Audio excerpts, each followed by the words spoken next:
Brideshead Revisited by Evelyn Waugh, read by Jeremy Irons. Prologue. Brideshead Revisited.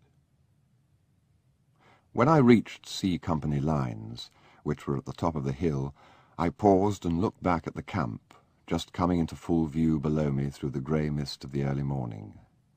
We were leaving that day. When we marched in 3 months before, the place was under snow. Now the first leaves of spring were unfolding.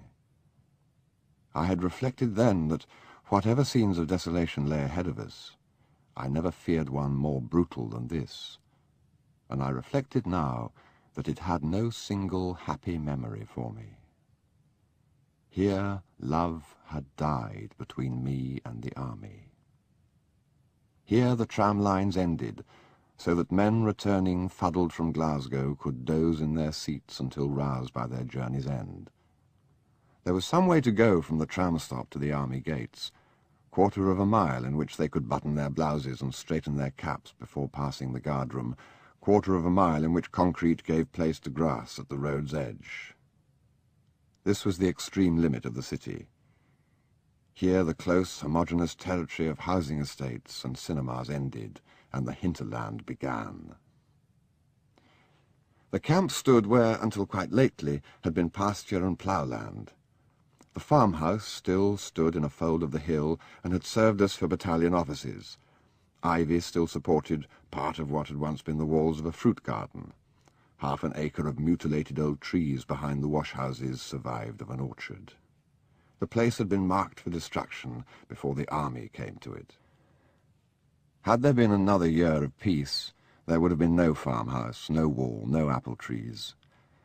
Already 1/2 a mile of concrete road lay between bare clay banks, and on either side a chequer of open ditches showed where the municipal contractors had designed a system of drainage. Another year of peace would have made the place part of the neighbouring suburb. Now the huts where we had wintered waited their turn for destruction. Over the way, the subject of much ironical comment, half hidden even in winter by its embosoming trees, lay the municipal lunatic asylum, whose cast-iron railings and noble gates put our rough wire to shame. We could watch the madmen on clement days, sauntering and skipping among the trim gravel walks and pleasantly planted lawns. Happy collaborationists who had given up the unequal struggle, all doubts resolved, all duty done, the undisputed heirs at law of a century of progress, enjoying the heritage at their ease.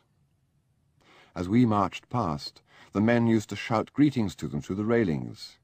"Keep a bed warm for me, chum, I shan't be long." But Hooper, my newest joined platoon commander, grudged them their life of privilege. "Hitler would put them in a gas chamber," he said. "I reckon we can learn a thing or two from him." Here, when we marched in at midwinter, I brought a company of strong and hopeful men. Word had gone round among them as we moved from the moors to this dockland area that we were at last in transit for the Middle East.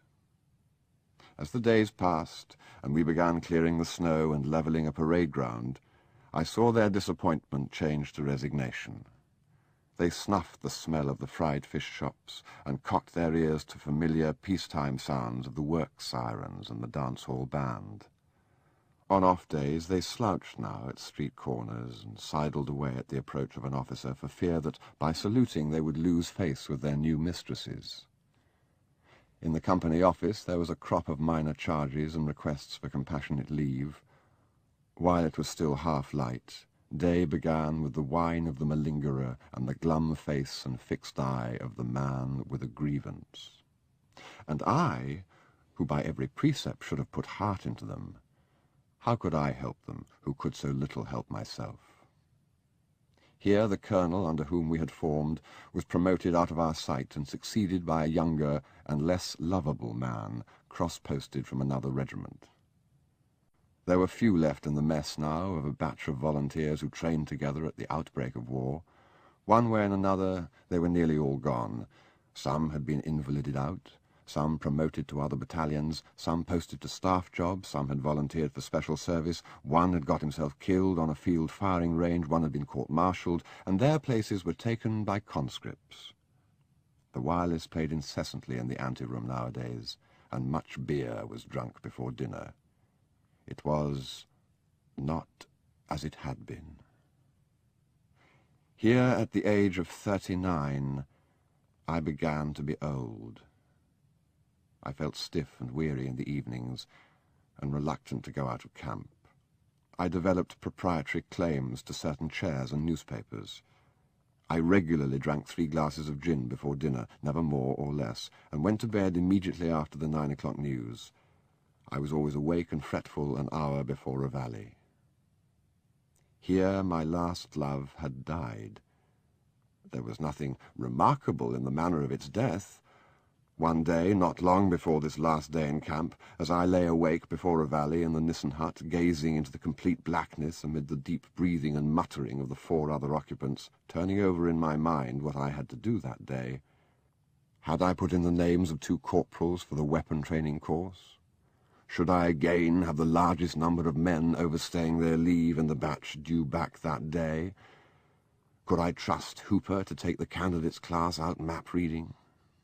As I lay in that dark hour, I was aghast to realize that something within me, long sickening, had quietly died, and felt as a husband might feel who, in the 4th year of his marriage, suddenly knew that he had no longer any desire or tenderness or esteem for a once beloved wife. No pleasure in her company, no wish to please, no curiosity about anything she might ever do or say or think. No hope of setting things right, no self-reproach for the disaster. I knew it all, the whole drab compass of marital disillusion. We had been through it together, the army and I, from the first importunate courtship until now, when nothing remained to us except the chill bonds of law and duty and custom. I had played every scene in the domestic tragedy, had found the early tiffs become more frequent, the tears less affecting, the reconciliations less sweet, till they engendered a mood of aloofness and cool criticism, and the growing conviction that it was not myself, but the loved one, who was at fault. I caught the false notes in her voice and learned to listen for them apprehensively. I recognized the blank, resentful stare of incomprehension in her eyes and the selfish, hard set of the corners of her mouth. I learned her as one must learn a woman one has kept house with day in, day out for 3.5 years. I learned her slatternly ways, the routine and mechanism of her charm, her jealousy and self-seeking, and her nervous trick with the fingers when she was lying. She was stripped of all enchantment now, and I knew her for an uncongenial stranger to whom I had bound myself indissolubly in a moment of folly. So, on this morning of our move, I was entirely indifferent as to our destination. I would go on with my job, but I could bring to it nothing more than acquiescence. Our orders were to entrain at 09:15 hours at a nearby siding, taking in the haversack and unexpired portion of the day's ration. That was all I needed to know. The company's second-in-command had gone on with a small advance party. Company's stores had been packed the day before. Hooper had been detailed to inspect the lines. The company was parading at 07:30 hours with their kit bags piled before the huts. There had been many such moves since the wildly exhilarating morning in 1940 when we had erroneously believed ourselves destined for the defence of Calais. 3 or 4 times a year since then we had changed our location. This time our new commanding officer was making an unusual display of security, and had even put us to the trouble of removing all distinguishing badges from our uniforms and transport. "It was valuable training in active service conditions," he said. "If I find any of these female camp followers waiting for us the other end, I'll know there's been a leakage." The smoke from the cookhouses drifted away in the mist, and the camp lay revealed as a planless maze of shortcuts superimposed on the unfinished housing scheme, as though disinterred at a much later date by a party of archaeologists. The Pollock diggings provided a valuable link between the citizen-slave communities of the 20th century and the tribal anarchy which succeeded them. Here you see a people of advanced culture, capable of an elaborate drainage system and the construction of permanent highways overrun by a race of the lowest type. Thus I thought the pundits of the future might write, and turning away I greeted the company sergeant major. "Has Mr. Hooper been round?"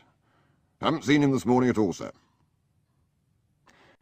We went to the dismantled company office, where I found a window newly broken since the barrack damages book was completed.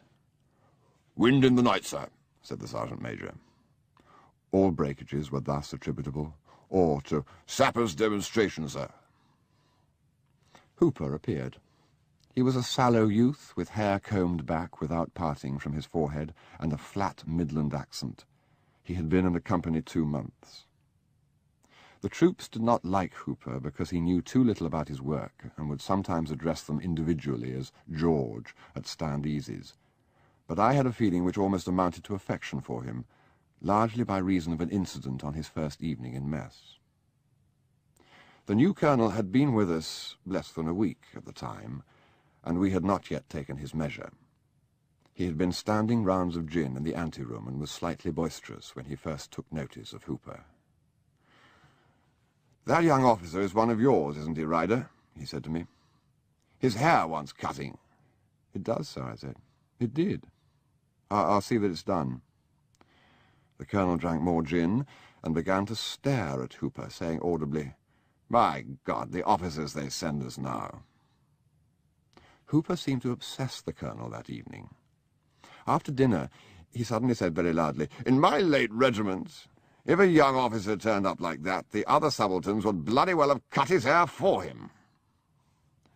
No one showed any enthusiasm for this sport, and our lack of response seemed to inflame the colonel. "You," he said, turning to a decent boy in A Company, "go and get a pair of scissors and cut that young officer's hair for him." "Is that an order, sir?" "It's your commanding officer's wish, and that's the best kind of order I know." "Very good, sir." And so, in an atmosphere of chilly embarrassment, Hooper sat in a chair while a few snips were made at the back of his head. At the beginning of the operation, I left the ante-room and later apologized to Hooper for his reception. "It's not the sort of thing that usually happens in this regiment," I said. "Oh, no hard feelings," said Hooper. "I can take a bit of sport." Hooper had no illusions about the army, or rather, no special illusions distinguishable from the general enveloping fog from which he observed the universe. He had come to it reluctantly, under compulsion, after he had made every feeble effort in his power to obtain deferment. He accepted it, he said, like the measles. Hooper was no romantic. He had not, as a child, ridden with Rupert's horse, or sat among the campfires at Xanthus' side. At the age when my eyes were dry to all save poetry, that stoic redskin interlude which our schools introduce between the fast-flowing tears of the child and the man, Hooper had wept often, but never for Henry's speech on St. Crispin's Day, nor for the epitaph at Thermopylae. The history they taught him had had few battles in it, but instead a profusion of detail about humane legislation and recent industrial change. Gallipoli, Balaclava, Quebec, Lepanto, Bannockburn, Roncesvalles, and Marathon, these, and the battle in the west where Arthur fell, and 100 such names whose trumpet notes even now, in my sere and lawless state, called to me irresistibly across the intervening years with all the clarity and strength of boyhood, sounded in vain to Hooper. He seldom complained. Though himself a man to whom one could not confidently entrust the simplest duty, he had an overmastering regard for efficiency, and drawing on his commercial experience, he would sometimes say of the ways of the army in pay and supply and the use of man-hours, "They couldn't get away with that in business." He slept sound, while I lay awake, fretting. In the weeks that we were together, Hooper became a symbol to me of young England, so that whenever I read some public utterance proclaiming what youth demanded in the future and what the world owed to youth, I would test these general statements by substituting Hooper and seeing if they still seemed as plausible. Thus, in the dark hour before Reveille, I sometimes pondered Hooper rallies, Hooper hostels, international Hooper cooperation, and the religion of Hooper.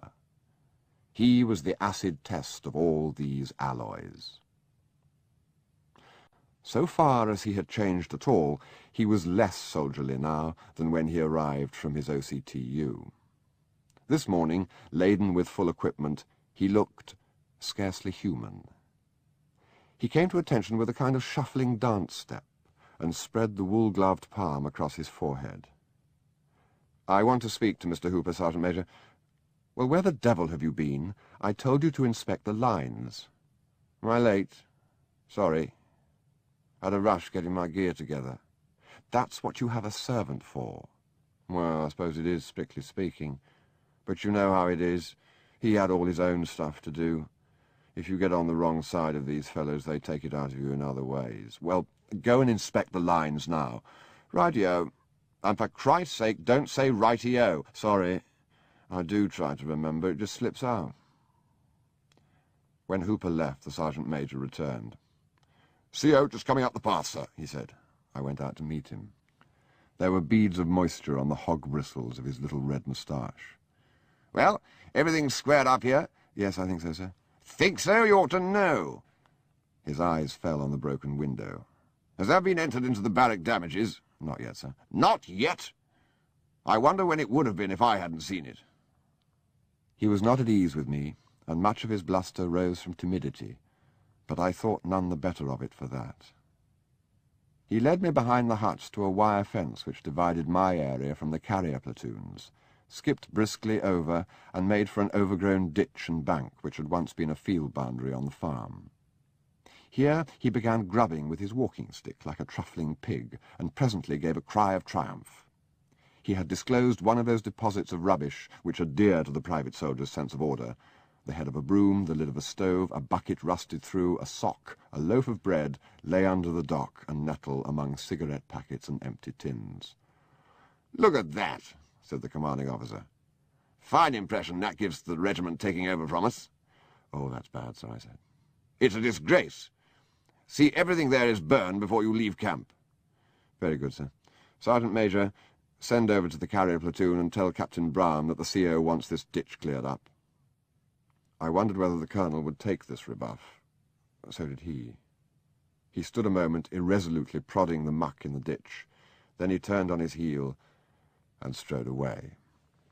"You shouldn't do it, sir," said the Sergeant Major, who had been my guide and prop since I joined the company. "You shouldn't really." "That wasn't our rubbish." "Maybe not, sir, but you know how it is. If you get on the wrong side of senior officers, they take it out of you in other ways." As we marched past the madhouse, 2 or 3 elderly inmates gibbered and mouthed politely behind the railings. "Cheerio, chum. We'll be seeing you." "We shan't be long now." "Keep smiling till we meet again," the men called to them. I was marching with Hooper at the head of the leading platoon. "I say, any idea where we're off to?" "None." "Do you think it's the real thing?" "No." "Just a flap?" "Yes." "Everyone's been saying we're for it." "I don't know what to think, really. Seems so silly somehow, all this drill and training if we never go into action." "I shouldn't worry. There'll be plenty for everyone in time."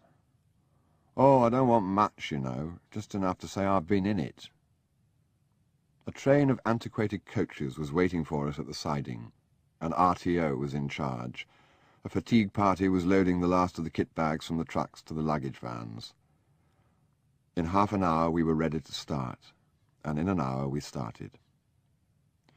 My 3 platoon commanders and myself had a carriage to ourselves. They ate sandwiches and chocolates, smoked and slept. None of them had a book. For the first 3 or 4 hours they noted the names of the towns and leaned out of the windows when, as often happened, we stopped between stations. Later they lost interest.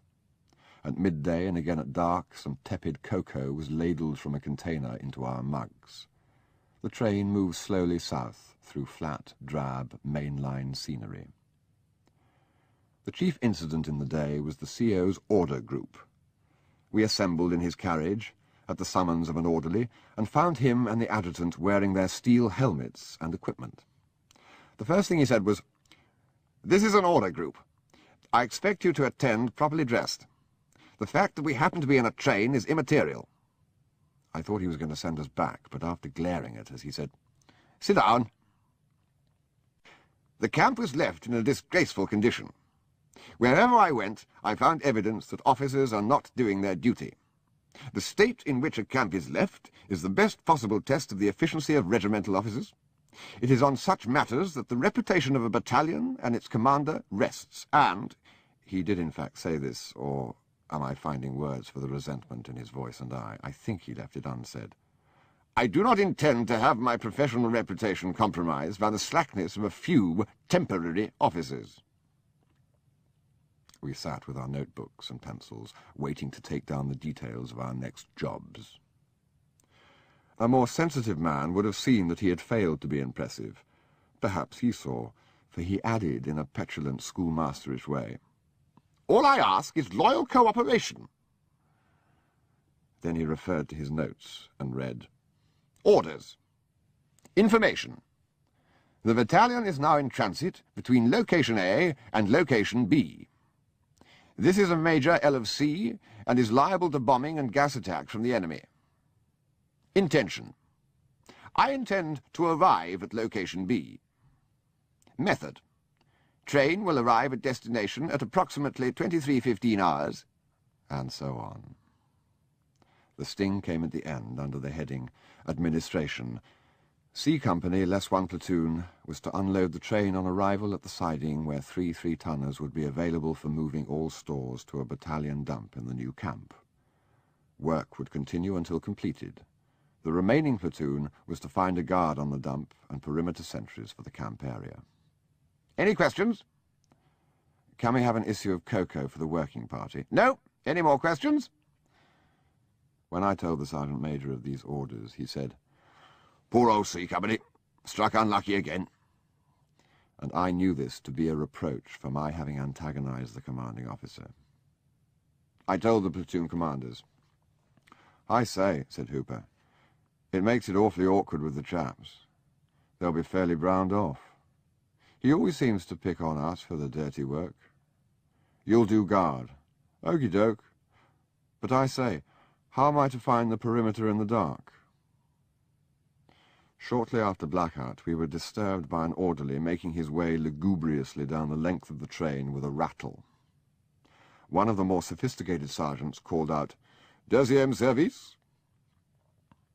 "We are being sprayed with liquid mustard gas," I said. "See that the windows are shut." I then wrote a neat little situation report to say that there were no casualties and nothing had been contaminated, that men had been detailed to decontaminate the outside of the coach before detraining. This seemed to satisfy the commanding officer, for we heard no more from him. After dark, we all slept. At last, very late, we came to our siding. It was part of our training in security and active service conditions that we should eschew stations and platforms.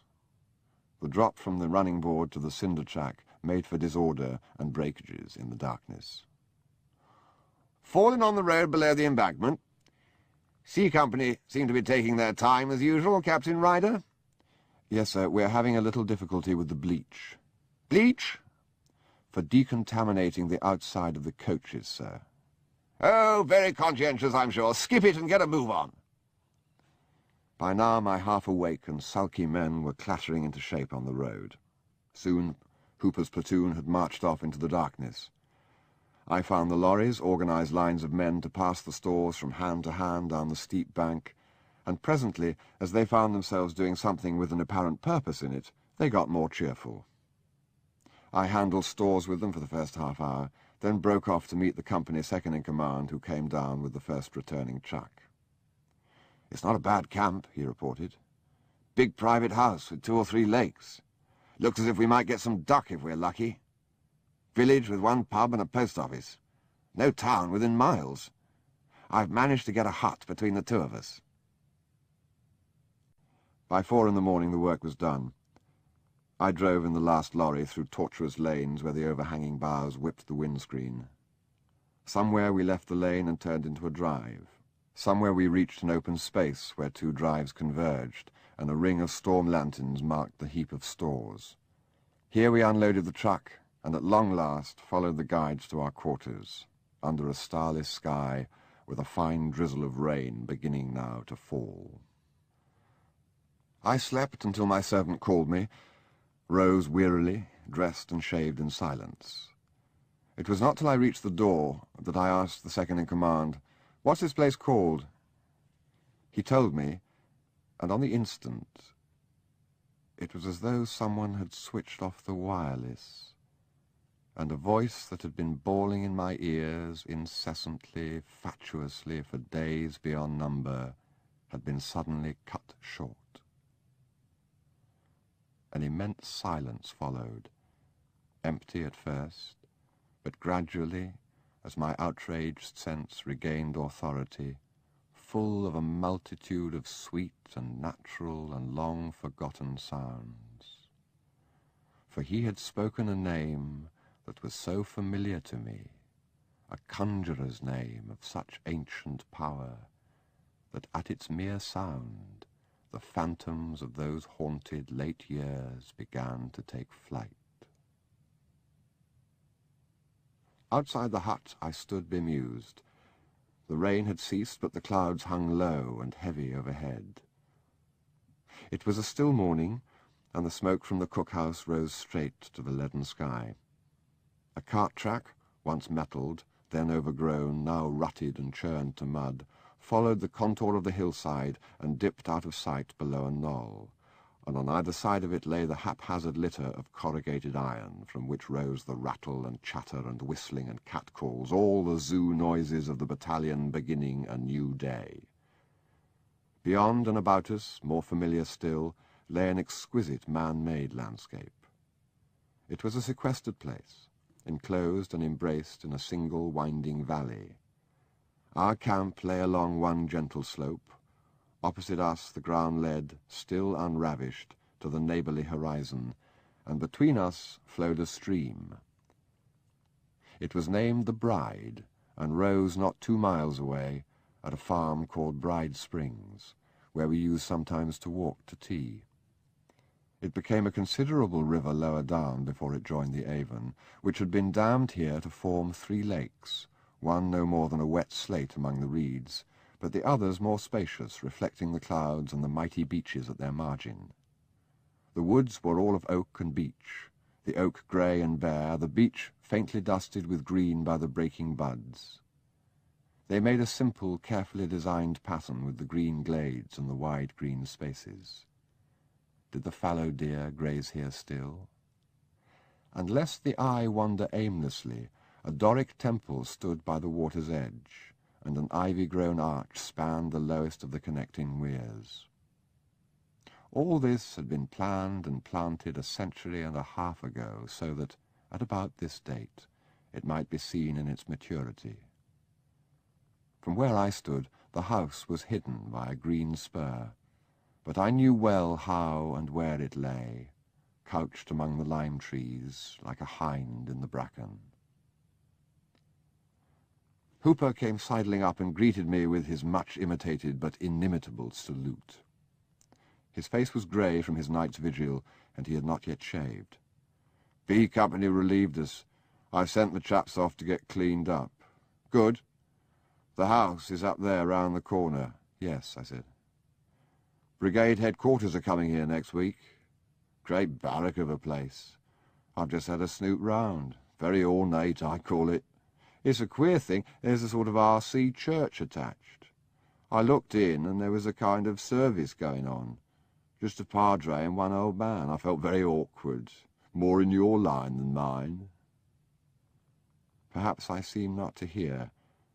In a final effort to excite my interest, he said, "There's a frightful great fountain, too, in front of the steps, all rocks and sort of carved animals. You never saw such a thing." "Yes, Hooper, I did. I've been here before." The words seemed to ring back to me enriched from the vaults of my dungeon. Oh, well, you know all about it. I'll go and get cleaned up. I had been there before. I knew all about it. Book 1. In Arcadia Ego. Chapter 1. I meet Sebastian Flight and Anthony Blanche. I visit Brideshead for the first time. I have been here before, I said. I had been there before. First with Sebastian more than 20 years ago, on a cloudless day in June, when the ditches were creamy with meadowsweet and the air heavy with all the scents of summer. It was a day of peculiar splendour, and though I had been there so often in so many moods, it was to that first visit that my heart returned on this, my latest. That day, too, I had come not knowing my destination. It was Eights Week. Oxford, submerged now and obliterated, irrecoverable as Lyonnesse, so quickly have the waters come flooding in. Oxford, in those days, was still a city of aquatint. In her spacious and quiet streets, men walked and spoke as they had done in Newman's day. Her autumnal mists, her grey springtime, and the rare glory of her summer days, such as that day, when the chestnut was in flower, and the bells rang out high and clear over her gables and cupolas, exhaled the soft airs of centuries of youth.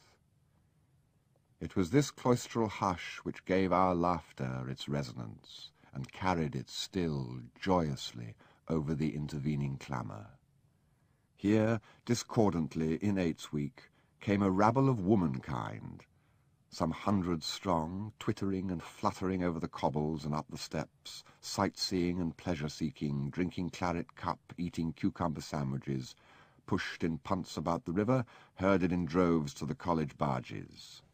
Greeted in the Isis and in the Union by a sudden display of peculiar facetious, wholly distressing Gilbert and Sullivan badinage, and by peculiar choral effects in the college chapels.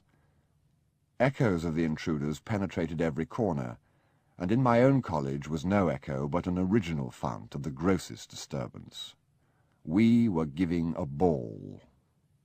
The front quad, where I lived, was floored and tented, palms and azaleas were banked round the porter's lodge.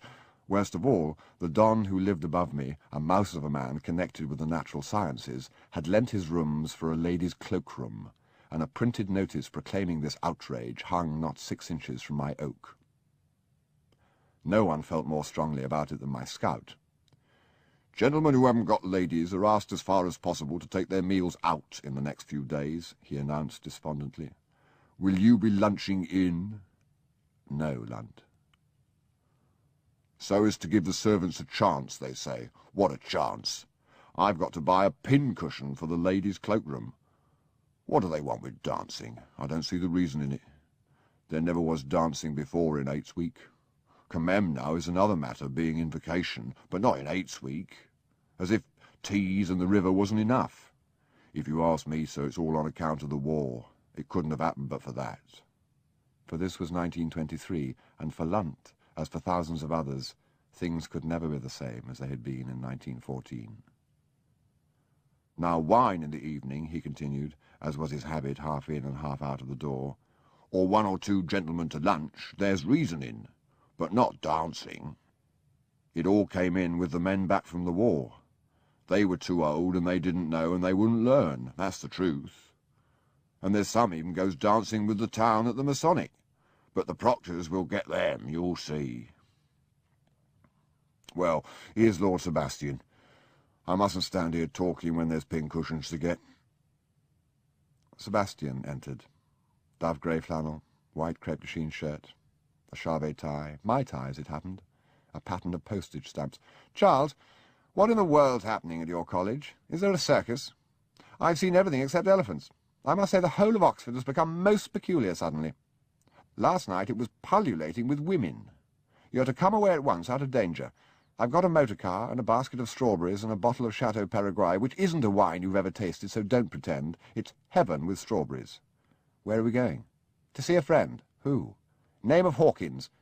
Bring some money in case we see anything we want to buy. The motor car is the property of a man called Hardcastle. Return the bits to him if I kill myself. I'm not very good at driving." Beyond the gate, beyond the winter garden that was once the lodge, stood an open two-seater Morris Cowley. Sebastian's teddy bear sat at the wheel. We put him between us. "Take care he's not sick," and drove off. The bells of St. Mary's were chiming 9. We escaped collision with a clergyman, black straw-hatted, white-bearded, pedalling quietly down the wrong side of the high street, crossed Carfax, passed the station, and were soon in open country on the Botley Road.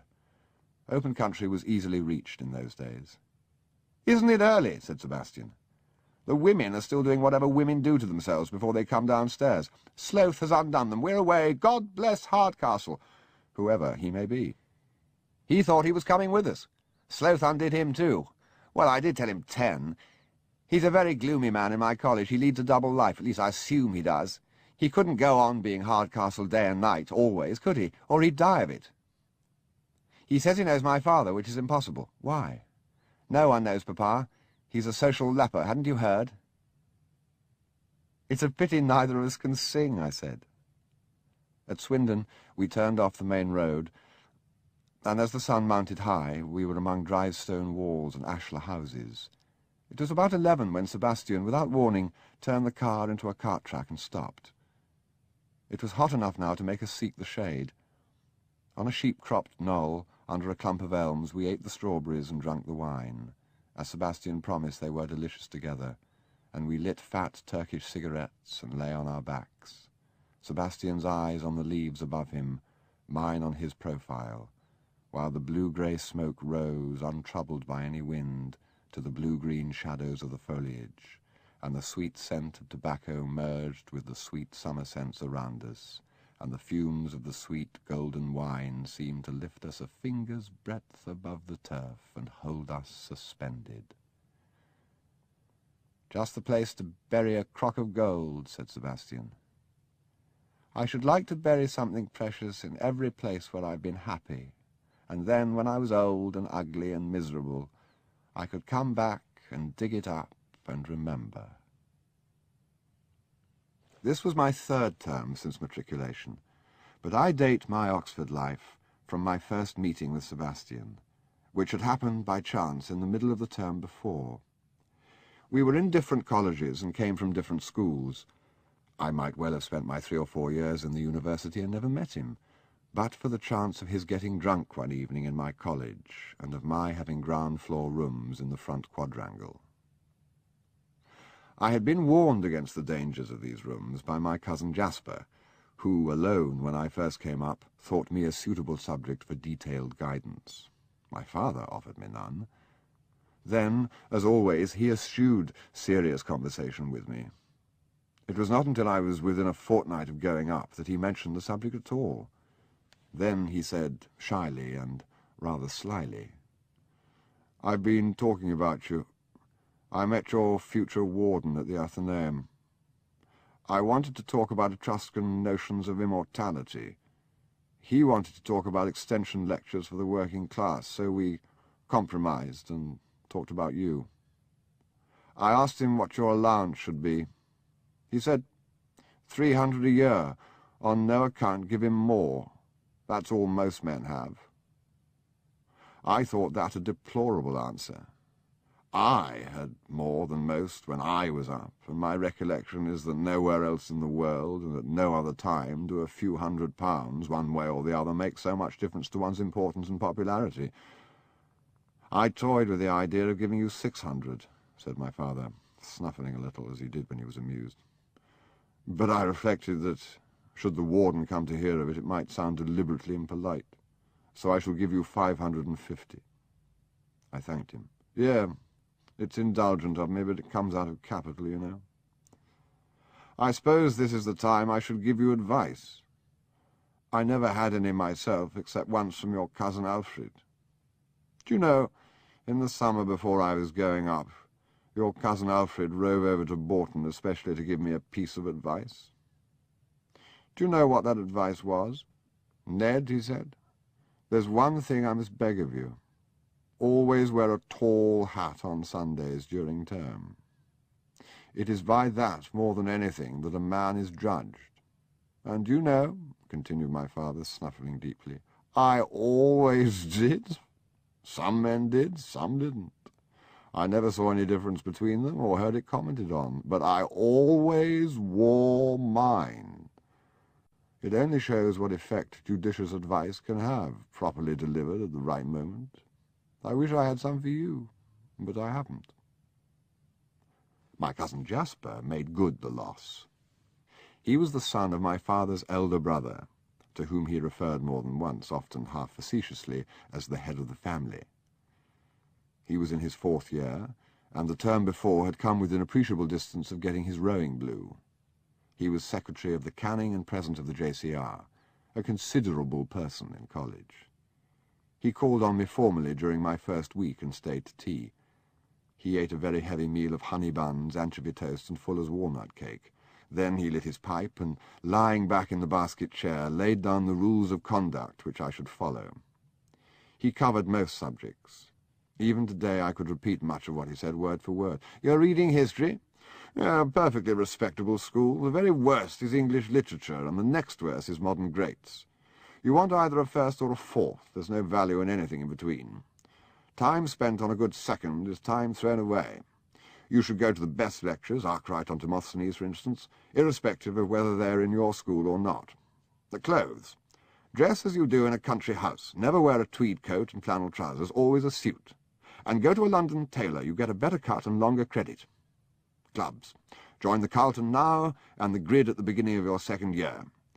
If you want to run for the Union, and it's not a bad thing to do, make your reputation outside first, at the Canning or the Chatham, and begin by speaking on the paper.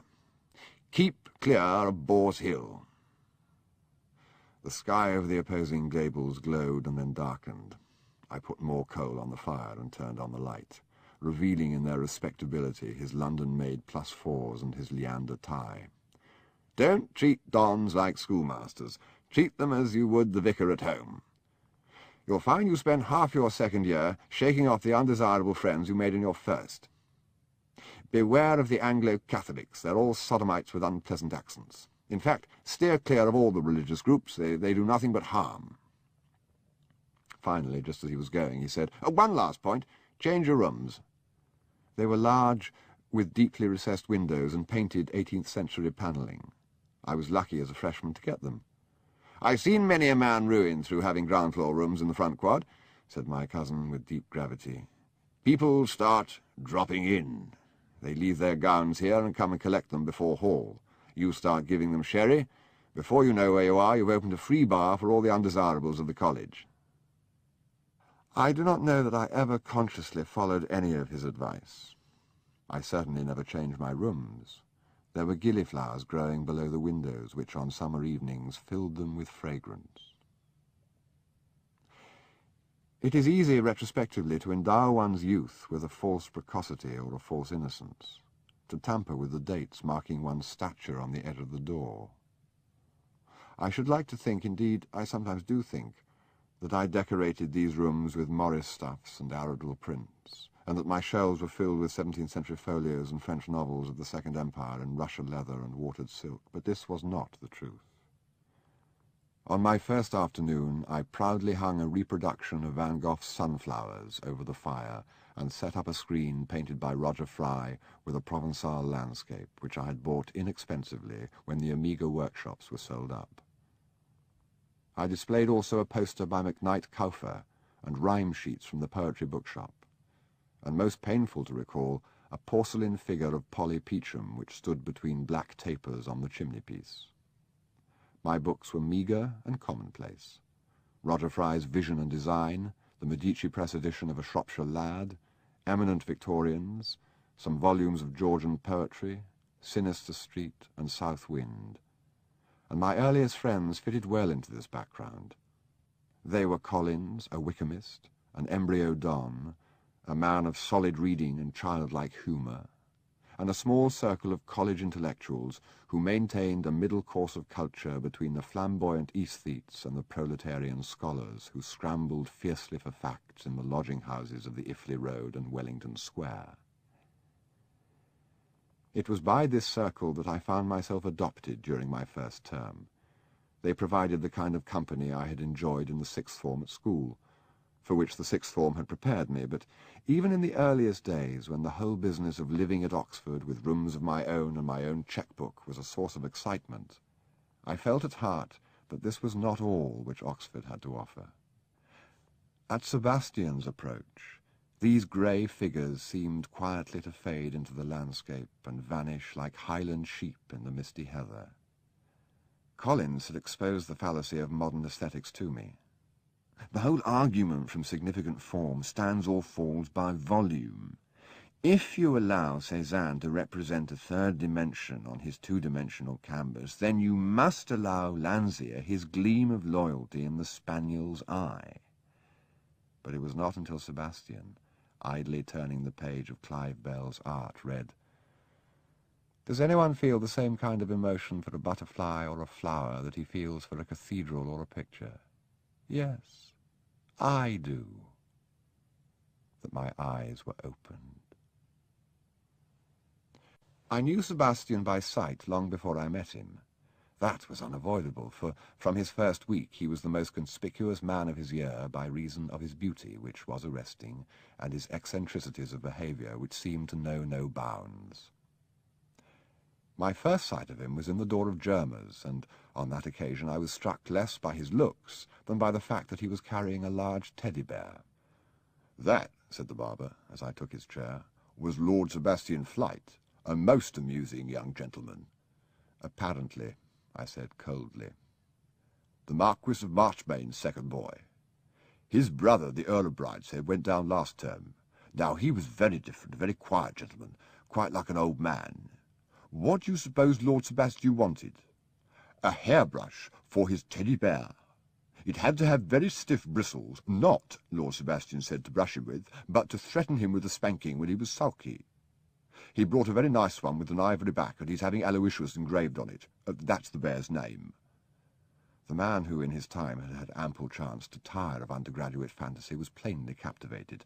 I, however, remained censorious, and subsequent glimpses of him, driving in a hansom cab and dining at the George in false whiskers, did not soften me, although Collins, who was reading Freud, had a number of technical terms to cover everything. Nor, when at last we met, were the circumstances propitious. It was shortly before midnight in early March. I had been entertaining the college intellectuals to mulled claret.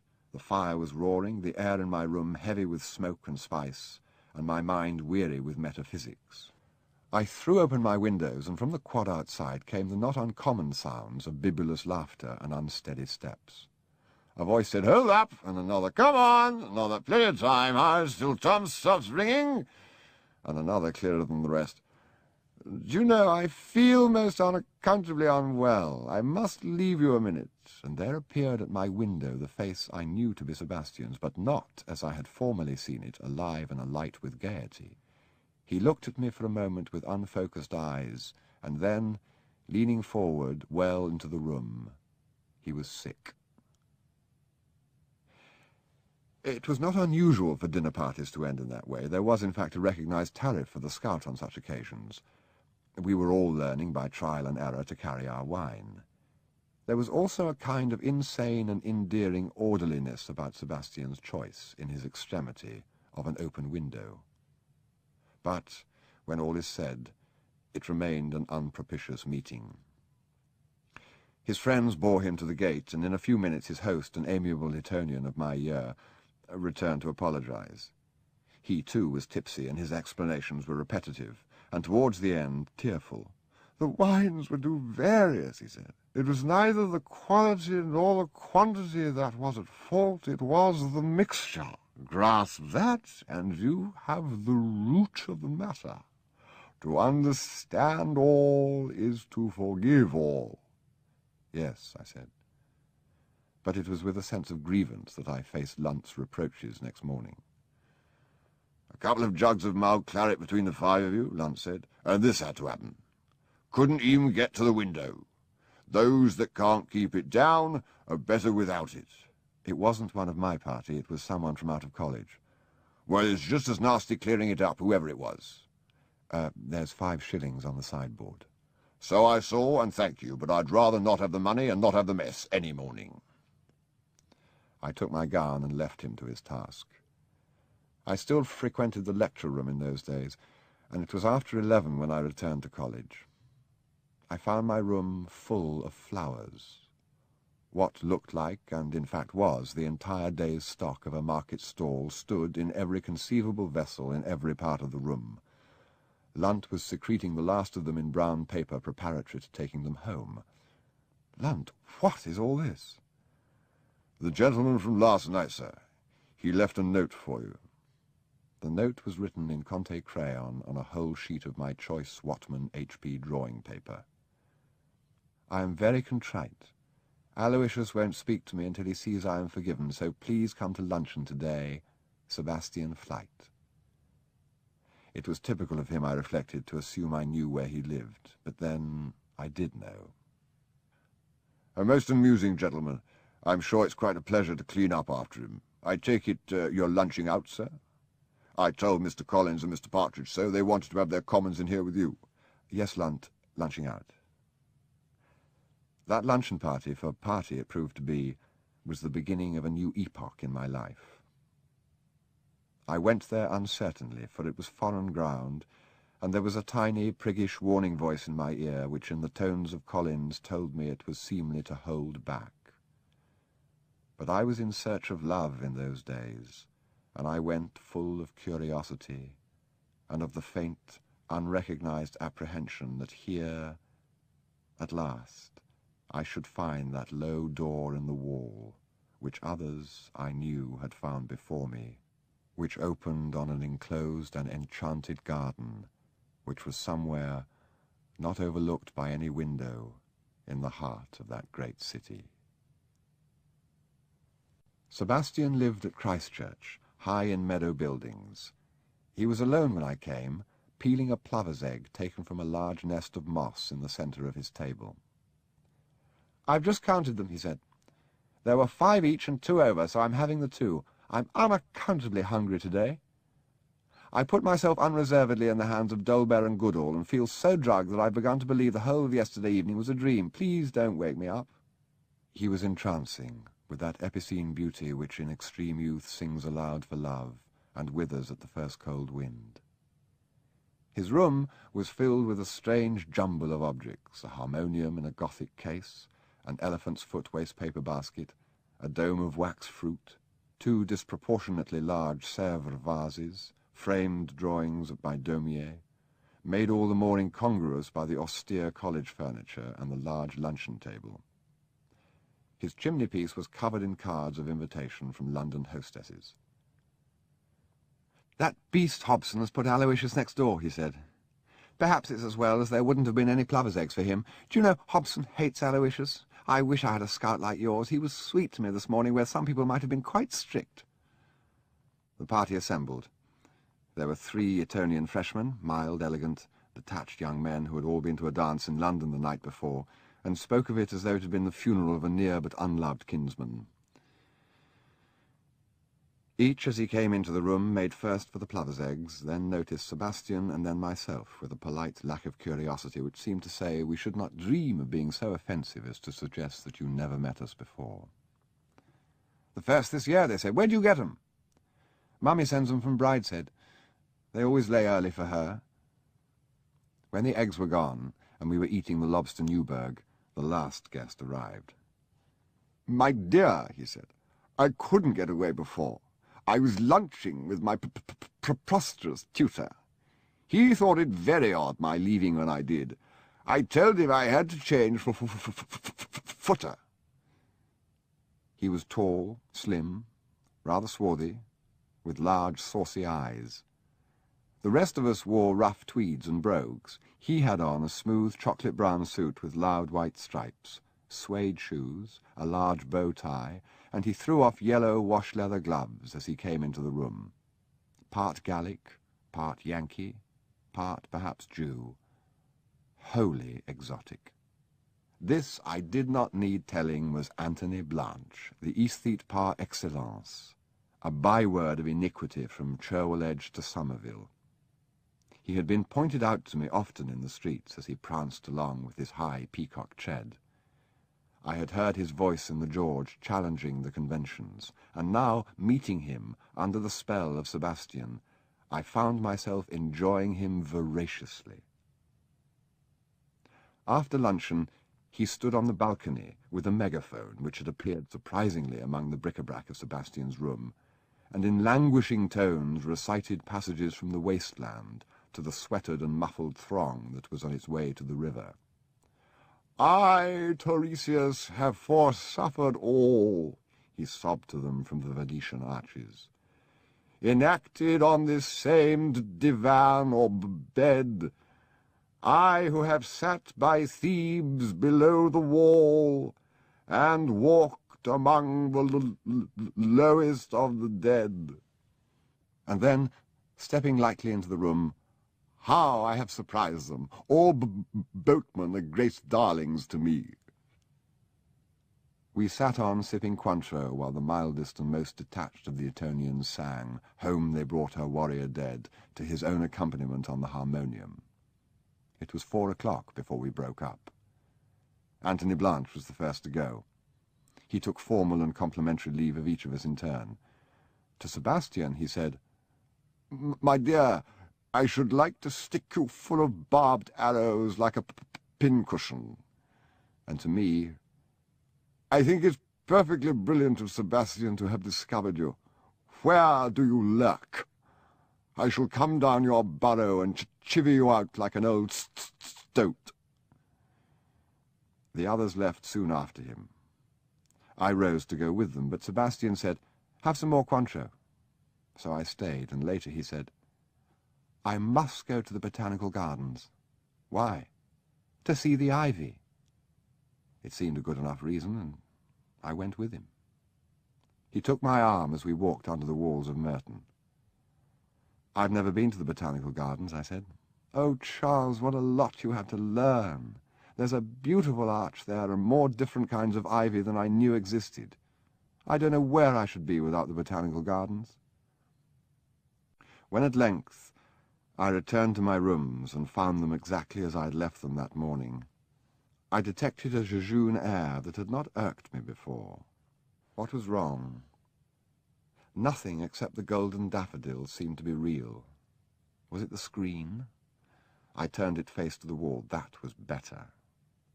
It was the end of the screen. Lunt never liked it, and after a few days he took it away to an obscure refuge he had under the stairs, full of mops and buckets. That day was the beginning of my friendship with Sebastian, and thus it came about, that morning in June, that I was lying beside him in the shade of the high elms, watching the smoke from his lips drift up into the branches. Presently we drove on, and in another hour were hungry. We stopped at an inn which was half farm also, and ate eggs and bacon, pickled walnuts and cheese, and drank our beer in the sunless parlour where the old clock ticked in the shadows and a cat slept by the empty grate.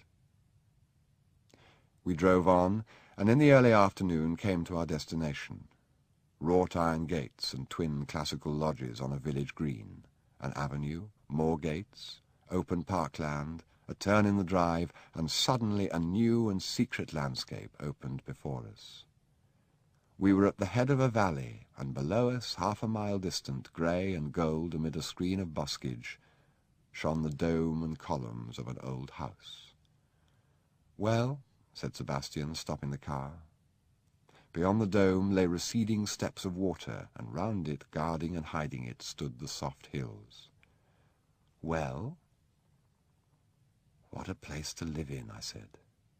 "You must see the garden front and the fountain." He leaned forward and put the car into gear. "It's where my family live." And even then, wrapped in the vision, I felt momentarily an ominous chill at the words he used. Not, "That is my home," but, "It's where my family live." "Don't worry," he continued. "They're all away. You won't have to meet them. But I should like to." "Well, you can't. They're in London." We drove round the front into a side court. "Everything's shut up. We'd better go in this way," and entered through the fortress-like stone-flagged, stone-vaulted passages of the servants' quarters. I want you to meet Nanny Hawkins. That's what we've come for. And climbed uncarpeted, scrubbed elm stairs, followed more passages of wide boards covered in the centre by a thin strip of drugget, through passages covered by linoleum, passing the wells of many minor staircases, and many rows of crimson and gold fire buckets, up a final staircase gated at the head. The dome was false, designed to be seen from below like the cupolas of Chambord. Its drum was merely an additional story full of segmental rooms. Here were the nurseries. Sebastian's nanny was seated at the open window. The fountain lay before her, the lakes, the temple, and far away on the last spur a glittering obelisk. Her hands lay open in her lap, and loosely between them a rosary. She was fast asleep. Long hours of work in her youth, authority in middle life, repose and security in her age, had set their stamp on her lined and serene face. "Well," she said, waking, "this is a surprise." Sebastian kissed her. "Who's this?" she said, looking at me. "I don't think I know him." Sebastian introduced us. "You've come just the right time. Julia's here for the day. Such a time they're all having. It's dull without them. Just Mrs. Chandler and two of the girls and old Bert. And then they're all going on holidays, and the boiler's being done out in August, and you going to see his lordship in Italy, and the rest on visits. It'll be October before we're settled down again. Still, I suppose Julia must have her enjoyment, the same as other young ladies. Though what they always want to go to London for in the best of the summer and the gardens all out, I never have understood. Father Phipps was here on Thursday, and I said exactly the same to him," she added, as though she had thus acquired sacerdotal authority for her opinion. "Do you say Julia's here?" "Yes, dear. You must have just missed her. It's the Conservative women. Her ladyship was to have done them, but she's poorly. Julia won't be long. She's leaving immediately after her speech before the tea." "I'm afraid we may miss her again." "Oh, don't do that, dear. It'll be such a surprise to her seeing you. Though she ought to wait for the tea, I told her. It's what the Conservative women come for. Now, what's the news? Are you studying hard at your books?" "Not very, I'm afraid, Nanny." "Ah, cricketing all day long, I expect, like your brother. He found time to study too, though. He's not been here since Christmas, but he'll be here for the agricultural, I expect. Did you see this piece about Julia in the paper? She brought it down for me. Not that it's nearly good enough of her, but what it says is very nice. The lovely daughter whom Lady Marchmain is bringing out this season. Witty as well as ornamental, the most popular debutante. Well, that's no more than the truth. Though it was a shame to cut her hair, such a lovely head of hair she had, just like her ladyship's. I said to Father Phipps, it's not natural. He said nuns do it, and I said, well, surely, Father, you aren't going to make a nun out of Lady Julia. The very idea. Sebastian and the old woman talked on. It was a charming room, oddly shaped to conform with the curve of the dome. The walls were papered in a pattern of ribbon and roses. There was a rocking horse in the corner, and an oleograph of the Sacred Heart over the mantelpiece. The empty grate was hidden by a bunch of pampas grass and bulrushes. Laid out on the top of the chest of drawers and carefully dusted were the collection of small presents which had been brought home to her at various times by her children.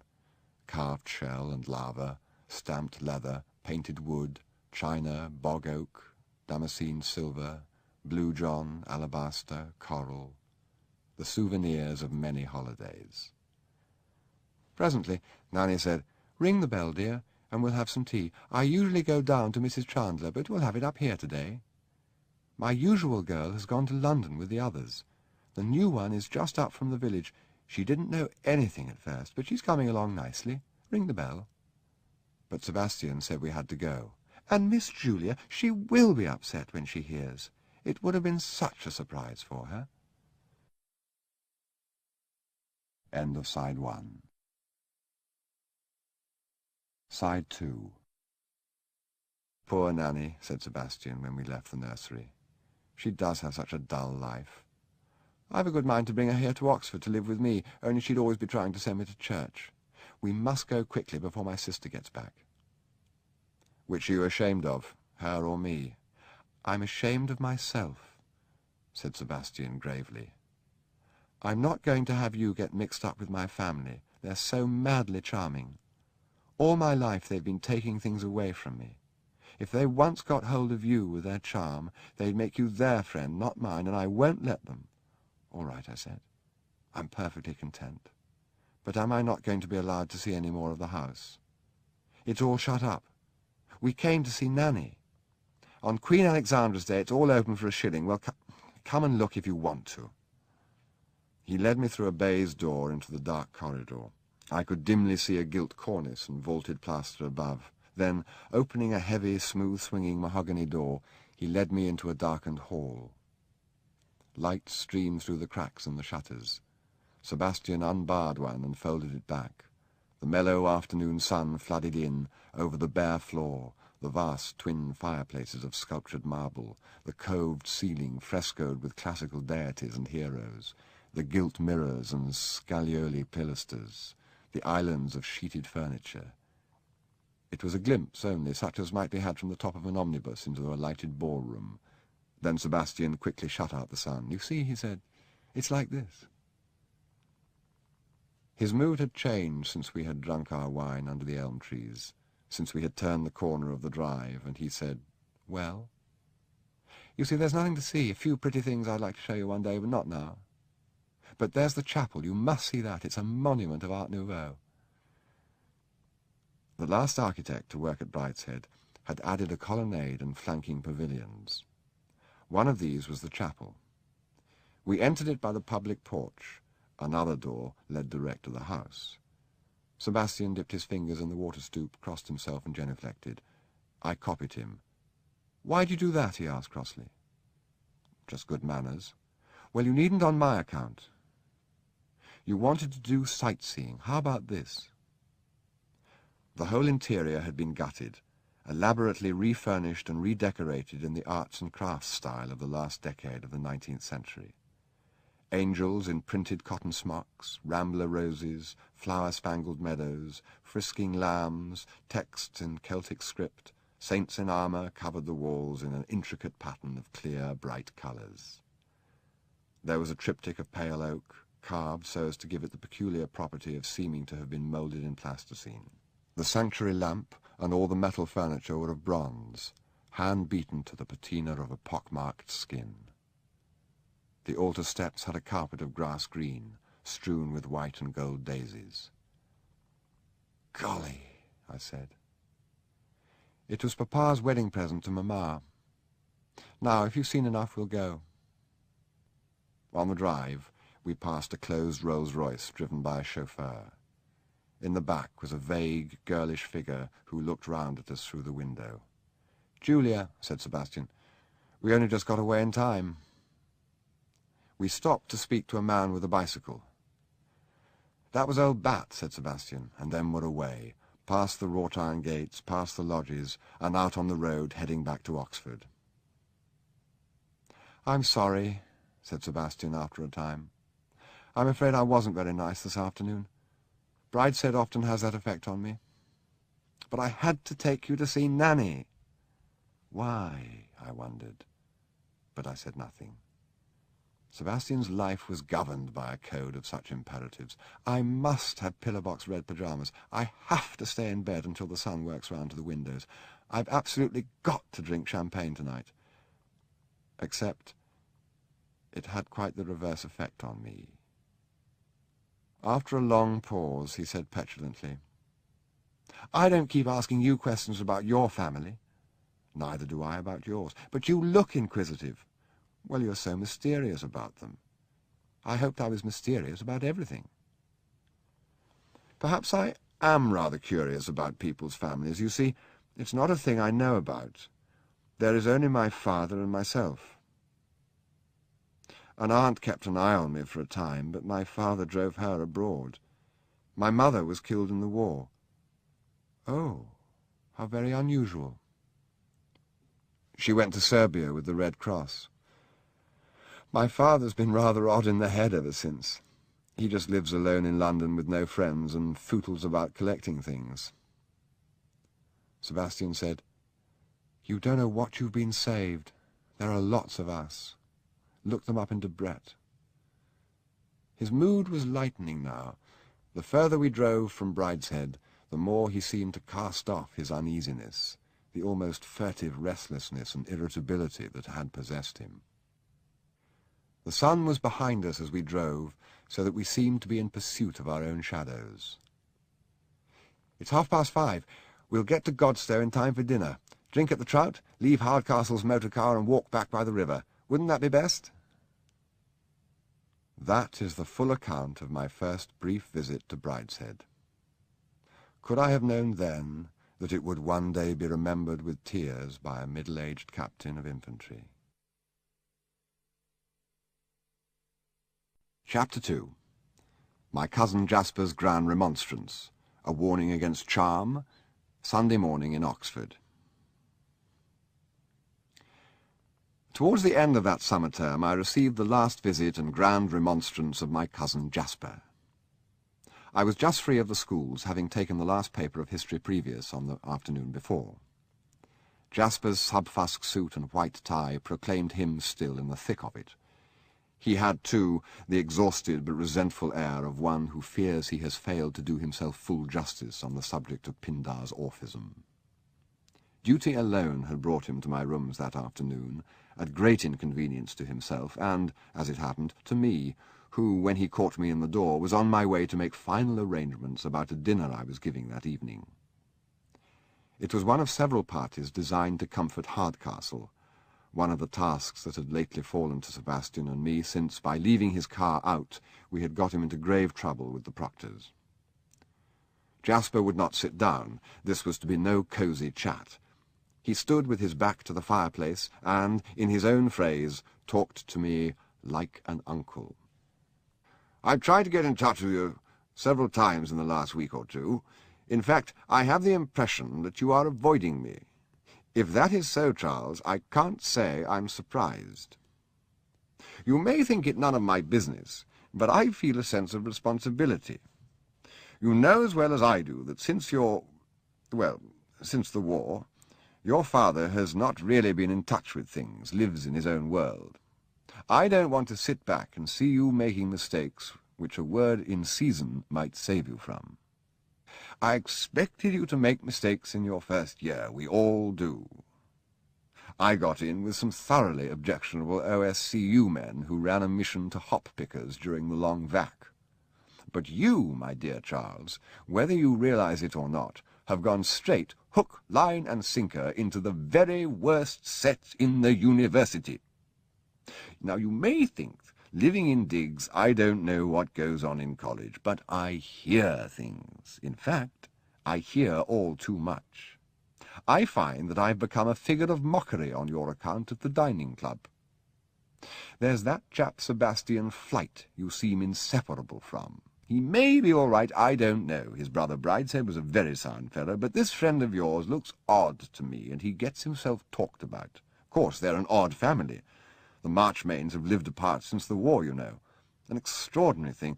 Everyone thought they were a devoted couple. Then he went off to France with his yeomanry and just never came back. It was as if he'd been killed. She's a Roman Catholic, so can't get a divorce, or won't, I expect. You can do anything at Rome with money, and they're enormously rich. A Flight may be all right, but Anthony Blanche, now there's a man there's absolutely no excuse for. I don't particularly like him myself, I said.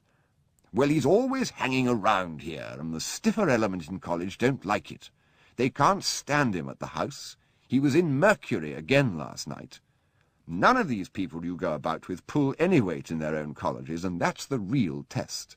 They think because they've got a lot of money to throw about, they can do anything. And that's another thing. I don't know what allowance my uncle makes you, but I don't mind betting you're spending double. All this, he said, including in a wide sweep of his hand the evidences of profligacy about him. It was true. My room had cast its austere winter garments, and by not very slow stages assumed a richer wardrobe. Is that paid for? The box of 100 cabinet partigars on the sideboard. Or those, a dozen frivolous new books on the table, or those, a Lalique decanter and glasses, or that peculiarly noisome object, a human skull lately purchased from the School of Medicine, which, resting in a bowl of roses, formed at the moment the chief decoration of my table. It bore the motto, In Arcadia Ego, inscribed on its forehead. Yes, I said, glad to be clear of one charge. I had to pay cash for the skull. You can't be doing any work, not that that matters particularly if you're making something of your career elsewhere, but are you? Have you spoken at the Union or any of the clubs? Are you connected with any of the magazines? Are you even making a position in the Ouds? And your clothes, continued my cousin. When you came up, I remember advising you to dress as you would in a country house. Your present get-up seems an unhappy compromise between the correct wear for a theatrical party at Maidenhead and a glee-singing competition in a garden suburb. And drink. No one minds a man getting tight once or twice a term. In fact, he ought to on certain occasions. But I hear you're constantly seen drunk in the middle of the afternoon. He paused, his duty discharged. Already the perplexities of the examination school were beginning to reassert themselves in his mind. I'm sorry, Jasper, I said. I know it must be embarrassing for you, but I happen to like this bad set. I like getting drunk at lunchtime, and though I haven't yet spent quite double my allowance, I undoubtedly shall before the end of the term. I usually have a glass of champagne about this time. Will you join me? So my cousin Jasper despaired, and, I learned later, wrote to his father on the subject of my excesses, who in his turn wrote to my father, who took no action or particular thought in the matter, partly because he disliked my uncle for nearly 60 years, and partly because, as Jasper had said, he lived in his own world now since my mother's death. Thus, in broad outline, Jasper sketched the more prominent features of my first year. Some detail may be added on the same scale. I had committed myself earlier to spend the Easter vacation with Collins, and though I would have broken my word without compunction and left my former friend friendless, had Sebastian made a sign, no sign was made.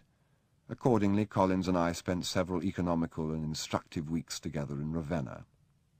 A bleak wind blew from the Adriatic among those mighty tombs.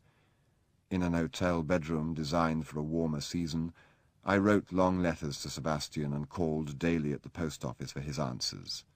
There were two, each from a different address, neither giving any plain news of himself, for he wrote in a style of remote fantasy. Mummy and 2 attendant poets have 3 bad colds in the head, so I've come here. It's the feast of St. Nicodemus of Thyatira, who was martyred by having goatskin nailed to his pate, and is accordingly the patron of bald heads. Tell Collins, who I'm sure will be bald before us.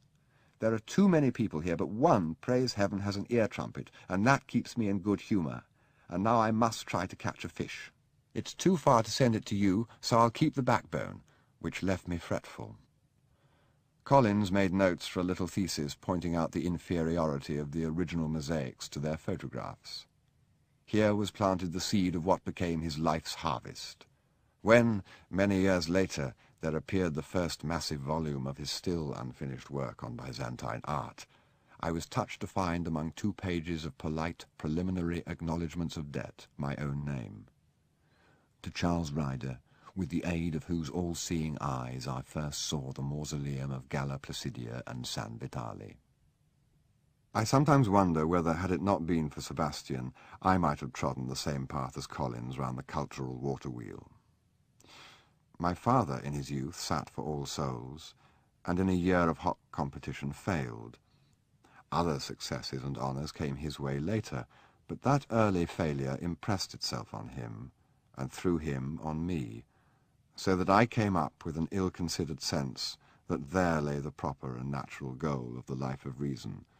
I, too, should doubtless have failed, but having failed, I might perhaps have slipped into a less august academic life elsewhere.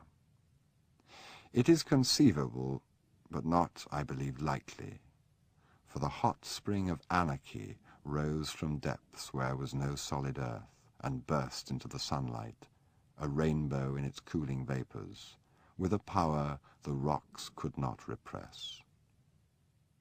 In the event, that Easter vacation formed a short stretch of level road in the precipitous descent of which Jasper warned me. Descent or ascent? It seems to me that I grew younger daily with each adult habit that I acquired. I had lived a lonely childhood and a boyhood straitened by war and overshadowed by bereavement. To the hard bachelordom of English adolescence, the premature dignity and authority of the school system, I had added a sad and grim strain of my own. Now, that summer term with Sebastian, it seemed as though I was being given a brief spell of what I had never known, a happy childhood. And though its toys were silk shirts and liqueurs and cigars, and its naughtiness high in the catalogue of grave sins, there was something of nursery freshness about us that fell little short of the joy of innocence. At the end of the term I took my first schools. It was necessary to pass if I was to remain at Oxford, and pass I did, after a week in which I forbade Sebastian my rooms and sat up to a late hour with iced black coffee and charcoal biscuits, cramming myself with the neglected texts. I remember no syllable of them now, but the other, more ancient lore which I acquired that term will be with me in one shape or another to my last hour. I like this bad set, and I like getting drunk at luncheon. That was enough then. Is more needed now? Looking back now, after 20 years, there is little I would have left undone or done otherwise. I could match my cousin Jasper's gamecock maturity with a sturdier fowl. I could tell him that all the wickedness of that time was like the spirit they mix with the pure grape of the Douro, heady stuff full of dark ingredients. It at once enriched and retarded the whole process of adolescence, as the spirit checks the fermentation of the wine, renders it undrinkable, so that it must lie in the dark year in, year out, until it is brought up at last fit for the table.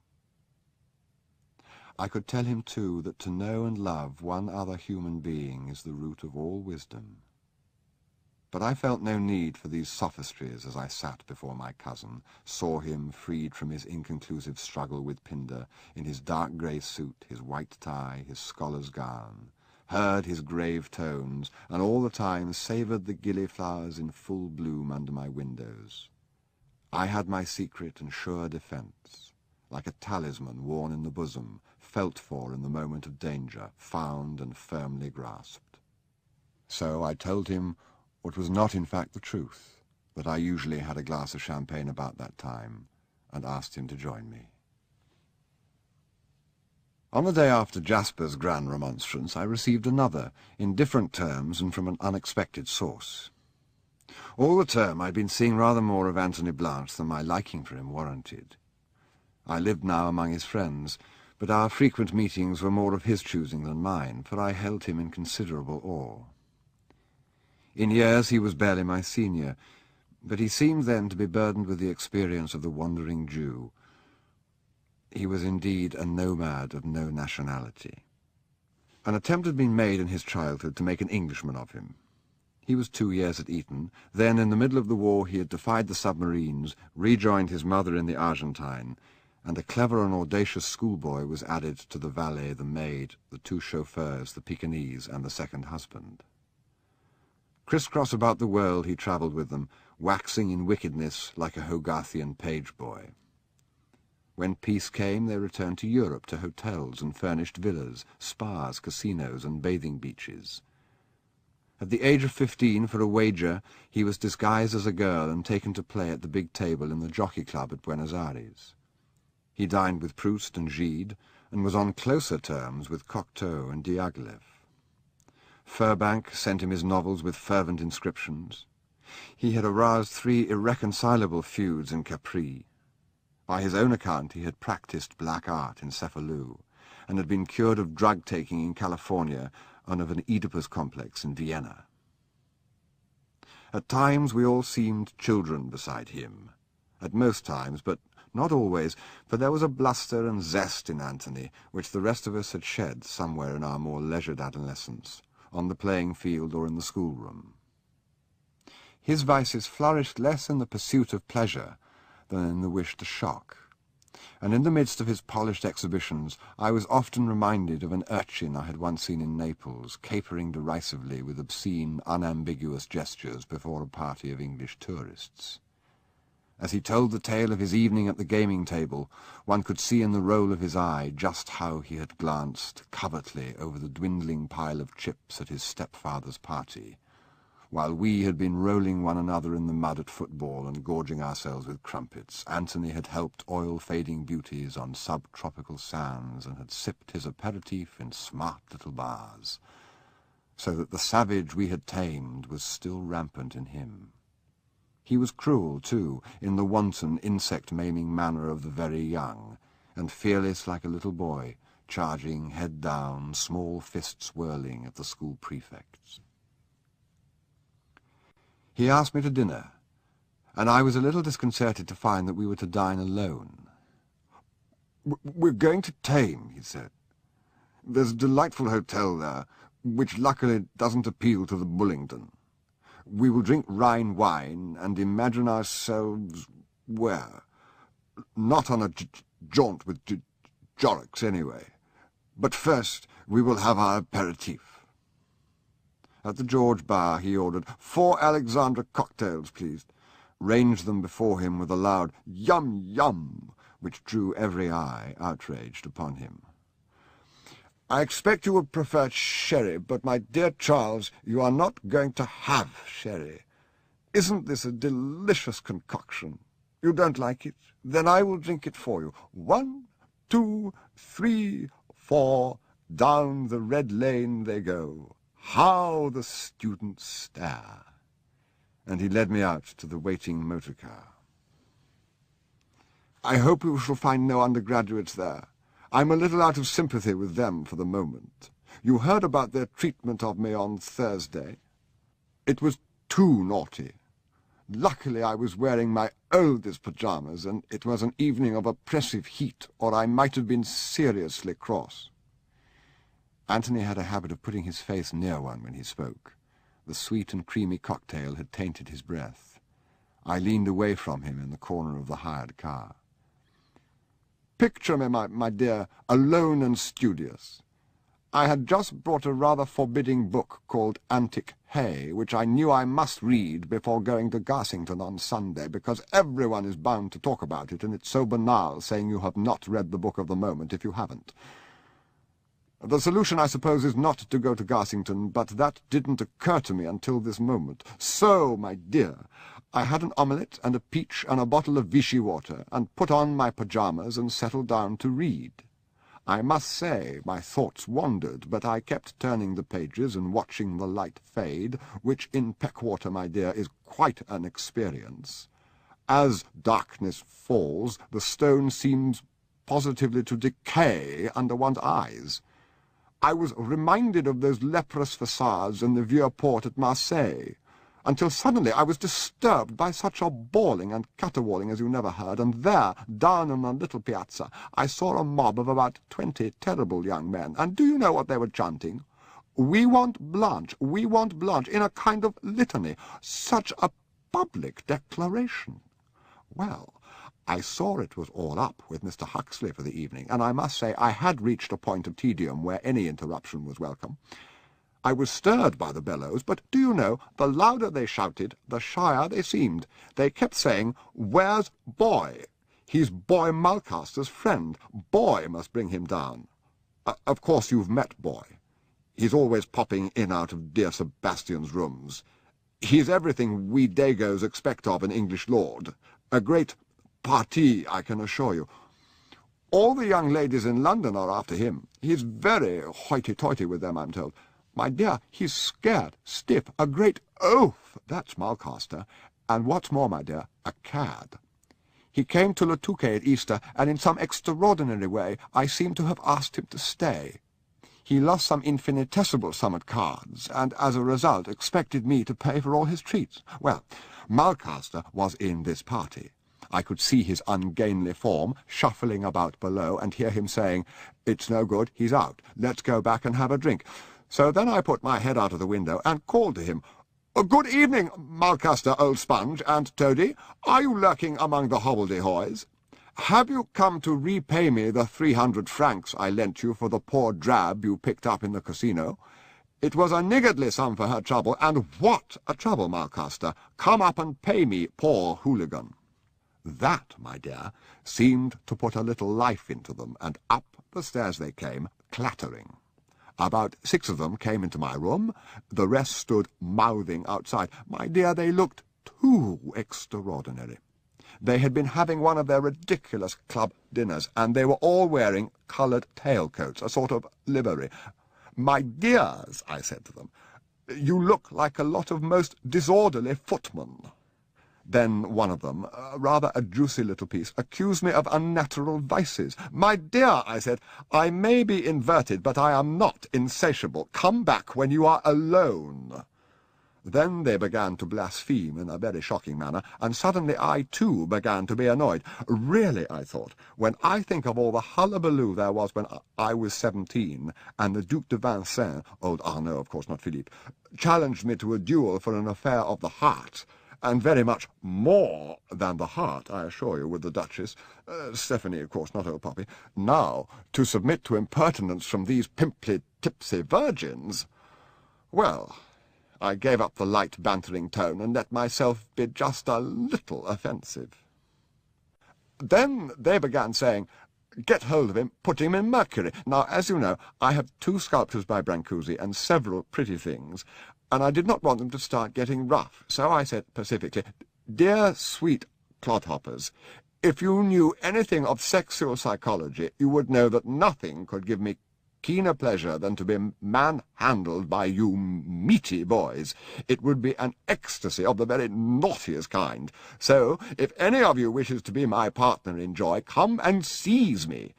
If, on the other hand, you simply wish to satisfy some obscure and less easily classified libido and see me bathe, come with me quietly, dear louts, to the fountain." Do you know, they all looked a little foolish at that. I walked down with them, and no one came within a yard of me. Then I got into the fountain, and you know it was really most refreshing. So I sported myself there a little and struck some attitudes, until they turned about and walked sulkily home, and I heard boy Malcaster saying, "Anyway, we did put him in Mercury."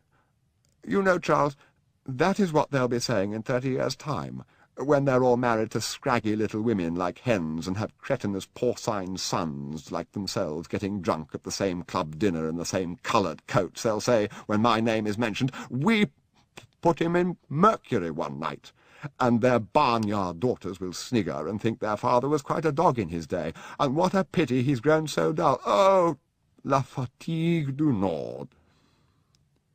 It was not, I knew, the first time Antony had been ducked, but the incident seemed much on his mind, for he reverted to it again at dinner. Now, you can't imagine an unpleasantness like that happening to Sebastian, can you? No, I said, I could not.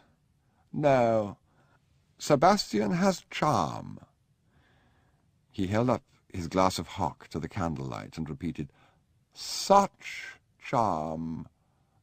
Do you know, I went round to call on Sebastian next day. I thought the tale of my evening's adventures might amuse him, and what do you think I found, besides, of course, his amusing toy bear? Mulcaster and 2 of his cronies of the night before. They looked very foolish, and Sebastian, as composed as Mrs. Ponsonby de Tompkins in Punch, said, 'You know Lord Mulcaster, of course.' And the oath said, 'Oh, we just came to see how Aloysius was,' for they find the toy bear just as amusing as we do, or shall I hint, just a teeny bit more. So off they went, and I said, 'Sebastian, do you realize that those sycophantic slugs insulted me last night, and but for the warmth of the weather might have given me a severe cold?' And he said, 'Poor things, I expect they were drunk.' He has a kind word for everyone, you see. He has such charm."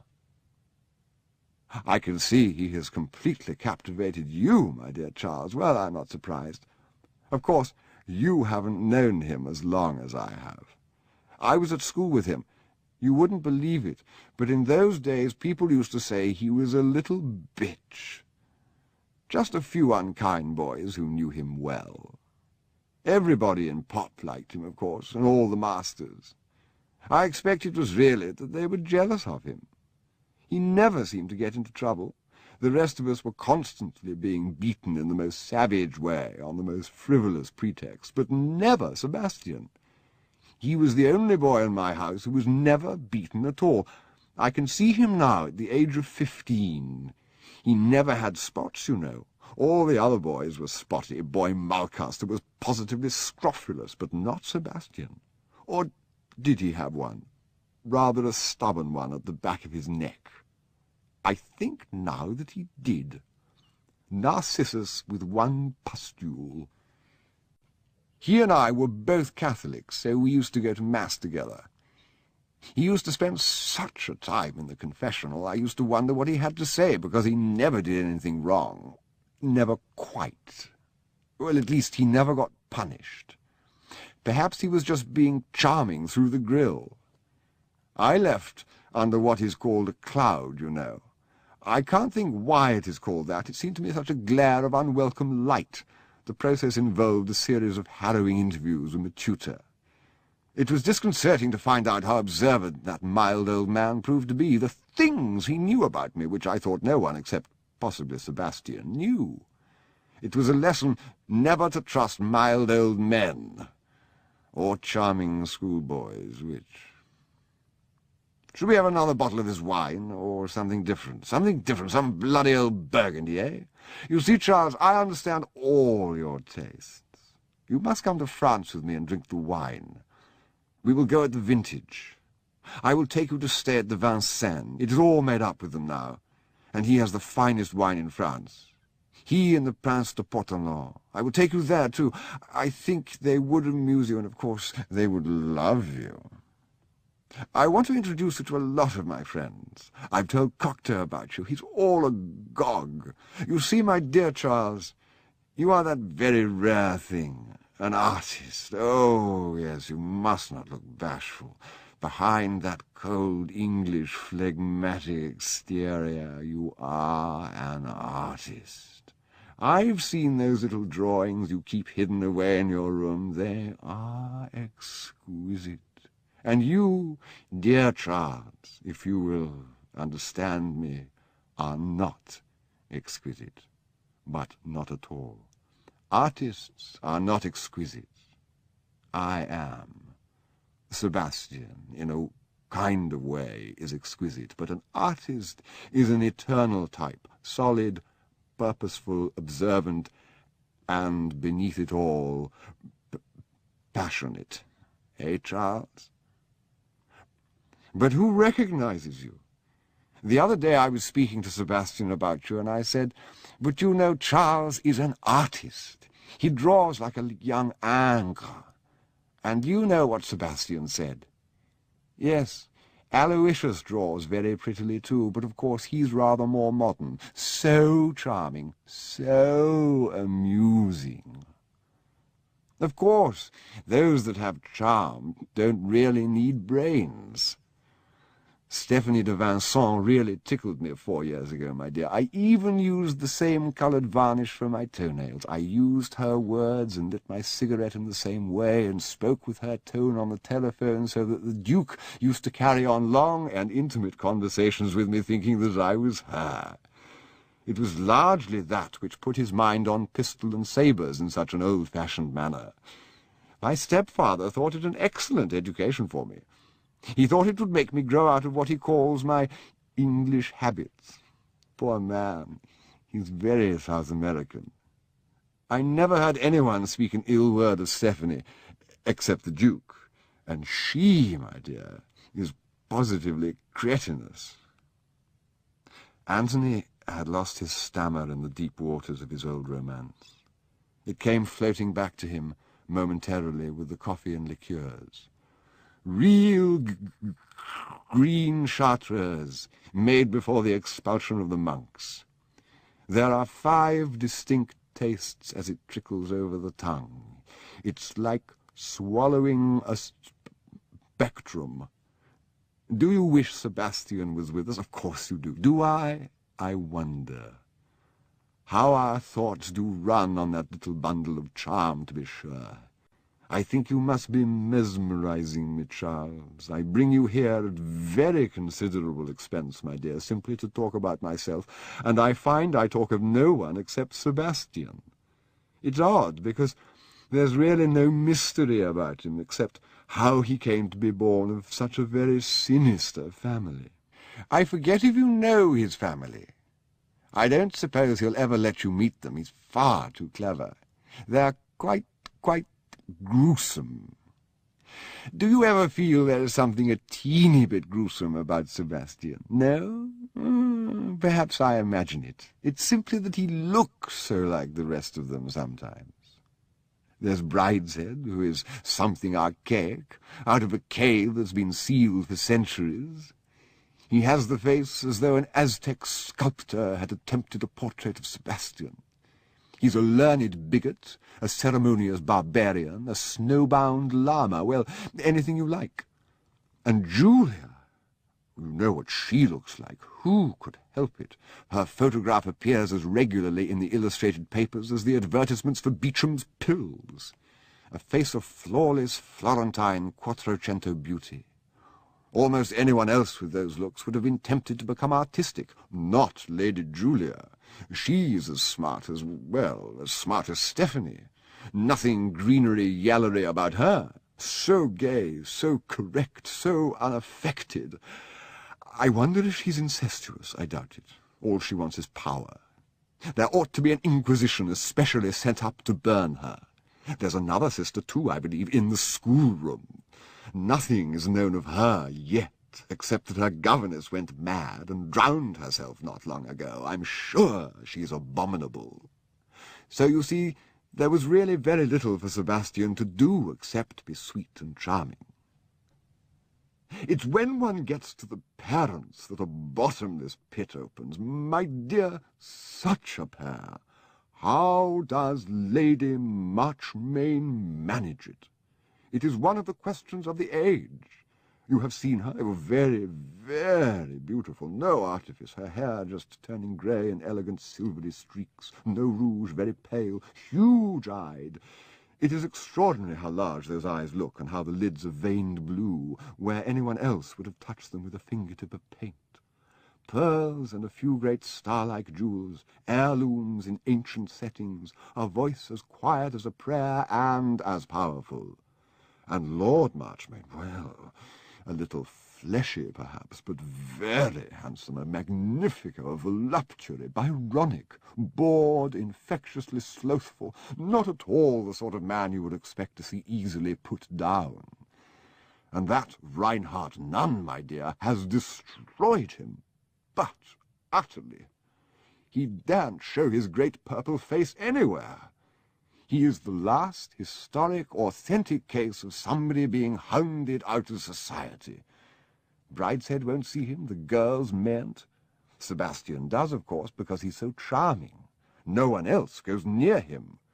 Why, last September, Lady Marchmain was in Venice, staying at the Palazzo Folieri. To tell you the truth, she was just a teeny bit ridiculous in Venice. She never went to the Lido, of course, but she was always drifting about the canals in a gondola with Sir Adrian Pawson. Such attitudes, my dear, like Madame Recamier. Once I passed them, and I caught the eye of the Folieri gondolier, whom, of course, I knew, and, my dear, he gave me such a wink. She came to all the parties in a sort of cocoon of gossamer, my dear, as though she were part of some Celtic play of a heroine from Maeterlinck. And she would go to church. Well, as you know, Venice is the one town in Italy where no one has gone to church. Anyway, she was rather a figure of fun that year. And then who should turn up in the Maltons' yacht but poor Lord Marchmain? He'd taken a little palace there, but was he allowed in? Lord Malton put him and his valet into a dinghy, my dear, and transshipped him there, and then into the steamer for Trieste. He hadn't even his mistress with him. It was her yearly holiday.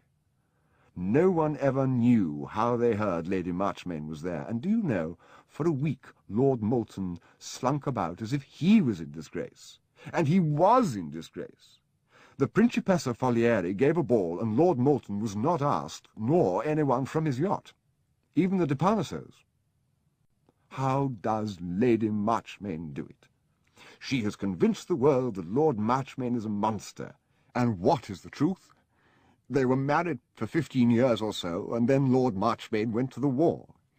He never came back, but formed a connection with a highly talented dancer. There are 1,000 such cases.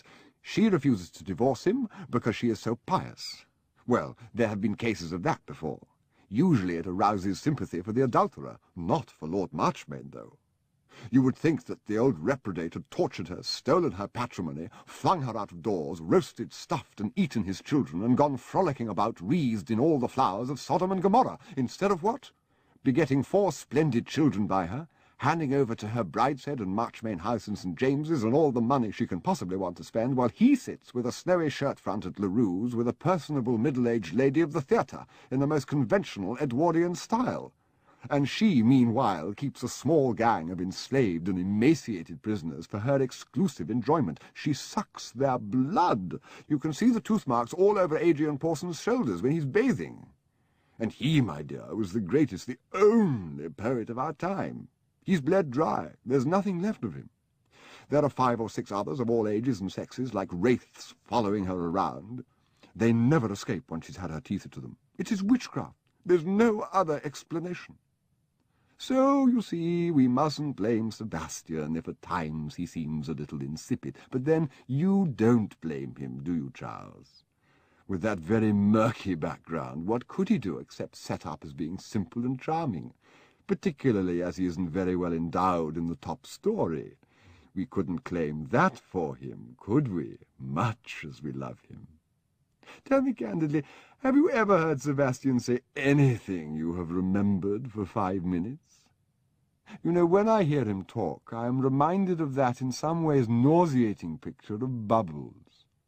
Conversation should be like juggling. Up go the balls and the plates, up and over, in and out, good solid objects that glitter in the footlights and fall with a bang if you miss them. But when dear Sebastian speaks, it is like a little sphere of soapsuds drifting off the end of an old clay pipe.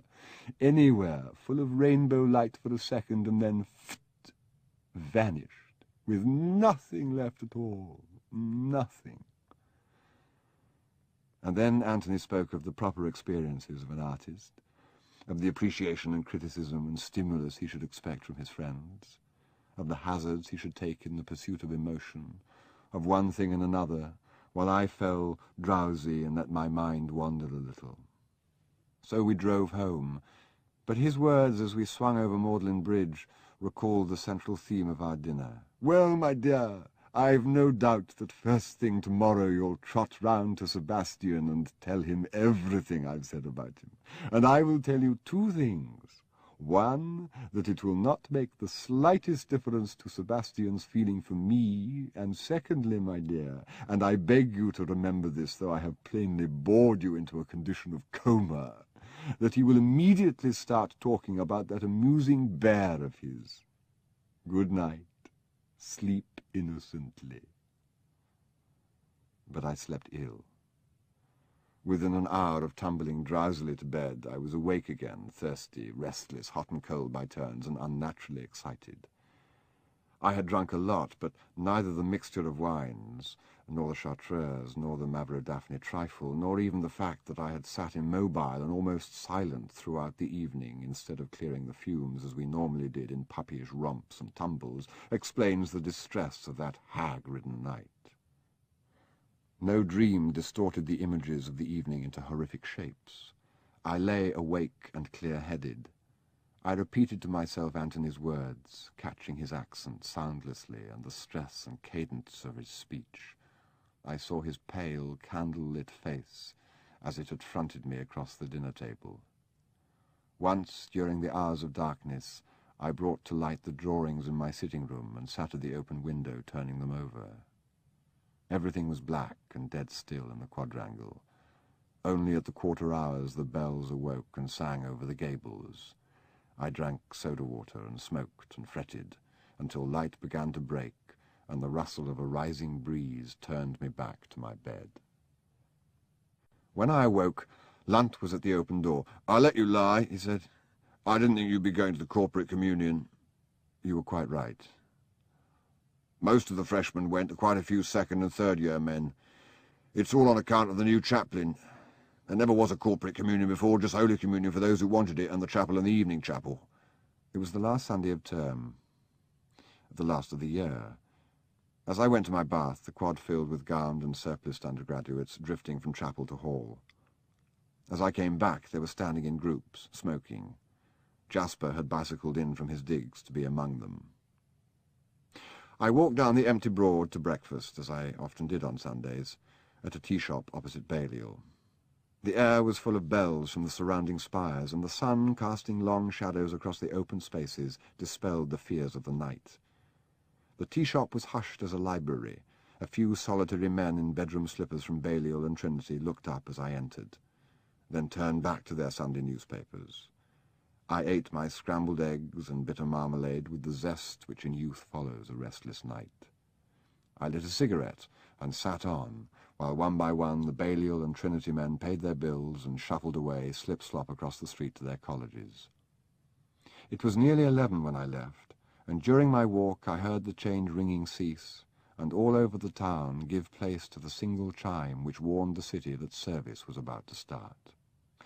None but churchgoers seemed abroad that morning, undergraduates and graduates, and wives and tradespeople, walking with that unmistakable English church-going pace which eschewed equally both haste and idle sauntering, holding, bound in black lambskin and white celluloid, the liturgies of half a dozen conflicting sects, on their way to St. Barnabas, St. Columba, St. Aloysius, St. Mary's, Pusey House, Blackfriars, and heaven knows where besides, to restored Norman and revived Gothic, to travesties of Venice and Athens, all in the summer sunshine going to the temples of their race. 4 proud infidels alone proclaimed their descent, 4 Indians from the gates of Balliol, in freshly laundered white flannels and neatly pressed blazers, with snow-white turbans on their heads, and in their plump brown hands bright cushions, a picnic basket, and the unpleasant plays of Bernard Shaw, making for the river. In the Corn Market, a party of tourists stood on the steps of the Clarendon Hotel discussing a road map with their chauffeur, while opposite, through the venerable arch of the Golden Cross, I greeted a group of undergraduates from my college who had breakfasted there and now lingered with their pipes in the creeper-hung courtyard. A troop of Boy Scouts, church-bound too, bright with coloured ribbons and badges, loped past in unmilitary array, and at Carfax I met the mayor and corporation in scarlet gowns and gold chains, preceded by wand-bearers, and followed by no curious glances, in procession to the preaching at the city church. In St. Aldate's I passed a crocodile of choir-boys, in starched collars and peculiar caps, on their way to Tom Gate and the cathedral. So, through a world of piety, I made my way to Sebastian. He was out. I read the letters, none of them very revealing, that littered his writing table, and scrutinized the invitation cards on his chimney-piece. There were no new additions. Then I read Lady into Fox until he returned. "I've been to Mass at the Old Palace," he said. "I haven't been all this term, and Monsignor Bell asked me to dinner twice last week, and I know what that means. Mummy's been writing to him. So I sat bang in front where he couldn't help seeing me and absolutely shouted the Hail Marys at the end. So that's over.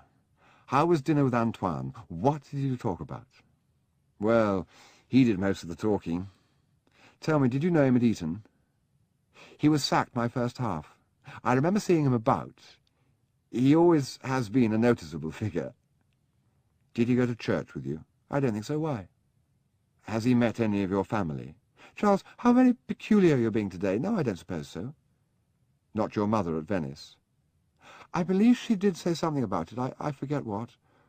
I think she was staying with some Italian cousins of ours, the Folieri, and Anthony turned up with his family at the hotel, and there was some party the Folieri gave that they weren't asked to. I know Mummy said something about it when I told her he was a friend of mine. I can't think why he should want to go to a party at the Folieris.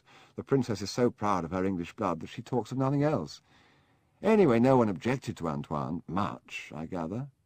It was his mother they thought difficult." "And who is the Duchess of Vincennes?" "Poppy? Stephanie." Oh, you must ask Antoine about that. He claims to have had an affair with her.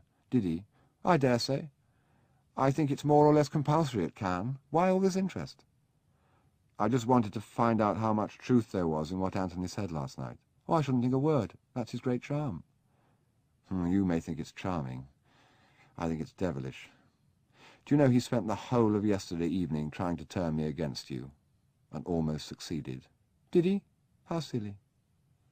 Aloysius wouldn't approve of that at all, would you, you pompous old bear? And then Boy Malcaster came into the room. Chapter 3. My Father at Home. Lady Julia Flight. I returned home for the long vacation without plans and without money. To cover end-of-term expenses, I had sold my Amiga screen to Collins for £10, of which I now kept 4. My last cheque overdrew my account by a few shillings, and I had been told that, without my father's authority, I must draw no more. My next allowance was not due until October. I was thus faced with a bleak prospect, and turning the matter over in my mind, I felt something not far off remorse for the prodigality of the preceding weeks. I had started the term with my battles paid and over £100 in hand. All that had gone, and not a penny paid out where I could get credit. There had been no reason for it, no great pleasure unattainable else. It had gone in ducks and drakes. Sebastian used to tease me, "You spend money like a bookie," but all of it went on and with him. His own finances were perpetually, vaguely distressed. "It's all done by lawyers," he said helplessly, "and I suppose they embezzle a lot. Anyway, I never seem to get much. Of course, Mummy would give me anything I asked for." "Then why don't you ask her for a proper allowance?" "Oh, Mummy likes having to be a present. She's so sweet," he said, adding one more line to the picture I was forming of her. Now Sebastian had disappeared into that other life of his, where I was not asked to follow, and I was left instead forlorn and regretful. How ungenerously in later life we disclaim the virtuous moods of our youth, living in retrospect long summer days of unreflecting dissipation. There is no candour in a story of early manhood which leaves out of account the homesickness for nursery morality, the regrets and resolutions of amendment, the black hours which, like zero on the roulette table, turn up with roughly calculable regularity. Thus I spent the first afternoon at home, wandering from room to room, looking from the plate-glass windows in turn on the garden and the street, in a mood of vehement self-reproach. My father, I knew, was in the house, but his library was inviolable, and it was not until just before dinner that he appeared to greet me. He was then in his late 50s, but it was his idiosyncrasy to seem much older than his years. To see him, one might have put him at 70, to hear him speak at nearly 80. He came to me now with the shuffling Mandarin tread which he affected, and a shy smile of welcome. When he dined at home, and he seldom dined elsewhere, he wore a frogged velvet smoking suit of the kind which had been fashionable many years before, and was to be so again, but at that time was a deliberate archaism. "My dear boy, they never told me you were here. Did you have a very exhausting journey? They gave you tea? You're well? I've just made a somewhat audacious purchase from Sonneschein's, a terracotta bull of the 5th century. I was examining it and forgot your arrival. Was the carriage very full? You had a corner seat?" He travelled so rarely himself that to hear of others doing so always excited his solicitude. "Hayter brought you the evening paper. There's no news, of course. Such a lot of nonsense." Dinner was announced. My father, from long habit, took a book with him to the table, and then, remembering my presence, furtively dropped it under his chair. "What'd you like to drink? Hayter, what have we for Mr. Charles to drink?" "There's some whiskey." "There's whiskey? Perhaps you like something else. What else have we?" "There isn't anything else in the house, sir." "There's nothing else.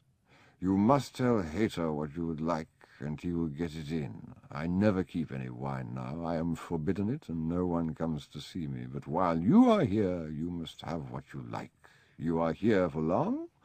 "I'm not quite sure, Father. "It's a very long vacation," he said wistfully. "In my day, we used to go on what were called reading parties, always in mountainous areas." Why, he repeated petulantly, "should alpine scenery be thought conducive to study?" "I thought of putting in some time at art school, in the life class." "Oh, my dear boy, you'll find them all shut. The students go to Barbizon and such places and paint in the open air. There was an institution in my day called a sketching club. Mixed sexes, bicycles, pepper and salt knickerbockers, Holland umbrellas, and, it was popularly thought, free love." "Such a lot of nonsense. I expect this will go on. You might try that."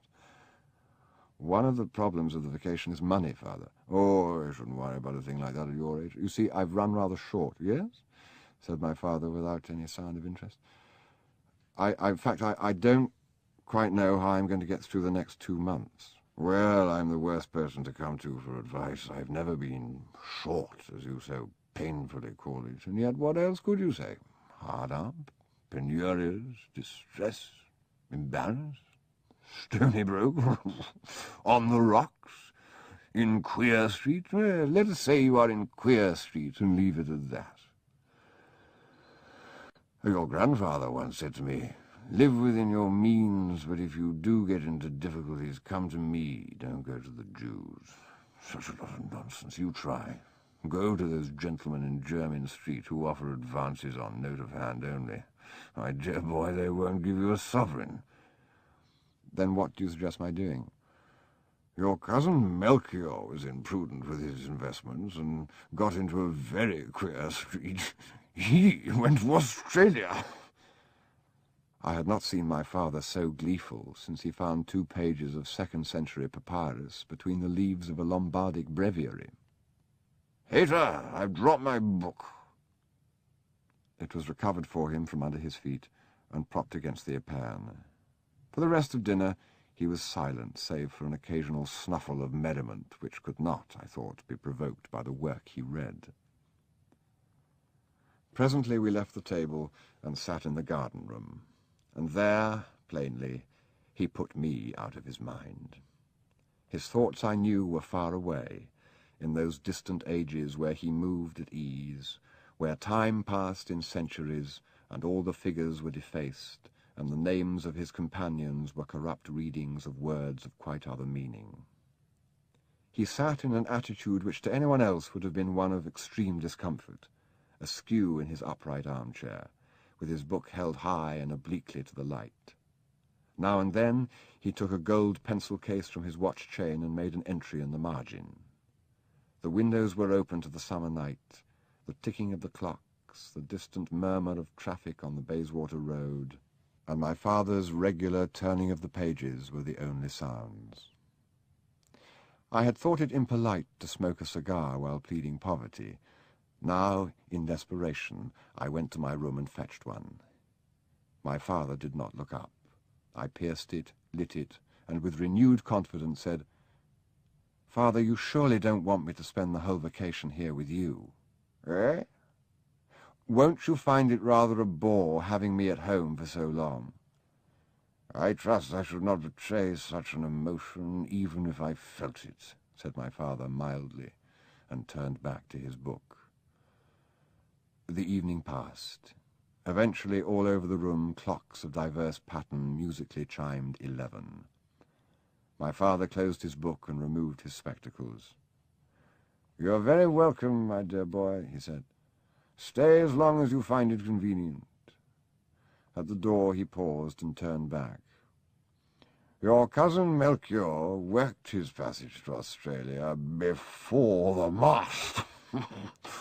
"What, I wonder, is before the mast?" During the sultry week that followed, my relations with my father deteriorated sharply. I saw little of him during the day. He spent hours on end in the library. Now and then he emerged, and I would hear him calling over the banisters, "Hater, get me a cab!" Then he would be away, sometimes for half an hour or less, sometimes for the whole day. His errands were never explained. Often I saw trays going up to him at odd hours, laden with meagre nursery snacks, rusks, glasses of milk, bananas, and so forth. If we met in a passage or on the stairs, he would look at me vacantly and say, "Ah," or "very warm," or "splendid, splendid." But in the evening, when he came to the garden room in his velvet smoking suit, he always greeted me formally. The dinner table was our battlefield. On the second evening, I took my book with me to the dining room. His mild and wandering eye fastened on it with sudden attention, and as we passed through the hall, he surreptitiously left his own on a side table. When we sat down, he said plaintively, "I do think, Charles, you might talk to me. I've had a very exhausting day. I was looking forward to a little conversation." "Of course, Father. What do we talk about?" "Cheer me up. Take me out of myself." Petulantly, "Tell me all about the new plays." "But I haven't been to any." "You should, you know. You really should. It's not natural in a young man to spend all his evenings at home." "Well, Father, as I told you, I haven't much money to spare for theatre-going." "My dear boy, you must not let money become your master in this way. Why, at your age, your cousin Melchior was part owner of a musical piece. It was one of his few happy ventures. You should go to the play as part of your education. If you read the lives of eminent men, you will find that quite half of them made their first acquaintance with drama from the gallery. I'm told there's no pleasure like it. It is there that you find the real critics and devotees. It is called sitting with the gods. The expense is nugatory, and even while you wait for admission in the street, you are diverted by buskers. We will sit with the gods together one night. How do you find Mrs. Abel's cooking?" "Unchanged." "It was inspired by your Aunt Philippa. She gave Mrs. Abel 10 menus, and they have never been varied. When I am alone, I do not notice what I eat, but now that you are here, we must have a change. What would you like? What is in season? Are you fond of lobsters? Hayter, tell Mrs. Abel to give us lobsters tomorrow night." Dinner that evening consisted of a white, tasteless soup, over-fried fillets of sole with a pink sauce, lamb cutlets propped against a cone of mashed potato, stewed pears in jelly standing on a kind of sponge cake. It is purely out of respect for your Aunt Philippa that I dine at this length. She laid it down that a 3-course dinner was middle class. "If you once let the servants get their way," she said, "you will find yourself dining nightly off a single chop." There is nothing I should like more. In fact, that is exactly what I do when I go to my club on Mrs. Abel's evening out. But your aunt ordained that at home I must have soup and 3 courses. Some nights it is fish, meat and savoury, on others it is meat, sweet, savoury. There are a number of possible permutations. It is remarkable how some people are able to put their opinions in lapidary form. Your aunt had that gift. It is odd to think that she and I once dined together nightly, just as you and I do, my boy. Now she made unremitting efforts to take me out of myself. She used to tell me about her reading. It was in her mind to make a home with me, you know. She thought I should get into funny ways if I was left on my own. Perhaps I have got into funny ways, have I? No, but it didn't do. I got her out in the end. There was an unmistakable note of menace in his voice as he said this. It was largely by reason of my Aunt Philippa that I now found myself so much a stranger in my father's house. After my mother's death, she came to live with my father and me, no doubt, as he said, with the idea of making her home with us. I knew nothing then of the nightly agonies at the dinner table. My aunt made herself my companion, and I accepted her without question. That was for a year. The first change was that she reopened her house in Surrey, which she had meant to sell, and lived there during my school terms, coming to London only for a few days' shopping and entertainment. In the summer we went to lodgings together at the seaside. Then in my last year at school she left England. "I got her out in the end," he said with derision and triumph of that kindly lady, and he knew that I heard in the words a challenge to myself.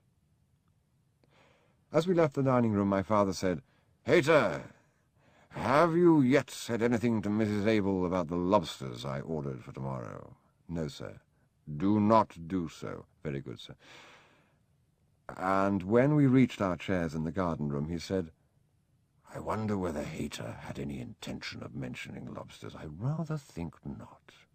Do you know, I believe he thought I was joking."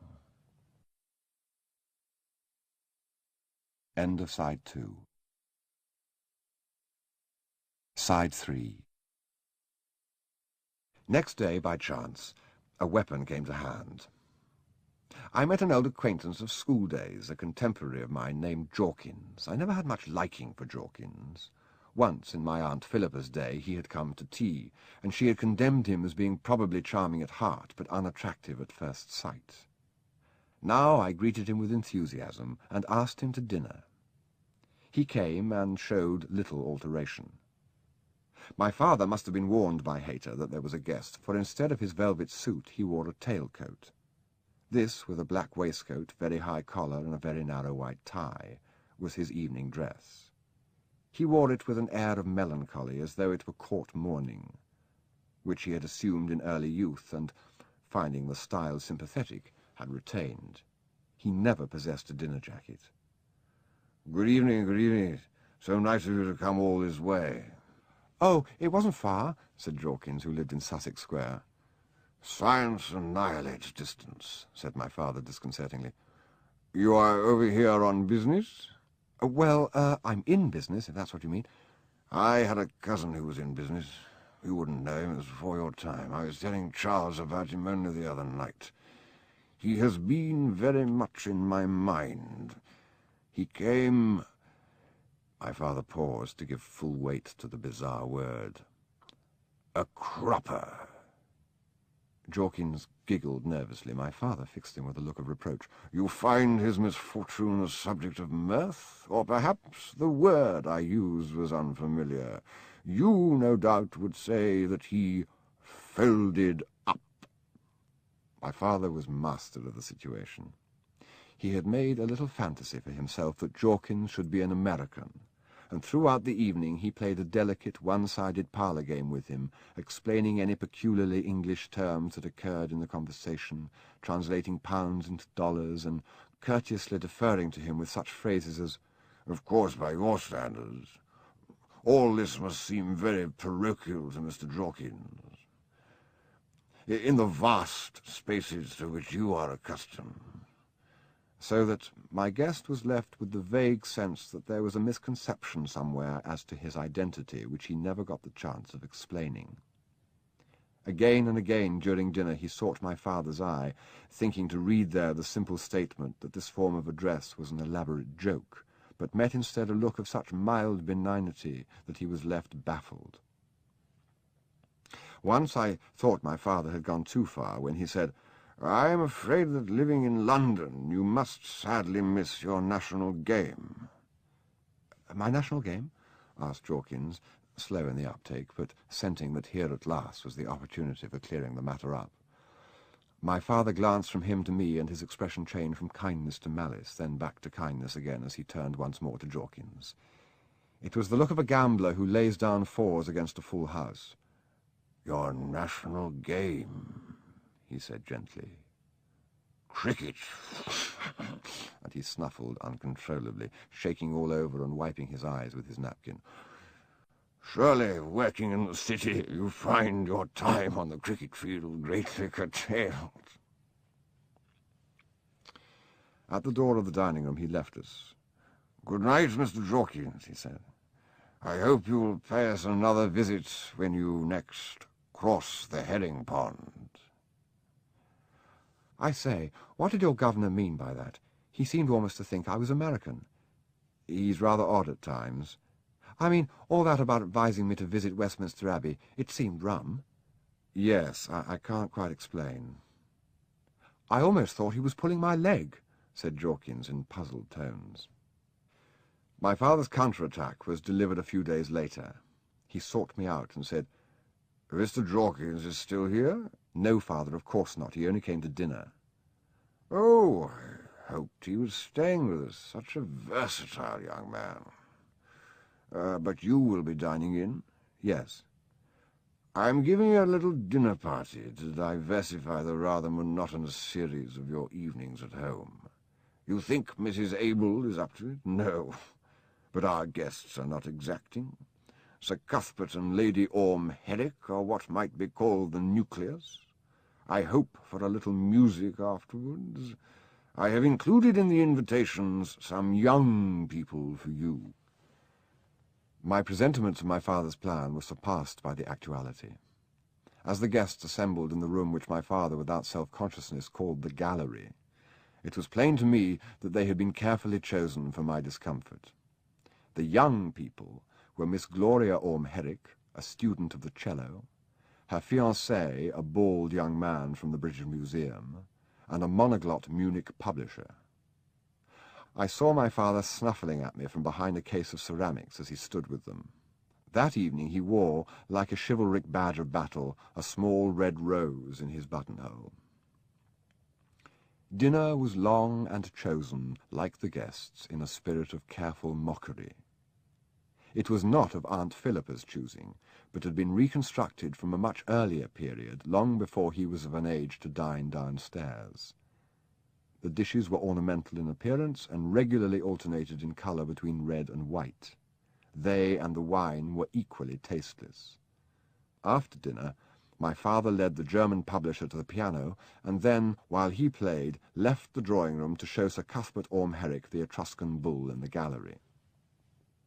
It was a gruesome evening, and I was astonished to find, when at last the party broke up, that it was only a few minutes after 11. My father helped himself to a glass of barley water and said, "What very dull friends I have. You know, without despair of your presence, I should never have roused myself to invite them. I have been very negligent about entertaining lately. Now that you are paying me such a long visit, I will have many such evenings. You liked Miss Gloria Orme Herrick?" "No." "No? Was it her little moustache you objected to, or her very large feet? Do you think she enjoyed herself?" "No." "That was my impression also. I doubt if any of our guests will count this as one of their happiest evenings. That young foreigner played atrociously, I thought. Where can I have met him? And Miss Constantia Smethick, where can I have met her? But the obligations of hospitality must be observed. As long as you are here, you shall not be dull." Strife was internecine during the next fortnight, and I suffered the more, for my father had greater reserves to draw on and a wider territory for manoeuvre, while I was pinned to my bridgehead between the uplands and the sea. He never declared his war aims, and I do not to this day know whether they were purely punitive, whether he had really at the back of his mind some geopolitical idea of getting me out of the country, as my Aunt Philippa had been driven to Bordighera and cousin Melchior to Darwin, or whether, as seems most likely, he fought for the sheer love of a battle in which, indeed, he shone. I received one letter from Sebastian, a conspicuous object which was brought to me in my father's presence one day when he was lunching at home. I saw him look curiously at it, and bore it away to read in solitude. It was written on, and enveloped in, a heavy late Victorian mourning paper, black coroneted and black bordered. I read it eagerly. Brideshead Castle, Wiltshire. I wonder what the date is. Dearest Charles, I found a box of this paper at the back of the bureau, so I must write to you, as I am in mourning for my lost innocence. It never looked like living. The doctors despaired of it from the start.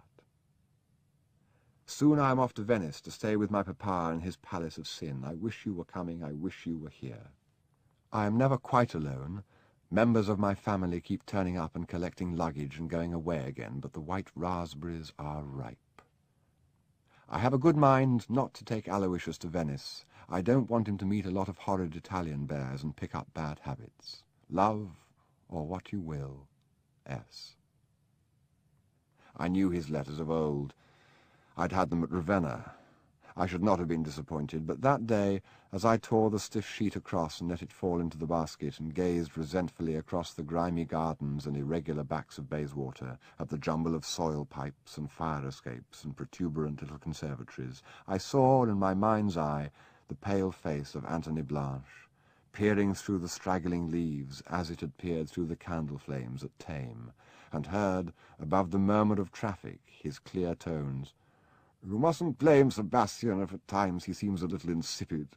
When I hear him talk, I am reminded of that in some ways nauseating picture of Bubbles." For days after that, I thought I hated Sebastian. Then one afternoon a telegram came from him, which dispelled that shadow, adding a new and darker one of its own.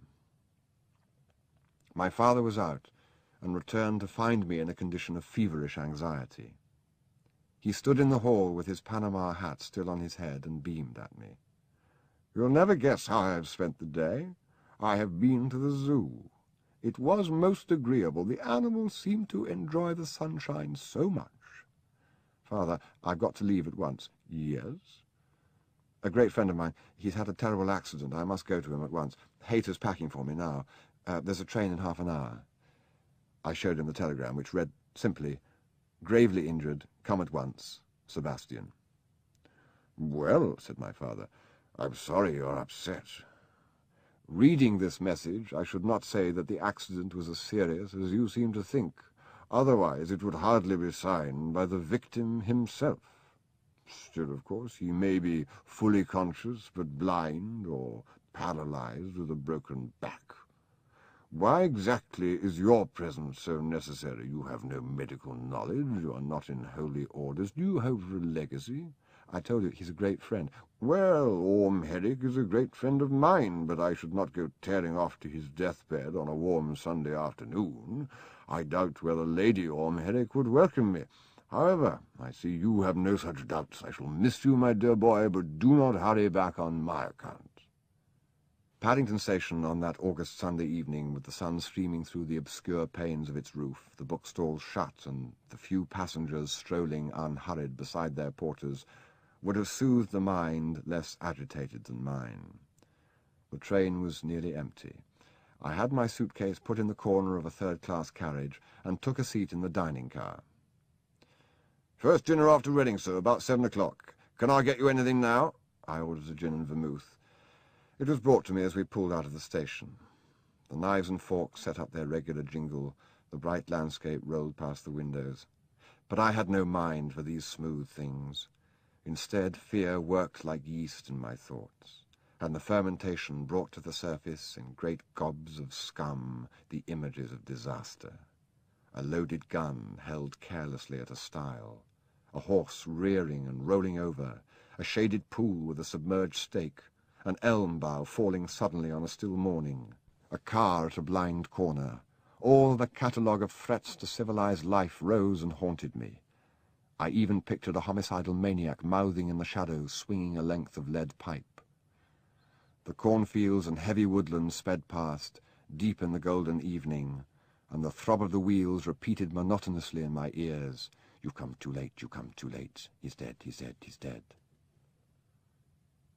I dined and changed trains to the local line, and in twilight came to Melstead Carbery, which was my destination. "Brideshead, sir?" "Yes. Lady Julia's in the yard." She was sitting at the wheel of an open car. I recognized her at once. I could not have failed to do so. "You're Mr. Ryder? Jump in." Her voice was Sebastian's, and his her way of speaking. "How is he?" "Sebastian? Oh, he's fine. Have you had dinner? Well, I expect it was beastly. There's some more at home. Sebastian and I are alone, so we thought we'd wait for you. What's happened to him?" "Didn't he say? I expect he thought you wouldn't come if you knew. He's cracked a bone in his ankle so small it hasn't a name. But they x-rayed it yesterday and told him to keep it up for a month. It's a great bore to him, putting out all his plans. He's been making the most enormous fuss. Everyone else has gone. He tried to make me stay back with him. Well, I expect you know how maddeningly pathetic he can be. I almost gave in, and then I said, surely there must be someone you can get hold of, and he said everyone was away or busy, and anyway no one else would do. But at last he agreed to try you, and I promised to stay if you failed him, so you can imagine how popular you are with me. I must say it's noble of you to come all this way at a moment's notice. And as she said it, I heard, or thought I heard, a tiny note of contempt in her voice that I should be so readily available. How did he do it? Believe it or not, playing croquet. He lost his temper and tripped over a hoop. Not a very honourable scar. She so much resembled Sebastian that, sitting beside her in the gathering dusk, I was confused by the double illusion of familiarity and strangeness. Thus, looking through strong lenses, one may watch a man approaching from afar, study every detail of his face and clothes, believe one has only to put out a hand to touch him, marvel that he does not hear one, and look up as one moves, and then, seeing him with the naked eye, suddenly remember that one is to him a distant speck, doubtfully human. I knew her, and she did not know me. Her dark hair was scarcely longer than Sebastian's, and it blew back from her forehead as his did. Her eyes on the darkling road were his, but larger. Her painted mouth was less friendly to the world. She wore a bangle of charms on her wrist, and in her ears little gold rings. Her light coat revealed an inch or two of flowered silk. Skirts were short in those days, and her legs, stretched forward to the controls of the car, were spindly, as was also the fashion. Because her sex was the palpable difference between the familiar and the strange, it seemed to fill the space between us, so that I felt her to be especially female, as I had felt of no woman before. "I'm terrified of driving at this time of the evening," she said. "There doesn't seem anyone left at home who can drive a car. Sebastian and I are practically camping out here. I hope you haven't come expecting a pompous party." She leaned forward to the locker for a box of cigarettes. "No, thanks. Light one for me, will you?" It was the first time in my life that anyone had asked this of me, and as I took the cigarette from my lips and put it in hers, I caught a thin bat squeak of sexuality, inaudible to any but me. "Thanks. You've been here before. Nanny reported it. We both thought it very odd of you not to stay for tea with me." That was Sebastian. "You do seem to let him boss you about a good deal. You shouldn't. It's very bad for him." We had turned the corner of the drive now. The colour had died in the woods and sky, and the house seemed painted in grisaille, save for the central golden square at the open doors. A man was waiting to take my luggage. "Here we are." She led me up the steps and into the hall, flung her coat on a marble table, and stooped to fondle a dog which came to greet her. "I wouldn't put it past Sebastian to have started dinner." At that moment he appeared between the pillars at the further end, propelling himself in a wheelchair. He was in pyjamas and dressing gown, with one foot heavily bandaged. "Well, darling, I've collected your chum," she said, again with a barely perceptible note of contempt. "I thought you were dying," I said, conscious then, as I have been ever since I arrived, of the predominating emotion of vexation rather than of relief, that I had been bilked of my expectations of a grand tragedy. "I thought I was, too. The pain was excruciating. Julia, do you think that if you asked him, Wilcox would give us champagne tonight?"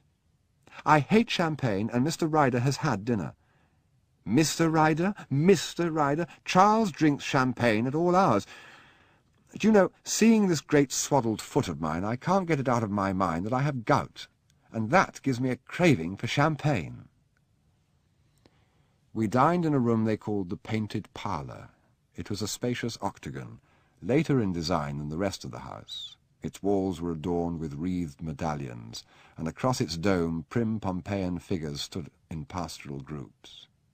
They, and the satin wood and ormolu furniture, the carpet, the hanging bronze candelabrum, the mirrors and the sconces, were all a single composition, the design of one illustrious hand.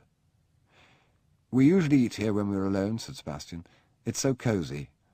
While they dined, I ate a peach and told them of the war with my father.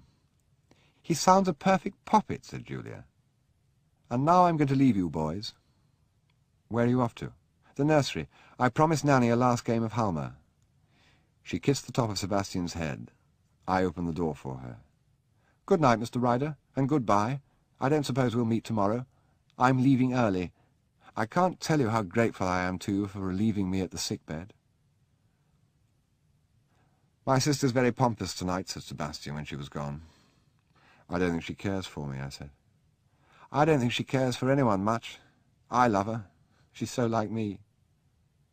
Do you? Is she? In looks, I mean, and the way she talks. I wouldn't love anyone with a character like mine. When we had drunk our port, I walked beside Sebastian's chair through the pillared hall to the library, where we sat that night and nearly every night of the ensuing month. It lay on the side of the house that overlooked the lakes. The windows were open to the stars and the scented air, to the indigo and silver moonlit landscape of the valley and the sound of water falling in the fountain. "We'll have a heavenly time alone," said Sebastian. And when next morning, while I was shaving, I saw from my bathroom window Julia with her luggage at her back drive from the forecourt and disappear at the hill's crest without a backward glance, I felt a sense of liberation and peace, such as I was to know years later, when, after a night of unrest, the sirens sounded the all-clear. Chapter 4. Sebastian at home, Lord Marchmain abroad. The languor of youth. How unique and quintessential it is. How quickly, how irrevocably lost. The zest, the generous affections, the illusions, the despair, all the traditional attributes of youth, all save this, come and go with us through life. These things are a part of life itself, but languor, the relaxation of yet unwearied sinews, the mind sequestered and self-regarding, that belongs to youth alone, and dies with it. Perhaps in the mansions of limbo the heroes enjoy some such compensation for their loss of the beatific vision. Perhaps the beatific vision itself has some remote kinship with this lowly experience. I, at any rate, believe myself very near heaven during those languid days at Brideshead. Why is this house called a castle? It used to be one until they moved it. What can you mean? Just that. We had a castle a mile away, down by the village. Then we took a fancy to the valley and pulled the castle down, carted the stones up here and built a new house. I'm glad they did, aren't you? If it was mine, I'd never live anywhere else. But you see, Charles, it isn't mine. Just at the moment it is, but usually it's full of ravening beasts. If it could only be like this always, always summer, always alone, the fruit always ripe, and Aloysius in a good temper. It is thus I like to remember Sebastian, as he was that summer when we wandered alone through that enchanted palace. Sebastian in his wheelchair, spinning down the box-edged walks of the kitchen gardens in search of alpine strawberries and warm figs, propelling himself through the succession of hot houses from scent to scent and climate to climate, to cut the muscat grapes and choose orchids for our buttonholes. Sebastian hobbling with a pantomime of difficulty to the old nurseries, sitting beside me on the threadbare flowered carpet with the toy cupboard empty about us, and Nanny Hawkins stitching complacently in the corner, saying, "You're one as bad as the other, a pair of children, the two of you. Is that what they teach you at college?" Sebastian supine on the sunny seat in the colonnade as he was now, and I in a hard chair beside him, trying to draw the fountain. Is the dome by Inigo Jones too? It looks later. Oh, Charles, don't be such a tourist. What does it matter when it was built if it's pretty? It's the sort of thing I like to know. Oh, dear, I thought I'd cured you of all that. The terrible Mr. Collins. It was an aesthetic education to live within those walls, to wander from room to room, from the Sonesque library to the Chinese drawing-room, a-dazzle with gilt pagodas and nodding mandarins, painted paper and Chippendale fretwork, from the Pompeian parlour to the great tapestry-hung hall which stood unchanged, as it had been designed 250 years before, to sit hour after hour in the shade, looking out on the terrace. This terrace was the final consummation of the house's plan. It stood on massive stone ramparts above the lakes, so that from the hall steps it seemed to overhang them, as though, standing by the balustrade, one could have dropped a pebble into the first of them immediately below one's feet. It was embraced by the two arms of the colonnade. Beyond the pavilions, groves of lime led to the wooded hillsides. Part of the terrace was paved, part planted with flower beds and arabesques of dwarf box. Taller box grew in a dense hedge, making a wide oval, cut into niches and interspersed with statuary, and in the centre, dominating the whole splendid space, rose the fountain, such a fountain as one might expect to find in a piazza of southern Italy, such a fountain as was indeed found there a century ago by one of Sebastian's ancestors, found, purchased, imported, and re-erected in an alien but welcoming climate. Sebastian set me to draw it. It was an ambitious subject for an amateur, an oval basin with an island of sculptured rocks at its centre. On the rocks grew in stone formal tropical vegetation and wild English fern in its natural fronds. Through them ran a dozen streams that counterfeited springs, and round them sported fantastic tropical animals, camels and camel leopards and an ebullient lion, all vomiting water. On the rocks, to the height of the pediment, stood an Egyptian obelisk of red sandstone. But by some odd chance, for the thing was far beyond me, I brought it off, and, by judicious omissions and some stylish tricks, produced a very passable echo of Piranesi. "Shall I give it to your mother?" I asked. "Why, you don't know her." "Well, it seems polite. I'm staying in her house." "Give it to Nanny," said Sebastian. I did so, and she put it among the collection on the top of her chest of drawers, remarking that it had quite a look of the thing, which she had often heard admired but could never see the beauty of herself. For me, the beauty was new found. Since the days when, as a schoolboy, I used to bicycle round the neighbouring parishes, rubbing brasses and photographing fonts, I had nursed a love of architecture, but though in opinion I had made that easy leap characteristic of my generation from the Puritanism of Ruskin to the Puritanism of Roger Fry, my sentiments at heart were insular and medieval. This was my conversion to the Baroque. Here, under that high and insolent dome, under those coffered ceilings, here, as I passed through those arches and broken pediments to the pillared shade beyond, and sat hour by hour before the fountain, probing its shadows, tracing its lingering echoes, rejoicing in all its clustered feats of daring and invention, I felt a whole new system of nerves alive within me, as though the water that spurted and bubbled among its stones was indeed a life-giving spring. One day in a cupboard we found a large Japan tin box of oil paints still in workable condition. Mummy brought them a year or two ago. Someone told her that you could only appreciate the beauty of the world by trying to paint it. We laughed at her a great deal about it. She couldn't draw at all. And however bright the colours were in the tubes, by the time Mummy had mixed them up, they all came out a kind of khaki. Various dry, muddy smears on the palette confirmed this statement. Cordelia was always made to wash the brushes. In the end, we all protested and made Mummy stop. The paints gave us the idea of decorating the office. This was a small room opening on the colonnade. It had once been used for estate business, but was now derelict, holding only some garden games and a tub of daedalus. It had plainly been designed for a softer use, perhaps as a tea-room or study, for the plaster walls were decorated with delicate rococo panels, and the roof was prettily groined. Here, in one of the smaller oval frames, I sketched a romantic landscape, and in the days that followed, filled it out in colour, and by luck and the happy mood of the moment made a success of it. The brush seemed somehow to do what was wanted of it. It was a landscape without figures, a summer scene of white cloud and blue distances, with an ivy-clad ruin in the foreground, rocks and a waterfall affording a rugged introduction to the receding parkland behind. I knew little of oil painting, and learned its ways as I worked. When, in a week, it was finished, Sebastian was eager for me to start on one of the larger panels. I made some sketches. He called for a fête champêtre, with a ribbon swing and a Negro page and a shepherd playing the pipes. But the thing languished. I knew it was good chance that had made my landscape, and that this elaborate pastiche was too much for me. One day we went down to the cellars with Wilcox and saw the empty bays which had once held a vast store of wine. One transept only was used now. There the bins were well stocked, some of them with vintages 50 years old.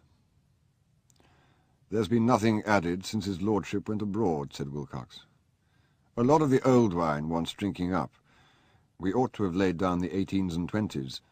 I've had several letters about it from the wine merchants, but her ladyship says to ask Lord Brideshead, and he says to ask his lordship, and his lordship says to ask the lawyers.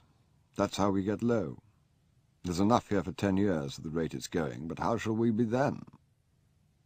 Wilcox welcomed our interest. We had bottles brought up from every bin, and it was during those tranquil evenings with Sebastian that I first made a serious acquaintance with wine, and sowed the scene of that rich harvest which was to be my stay in many barren years. We would sit, he and I, in the painted parlour with 3 bottles open on the table and 3 glasses before each of us. Sebastian had found a book on wine tasting, and we followed its instructions in detail.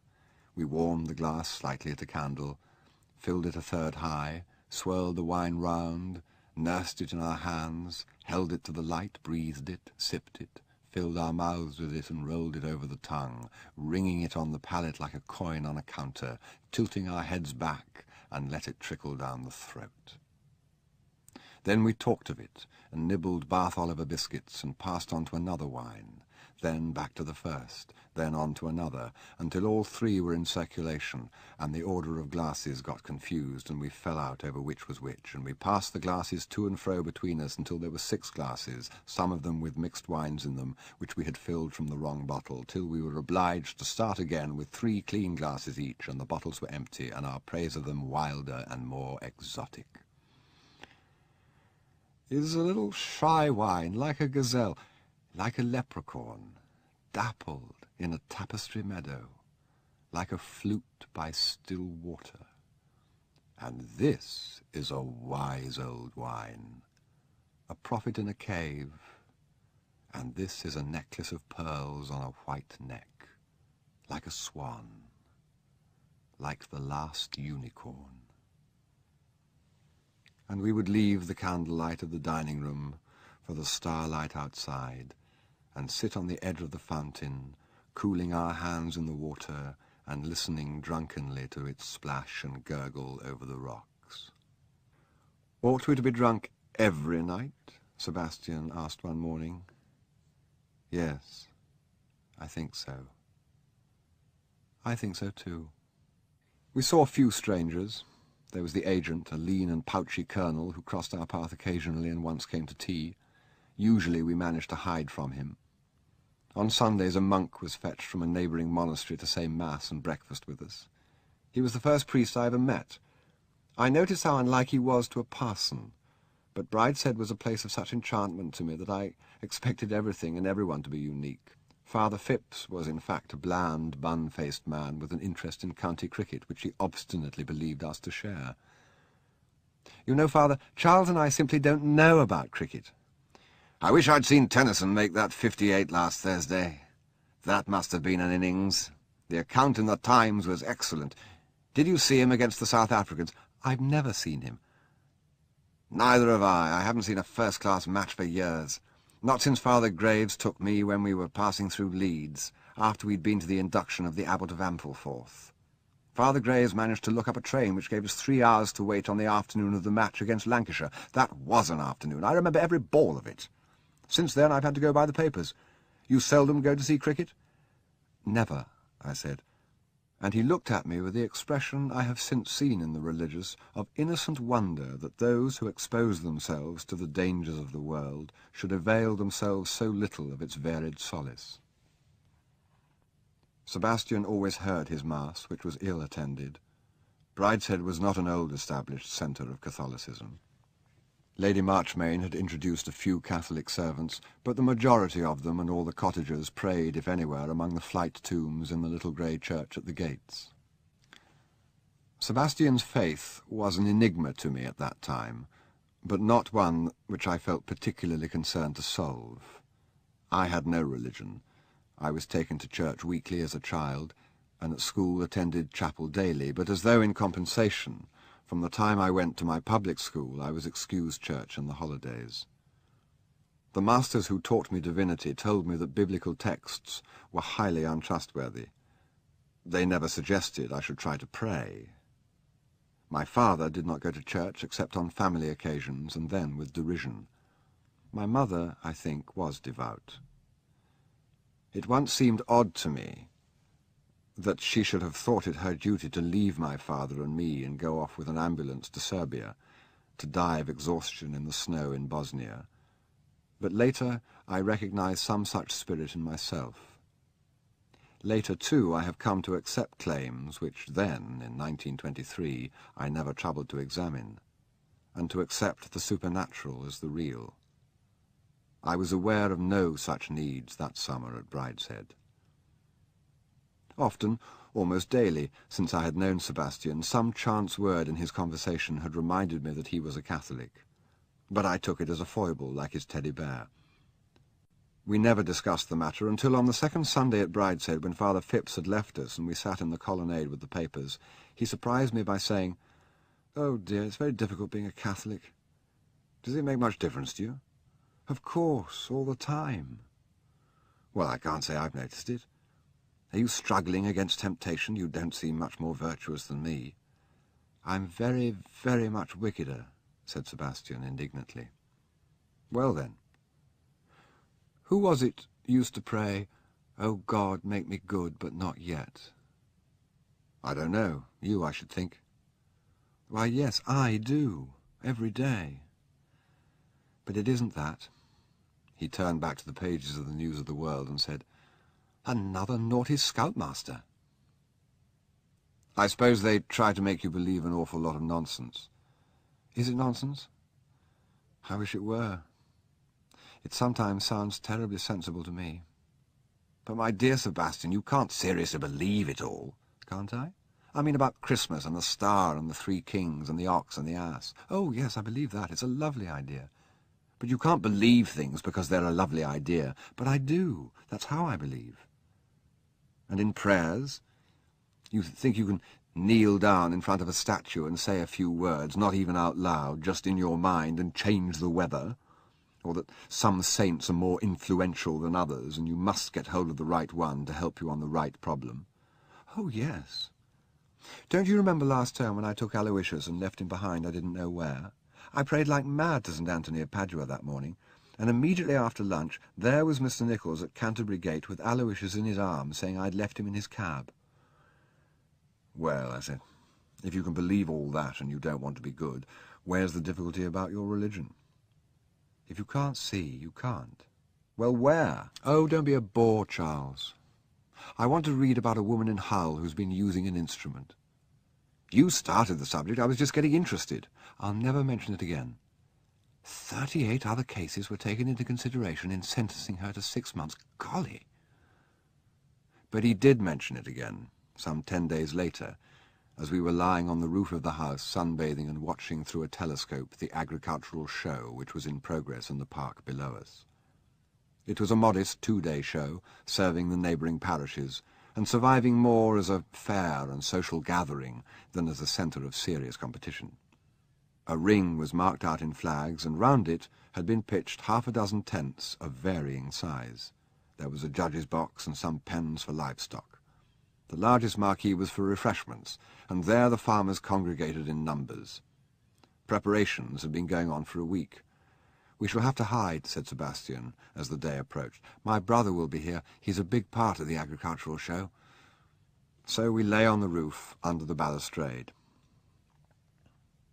Brideshead came down by train in the morning and lunched with Colonel Fender, the agent. I met him for 5 minutes on his arrival. Anthony Blanche's description was peculiarly apt. He had the flight face carved by an Aztec. We could see him now, through the telescope, moving awkwardly among the tenants, stopping to greet the judges in their box, leaning over a pen, gazing seriously at the cattle. "Queer fellow, my brother," said Sebastian. "He looks normal enough." "Oh, but he's not. If you only knew. He's much the craziest of us. Only it doesn't come out at all. He's all twisted inside. He wanted to be a priest, you know. I didn't. I think he still does. He nearly became a Jesuit straight from Stonyhurst. It was awful for Mummy. She couldn't exactly try and stop him, but of course it was the last thing she wanted. Think what people would have said. The eldest son. I mean, it's not as if it had been me. And poor Papa. The church had been enough trouble to him without that happening. There was a frightful to-do. Monks and Monsignori running round the house like mice, and Brideshead just sitting glum and talking about the will of God. He was the most upset, you see, when Papa went abroad. Much more than Mummy, really. Finally, they persuaded him to go to Oxford and think it over for 3 years. Now he's trying to make up his mind. He talks of going into the Guards and into the House of Commons and of marrying. He doesn't know what he wants. I wondered if I should have been like that if I'd gone to Stonyhurst. I should have gone, only Papa went abroad before I was old enough, and the first thing he insisted on was my going to Eton. Has your father given up religion? Well, he's had to, in a way. He only took to it when he married Mummy. When he went off, he left that behind with the rest of us. You must meet him. He's a very nice man. Sebastian had never spoken seriously of his father before. I said, "He must have upset you all when your father went away." "All but Cordelia. She was too young. It upset me at the time.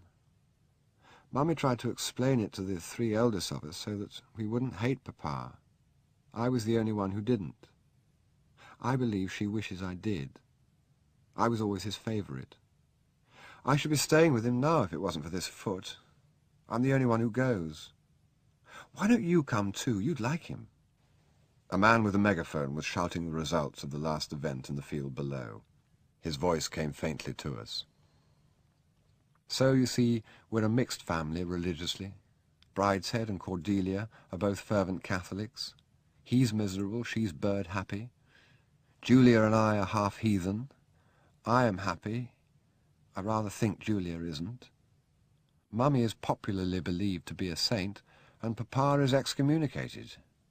And I wouldn't know which of them was happy. Anyway, however you look at it, happiness doesn't seem to have much to do with it.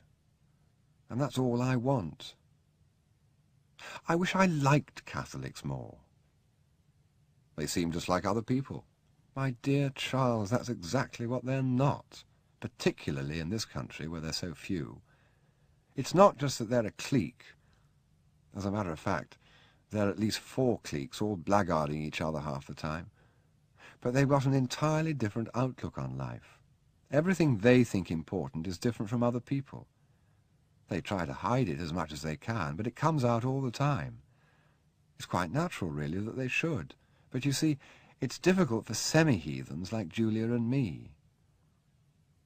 We were interrupted in this unusually grave conversation by loud, childish cries from beyond the chimney stacks. "Sebastian! Sebastian!" "Good heaven," said Sebastian, reaching for a blanket. "That sounds like my sister Cordelia. Cover yourself up." "Where are you?" There came into view a robust child of 10 or 11.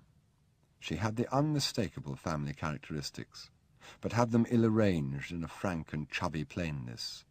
2 thick old-fashioned pigtails hung down her back. "Go away, Cordelia, we've got no clothes on." "Why? You're quite decent. I guessed you were here. You didn't know I was about, did you? I came down with Bridie and stopped to see Francis Xavier." To me. "He's my pig. Then we had lunch with Colonel Fender, and then the show. Francis Xavier got a special mention. That beast Randall got first with a mangy animal. Darling Sebastian, I'm pleased to see you again. How's your poor foot?" "Say how do you do to Mr. Ryder." "Oh, sorry, how do you do?" All the family charm was in her smile.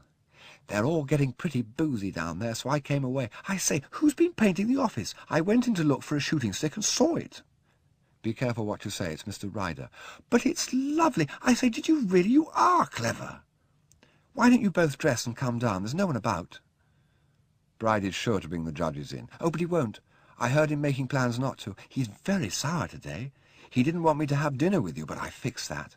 Come on. I'll be in the nursery when you're fit to be seen." We were a sombre little party that evening. Only Cordelia was perfectly at ease, rejoicing in the food, the lateness of the hour, and her brother's company. Brideshead was 3 years older than Sebastian and I, but he seemed of another generation. He had the physical tricks of his family, and his smile, when it rarely came, was as lovely as theirs. He spoke in their voice, with a gravity and restraint which in my cousin Jasper would have sounded pompous and false, but in him was plainly unassumed and unconscious. "I'm so sorry to miss so much of your visit," he said to me. "You are being looked after properly. I hope Sebastian is seeing to the wine. Wilcox is apt to be rather grudging when he is on his own. He's treated us very liberally. I'm delighted to hear it. You are fond of wine?" "Very. I wish I were. It is such a bond with other men. At Magdalen I tried to get drunk more than once, but I did not enjoy it. Beer and whiskey I find even less appetizing. Events like this afternoon's are a torment to me in consequence." "I like wine," said Cordelia. My sister Cordelia's last report said that she was not only the worst girl in the school, but the worst there had ever been in the memory of the oldest nun. "That's because I refused to be an enfant de Marie. Reverend Mother said that if I didn't keep my room tidier, I couldn't be one, so I said, well, I won't be one. I don't believe Our Blessed Lady cares 2 hoots whether I put my gym shoes on the left or the right of my dancing shoes. Reverend Mother was livid. Our Lady cares about obedience." "Bridie, you mustn't be pious," said Sebastian. "We've got an atheist with us." "Agnostic," I said. "Really? Is there much of that at your college?" "There was a certain amount at Magdalen." "I really don't know. I was one long before I went to Oxford." "It's everywhere," said Brideshead. Religion seemed an inevitable topic that day. For some time we talked about the agricultural show. Then Brideshead said, "I saw the bishop in London last week. You know he wants to close our chapel." "Oh, he couldn't," said Cordelia. "I don't think Mummy will let him," said Sebastian. "It's too far away," said Brideshead. "There are a dozen families round Melstead who can't get there. He wants to open a mass centre there." "But what about us?" said Sebastian. "Do we have to drive out on winter mornings?" "We must have the Blessed Sacrament here," said Cordelia. "I like popping in at odd times. So does Mummy." "So do I," said Brideshead. "But there are so few of us. It's not as though we were old Catholics, with everyone on the estate coming to Mass. It'll have to go sooner or later. Perhaps after Mummy's time. The point is whether it wouldn't be better to let it go now. You're an artist, Ryder. What do you think of it aesthetically?" "I think it's beautiful," said Cordelia with tears in her eyes. "Is it good art?" "Well, I don't quite know what you mean," I said warily. "I think it's a remarkable example of its period.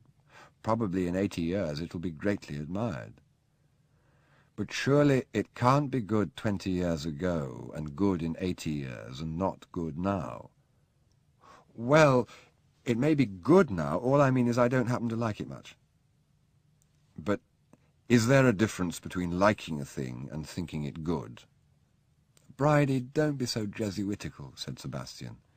But I knew that this disagreement was not a matter of words only, but expressed a deep and impassable division between us.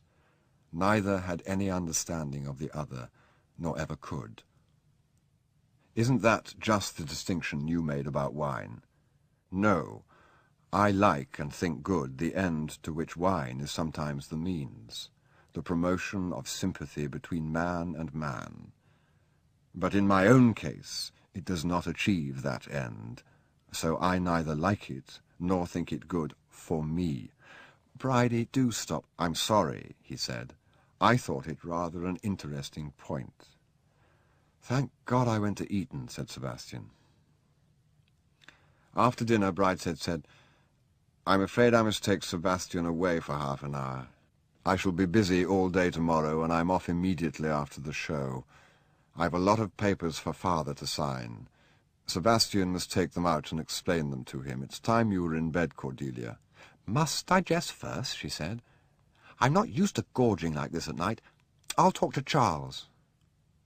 "Charles," said Sebastian. "Charles, Mr. Ryder to you, child. Come on, Charles. When we were alone, she said, Are you really an agnostic? "Does your family always talk about religion all the time?" Not all the time. It's a subject that just comes up naturally, doesn't it? "Does it? It never has with me before." Then perhaps you are an agnostic. I'll pray for you. "That's very kind of you." I can't spare you a whole rosary, you know, just a decade. I've got such a long list of people. I take them in order, and they get a decade about once a week. "I'm sure it's more than I deserve." Oh, I've got some harder cases than you. Lloyd George, and the Kaiser, and Olive Banks. "Who's she?" She was bunked from the convent last term. I don't quite know what for. Reverend Mother found something she'd been writing. Do you know, if you weren't an agnostic, I could ask you for 5 shillings to buy a black goddaughter. "Nothing will surprise me about your religion." It's a new thing a missionary priest started last term. You send 5 bob to some nuns in Africa, and they christen a baby and name her after you. I've got 6 black Cordelias already. Isn't it lovely? When Brideshead and Sebastian returned, Cordelia was sent to bed. Brideshead began again on our discussion. "Of course, you are right, really," he said. "You take art as a means, not as an end. That is strict theology, but it's unusual to find an agnostic believing it." "Cordelia has promised to pray for me," I said. "She made a novena for her pig," said Sebastian. "You know, all this is very puzzling to me," I said. "I think we're causing scandal," said Brideshead. That night I began to realize how little I really knew of Sebastian, and to understand why he had always sought to keep me apart from the rest of his life. He was like a friend made on board ship, on the high seas. Now we had come to his home port. Brideshead and Cordelia went away. The tents were struck on the showground, the flags uprooted, the trampled grass began to regain its colour. The month that had started in leisurely fashion came swiftly to its end. Sebastian walked without a stick now, and had forgotten his injury. "I think you'd better come with me to Venice," he said. "No money." "I thought of that. We live on Papa when we get there. The lawyers pay my fare, first class and sleeper. We can both travel third for that." And so we went, first by the long, cheap sea crossing to Dunkirk, sitting all night on deck under a clear sky, watching the grey dawn break over the sand dunes, then to Paris on wooden seats, where we drove to the Loti, had baths and shaved, lunched at Foyot's, which was hot and half empty, loitered sleepily among the shops, and sat long in a café, waiting till the time of our train. Then in the warm, dusty evening to the Gare de Lyon, to the slow train south. Again the wooden seats, a carriage full of the poor visiting their families, travelling, as the poor do in northern countries, with a multitude of small bundles and an air of patient submission to authority, and sailors returning from leave. We slept fitfully, jolting and stopping, changed once in the night, slept again, and awoke in an empty carriage with pine woods passing the windows and the distant view of mountain peaks. New uniforms at the frontier, coffee and bread at the station buffet. People round us of southern grace and gaiety. On again into the plains, conifers changing to vine and olive, a change of trains at Milan, garlic sausage, bread and a flask of Orvieto, bought from a trolley. We had spent all our money save a few francs in Paris. The sun mounted high and the country glowed with heat. The carriage filled with peasants, ebbing and flowing at each station. The smell of garlic was overwhelming in the hot carriage. At last, in the evening, we arrived at Venice. A sombre figure was there to meet us. Papa's valet, Plender. "I met the express," said Plender. "His lordship thought you must have looked up the wrong train. This seemed only to come from Milan." We travelled third. Plender tittered politely. "I have the gondola here. I shall follow with the luggage in the vaporetto. His lordship has gone to the Lido. He was not sure he would be home before you. That was when we expected you on the express. He should be there by now." He led us to the waiting boat. The gondoliers wore green and white livery and silver plaques on their chests. They smiled and bowed. Palazzo, pronto. Si, signore Planda. And we floated away. You been here before? No. I came once before, from the sea. This is the way to arrive. Ecco ci siamo, signori. The palace was a little less than it sounded. A narrow Palladian facade, mossy steps, a dark archway of rusticated stone. One boatman leapt ashore, made fast to the post, rang the bell. The other stood on the prow, keeping the craft into the steps. The doors opened. A man in rather raffish summer livery of striped linen led us up the stairs from shadow into light. The piano nobile was in full sunshine, ablaze with frescoes of the school of Tintoretto. Our rooms were on the floor above, reached by a precipitous marble staircase. They were shuttered against the afternoon sun. The butler threw them open, and we looked out on the Grand Canal. The beds had mosquito nets. Mastica not now? There was a little bulbous press in each room, a misty gilt-framed mirror, and no other furniture. The floor was of bare marble slabs. "A bit bleak?" asked Sebastian. Bleak? "Look at that." I led him again to the window and the incomparable pageant below and about us. No, you couldn't call it bleak. A tremendous explosion drew us next door. We found a bathroom which seemed to have been built in a chimney. There was no ceiling. Instead, the walls ran straight through the floor above into the open sky. The butler was almost invisible in the steam of an antiquated geyser. There was an overpowering smell of gas and a tiny trickle of cold water. "No good?" "Si, si, subito, signori." The butler ran to the top of the staircase and began to shout down it. A female voice, more strident than his, answered. Sebastian and I returned to the spectacle below our windows.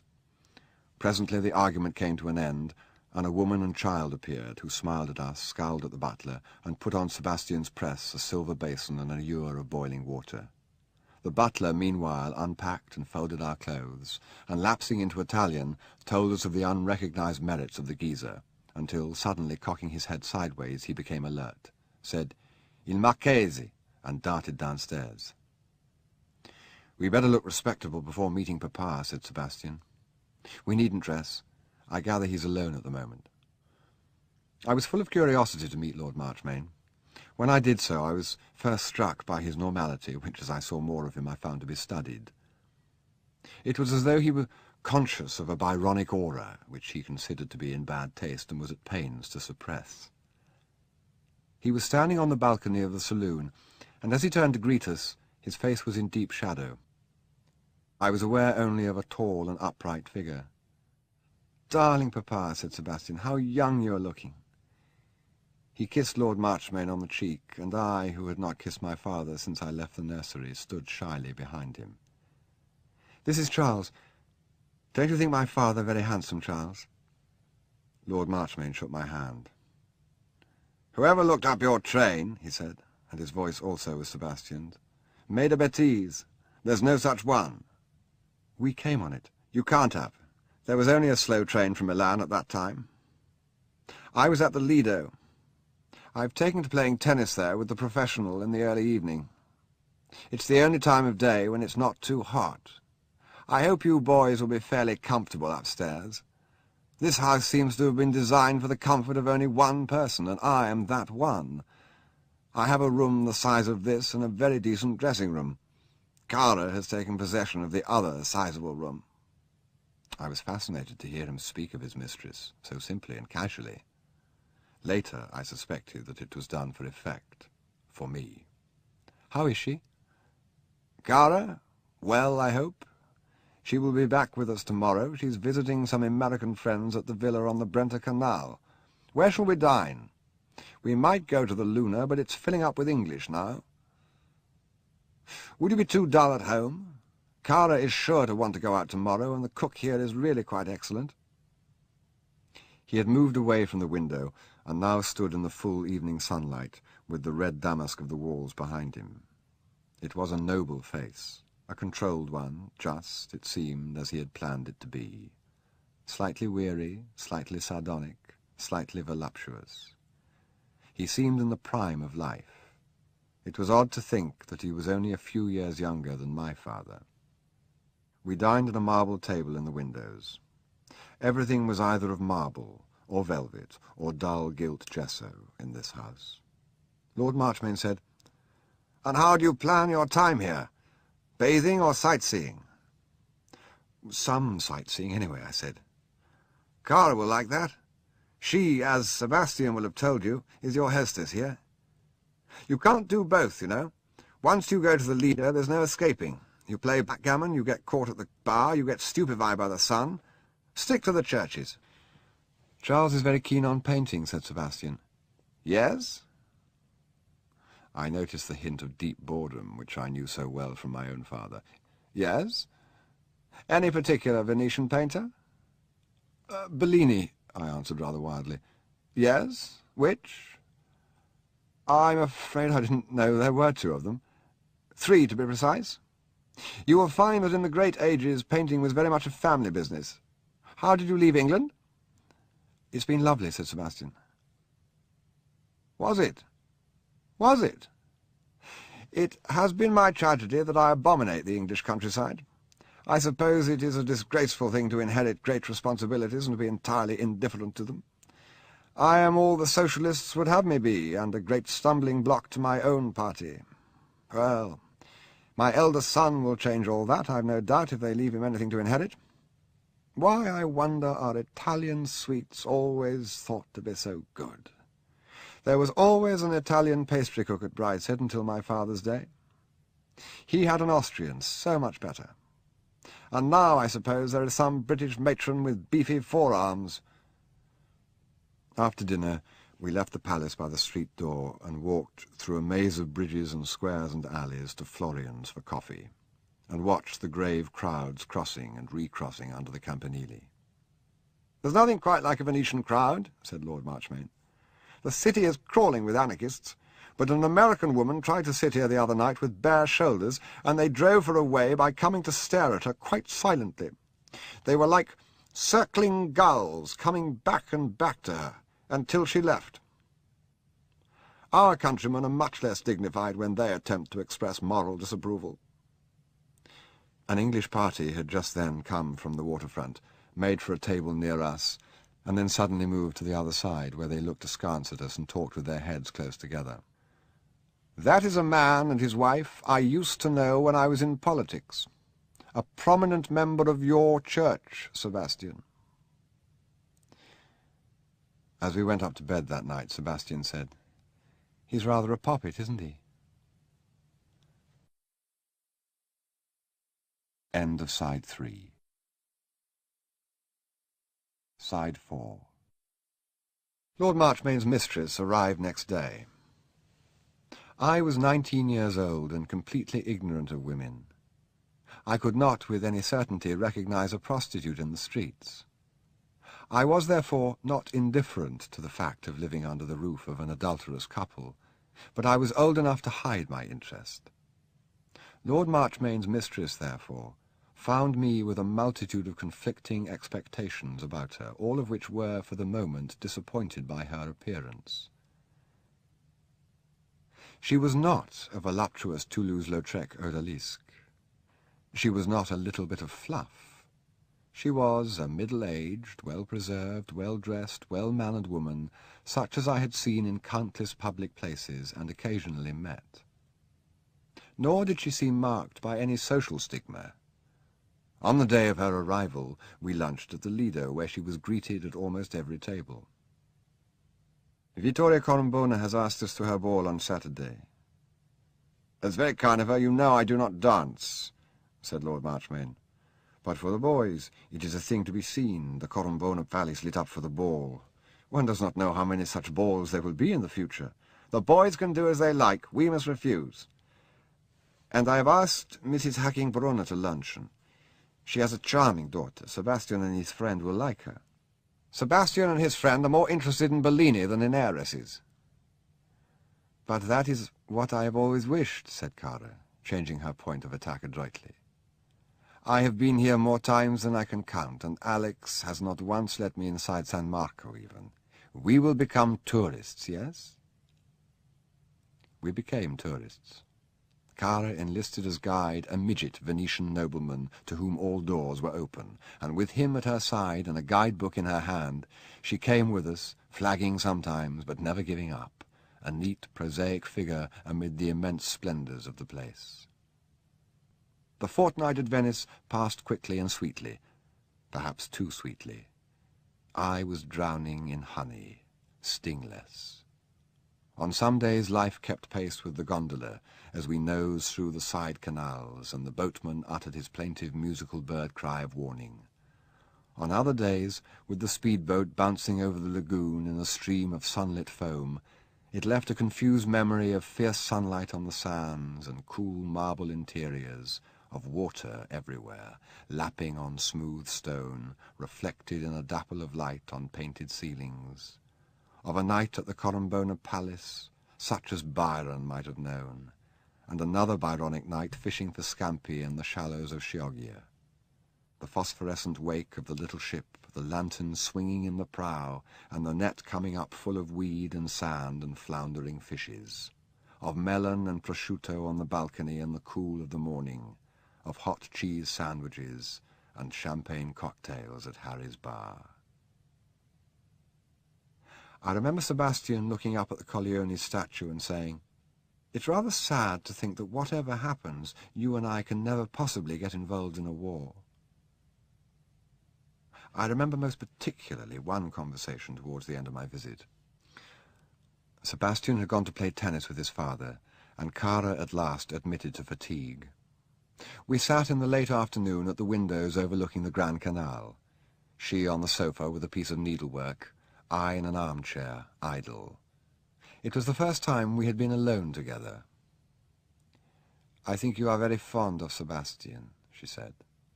"Why, certainly." "I know of these romantic friendships of the English and the Germans. They are not Latin. I think they are very good if they do not go on too long." She was so composed and matter-of-fact that I could not take her amiss, but I failed to find an answer. She seemed not to expect one, but continued stitching, pausing sometimes to match the silk from a work-bag at her side. "It is a kind of love that comes to children before they know its meaning. In England it comes when you are almost men. I think I like that. It is better to have that kind of love for another boy than for a girl. Alex, you see, had it for a girl, for his wife." "Do you think he loves me?" "Really, Cara, you ask the most embarrassing questions. How should I know, I assume?" "He does not, but not the littlest piece." "Then why does he stay with me?" "I will tell you. Because I protect him from Lady Marchmain. He hates her, but you can have no conception how he hates her. You would think him so calm and English, the milord, rather blasé, all passion-dead, wishing to be comfortable and not to be worried, following the sun, with me to look after that one thing that no man can do for himself. My friend, he is a volcano of hate. He cannot breathe the same air as she. He will not set foot in England because it is her home. He can scarcely be happy with Sebastian because he is her son. But Sebastian hates her too. I'm sure you're wrong there. He may not admit it to you. He may not admit it to himself. They are full of hate. Hate of themselves. Alex and his family. Why do you think he will never go into society?" "I always thought people had turned against him." "My dear boy, you are very young. People turn against a handsome, clever, wealthy man like Alex? Never in your life. It is he who has driven them away. Even now they come back again and again to be snubbed and laughed at. And all for Lady Marchmain. He will not touch a hand which may have touched hers. When we have guests, I see him thinking, have they perhaps just come from Brideshead? Are they on their way to Marchmain House? Will they speak of me to my wife? Are they a link between me and her whom I hate? But seriously, with my heart, that is how he thinks. He is mad. And how has she deserved all this hate? She has done nothing except be loved by someone who was not grown up. I have never met Lady Marchmain. I have seen her once only. But if you live with a man, you come to know the other women he has loved. I know Lady Marchmain very well. She is a good and simple woman who has been loved in the wrong way. When people hate with all that energy, it is something in themselves they are hating. Alex is hating all the illusions of boyhood, innocence, God, hope. Poor Lady Marchmain has to bear all that. A woman has not all these ways of loving. Now, Alex is very fond of me, and I protect him from his own innocence. We are comfortable. Sebastian is in love with his own childhood. That will make him very unhappy. His teddy bear, his nanny. And he is 19 years old. She stirred on her sofa, shifting her weight so that she could look down at the passing boats, and said in fond, mocking tones, "How good it is to sit in the shade and talk of love." And then added with a sudden swoop to earth, "Sebastian drinks too much." "I suppose we both do. With you it does not matter. I have watched you together. With Sebastian it is different. He will be a drunkard if someone does not come and stop him. I have known so many. Alex was nearly a drunkard when he met me. It is in the blood. I see it in the way Sebastian drinks. It is not your way." We arrived in London on the day before term began. On the way from Charing Cross, I dropped Sebastian in the forecourt of his mother's house. "Here's March's," he said, with a sigh which meant the end of a holiday. "I won't ask you in. The place is probably full of my family. We'll meet at Oxford." I drove across the park to my home. My father greeted me with his usual air of mild regret. "Here today," he said, "gone tomorrow. I seem to see very little of you. Perhaps it's dull for you here. How could it be otherwise? You have enjoyed yourself." "Very much. I went to Venice." Yes, I suppose so. Weather was fine." When he went to bed after an evening of silent study, he paused to ask, "The friend you were so much concerned about, did he die?" "No." "Oh, I'm very thankful. You should have written to tell me. I worried about him so much." Chapter 5. Autumn in Oxford. Dinner with Rex Mottram and supper with Boy Mulcaster. Mr. Samgrass. Lady Marchmain at home, and Sebastian contra mundum. "It is typical of Oxford," I said, "to start the new year in the autumn." Everywhere, on cobble and gravel and lawn, the leaves were falling, and in the college gardens the smoke of the bonfires joined the wet river mist, drifting across the grey walls. The flags were oily underfoot, and as one by one the lamps were lit in the windows round the quad, the golden lights were diffuse and remote. New figures in new gowns wandered through the twilight under the arches, and the familiar bells now spoke of a year's memories. The autumnal mood possessed us both, as though the riotous exuberance of June had died with the gillyflowers, whose scent at my windows now yielded to the damp leaves, smouldering in a corner of the quad. It was the first Sunday evening of term. "I feel precisely 100 years old," said Sebastian. He'd come up the night before, a day earlier than I, and this was our first meeting since we parted in the taxi. "I've had a talking to from Monsignor Bell this afternoon. That makes the 4th since I came up. My tutor, the junior dean, Mr. Samgrass of All Souls, and now Monsignor Bell." "Who's Mr. Samgrass of All Souls?" "Oh, just someone of Mummy's. They all said I made a very bad start last year, that I have been noticed, and that if I don't mend my ways I shall get sent down.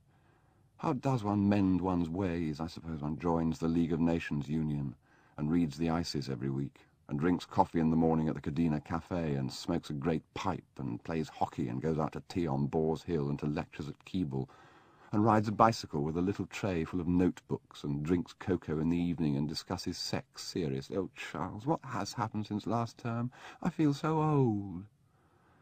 "I feel middle-aged. That is infinitely worse. I believe we've had all the fun we can expect here."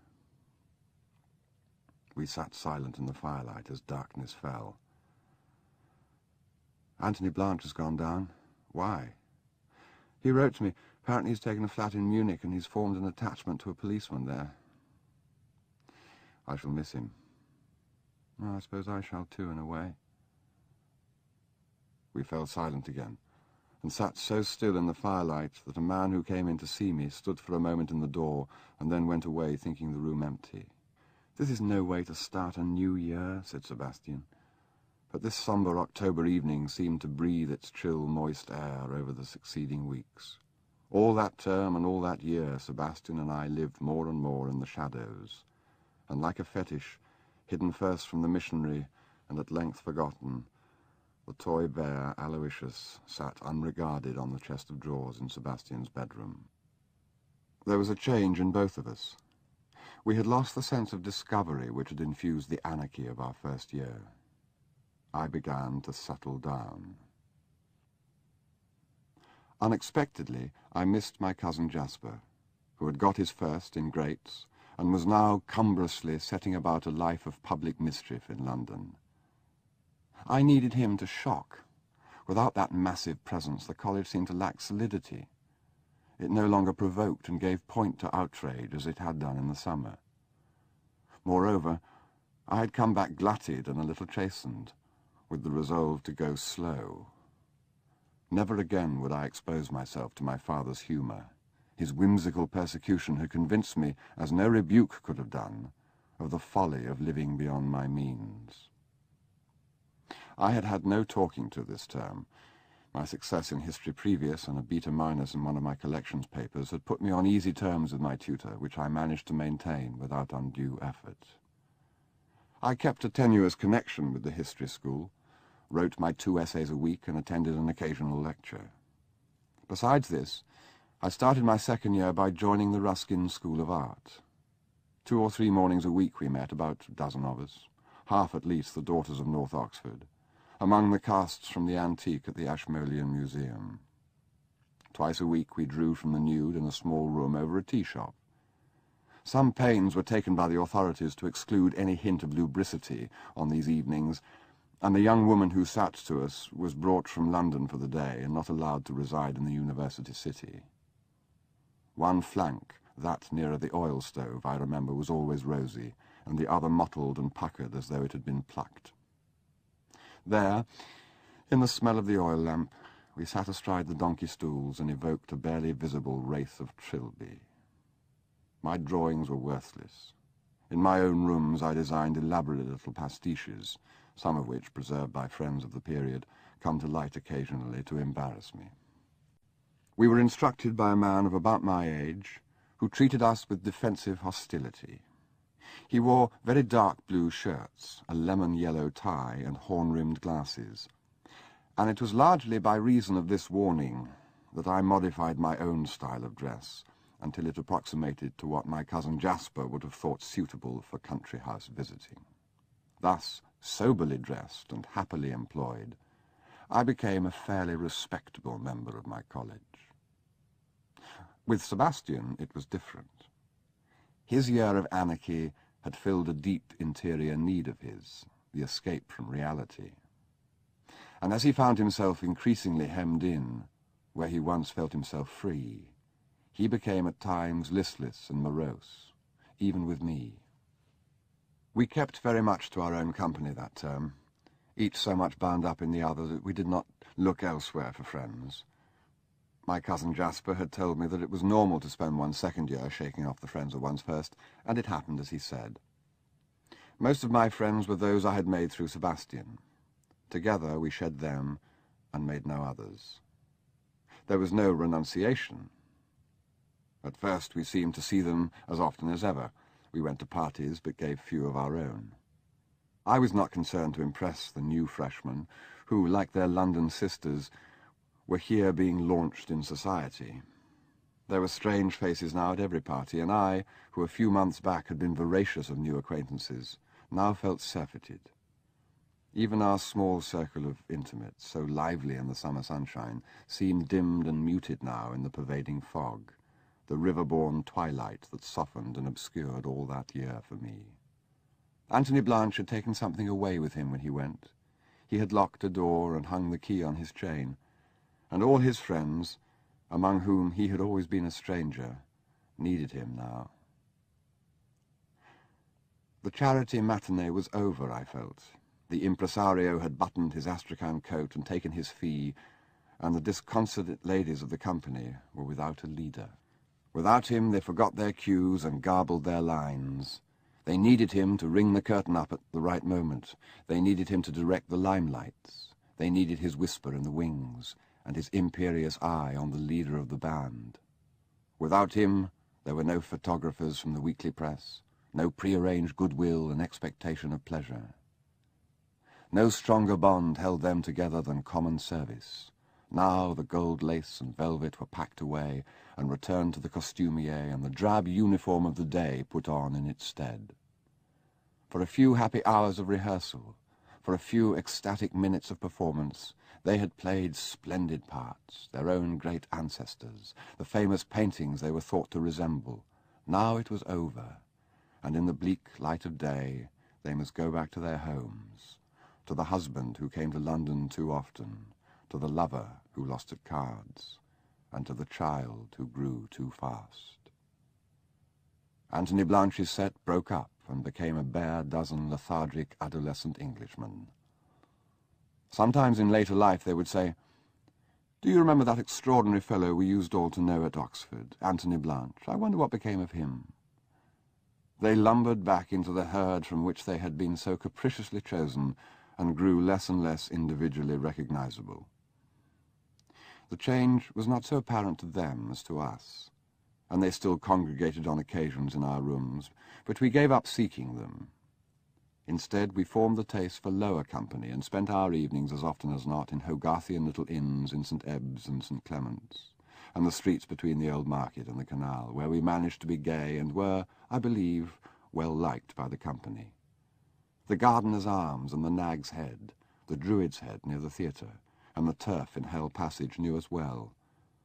But in the last of these we were liable to meet other undergraduates, pub-crawling hearties from BNC, and Sebastian became possessed by a kind of phobia, like that which sometimes comes over men in uniform against their own service, so that many an evening was spoilt by their intrusion, and he would leave his glass half empty and turn sulkily back to college.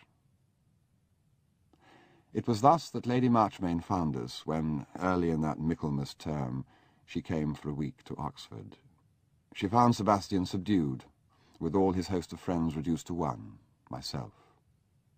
She accepted me as Sebastian's friend, and sought to make me hers also, and in doing so unwittingly struck at the roots of our friendship.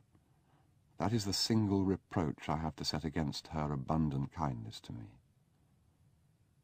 Her business in Oxford was with Mr. Samgrass of All Souls, who now began to play an increasingly large part in our lives. Lady Marchmain was engaged in making a memorial book for circulation among her friends about her brother Ned, the eldest of 3 legendary heroes, all killed between Mons and Passchendaele. He had left a quantity of papers, poems, letters, speeches, articles. To edit them, even for a restricted circle, needed tact and countless decisions in which the judgment of an adoring sister was liable to err. Acknowledging this, she had sought outside advice, and Mr. Samgrass had been found to help her. He was a young history don, a short, plump man, dapper in dress, with sparse hair brushed flat over an over-large head, neat hands, small feet, and the general appearance of being too often bathed. His manner was genial and his speech idiosyncratic. We came to know him well. It was Mr. Samgrass's particular aptitude to help others with their work, but he was himself the author of several stylish little books. He was a great delver in muniment rooms, and had a sharp nose for the picturesque. Sebastian spoke less than the truth when he described him as someone of Mummy's. He was someone of almost everyone's who possessed anything to attract him. Mr. Samgrass was a genealogist and a legitimist. He loved dispossessed royalty and knew the exact validity of rival claims of the pretenders to many thrones. He was not a man of religious habit, but he knew more than most Catholics about their church. He had friends in the Vatican, and could talk at length of policy and appointments, saying which contemporary ecclesiastics were in good favour, which in bad, what recent theological hypothesis was suspect, and how this or that Jesuit or Dominican had skated on thin ice or sailed near the wind in his Lenten discourses. He had everything except the faith, and later liked to attend benediction in the chapel at Brideshead and see the ladies of the family with their necks arched in devotion under their black lace mantillas. He loved forgotten scandals in high life, and was an expert in putative parentage.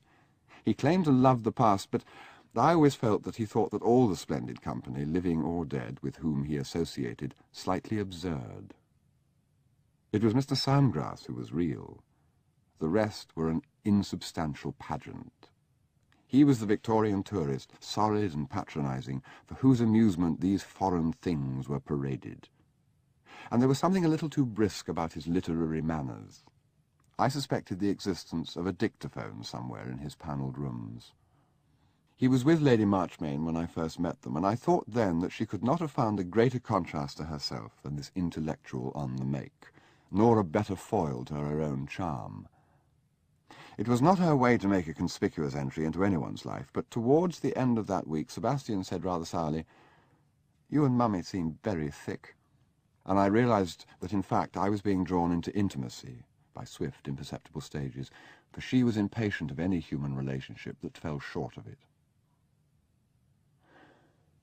By the time that she left, I had promised to spend all next vacation, except Christmas itself, at Brideshead. One Monday morning, a week or two later, I was in Sebastian's room waiting for him to return from a tutorial when Julia walked in, followed by a large man whom she introduced as Mr. Mottram and addressed as Rex. They were motoring up from a house where they had spent the weekend, they explained.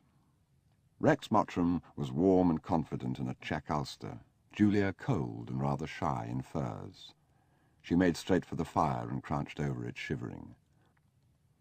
"We hope Sebastian might give us luncheon," she said. "Failing him, we can always try Boy Mulcaster, but I somehow thought we should eat better with Sebastian, and we're very hungry. We've been literally starved all the weekend at the Chasms." "He and Sebastian are both lunching with me. Come too." So, without demur, they joined the party in my rooms. One of the last of the old kind that I gave. Rex Mottram exerted himself to make an impression. He was a handsome fellow with dark hair growing low on his forehead and heavy black eyebrows. He spoke with an engaging Canadian accent. One quickly learned all that he wished one to know about him, that he was a lucky man with money, a member of Parliament, a gambler, a good fellow, that he played golf regularly with the Prince of Wales and was on easy terms with Max and Effie and Gertie Lawrence, and Augustus John and Carpentier, with anyone, it seemed, who happened to be mentioned. Of the university, he said, "No, I was never here. It just means you start life 3 years behind the other fellow." His life, so far as he made it known, began in the war, where he had got a good MC serving with the Canadians and had ended as ADC to a popular general. He cannot have been more than 30 at the time we met him, but he seemed very old to us in Oxford. Julia treated him as she'd seemed to treat all the world, with mild disdain, but with an air of possession. During luncheon she sent him to the car for her cigarettes, and once or twice when he was talking very big she apologized for him, saying, "Remember, he's a colonial," to which he replied with boisterous laughter. When he'd gone, I asked who he was.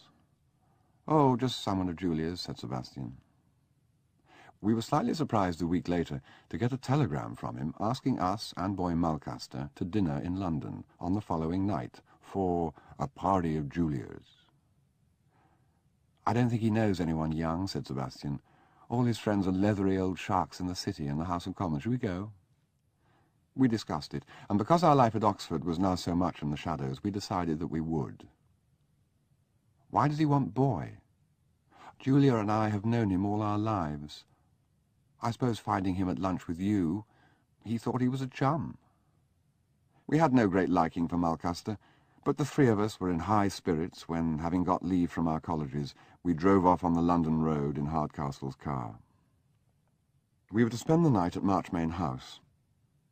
We went there to dress, and while we dressed, drank a bottle of champagne, going in and out of one another's rooms, which were together 3 floors up and rather shabby compared with the splendours below. As we came downstairs, Julia passed us going up to her room, still in her day clothes. "I'm going to be late," she said. "You boys had better go on to Rex's. It's heavenly of you to come." What is this party? A ghastly charity ball I'm involved with. Rex insisted on giving a dinner party for it. See you there. Rex Mottram lived within walking distance of Marchmain House. Julia's going to be late, we said. She's only just gone up to dress. That means an hour. We'd better have some wine. A woman who was introduced as Mrs. Champion said, I'm sure she'd sooner we started, Rex. Well, let's have some wine first, anyway. Why a Jerry Boehm, Rex? She said peevishly. You always want to have everything too big. Won't be too big for us, he said, taking the bottle in his own hands and easing the cork. There were 2 girls there, contemporaries of Julia's. They all seemed involved in the management of the ball. Malcaster knew them of old, and they, without much relish, I thought, knew him. Mrs. Champion talked to Rex. Sebastian and I found ourselves drinking alone together, as we always did. At length Julia arrived, unhurried, exquisite, unrepentant. You shouldn't have let him wait, she said. It's his Canadian courtesy. Rex Mottram was a liberal host, and by the end of dinner the 3 of us who had come from Oxford were rather drunk. While we were standing in the hall waiting for the girls to come down, and Rex and Mrs. Champion had drawn away from us, talking acrimoniously in low voices, Malcaster said, I say, let's slip away from this ghastly dance and go to Ma Mayfield's. Who is Ma Mayfield? You know Ma Mayfield. Everyone knows Ma Mayfield of the Old 100th. I've got a regular there, a sweet little thing called Effie. There'd be the devil to pay if Effie heard I'd been to London and hadn't been in to see her. Come and meet Effie at Ma Mayfield's. All right, said Sebastian. Let's meet Effie at Ma Mayfield's. We'll take another bottle of pop off the good Mottram, and then leave the bloody dance and go to the Old 100th. How about that? It was not a difficult matter to leave the ball. The girls whom Rex Mottram had collected had many friends there, and after we had danced together once or twice, our table began to fill up. Rex Mottram ordered more and more wine, and presently the 3 of us were together on the pavement. Do you know where this place is? Of course I do, 100 Sink Street. Where's that? Just off Leicester Square. Better take the car. Why? Always better to have one's own car on an occasion like this. We didn't question this reasoning, and there lay our mistake. The car was in the forecourt of Marchmain House, within 100 yards of the hotel where we had been dancing. Malcaster drove, and after some wandering, brought us safely to Sink Street. The commissionaire at one side of a dark doorway, and a middle-aged man in evening dress on the other side of it, standing with his face to the wall, cooling his forehead on the bricks, indicated our destination. "Keep out! You'll be poisoned," said the middle-aged man. "Members," said the commissionaire. "My name is Malcaster," said Malcaster. "Viscount Malcaster." "Well, try inside," said the commissionaire. "You'll be robbed, poisoned, and infected, and robbed," said the middle-aged man. Inside the dark doorway was a bright hatch. "Members?" asked a stout woman in evening dress. "I like that," said Malcaster. "You ought to know me by now." "Yes, dearie," said the woman without interest. 10 bob each." "Oh, look here, I've never paid before." "Dare say not, dearie. We're full up tonight, so it's 10 bob. Anyone who comes after you will have to pay a quid. You're lucky." "Let me speak to Mrs. Mayfield." "I'm Mrs. Mayfield. 10 bob each." "Why, Ma, I didn't recognize you in your finery. You know me, don't you? Boy Malcaster?" "Yes, ducky. 10 bob each." We paid, and the man who had been standing between us and the inner door now made way for us. Inside it was hot and crowded, for the Old 100th was then at the height of its success. We found a table and ordered a bottle. The waiter took payment before he opened it. "Where's Effie tonight?" asked Malcaster. "Effie who?" "Effie! One of the girls who's always here, the pretty dark one." "There's lots of girls work here. Some of them's dark and some of them's fair. You might call some of them pretty. I haven't the time to know them by name." "I'll go and look for her," said Malcaster. While he was away, 2 girls stopped near our table and looked at us curiously. "Come on," said one to the other. "We're wasting our time. They're only fairies." Presently Malcaster returned in triumph with Effie, to whom, without its being ordered, the waiter immediately brought a plate of eggs and bacon. "First bite I've had all the evening," she said. "The only thing that's any good here is the breakfast. Makes you fair peckish hanging about." "That's another 6 bob," said the waiter. When her hunger was appeased, Effie dabbed her mouth and looked at us. "I've seen you here before, often, haven't I?" she said to me. I'm afraid not. But I've seen you, to Malcaster. Well, I should rather hope so. You haven't forgotten our little evening in September. No, darling, of course not. You were the boy in the Guards who cut your toe, weren't you? Now, Effie, don't be a tease. No, that was another night, wasn't it? I know. You were with Bunty the time the police were in, and we all hid in the place they keep the dustbins. Effie loves pulling my leg, don't you, Effie? She's annoyed with me for staying away so long, aren't you? Whatever you say. I know I have seen you somewhere. Stop teasing. I wasn't meaning to tease, honest. Want to dance? Not at the minute. Thank the Lord. My shoes pinched something terrible tonight. Soon she and Malcaster were deep in conversation. Sebastian leaned back and said to me, I'm going to ask that pair to join us. The two unattached women who had considered us earlier were again circling towards us. Sebastian smiled and rose to greet them. Soon they too were eating heartily. One had the face of a skull, the other of a sickly child. The death's head seemed destined for me. How about a little party, she said. Just the six of us, over at my place. Certainly, said Sebastian. We thought you were fairies when you came in. That was our extreme youth. Death's head giggled. You're a good sport, she said. You're very sweet, really, said the sickly child. I must just tell Mrs. Mayfield we're going out. It was still early, not long after midnight, when we regained the street. The commissionaire tried to persuade us to take a taxi. I'll look after your car, sir. I wouldn't drive yourself, sir. Really, I wouldn't. But Sebastian took the wheel, and the two women sat one on the other beside him to show him the way. Effie and Malcaster and I sat in the back. I think we cheered a little as we drove off. We did not drive far. We turned into Shaftesbury Avenue and were making for Piccadilly when we narrowly escaped a head-on collision with a taxicab. For Christ's sake, said Effie, look where you're going. Do you want to murder us all? Careless fellow, that, said Sebastian. It isn't safe the way you're driving, said Death's Head.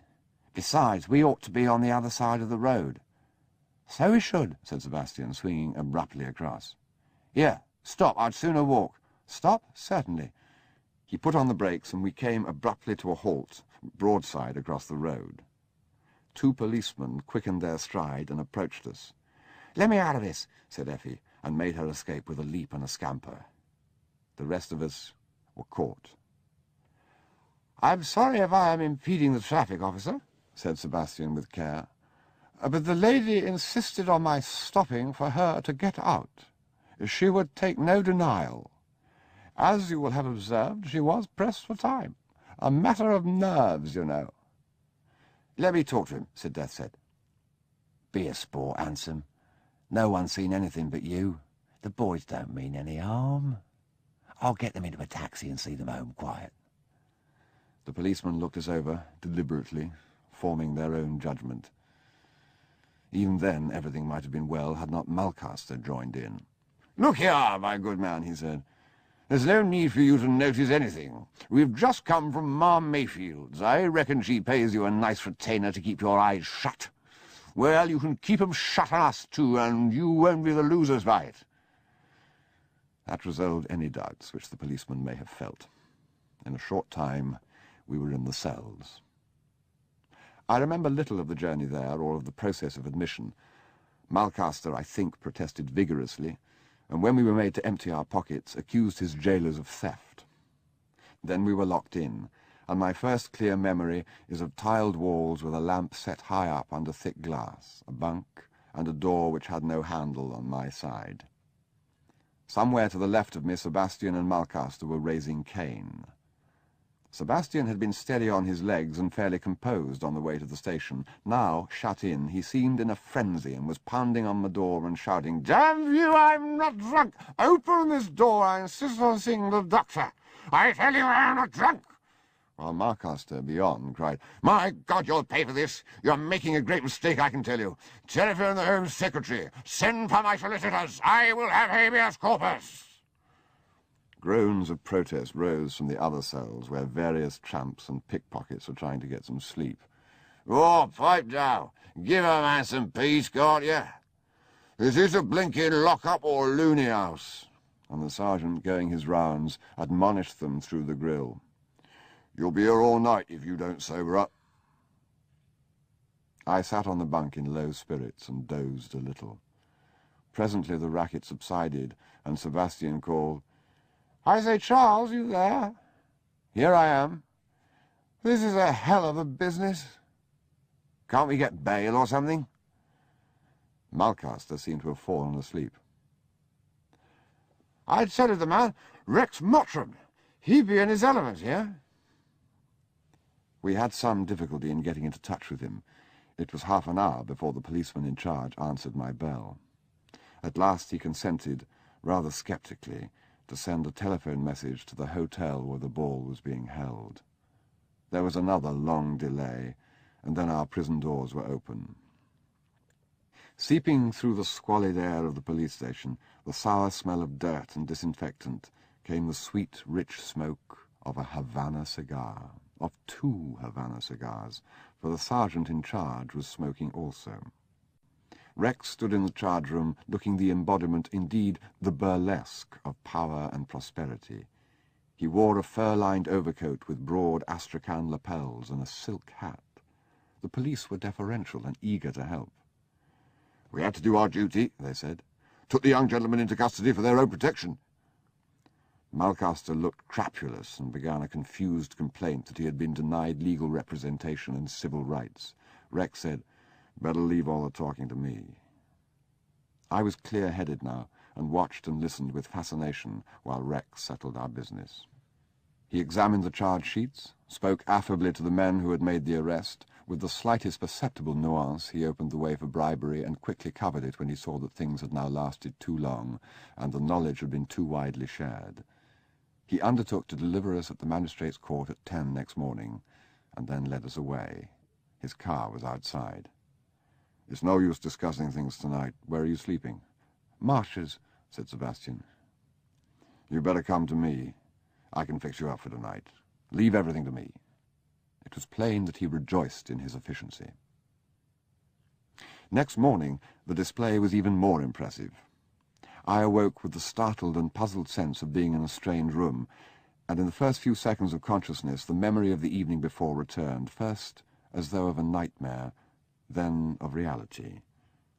Rex's valet was unpacking a suitcase. On seeing me move, he went to the wash-hand stand and poured something from a bottle. "I think I have everything from Marchmain House," he said. "Mr. Mottram sent round to Heppel's for this." I took the draught and felt better. A man was there from Trumper's to shave us. Rex joined us at breakfast. "It's important to make a good appearance at the court," he said. "Luckily, none of you look much the worse for wear." After breakfast, the barrister arrived, and Rex delivered a summary of the case. "Sebastian's in a jam," he said. "He's liable to anything up to 6 months' imprisonment for being drunk in charge of a car. You'll come up before Grigg, unfortunately. He takes rather a grim view of cases of this sort. All that will happen this morning is that we shall have to ask to have Sebastian held over for a week to prepare the defense. You two will plead guilty, say you're sorry, and pay your 5 bob fine. I'll see what can be done about squaring the evening papers. The Star may be difficult. Remember, the important thing is to keep out all mention of the old 100th. Luckily, the tarts were sober and aren't being charged, but their names have been taken as witnesses. If we try and break down the police evidence, they'll be called. We've got to avoid that at all costs, so we shall have to swallow the police story whole and appeal to the magistrate's good nature not to wreck a young man's career for a single boyish indiscretion. It'll work all right. We shall need a Don to give evidence of good character. Julia tells me you have a tame one called Sandgrass. He'll do. Meanwhile, your story is simply that you came up from Oxford for a perfectly respectable dance, weren't used to wine, had too much, and lost the way driving home. After that, we shall have to see about fixing things with your authorities at Oxford." "I told them to call my solicitors," said Mulcaster, "and they refused. They put themselves hopelessly in the wrong. I don't see why they should get away with it. For heaven's sake, don't start any kind of argument. Just plead guilty and pay up. Understand?" Malcaster grumbled, but submitted. Everything happened at court as Rex had predicted. At 10:30 we stood in Bow Street, Malcaster and I free men, Sebastian bound over to appear in a week's time. Malcaster had kept silent about his grievance. He and I were admonished and fined 5 shillings each and 15 shillings costs. Malcaster was becoming rather irksome to us, and it was with relief that we heard his plea of other business in London. The barrister bustled off, and Sebastian and I were left alone and disconsolate. "I suppose Mummy's got to hear about it," he said. "Damn, damn, damn! It's cold. I won't go home. I've nowhere to go. Let's just slip back to Oxford and wait for them to bother us." The raffish habitués of the police court came and went, up and down the steps. Still we stood on the windy corner, undecided. "Why not get hold of Julia?" "I might go abroad. My dear Sebastian, you will only be given a talking to and fined a few pounds. Yes, but it's all the bother. Mummy and Bridie and all the family and the dons. I'd sooner go to prison. If I just slip away, they can't get me back, can they? That's what people do when the police are after them. I know Mummy will make it seem she has to bear the whole brunt of the business. Let's telephone Julia and get her to meet us somewhere and talk it over." We met at Gunter's in Berkeley Square. Julia, like most women then, wore a green hat pulled down to her eyes with a diamond arrow in it. She had a small dog under her arm, 3/4 buried in the fur of her coat. She greeted us with an unusual show of interest. "Well, you are a pair of pickles. I must say you look remarkably well on it. The only time I got tight, I was paralyzed all next day. I do think you might have taken me with you. The ball was positively lethal, and I've always longed to go to the old 100th. No one will ever take me. Is it heaven?" "So you know all about that, too?" "Rex telephoned me this morning and told me everything." "What were your girlfriends like?" "Don't be prurient," said Sebastian. Mine was like a skull. Mine was like a consumptive. Goodness! It had clearly raised us in Julia's estimation that we had been out with women. To her, they were the point of interest. "Does Mummy know?" "Not about your skulls and consumptives. She knows you were in the clink. I told her. She was divine about it, of course. You know, anything Uncle Ned did was always perfect, and he got locked up once for taking a bear into one of Lloyd George's meetings, so she really feels quite human about the whole thing. She wants you both to lunch with her. Oh, God! The only trouble is the papers and the family. Have you got an awful family, Charles?" "Only a father. He'll never hear about it." "Ours are awful. Poor Mummy is in for a ghastly time with them. They'll be writing letters and paying visits of sympathy, and all the time at the back of their minds one half will be saying, 'That's what comes of bringing the boy up a Catholic,' and the other half will say, 'That's what comes of sending him to Eton instead of Stonyhurst.' Poor Mummy can't get it right." We lunched with Lady Marchmain. She accepted the whole thing with humorous resignation. Her only reproach was, "I can't think why you went off and stayed with Mr. Mottram. You might have come and told me about it first." "How am I going to explain it to all the family?" she asked. "They will be so shocked to find that they're more upset about it than I am. Do you know my sister-in-law, Fanny Roscommon? She has always thought I brought the children up badly. Now I'm beginning to think she must be right." When we left, I said, "She couldn't have been more charming. What were you so worried about?" "I can't explain," said Sebastian miserably. A week later, when Sebastian came up for trial, he was fined £10. The newspapers reported it with painful prominence, one of them under the ironic headline, "Marquis's son unused to wine." The magistrate said that it was only through the prompt action of the police that he was not up on a grave charge. "It is purely by good fortune that you do not bear the responsibility of a serious accident." Mr. Samgrass gave evidence that Sebastian bore an irreproachable character and that a brilliant future at the university was in jeopardy. The papers took hold of this, too, model student's career at stake. But for Mr. Samgrass's evidence, said the magistrate, he would have been disposed to give an exemplary sentence. The law was the same for an Oxford undergraduate as for any young hooligan. Indeed, the better the home, the more shameful the offence. It was not only at Bow Street that Mr. Samgrass was of value. At Oxford he showed all the zeal and acumen which were Rex Mottram's in London. He interviewed the college authorities, the proctors, the vice-chancellor. He induced Monsignor Bell to call on the Dean of Christ Church. He arranged for Lady Marchmain to talk to the Chancellor himself, and as a result of all this, the three of us were gated for the rest of the term. Hardcastle, for no very clear reason, was again deprived of the use of his car, and the affair blew over. The more lasting penalty we suffered was our intimacy with Rex Mottram and Mr. Samgrass. But since Rex's life was in London in the world of politics and high finance, and Mr. Samgrass's nearer our own at Oxford, it was from him we suffered the more. For the rest of that term he haunted us. Now that we were gated, we couldn't spend our evenings together, and from 9 o'clock onwards were alone and at Mr. Samgrass's mercy. Hardly an evening seemed to pass but he called on one or the other of us. He spoke of our little escapade, as though he too had been in the cells, and had that bond with us. Once I climbed out of college and Mr. Samgrass found me in Sebastian's rooms after the gate was shut, and that too he made into a bond. It did not surprise me, therefore, when I arrived at Brideshead after Christmas, to find Mr. Samgrass as though in wait for me, sitting alone before the fire in the room they call the Tapestry Hall. "You find me in solitary possession," he said.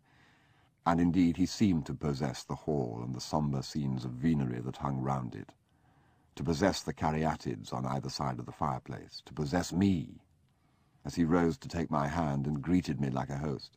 "This morning," he continued, "we had a lawn meet of the Marchmain hounds, a deliciously archaic spectacle, and all our young friends are fox-hunting, even Sebastian, who, you will not be surprised to hear, looked remarkably elegant in his pink coat. Brideshead was impressive rather than elegant. He is joint master with a local figure of fun named Sir Walter Strickland Venables. I wish the two of them could be included in these rather humdrum tapestries. They would give a note of fantasy. Our hostess remained at home, also a convalescent Dominican who has read too much Maritain and too little Hegel. Sir Adrian Pawson, of course, and two rather forbidding Magyar cousins. I have tried them in German and in French, but in neither tongue are they diverting. All these have now driven off to visit a neighbour. I have been spending a cosy afternoon before the fire with the incomparable Charlus. Your arrival emboldens me to ring for some tea.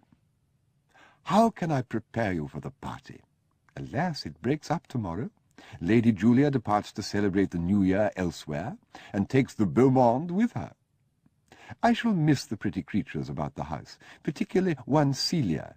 She is the sister of our old companion in adversity, Boy Mulcaster, and wonderfully unlike him. She has a bird-like style of conversation, pecking away at the subject in a way I find most engaging, and a school monitor style of dress which I can only call saucy. I shall miss her, for I do not go tomorrow. Tomorrow I start work in earnest on our hostess's book, which, believe me, is a treasure house of period gems. Pure, authentic 1914. Tea was brought, and soon after it Sebastian returned. He had lost the hunt early, he said, and hacked home. The others were not long after him, having been fetched by car at the end of the day. Brideshead was absent. He had business at the kennels, and Cordelia had gone with him. The rest filled the hall, and were soon eating scrambled eggs and crumpets. And Mr. Samgrass, who had lunched at home and dozed all the afternoon before the fire, ate eggs and crumpets with them. Presently, Lady Marchmain's party returned, and when, before we went upstairs to dress for dinner, she said, "Who's coming to chapel for the rosary?" and Sebastian and Julia said they must have their baths at once, Mr. Samgrass went with her, and the friar. "I wish Mr. Samgrass would go," said Sebastian in his bath. "I'm sick of being grateful to him." In the course of the next fortnight, distaste for Mr. Samgrass came to be a little unspoken secret throughout the house. In his presence, Sir Adrian Pawson's fine old eyes seemed to search a distant horizon, and his lips set in classic pessimism. Only the Hungarian cousins, who, mistaking the status of tutor, took him for an unusually privileged upper servant, were unaffected by his presence.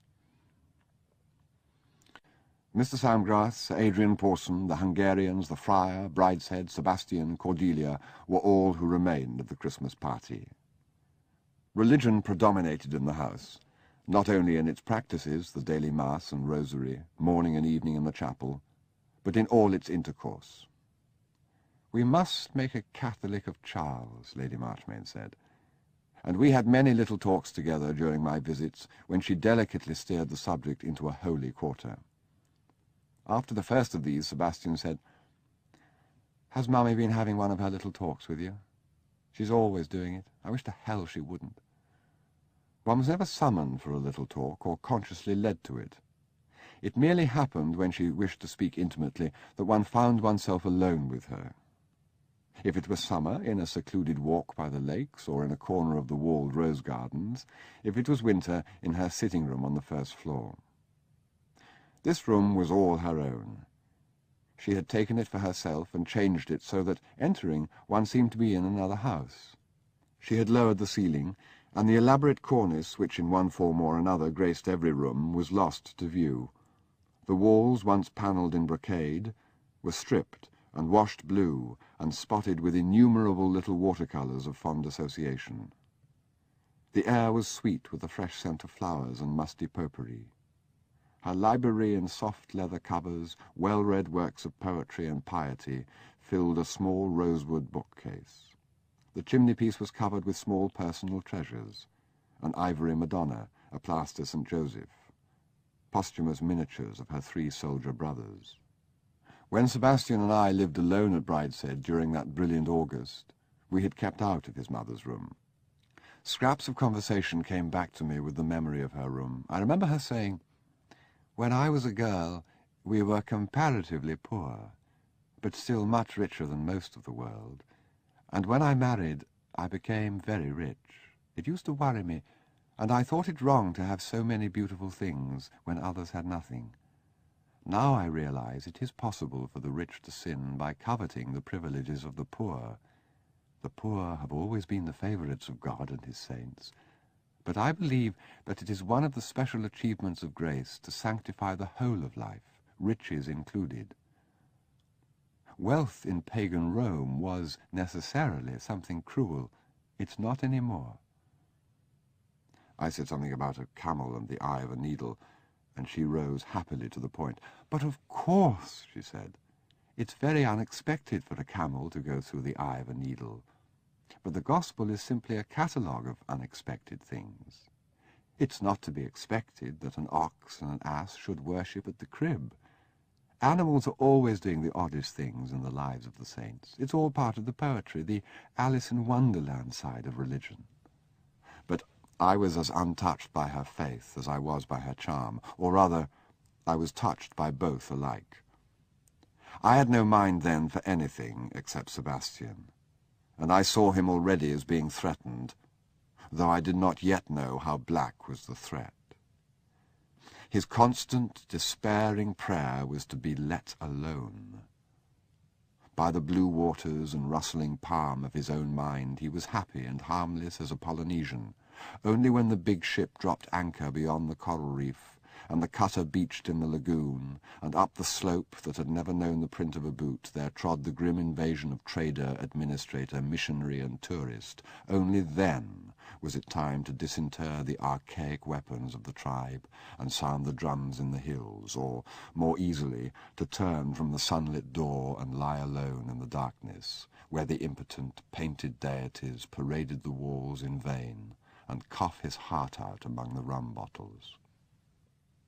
And since Sebastian counted among the intruders his own conscience and all claims of human affection, his days in Arcadia were numbered. For in this, to me, tranquil time, Sebastian took fright. I knew him well in that mood of alertness and suspicion, like a deer suddenly lifting his head at the far notes of the hunt. I had seen him grow wary at the thought of his family or his religion. Now I found I, too, was suspect.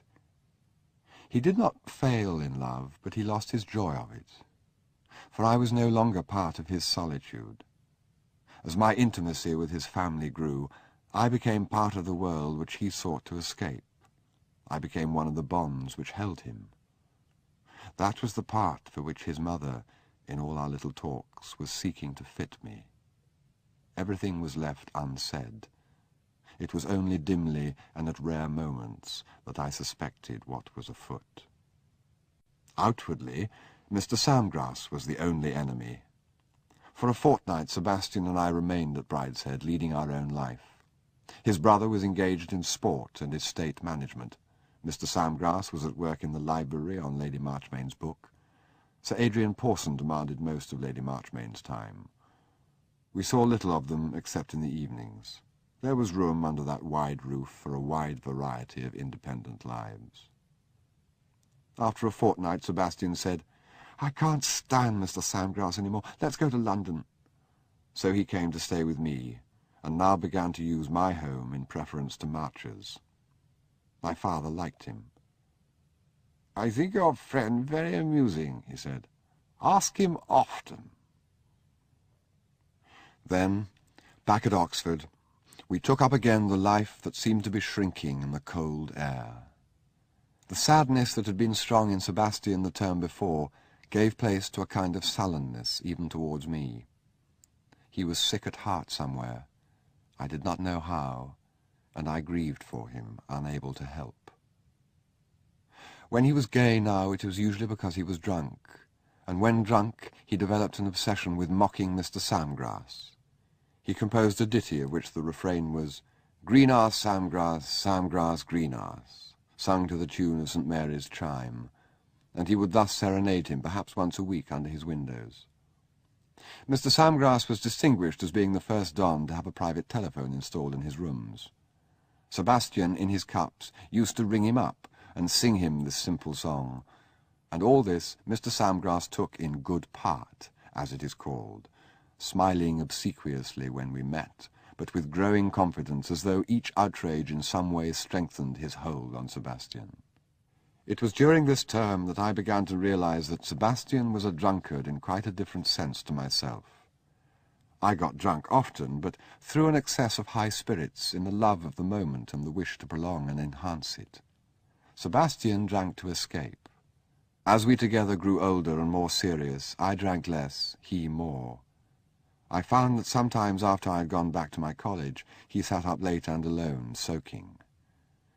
A succession of disasters came on him so swiftly and with such unexpected violence that it is hard to say when exactly I realized that my friend was in deep trouble. I knew it well enough in the Easter vacation. Julia used to say, "Poor Sebastian, it's something chemical in him." That was the cant phrase of the time, derived from heaven knows what misconception of popular science. "There's something chemical between them," was used to explain the overmastering hate or love of any two people. It was the old concept of determinism in a new form. I do not believe there was anything chemical in my friend. The Easter party at Brideshead was a bitter time, culminating in a small but unforgettably painful incident. Sebastian got very drunk before dinner in his mother's house, and thus marked the beginning of a new epoch in his melancholy record, another stride in the flight from his family which brought him to ruin. It was at the end of the day when the large Easter party left Brideshead. It was called the Easter party, though in fact it began on the Tuesday of Easter week, for the flights all went into retreat at a guest house of a monastery from Maundy Thursday until Easter. This year Sebastian had said he would not go, but at the last moment had yielded, and came home in a state of acute depression from which I totally failed to raise him. He had been drinking very hard for a week. Only I knew how hard, and drinking in a nervous, surreptitious way, totally unlike his old habit. During the party there was always a grog tray in the library, and Sebastian took to slipping in there at odd moments without saying anything even to me. The house was largely deserted during the day. I was at work painting another panel in the little garden room in the colonnade. Sebastian complained of a cold, stayed in, and during all that time was never quite sober. He escaped attention by being silent. Now and then I noticed him attract curious glances, but most of the party knew him too slightly to see the change in him, while his own family were occupied, all with their particular guests. When I remonstrated, he said, "I can't stand all these people about." But it was when they finally left, and he had to face his family at close quarters, that he broke down. The normal practice was for a cocktail tray to be brought into the drawing-room at 6.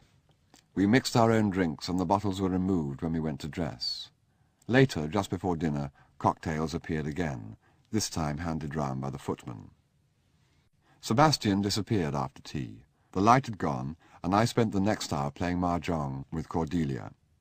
At 6 I was alone in the drawing-room when he returned. He was frowning in a way I knew all too well, and when he spoke I recognized the drunken thickening in his voice. "Haven't they brought the cocktails yet?" He pulled clumsily on the bell rope. I said, "Where have you been?" "Up with Nanny." "I don't believe it. You've been drinking somewhere." "I've been reading in my room, my Colesworth today." When the tray arrived, he slopped gin and vermouth into a tumbler and carried it out of the room with him.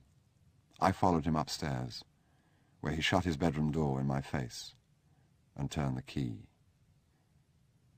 I returned to the drawing-room full of dismay and foreboding. The family assembled. Lady Marchmain said, "What's become of Sebastian?" "He's gone to lie down. His cold is worse." "Oh, dear. I hope he isn't getting flu. I thought he had a feverish look once or twice lately. Is there anything he wants?" "No. He particularly asked not to be disturbed."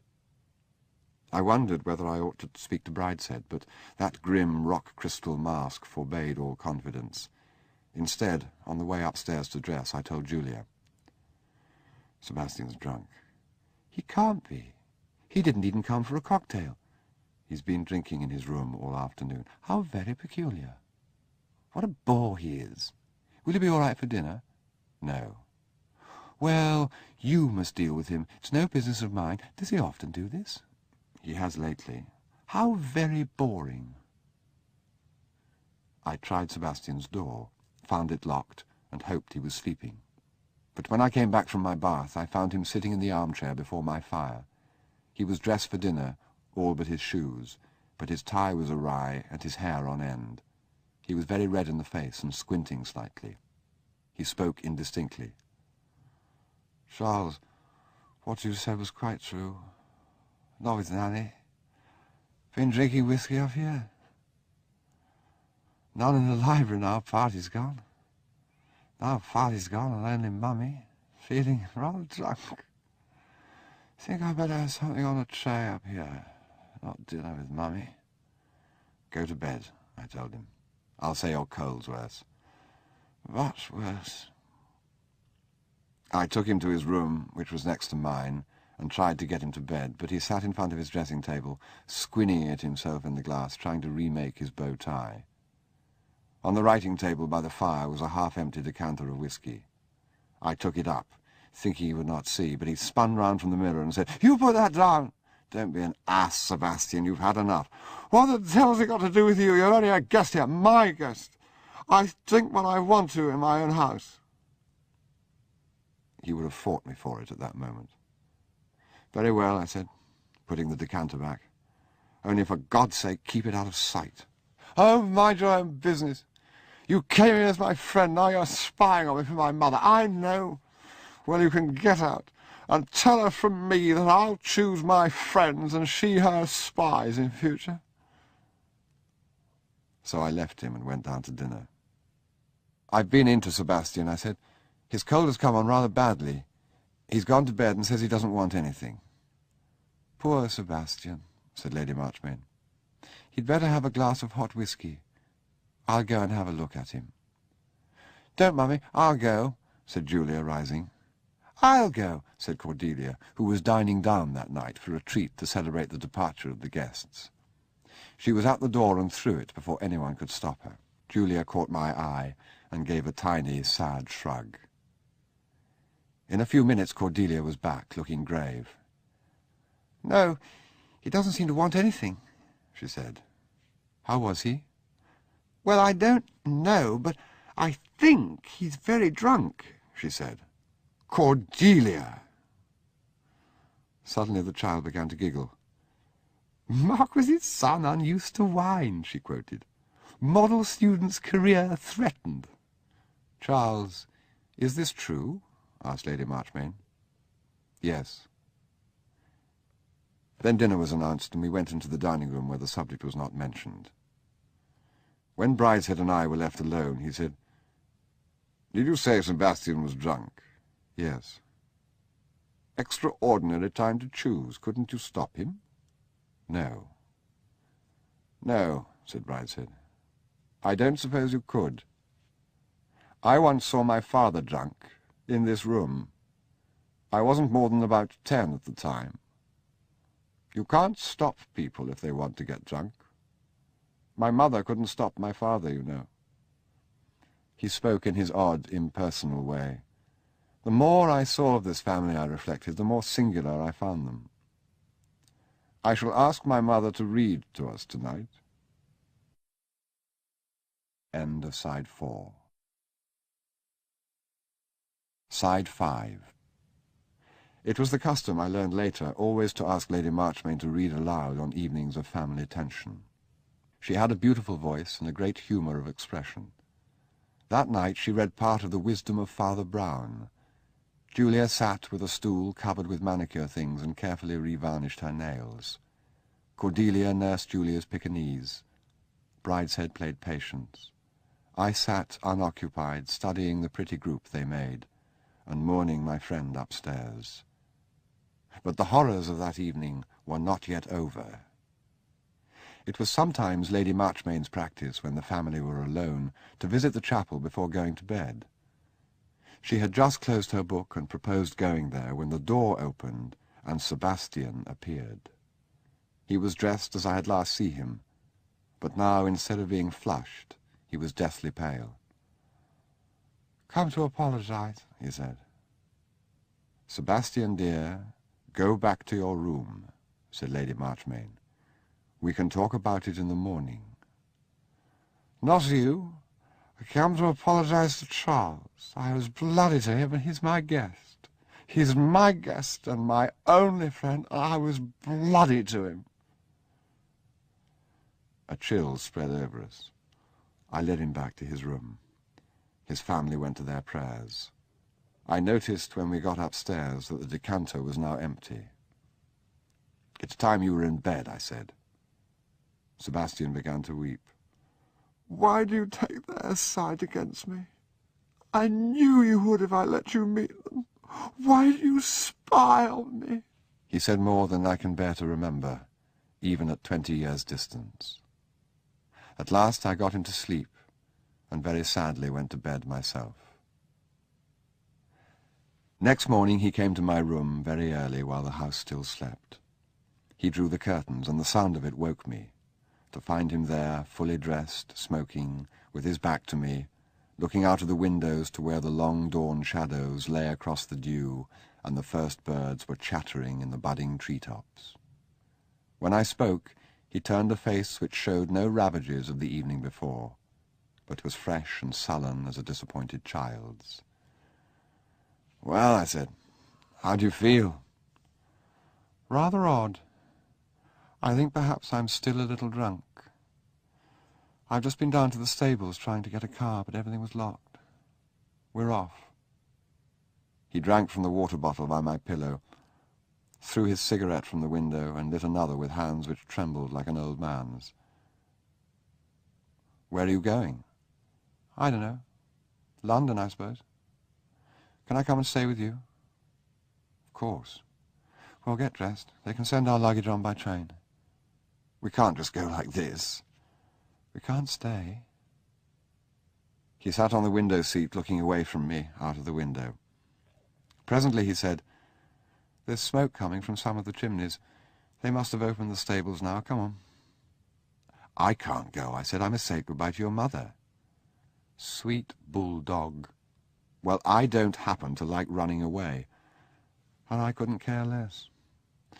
And I shall go on running away, as far and as fast as I can. You can hatch up any plot you like with my mother. I shan't come back." "That's how you talked last night." "I know. I'm sorry, Charles. I told you I was still drunk. If it's any comfort to you, I absolutely detest myself." "It's no comfort at all." "It must be a little, I should have thought. Well, if you won't come, give my love to Nanny." "You're really going?" "Of course." "Shall I see you in London?" Yes, I'm coming to stay with you. He left me, but I did not sleep again. Nearly 2 hours later, a footman came with tea and bread and butter and set my clothes out for a new day. Later that morning, I sought Lady Marchmain. The wind had freshened and we stayed indoors.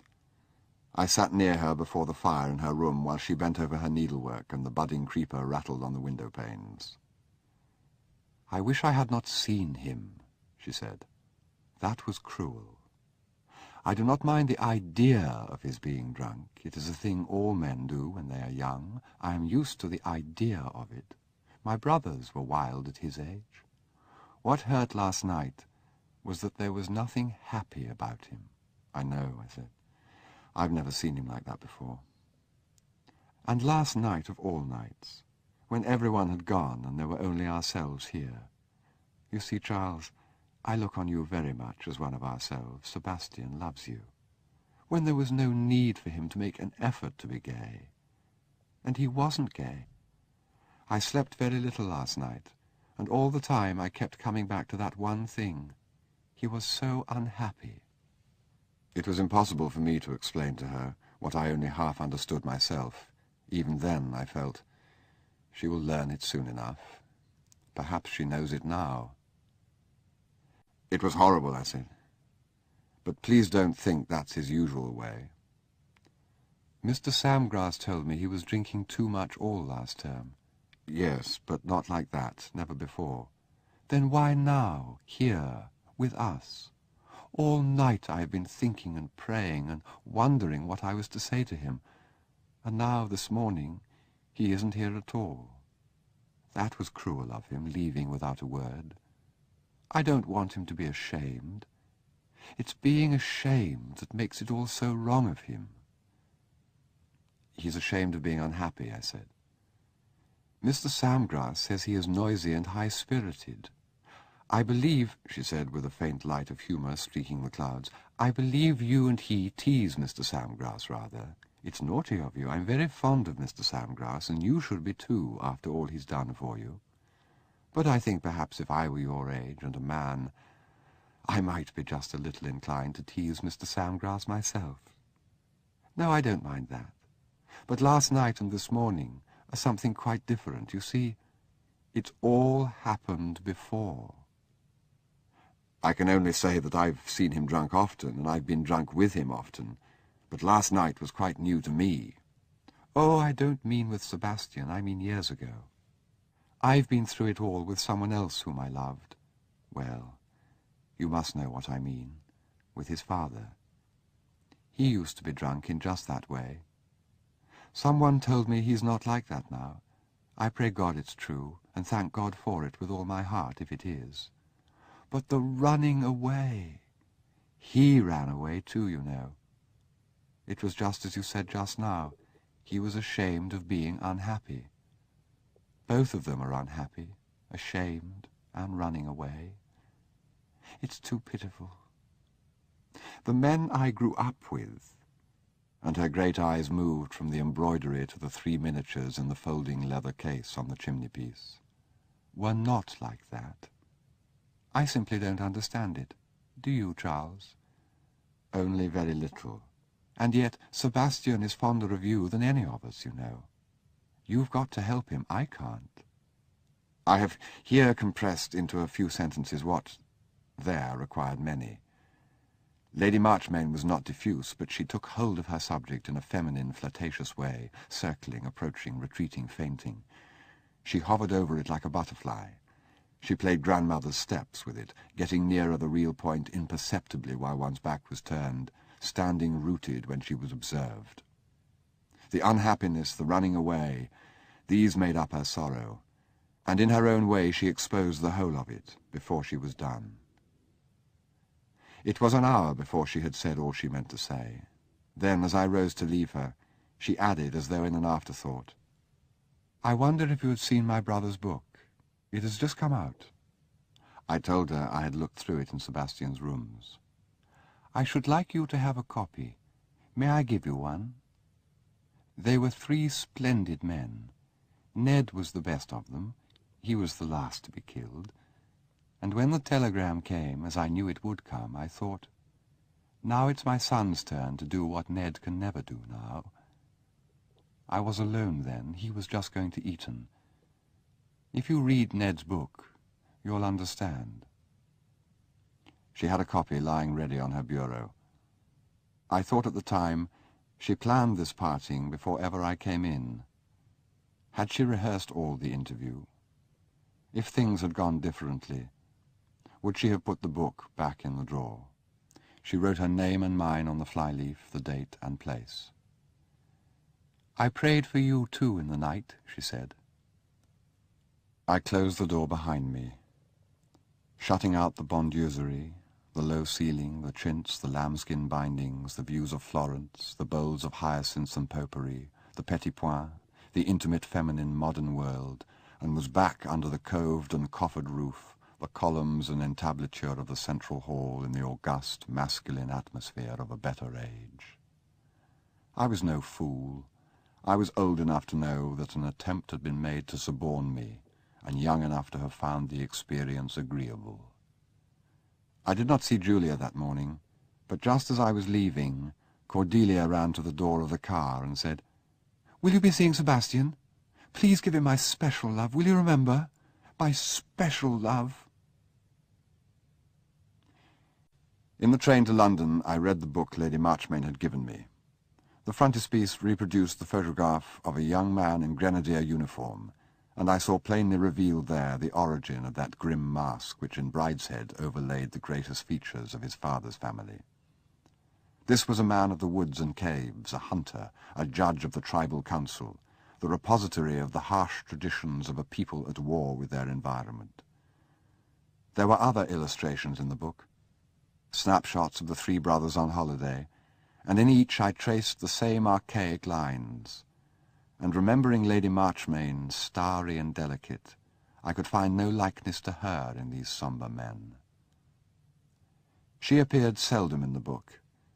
She was older than the eldest of them by 9 years, and had married and left home while they were schoolboys.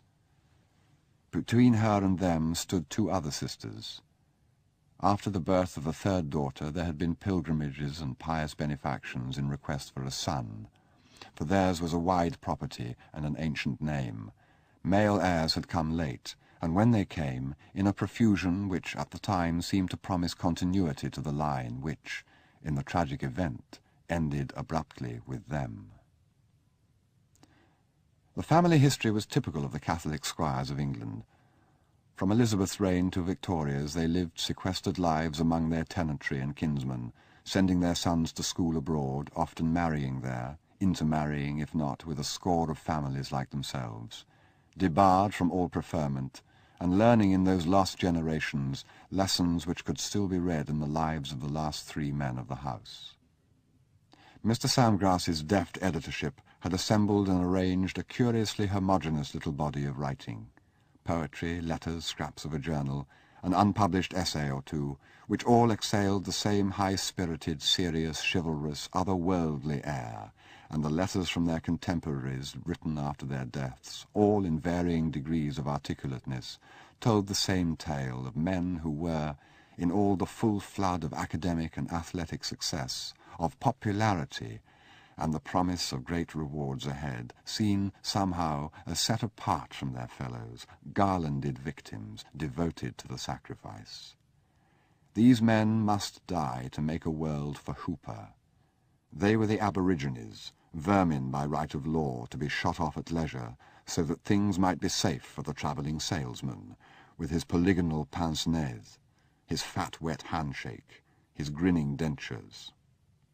I wondered, as the train carried me farther and farther from Lady Marchmain, whether perhaps there was not on her, too, the same blaze, marking her and hers for destruction by other ways than war. Did she see a sign in the red centre of her cosy grate, and hear it in the rattle of creeper on the window-pane, this whisper of doom? Then I reached Paddington, and returning home found Sebastian there, and the sense of tragedy vanished, for he was gay and free as when I first met him. Cordelia sent you her special love. Did you have a little talk with Mummy? Yes. Have you gone over to her side? The day before I would have said, there aren't two sides. That day I said, no, I'm with you. Sebastian contra mundum. And that was all the conversation we had on the subject, then or ever. But the shadows were closing round Sebastian. We returned to Oxford, and once again the gilliflowers bloomed under my windows, and the chestnut lit the streets, and the warm stones strewed their flakes upon the cobble. But it was not as it had been. There was midwinter in Sebastian's heart. The weeks went by. We looked for lodgings for the coming term and found them in Merton Street, a secluded, expensive little house near the tennis court. Meeting Mr. Samgrass, whom we had seen less often of late, I told him of our choice. He was standing at the table in Blackwell's, where recent German books were displayed, setting aside a little heap of purchases. "You're sharing digs with Sebastian," he said. "So he is coming up next term." "I suppose so. Why shouldn't he?" "I don't know why. I somehow thought perhaps he wasn't. I'm always wrong about things like that. I like Merton Street." He showed me the books he was buying, which, since I knew no German, were not of interest to me. As I left him, he said, "Don't think me interfering, you know, but I shouldn't make any definite arrangement in Merton Street until you're sure." I told Sebastian of this conversation, and he said, "Yes, there's a plot on. Mummy wants me to go and live with Monsignor Bell." "Why didn't you tell me about it?" "Because I'm not going to live with Monsignor Bell." "I think you might have told me." "When did it start?" "Oh, it's been going on. Mummy's very clever, you know. She saw she'd failed with you. I expect it was the letter you wrote after reading Uncle Ned's book." "I hardly said anything." "That was it. If you were going to be any help to her, you would have said a lot. Uncle Ned is the test, you know." But it seemed she had not quite despaired, for a few days later I got a note from her which said, "I shall be passing through Oxford on Tuesday, and I hope to see you and Sebastian. I would like to see you alone for 5 minutes before I see him. Is that too much to ask? I will come to your rooms about 12. She came. She admired my rooms. "My brothers Simon and Ned were here, you know. Ned had rooms on the garden front. I wanted Sebastian to come here too, but my husband was at Christchurch, and as you know, he took charge of Sebastian's education." She admired my drawings. "Everyone loves your paintings in the garden room. We shall never forgive you if you don't finish them." Finally she came to her point. "I expect you've guessed already what I have come to ask. Quite simply, is Sebastian drinking too much this term?" I had guessed. I answered.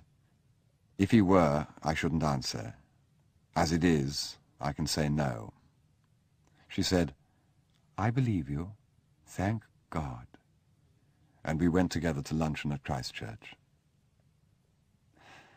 That night Sebastian had his third disaster, and was found by the junior dean at 1 o'clock, wandering round Tom Quad, hopelessly drunk.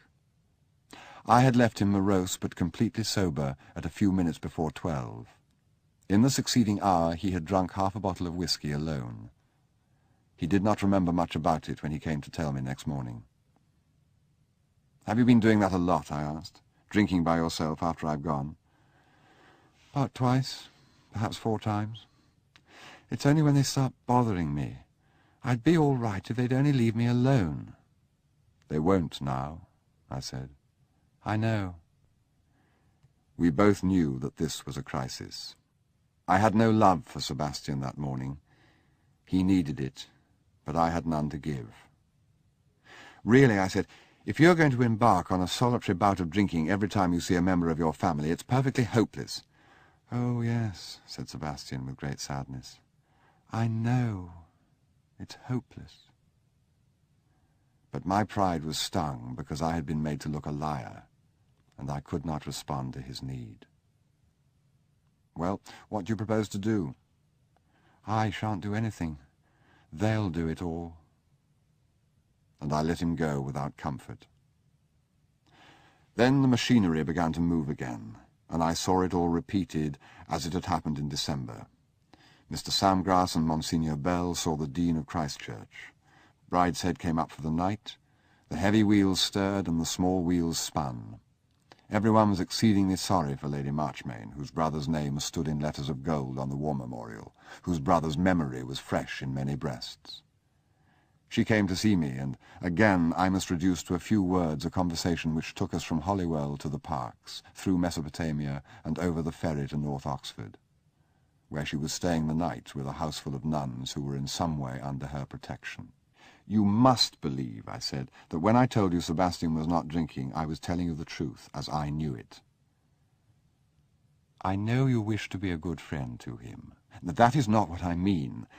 I believed what I told you. I still believe it to some extent. I believe he has been drunk 2 or 3 times before, not more." "It's no good, Charles," she said. "All you can mean is that you have not as much influence or knowledge of him as I thought. It is no good either of us trying to believe him. I've known drunkards before. One of the most terrible things about them is their deceit. Love of truth is the first thing that goes.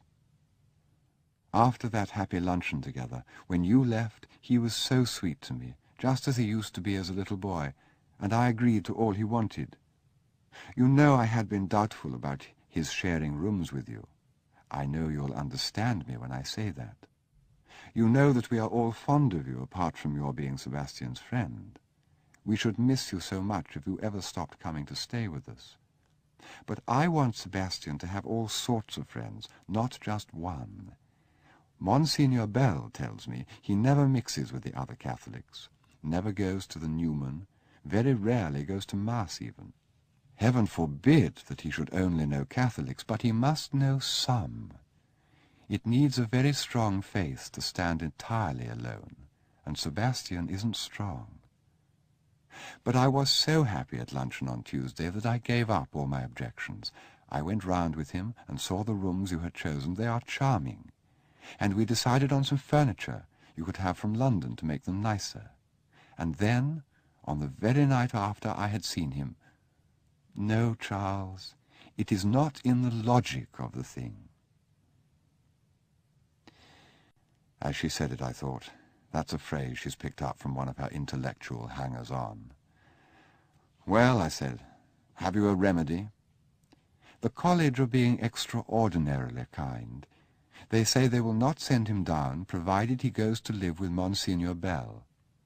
It's not a thing I could have suggested myself, but it was the Monsignor's own idea. He specially sent a message to you to say how welcome you would always be.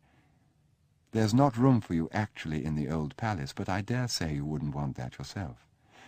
"Lady Marchmain, if you want to make him a drunkard, that's the way to do it. Don't you see that any idea of his being watched would be fatal?" "Oh, dear, it's no good trying to explain. Protestants always think Catholic priests are spies." "I don't mean that." I tried to explain, but made a poor business of it. "He must feel free." "But he's been free, always, up till now, and look at the result."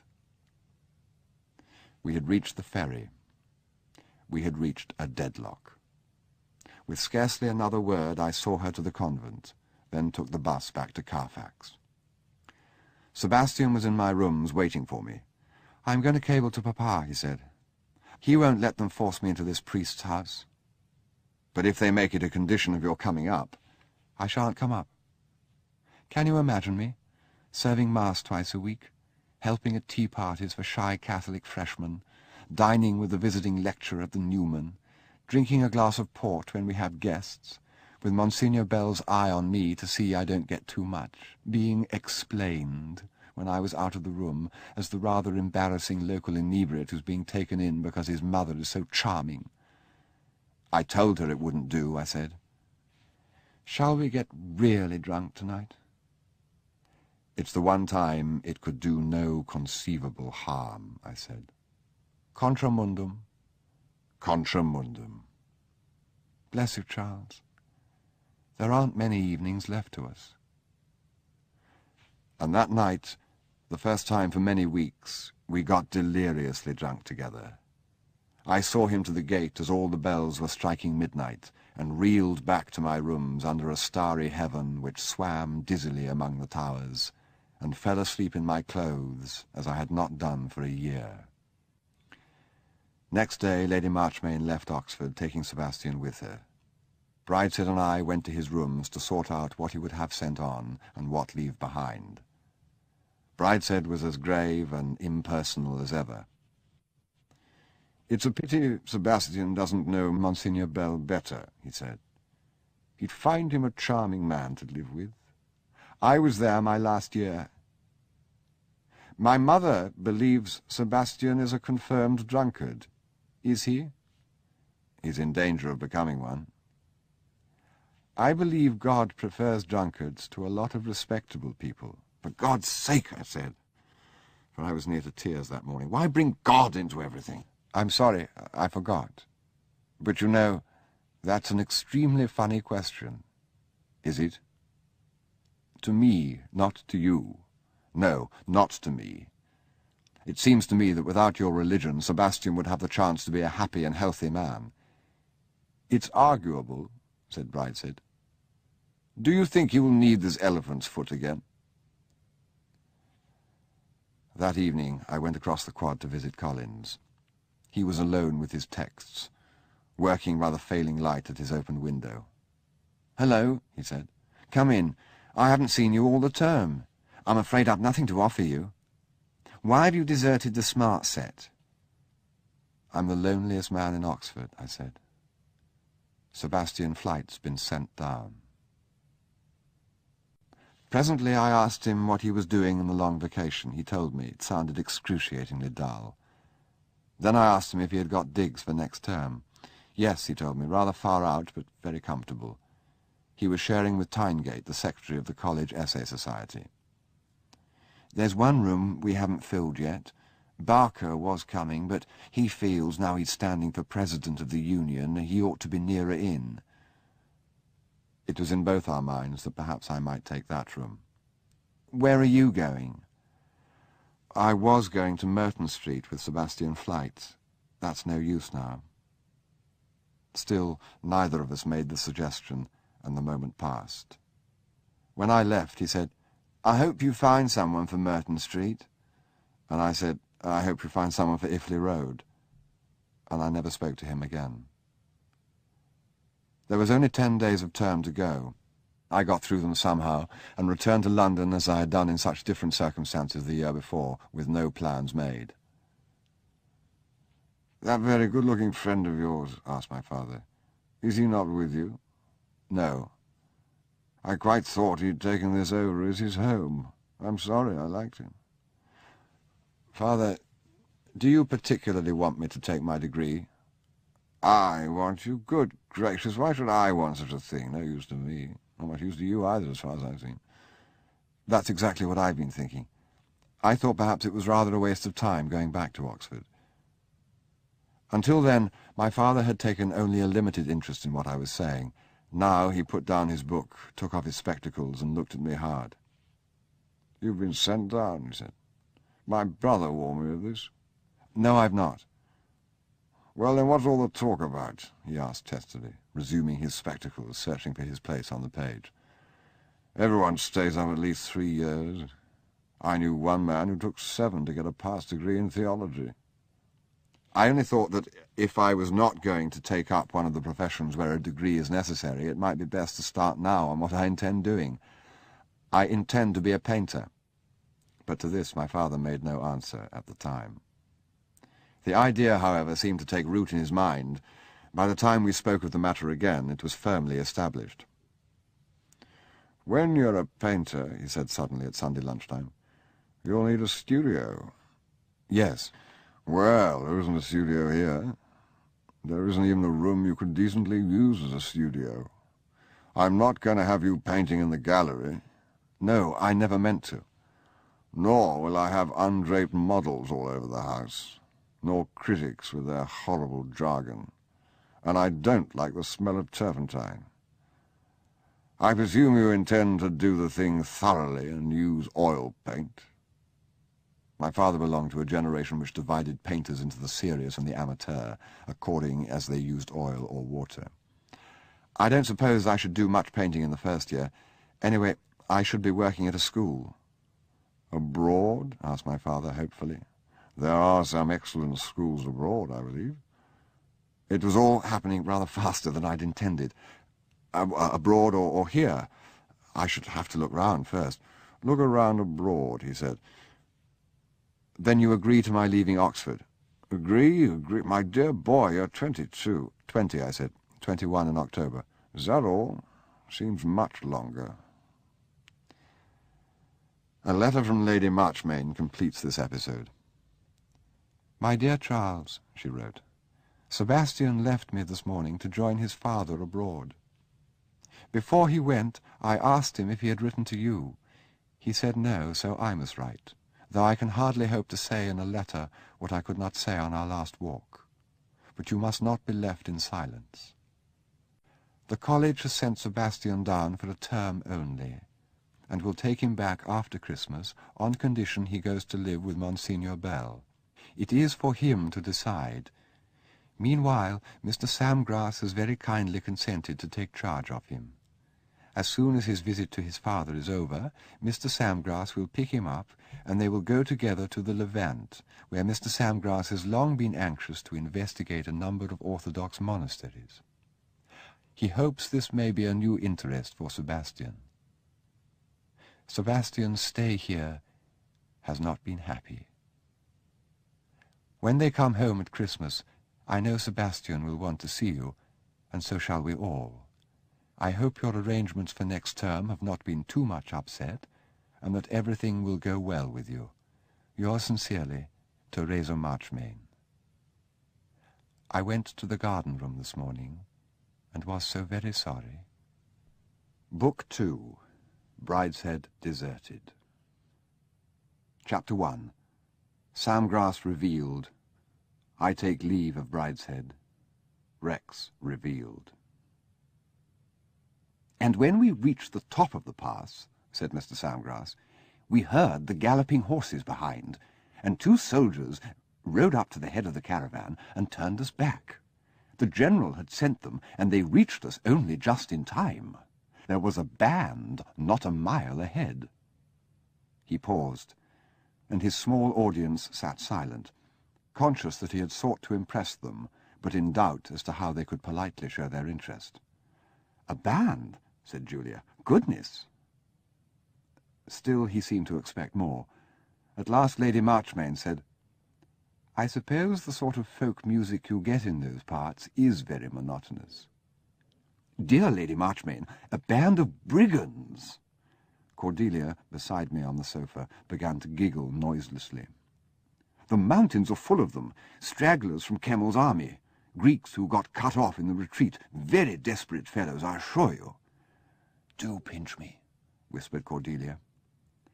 I pinched her, and the agitation of the sofa springs ceased. "Thanks," she said, wiping her eyes with the back of her hand. "So you never got to wherever it was," said Julia. "Weren't you terribly disappointed, Sebastian?" "Me," said Sebastian from the shadows beyond the lamplight, beyond the warmth of the burning logs, beyond the family circle and the photographs spread out on the card table. "Me? Oh, I don't think I was there that day, was I, Sammy?" "That was the day you were ill." "I was ill," he repeated like an echo. "So I never should have got to wherever it was, should I, Sammy?" "Now this, Lady Marchmain, is the caravan at Aleppo in the courtyard of the inn. That's our Armenian cook, Begad Bien. That's me on the pony. That's the tent folded up. That's a rather tiresome Kurd, who would follow us about at the time. Here I am at Pontus, Ephesus, Trebizond, Crac des Chevaliers, Samothrace, Batum. Of course, I haven't got them in chronological order yet." "All guides and ruins and mules," said Cordelia. "Where's Sebastian?" "He," said Mr. Samgrass with a hint of triumph in his voice, as though he had expected the question and prepared the answer. "He held the camera. He became quite an expert as soon as he learned not to put his hand over the lens. Didn't you, Sebastian?" There was no answer from the shadows. Mr. Samgrass delved again into his pigskin satchel. "Here," he said, "is a group taken by a street photographer on the terrace of the St. George Hotel at Beirut. There's Sebastian." "Why," I said, "there's Anthony Blanche, surely." "Yes, we saw quite a lot of him. Met him by chance at Constantinople. A delightful companion. I can't think how I missed knowing him. He came with us all the way to Beirut." Tea had been cleared away and the curtains drawn.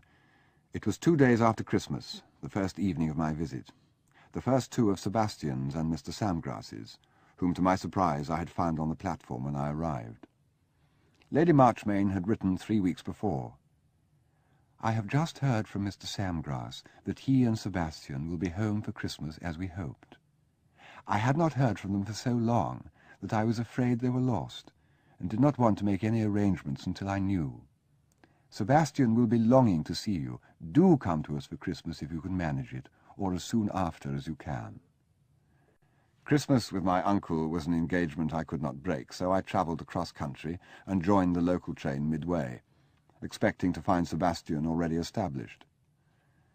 There he was, however, in the next carriage to mine, and when I asked him what he was doing, Mr. Samgrass replied with such glibness and at such length, telling me of mislaid luggage and of cooks being shut over the holidays, that I was at once aware of some other explanation which was being withheld. Mr. Samgrass was not at ease. He maintained all the physical habits of self-confidence, but guilt hung about him like stale cigar smoke, and in Lady Marchmain's greeting of him I caught a note of anticipation. He kept up a lively account of his tour during tea, and then Lady Marchmain drew him away with her upstairs for a little talk. I watched him go with something near compassion. It was plain to anyone with a poker sense that Mr. Samgrass held a very imperfect hand, and as I watched him at tea, I began to suspect that he was not only bluffing, but cheating. There was something he must say, and did not want to say, and did not quite know how to say to Lady Marchmain about his doings over Christmas. But more than that, I guessed, there was a great deal he ought to say and had no intention at all of saying about the whole Levantine tour. "Come and see Nanny," said Sebastian. "Please, can I come too?" said Cordelia. "Come on." We climbed to the nursery and the dome. On the way, Cordelia said, "Aren't you at all pleased to be home?" "Course I'm pleased," said Sebastian. "Well, you might show it a bit. I've been looking forward to it so much." Nanny did not particularly wish to be talked to. She liked visitors best when they paid no attention to her and let her knit away, and watch their faces and think of them as she had known them as small children. Their present goings-on did not signify much beside those early illnesses and crimes. "Well," she said, "you are looking peaky. I expect it's all that foreign food doesn't agree with you. You must fatten up now you're back. Looks as though you've been having some late nights too, by the look of your eyes. Dancing, I suppose." It was ever Nanny Hawkins' belief that the upper classes spent most of their leisure evenings in the ballroom. "And that shirt wants darning. Bring it to me before it goes to the wash." Sebastian certainly did look ill. 5 months had brought the change of years in him. He was paler, thinner, pouchy under the eyes, drooping in the corners of his mouth, and he showed the scars of a boil on the side of his chin. His voice seemed flatter, and his movements alternately listless and jumpy. He looked down at heel, too, with clothes and hair, which formerly had been happily negligent, now unkempt. Worst of all, there was a wariness in his eye which I had surprised there at Easter, and which now seemed habitual to him. Restrained by this wariness, I asked him nothing of himself, but told him instead about my autumn and winter. I told him about my rooms on the Ile Saint-Louis, and the art school, and how good the old teachers were, and how bad the students. "They never go near the Louvre," I said. "Or if they do, it's only because one of their absurd reviews has suddenly discovered a master who fits in with that month's aesthetic theory. Half of them are out to make a popular splash like Picabia, and the other half quite simply want to earn their living doing advertisements for Vogue and decorating nightclubs. And the teachers still go on trying to make them paint like Delacroix." "Charles," said Cordelia, "modern art is all bosh, isn't it?" "Great bosh." "Oh, I'm so glad. I had an argument with one of our nuns, and she said we shouldn't try and criticize what we didn't understand. Now I shall tell her I have had it straight from a real artist, and snubs to her. Presently it was time for Cordelia to go to her supper, and for Sebastian and me to go down to the drawing-room for our cocktails. Brideshead was there alone, but Wilcox followed on our heels to say to him, "Her ladyship would like to speak to you upstairs, my lord." That's unlike Mummy sending for anyone. She usually lures them up herself. There was no sign of the cocktail tray. After a few minutes, Sebastian rang the bell. A footman answered. "Mr. Wilcox is upstairs with her ladyship." "Well, never mind. Bring in the cocktail things." "Mr. Wilcox has the keys, my lord." "Oh, well, send him in with them when he comes down." We talked a little about Anthony Blanche. He had a beard in Istanbul, but I made him cut it off. And after 10 minutes, Sebastian said, "Well, I don't want a cocktail anyway. I'm off to my bath," and left the room. It was 7:30.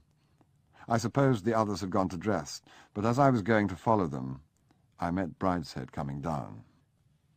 "Just a moment, Charles. There's something I've got to explain. My mother has given orders that no drinks are to be left in any of the rooms. You'll understand why. If you want anything, ring and ask Wilcox. Only better wait until you're alone. I'm sorry, but there it is." "Is that necessary?" "I gather very necessary. You may or may not have heard, Sebastian had another outbreak as soon as he got back to England. He was lost over Christmas. Mr. Samgrass only found him yesterday evening." I guessed something of the kind had happened. "Are you sure this is the best way of dealing with it?" "It's my mother's way. Will you have a cocktail now that he's gone upstairs?" It would choke me. I was always given the room I had on my first visit. It was next to Sebastian's, and we shared what had once been a dressing-room and had been changed to a bathroom 20 years back by the substitution for the bed of a deep copper mahogany-framed bath that was filled by pulling a brass lever heavy as a piece of marine engineering. The rest of the room remained unchanged. A coal fire always burned there in winter. I often think of that bathroom, the watercolours dimmed by steam and the huge towel warming on the back of the chintz armchair, and contrast it with the uniform, clinical little chambers glittering with chromium plate and looking-glass which pass for luxury in the modern world. I lay in the bath, and then dried slowly by the fire, thinking all the time of my friend's black homecoming. Then I put on my dressing gown and went to Sebastian's room, entering as I always did without knocking. He was sitting by his fire, half-dressed, and he started angrily when he heard me and put down a tooth-glass. "Oh, it's you. You gave me a fright." "So you got a drink?" I said. "I don't know what you mean." "For Christ's sake," I said, "you don't have to pretend with me. You might offer me some." It's just something I had in my flask. I finished it now." "What's going on?" "Nothing. A lot. I'll tell you sometime." I dressed and called in for Sebastian, but found him still sitting as I had left him, half-dressed, over his fire. Julia was alone in the drawing-room. "Well," I asked, "what's going on?" "Oh, just another boring family potin. Sebastian got tight again, and we've all got to keep an eye on him. It's too tedious. It's pretty boring for him, too." "Well, it's his fault. Why can't he behave like anyone else?" "Talking of keeping an eye on people, what about Mr. Samgrass? Charles, do you notice anything at all fishy about that man?" "Very fishy. Do you think your mother saw it?" "Mummy only sees what suits her. She can't have the whole household under surveillance. I'm causing anxiety too, you know." "I didn't know," I said, adding humbly, "I've only just come from Paris," so as to avoid giving the impression that any trouble she might be in was not widely notorious. It was an evening of peculiar gloom. We dined in the painted parlour. Sebastian was late, and so painfully excited were we that I think it was in all our minds that he would make some sort of low comedy entrance, reeling and hiccuping. When he came, it was, of course, with perfect propriety. He apologized, sat in the empty place, and allowed Mr. Samgrass to resume his monologue, uninterrupted and, it seemed, unheard. Druses, patriarchs, icons, bedbugs, Romanesque remains, curious dishes of goat and sheep's eyes, French and Turkish officials, all the catalogue of Near Eastern travel was provided for our amusement. I watched the champagne go round the table. When it came to Sebastian, he said, "I'll have a whisky, please." And I saw Wilcox glance over his head to Lady Marchmain, and saw her give a tiny, hardly perceptible nod. At Brideshead they used small individual spirit decanters which held about a quarter of a bottle, and were always placed full before anyone who asked for it. The decanter which Wilcox put before Sebastian was half empty.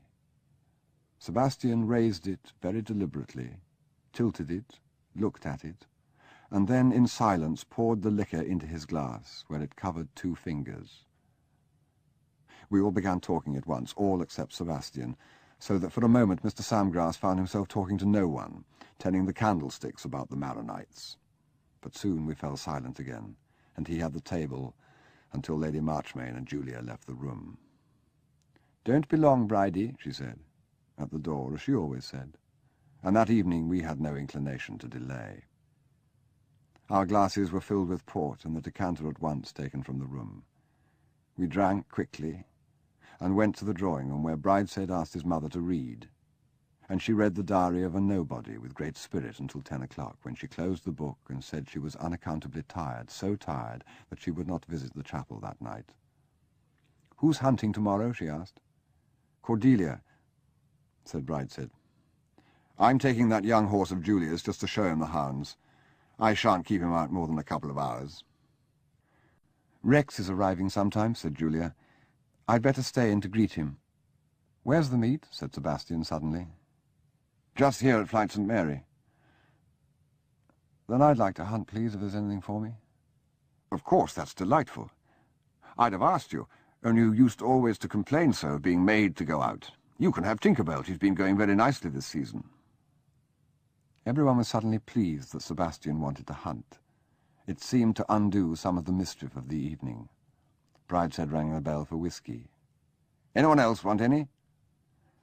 "Bring me some too," said Sebastian, and though it was a footman this time and not Wilcox, I saw the same exchange of glance and nod between the servant and Lady Marchmain. Everyone had been warned. The 2 drinks were brought in, poured out already in the glasses, like doubles at a bar, and all our eyes followed the tray, as though we were dogs in a dining-room, smelling game. The good humour engendered by Sebastian's wish to hunt persisted, however. Brideshead wrote out a note for the stables, and we all went up to bed quite cheerfully. Sebastian got straight to bed. I sat by his fire and smoked a pipe. I said, "I wish I was coming out with you tomorrow."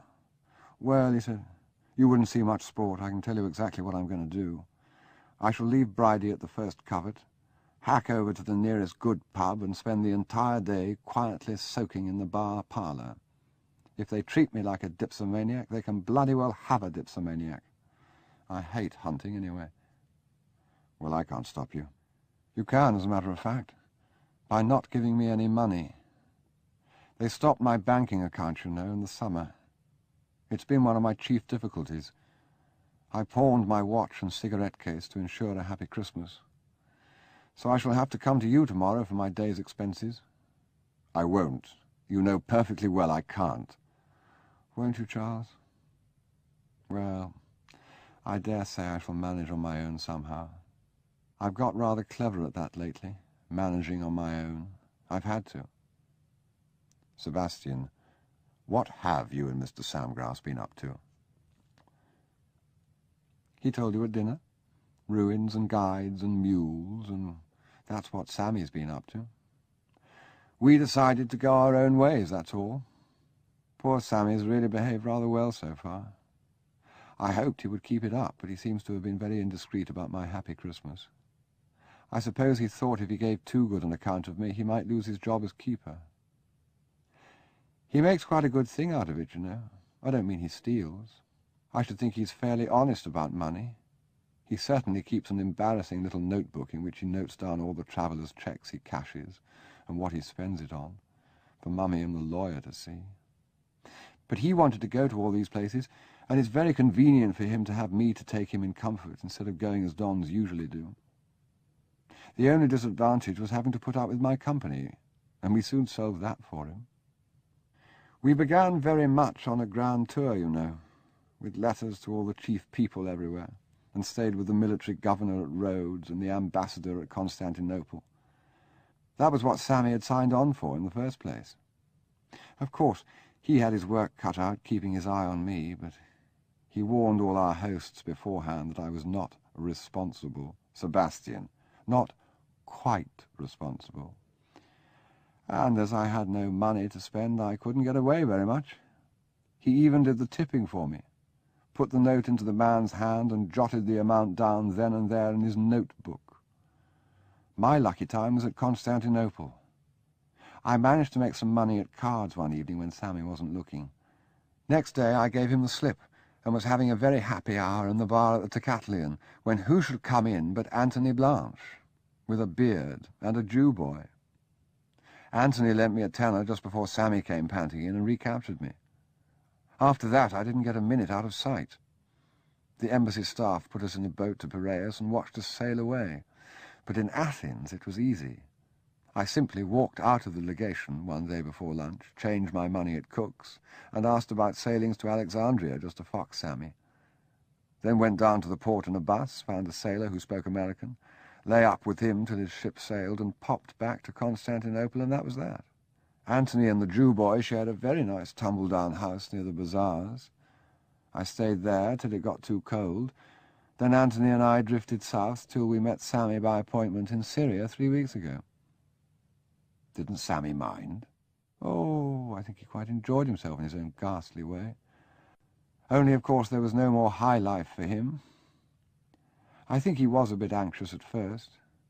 I didn't want him to get the whole Mediterranean fleet out, so I cabled him from Constantinople that I was quite well and would he send money to the Ottoman Bank. He came hopping over as soon as he got my cable. Of course, he was in a difficult position, because I'm of age and not certified yet, so he couldn't have me arrested. He couldn't leave me to starve while he was living on my money, and he couldn't tell Mummy without looking pretty silly. I had him all ways, poor Sammy. My original idea had been to leave him flat, but Anthony was very helpful about that and said it was far better to arrange things amicably. And he did arrange things very amicably. For here I am. After Christmas. Yes, I was determined to have a happy Christmas. Did you? I think so. I don't remember it much. And that's always a good sign, isn't it? Next morning at breakfast, Brideshead wore scarlet. Cordelia, very smart herself, with her chin held high over her white stock, wailed when Sebastian appeared in a tweed coat. "Oh, Sebastian, you can't come out looking like that. Do go and change. You look so lovely in hunting clothes." "Locked away somewhere. Gibbs couldn't find them." "That's a fib. I helped get them out myself before you were called." Half the things were missing. "It just encourages the Strickland Venables. They're behaving rottenly. They've even taken their grooms out of top hats." It was 11:15 before the horses were brought round, but no one else appeared downstairs. It was as though they were in hiding, listening for Sebastian's retreating hooves before showing themselves. Just as he was about to start, when the others were already mounted, Sebastian beckoned me into the hall. On the table, beside his hat, gloves, whip, and sandwiches, lay the flask he had put out to be filled. He picked it up and shook it. It was empty. "You see," he said, "I can't even be trusted that far. It's they who are mad, not me. Now you can't refuse me money." I gave him £1. "More," he said. I gave him another, and watched him mount and trot after his brother and sister. Then, as though it were his cue on the stage, Mr. Samgrass came to my elbow, put an arm in mine, and led me back to the fire. He warmed his neat little hands, and then turned to warm his seat. "So, Sebastian is in pursuit of the fox," he said, "and our little problem is shelved for an hour or two." I was not going to stand this from Mr. Samgrass. "I heard all about your grand tour last night," I said. "Ah, I rather supposed you might have." Mr. Samgrass was undismayed, relieved, it seemed, to have someone else in the know. "I did not harrow our hostess with all that. After all, it turned out far better than one had any right to expect. I did feel, however, that some explanation was due to her of Sebastian's Christmas festivities. You may have observed last night that there were certain precautions. I did. You thought them excessive? I am with you, particularly as they tend to compromise the comfort of our own little visit. I have seen Lady Marchmain this morning. You must not suppose I am just out of bed. I have had a little talk upstairs with our hostess. I think we may hope for some relaxation tonight. Yesterday was not an evening that any of us would wish to have repeated. I earned less gratitude than I deserved, I think, for my efforts to distract you. It was repugnant to me to talk about Sebastian to Mr. Samgrass, but I was compelled to say, I'm not sure that tonight would be the best time to start the relaxation. But surely, why not tonight? After a day in the field under Brideshead inquisitorial eye, could one choose better? Oh, I suppose it's none of my business, really. Nor mine, strictly, now that he is safely home. Lady Marchmain did me the honour of consulting me, but it is less Sebastian's welfare than our own I have at heart at the moment. I need my third glass of port. I need that hospitable tray in the library. And yet you specifically advise against it tonight. I wonder why. Sebastian can come to no mischief today. For one thing, he has no money. I happen to know. I saw to it. I even have his watch and cigarette case upstairs. He will be quite harmless, as long as no one is so wicked as to give him any. Ah, Lady Julia, good morning to you, good morning, and how is the Peak this hunting morning? Oh, the Peak's all right. Listen, I've got Rex Mottram coming here today. We simply can't have another evening like last night. Somebody must speak to Mummy. Someone has. I spoke. I think it will be all right. Thank God for that. Are you painting today, Charles? It had been the custom that on every visit to Brideshead I painted a medallion on the walls of the garden room. The custom suited me well, for it gave me a good reason to detach myself from the rest of the party.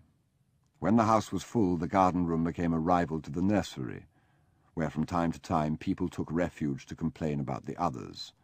Thus, without effort, I kept in touch with the gossip of the place. There were 3 finished medallions now, each rather pretty in its way, but unhappily each in a different way, for my tastes had changed, and I had become more dexterous in the 18 months since the series was begun. As a decorative scheme, they were a failure. That morning was typical of the many mornings when I had found the garden room a sanctuary. There I went and was soon at work.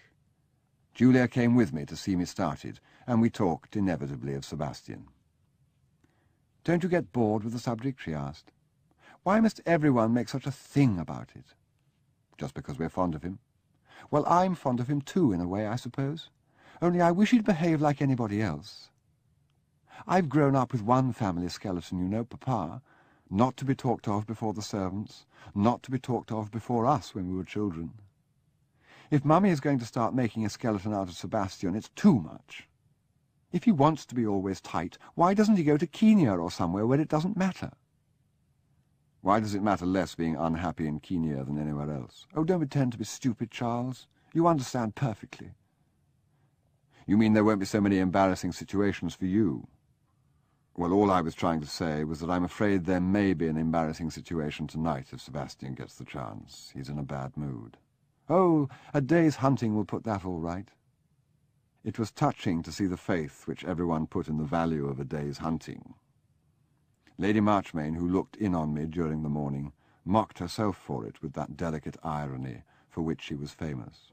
"I've always detested hunting," she said, "because it seems to produce a particularly gross kind of caddishness in the nicest people. I don't know what it is, but the moment they dress up and get on a horse, they become like a lot of Prussians, and so boastful after it. The evenings I've sat at dinner appalled at seeing the men and women I know transformed into half-awake, self-opinionated, monomaniac louts. And yet, you know, it must be something derived from centuries ago. My heart is quite light today to think of Sebastian out with them. There's nothing wrong with him, really, I say. He's gone hunting, as though it were an answer to a prayer. She asked about my life in Paris. I told her of my rooms with their view of the river and the towers of Notre Dame. I'm hoping Sebastian will come and stay with me when I go back. It would have been lovely, said Lady Marchmain, sighing as though for the unattainable. I hope he's coming to stay with me in London. Charles, you know it isn't possible. London's the worst place. Even Mr. Samgrass couldn't hold him there. We have no secrets in this house. He was lost, you know, all through Christmas. Mr. Samgrass only found him because he couldn't pay his bill in the place where he was, so they telephoned our house. It's too horrible. No, London is impossible. If he can't behave himself here with us, we must keep him happy and healthy here for a bit, hunting, and then send him abroad again with Mr. Samgrass. You see, I've been through all this before. The retort was there, unspoken, well understood by both of us. You couldn't keep him. He ran away. So will Sebastian, because they both hate you. End of Side 5. Side 6. A horn and a huntsman's cry sounded in the valley below us. There they go now, drawing the home woods. I hope he's having a good day. Thus, with Julia and Lady Marchmain, I reached deadlock, not because we failed to understand one another, but because we understood too well. With Brideshead, who came home to luncheon and talked to me on the subject, for the subject was everywhere in the house, like a fire deep in the hold of a ship, below the waterline, black and red in the darkness, coming to light in acrid wisps of smoke that oozed under hatches and billowed suddenly from the scuttles and air pipes. With Brideshead, I was in a strange world, a dead world to me, in a moon landscape of barren lava, a high place of toiling lungs. He said, "I hope it is dipsomania. That is simply a great misfortune that we must all help him bear. What I used to fear was that he just got drunk deliberately when he liked and because he liked. That's exactly what he did, what we both did. It's what he does with me now. I can keep him to that if only your mother would trust me. If you worry him with keepers and cures, he'll be a physical wreck in a few years. There's nothing wrong in being a physical wreck, you know. There's no moral obligation to be a postmaster general or master of foxhounds, or to live to walk 10 miles at 80. Wrong, I said. Moral obligation. Now you're back on religion again. I never left it, said Brideshead. Do you know, Bridie, if I ever felt for a moment like becoming a Catholic, I should only have to talk to you for 5 minutes to be cured. You managed to reduce what seemed quite sensible propositions to stark nonsense. It's odd you should say that. I've heard it before from other people. It's one of the many reasons why I don't think I should make a good priest. It's something in the way my mind works, I suppose. At luncheon, Julia had no thoughts except for her guest, who was coming that day. She drove to the station to meet him and brought him home to tea. "Mummy, do look at Rex's Christmas present." It was a small tortoise with Julia's initials set in diamonds in the living shell. And this slightly obscene object, now slipping impotently on the polished boards, now striding across the card table, now lumbering over a rug, now withdrawn at a touch, now stretching its neck and swaying its withered antediluvian head, became a memorable part of the evening. One of those needle-hooks of experience which catch the attention when larger matters are at stake. "Dear me," said Lady Marchmain. "I wonder if it eats the same sort of things as an ordinary tortoise." "What will you do when it's dead?" asked Mr. Samgrass. "Can you have another tortoise fitted into the shell?"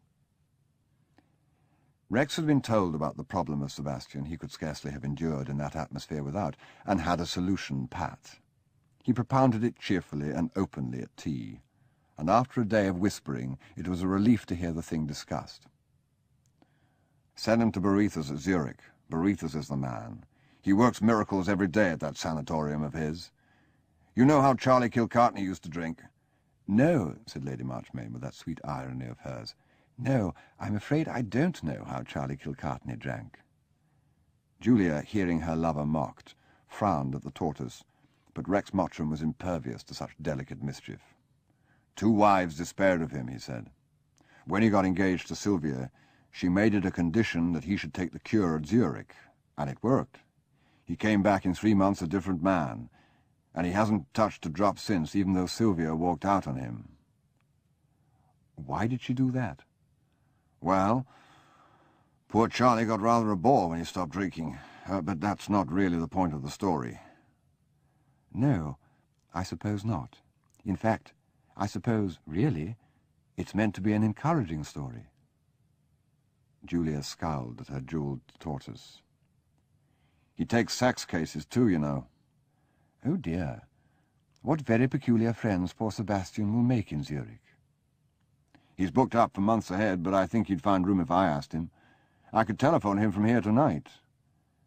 In his kindest moments, Rex displayed a kind of hectoring zeal, as if he were thrusting a vacuum cleaner on an unwilling housewife. We'll think about it.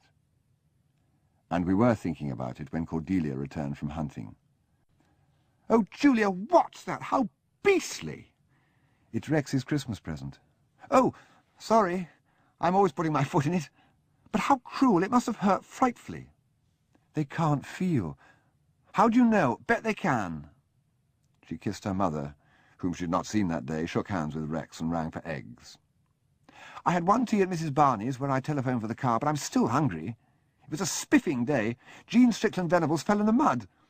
We ran from Bengers to Upper Eastry without a check. I reckon that's 5 miles, don't you, Bridie? 3. Not as he ran. Between mouthfuls of scrambled eggs, she told us about the hunt. You should have seen Jean when she came out of the mud. Where's Sebastian? He's in disgrace. The words, in that clear child's voice, had the ring of a bell tolling, but she went on.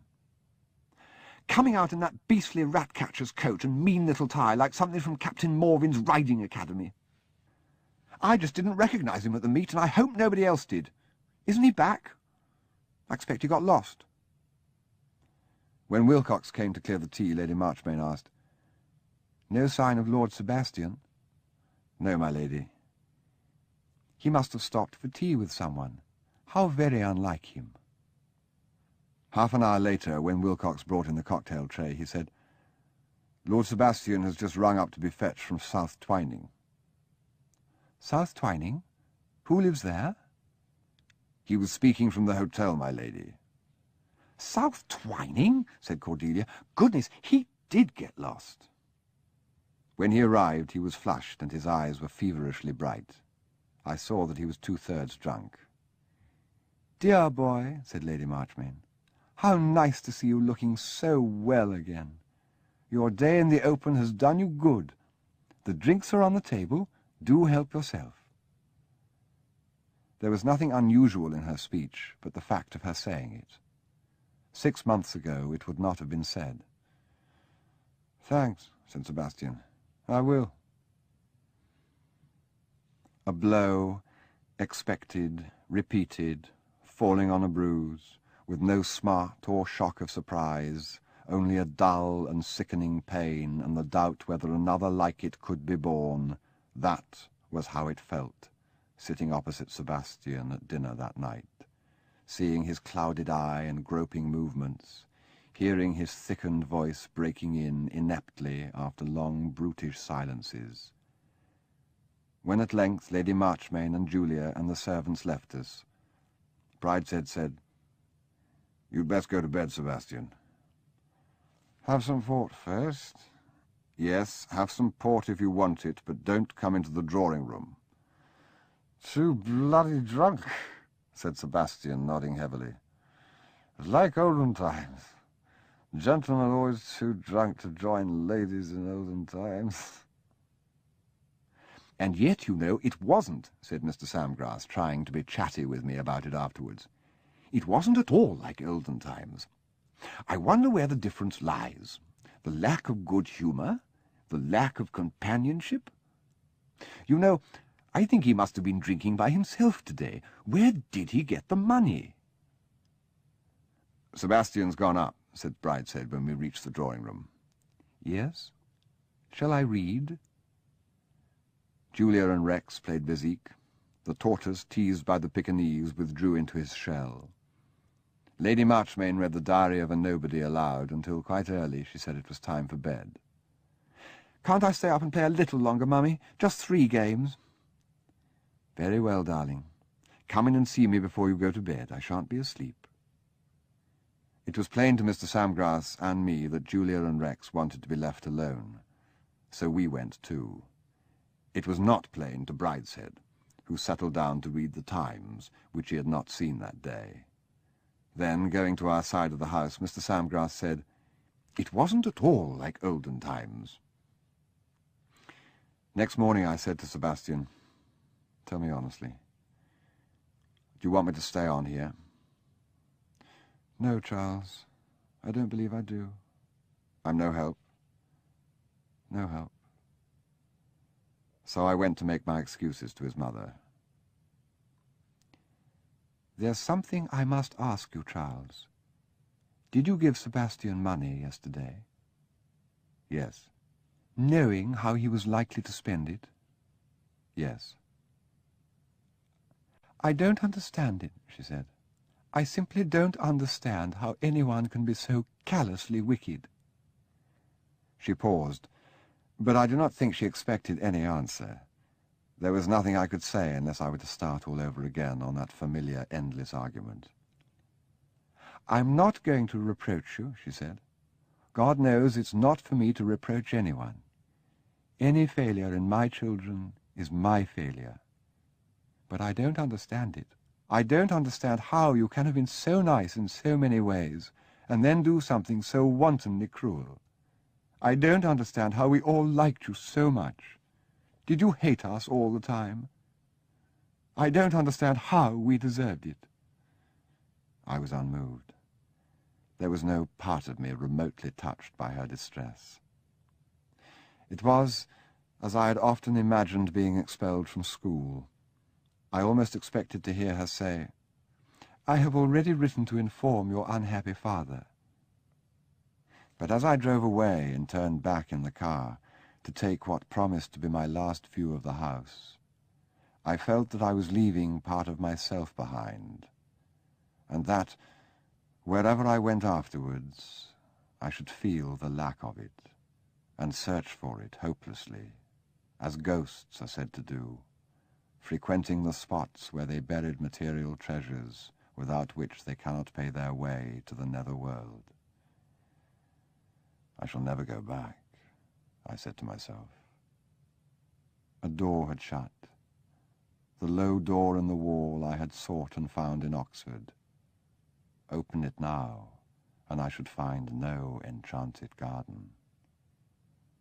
I had come to the surface, into the light of common day and the fresh sea air after long captivity in the sunless coral palaces and waving forests of the ocean bed.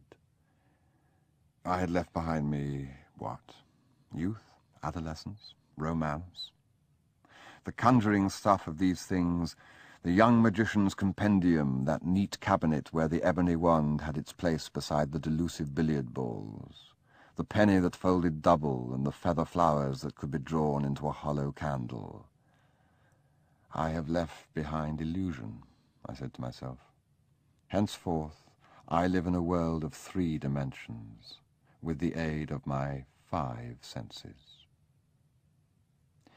I have since learned that there is no such world, but then, as the car turned out of sight of the house, I thought it took no finding, but lay all about me at the end of the avenue.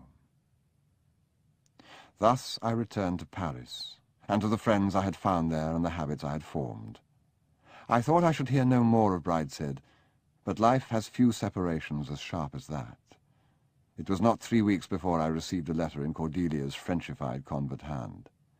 "Darling Charles," she said, "I was so very miserable when you went. You might have come and said good-bye. I heard all about your disgrace, and I'm writing to say that I'm in disgrace too. I sneaked Wilcox's keys and got whiskey for Sebastian and got caught. He did seem to want it so, and there was, and is, an awful row. Mr. Samgrass has gone. Good. And I think he's a bit in disgrace too, but I don't know why. Mr. Mottram is very popular with Julia, bad, and is taking Sebastian away, bad, bad, to a German doctor. Julia's tortoise disappeared. We think it buried itself, as they do. So there goes a packet. Expression of Mr. Mottram's. I'm very well, with love, from Cordelia. It must have been about a week after receiving this letter that I returned to my rooms one afternoon to find Rex waiting for me. It was about 4, for the light began to fail early in the studio at that time of year. I could see by the expression on the concierge's face, when she told me I had a visitor waiting, that there was something impressive upstairs. She had a vivid gift of expressing differences of age or attraction. This was the expression which meant someone of the first consequence, and Rex indeed seemed to justify it, as I found him in his big travelling coat, filling the window that looked over the river. "Well," I said, "well." "I came this morning. They told me where you usually lunch, but I couldn't see you there. Have you got him?" I did not need to ask whom. "So he's given you the slip, too." "We got here last night, and we were going to Zurich today. I left him at the Luddy after dinner, as he said he was tired, and went round to the Travellers for a game." I noticed how, even with me, he was making excuses, as though rehearsing his story for retelling elsewhere. As he said he was tired was good. I could not well imagine Rex letting a half-tipsy boy interfere with his cards. "So you came back and found him gone?" "Not at all, I wish I had. I found him sitting up for me. I had a run of luck at the Travellers and cleaned up a packet. Sebastian pinched the lot while I was asleep. All he left me was 2 first-class tickets to Zurich, stuck in the edge of the looking-glass. I had nearly 300 quid last him. And now he may be almost anywhere. Anywhere. You're not hiding him by any chance?" "No. My dealings with that family are over." "I think mine are just beginning," said Rex. "I say, I've got a lot to talk about, and I promised the chap at the Travellers I'd give him his revenge this afternoon. Won't you dine with me?" "Yes, where?" "I usually go to Cyro's." "Why not Pyard's?" "Never heard of it. I'm paying, you know." "I know you are. Let me order dinner." "Well, all right. What's the place again?" I wrote it down for him. "Is it the sort of place you see native life?" "Yes, you might call it that." "Well, it'll be an experience. Order something good." "That's my intention." I was there 20 minutes before Rex. If I had to spend an evening with him, it should, at any rate, be in my own way. I remember the dinner well. Soup of osée, a sole quite simply cooked in a white wine sauce, a caneton à la presse, a lemon soufflé.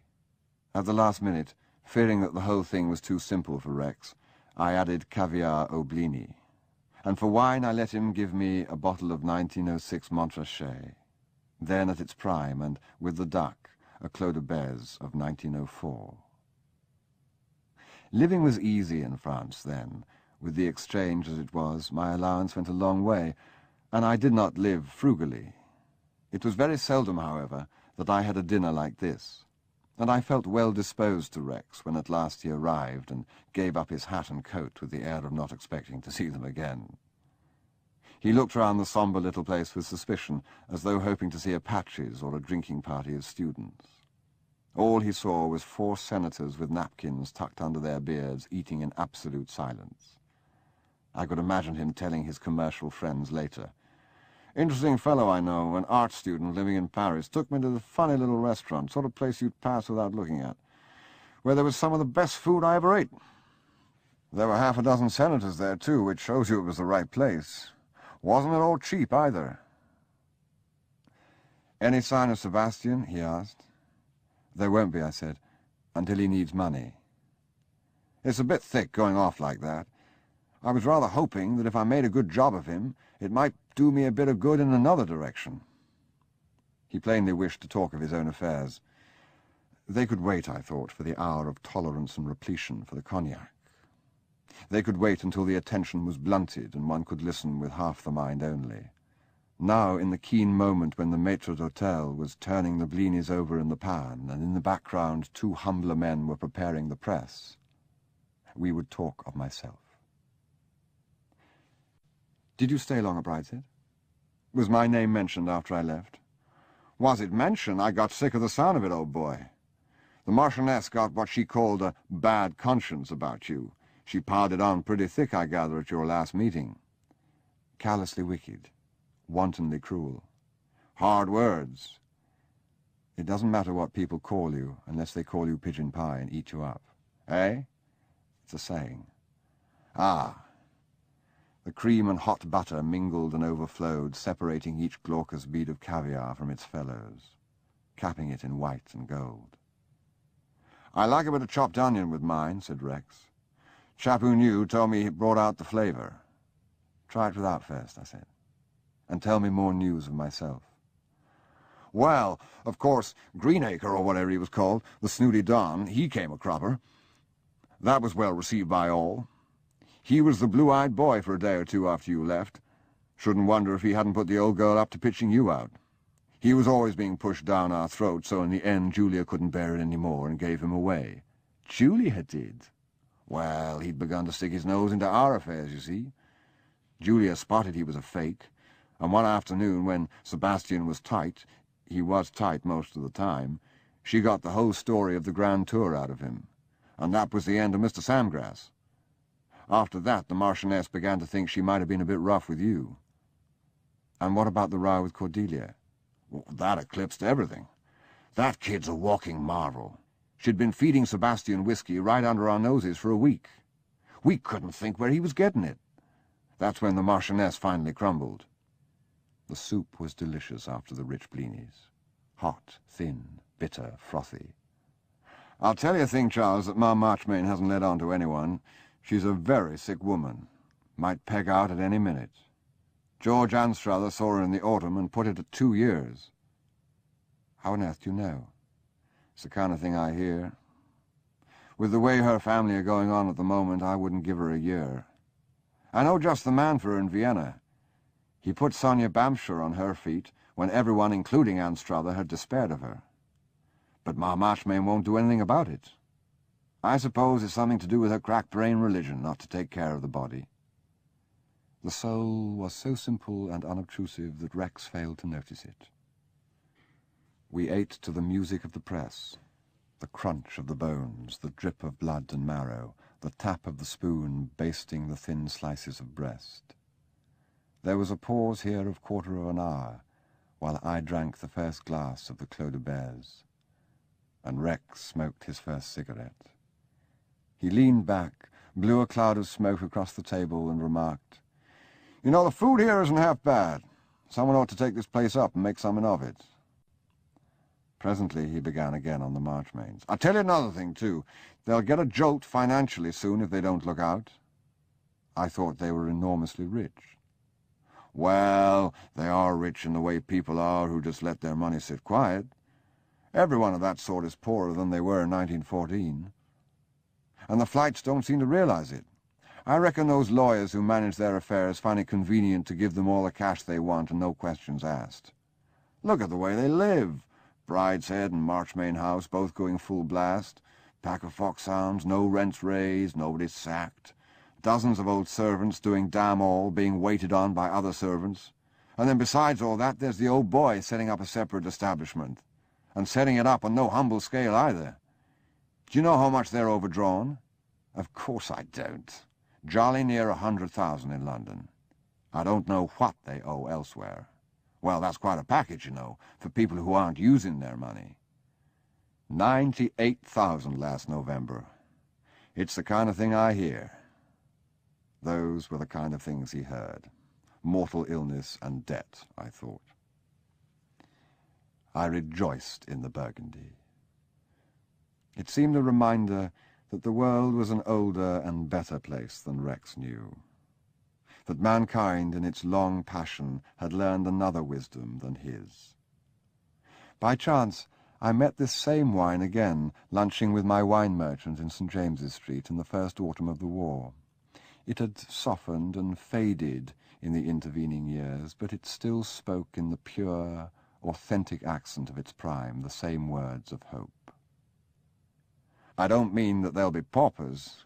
The old boy will always be good for an odd 30,000 a year, but there'll be a shake-up coming soon, and when the upper classes get the wind up, their first idea is usually to cut down on the girls. I'd like to get the little matter of a marriage settlement through before it comes. We had by no means reached the cognac, but here we were on the subject of himself. In 20 minutes, I should have been ready for all he had to tell. I closed my mind to him as best I could, and gave myself to the food before me, but sentences came breaking in on my happiness, recalling me to the harsh, acquisitive world which Rex inhabited. He wanted a woman, he wanted the best on the market, and he wanted her at his own price. That was what it amounted to. Ma Marchmain doesn't like me. Well, I'm not asking her to. It's not her I want to marry. She hasn't the guts to say openly, you're not a gentleman, you're an adventurer from the colonies. She says we live in different atmospheres. Well, that's all right, but Julia happens to fancy my atmosphere. Then she brings up religion. Now, I've nothing against her church. We don't take much account of Catholics in Canada, but that's different. In Europe, you've got some very posh Catholics. All right, Julia can go to church whenever she wants to. I shan't try and stop her. It doesn't mean 2 pins to her, as a matter of fact, but I like a girl to have religion. What's more, she can bring the children up Catholic. I'll make all the promises they want. Then there's my past. We know so little about you. She knows a sight too much. You may know I've been tied up with someone else for a year or 2. I knew. Everyone who had ever met Rex knew of his affair with Brenda Champion. Knew also that it was from his affair that he derived everything which distinguished him from every other stock jobber. His golf with the Prince of Wales, his membership of Brats, even his smoking-room comradeship at the House of Commons. For when he first appeared there, his party chiefs did not say of him, "Look, there's a promising young member for North Gridley who spoke so well on rent restrictions." They said, "There's Brenda Champion's latest." It had done him a great deal of good with men. Women he could usually charm. Well, that's all washed up. Ma Marchmain was too delicate to mention the subject. All she said was that I had notoriety. Well, what does she expect as a son-in-law? A sort of half-baked monk like Brideshead? Julia knows all about the other thing. If she doesn't care, I don't see it's anyone else's business. After the duck came a salad of watercress and chicory in a faint mist of chives. I tried to think only of the salad. I succeeded for a time in thinking only of the souffle. Then came the cognac, and the proper hour for these confidences. Julia's just rising 20. Now, I don't want to wait until she's of age. Anyway, I don't want to marry without doing the thing properly, nothing holding corner. I have to see she isn't jockeyed out of her proper settlement. So, as the Marchioness won't play ball, I'm off to see the old man and square him. I gather he's likely to agree to anything he knows will upset her. He's at Monte Carlo at the moment. I plan to go on thereafter, dropping Sebastian off at Zurich. That's why it's such a bloody bore having lost him. The cognac was not to Rex's taste. It was clear and pale, and it came to us in a bottle free from grime and Napoleonic ciphers. It was only a year or 2 older than Rex, and lately bottled. They gave it to us in very thin, tulip-shaped glasses of modest size. "Brandy's one of the things I do know a bit about," said Rex. "This is a bad color. What's more, I can't taste it in this thimble." They brought him a balloon the size of his head. He made them warm it over a spirit lamp. Then he rolled the splendid spirit round, buried his face in the fumes, and pronounced it the sort of stuff he put soda in at home. So, shamefacedly, they wheeled out of its hiding-place the vast and mouldy bottle they kept for people of Rex's sort. "That's the stuff," he said, tilting the treacly concoction till it left dark rings round the sides of his glass. "They've always got some tucked away, but they won't bring it out unless you make a fuss. Have some." "I'm quite happy with this." "Well, it's a crime to drink it if you don't really appreciate it." He lit his cigar and sat back at peace with the world. I, too, was at peace in another world than his. We both were happy. He talked of Julia, and I heard his voice, unintelligible, at a great distance, like a dog's barking miles away on a still night. At the beginning of May, the engagement was announced. I saw the notice in the Continental Daily Mail, and assumed that Rex had squared the old man. But things did not go as were expected. The next news I had of them was in the middle of June, when I read that they had been married very quietly at the Savoy Chapel. No royalty was present, nor was the Prime Minister, nor were any of Julia's family. It sounded like a hole-in-the-corner affair, but it was not for several years that I heard the full story. Chapter 2. Julia and Rex. It is time to speak of Julia, who till now has played an intermittent and somewhat enigmatic part in Sebastian's drama. It was thus she appeared to me at the time, and I to her. We pursued separate aims which brought us near to one another, but we remained strangers. She told me later that she had made a kind of note of me in her mind, as scanning the shelf for a particular book one will sometimes have one's attention caught by another, take it down, glance at the title page, and saying, "I must read that too when I have the time," replace it and continue the search. On my side the interest was keener, for there was always the physical likeness between brother and sister, which caught repeatedly in different poses under different lights, each time pierced me anew. And as Sebastian in his sharp decline seemed daily to fade and crumble, so much the more did Julia stand out clear and firm. She was thin in those days, flat-chested, leggy. She seemed all limbs and neck, bodiless, spidery. Thus far she conformed to the fashion, but the haircut and the hats of the period, and the blank stare and gape of the period, and the clownish dabs of rouge high on the cheekbones, could not reduce her to type.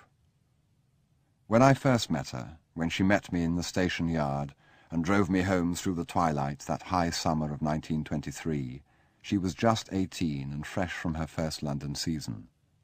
Some said it was the most brilliant season since the war, that things were getting into their stride again. Julia was at the centre of it.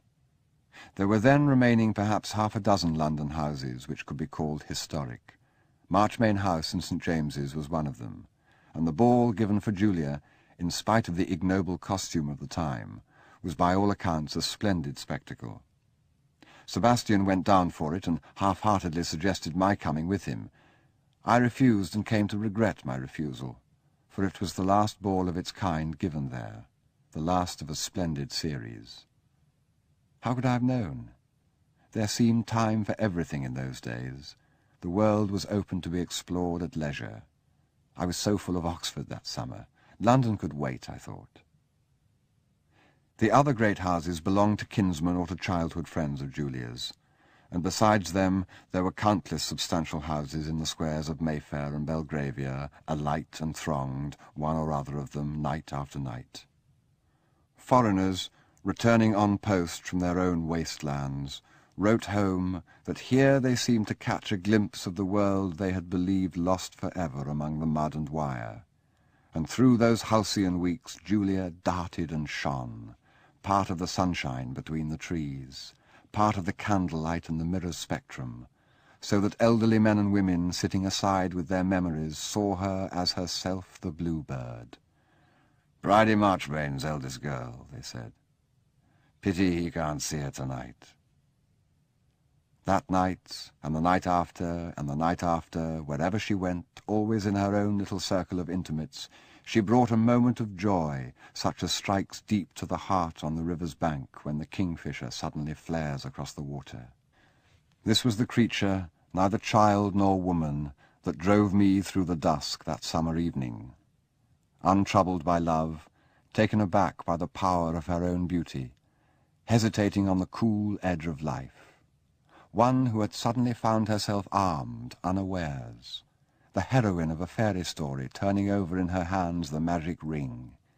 She had only to stroke it with her fingertips and whisper the charmed word, for the earth to open at her feet and belch forth her titanic servant, the fawning monster who would bring her whatever she asked, but bring it, perhaps, in unwelcome shape. She had no interest in me that evening. The gin rumbled below us uncalled. She lived apart in a little world within a little world, the innermost of a system of concentric spheres, like the ivory balls laboriously carved in China. A little problem troubling her mind, little, as she saw it, in abstract terms and symbols. She was wondering, dispassionately and leagues distant from reality, whom she should marry. Thus strategists hesitate over the map, the few pins and lines of coloured chalk, contemplating a change in the pins and lines, a matter of inches which, outside the room, out of sight of the studious officers, may engulf past, present, and future in ruin or life. She was a symbol to herself, then, lacking the life of both child and woman. Victory and defeat were changes of pin and line. She knew nothing of war. If only one lived abroad, she thought, where these things were arranged between parents and lawyers. To be married soon and splendidly was the aim of all her friends. If she looked further than the wedding, it was to see marriage as the beginning of individual existence, the skirmish where one gained one's spurs, from which one set out on the true quests of life. She outshone by far all the girls of her age, but she knew that, in that little world within a world which she inhabited, there were certain grave disabilities from which she suffered. On the sofas against the wall where the old people counted up the points, there were things against her. There was the scandal of her father, that slight inherited stain upon her brightness that seemed deepened by something in her own way of life, waywardness and wilfulness, a less disciplined habit than most of her contemporaries. But for that, who knows? One subject eclipsed all others in importance for the ladies along the wall. Who would the young princes marry? They could not hope for purer lineage or a more gracious presence than Julia's, but there was this faint shadow on her that unfitted her for the highest honours. There was also her religion. Nothing could have been further from Julia's ambitions than a royal marriage.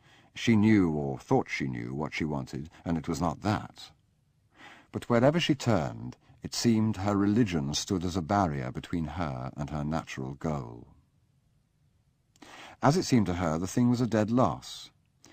If she apostatized now, having been brought up in the church, she would go to hell, while the Protestant girls of her acquaintance, schooled in happy ignorance, could marry eldest sons, live at peace with their world, and get to heaven before her.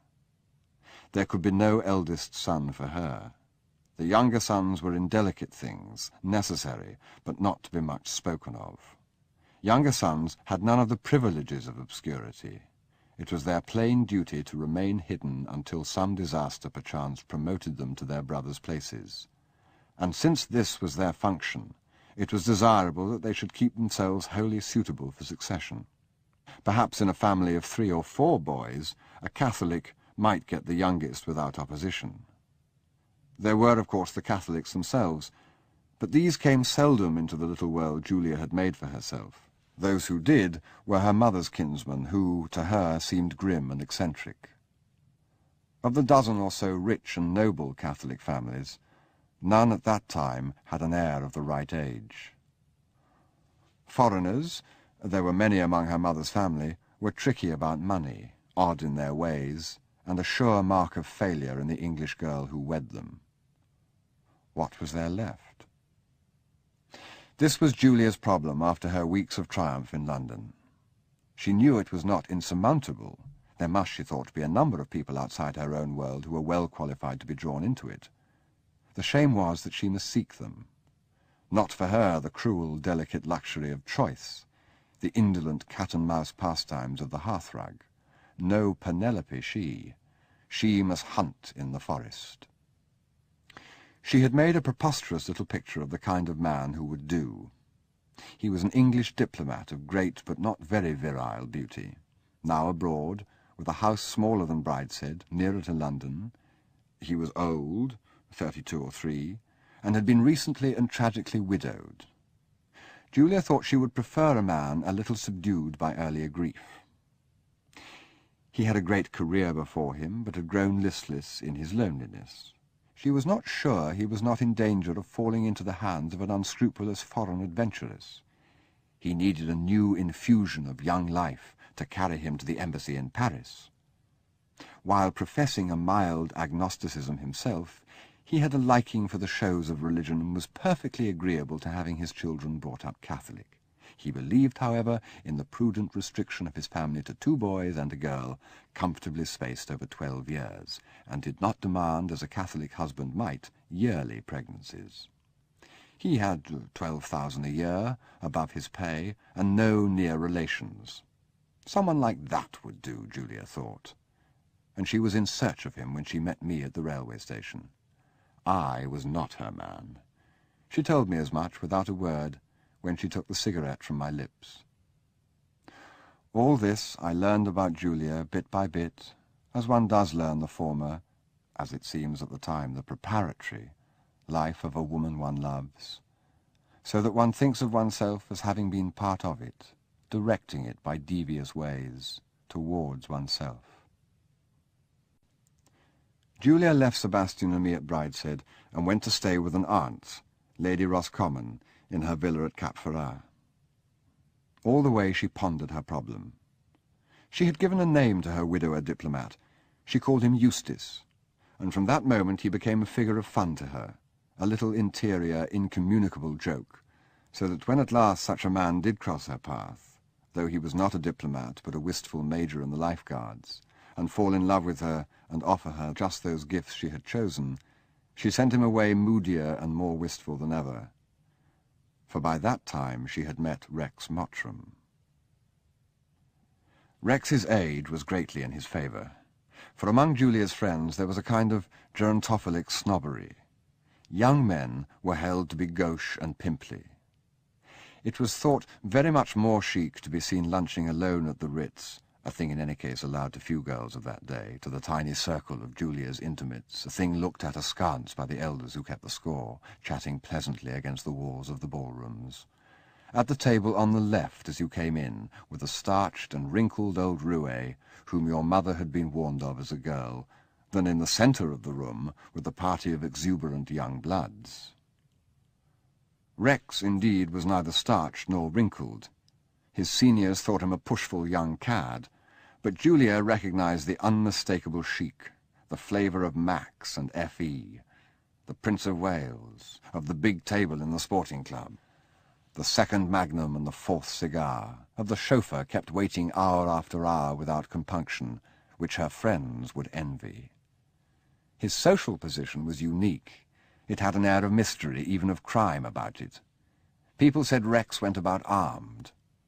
Julia and her friends had a fascinated abhorrence of what they called Pont Street. They collected phrases that damned their user, and among themselves, and often disconcertingly in public, talked a language made up of them. It was Pont Street to wear a signet ring, and to give chocolates at the theatre. It was Pont Street at a dance to say, "Can I forage for you?" Whatever Rex might be, he was definitely not Pont Street.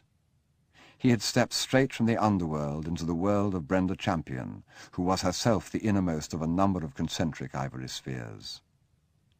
Perhaps Julia recognized in Brenda Champion an intimation of what she and her friends might be in 12 years' time. There was an antagonism between the girl and the woman that was hard to explain otherwise. Certainly, the fact of his being Brenda Champion's property sharpened Julia's appetite for Rex.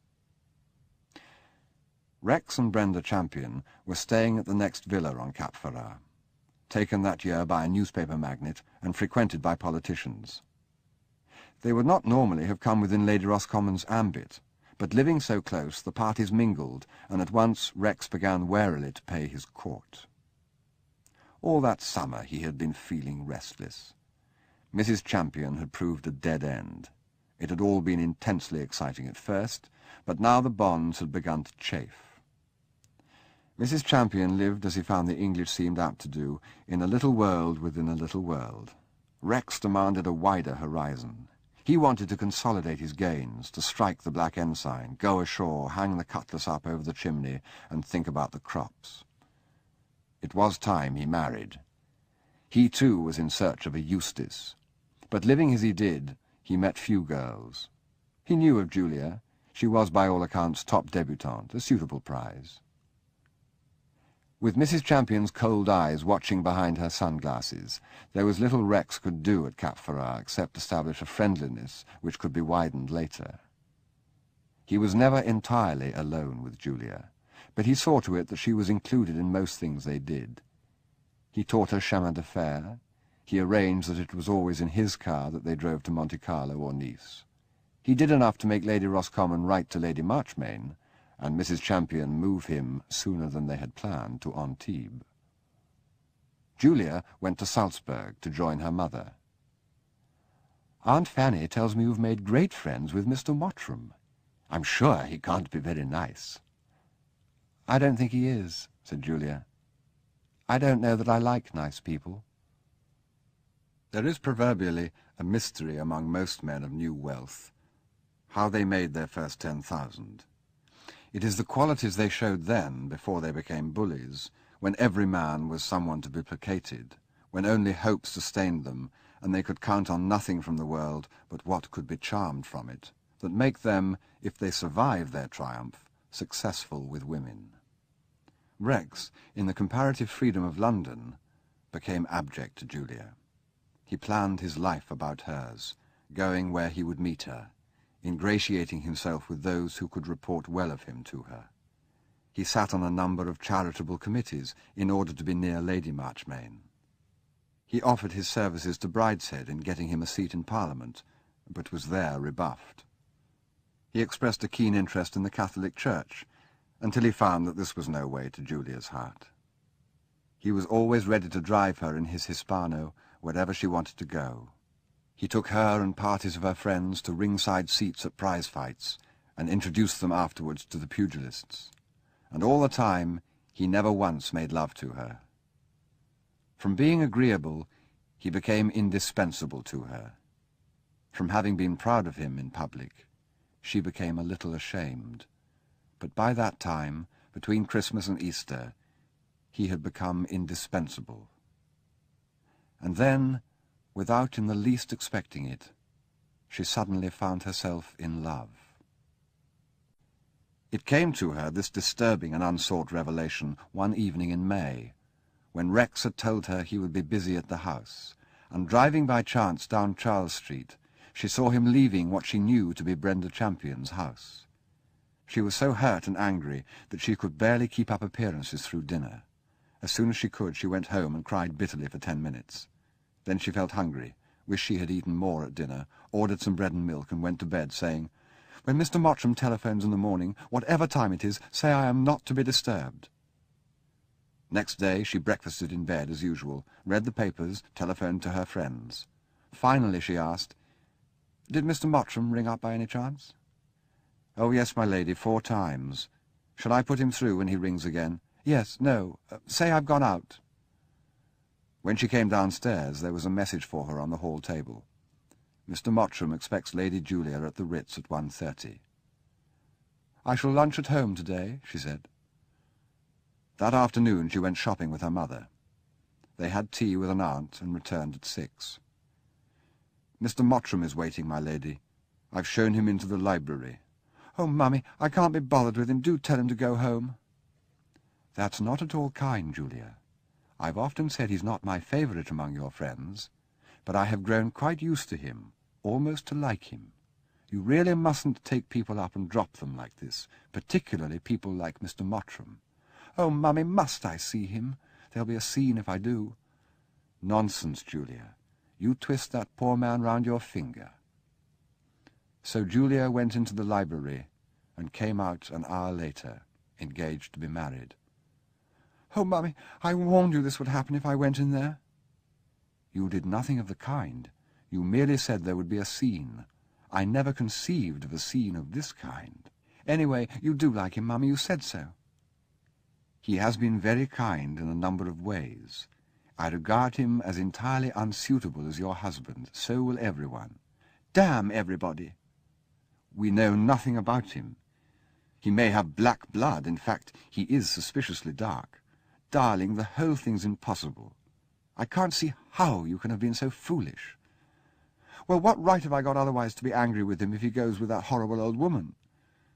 You make a great thing about rescuing fallen women. Well, I'm rescuing a fallen man for a change. I'm saving Rex from mortal sin. Don't be irreverent, Julia. Well, isn't it a mortal sin to sleep with Brenda Champion? Or indecent?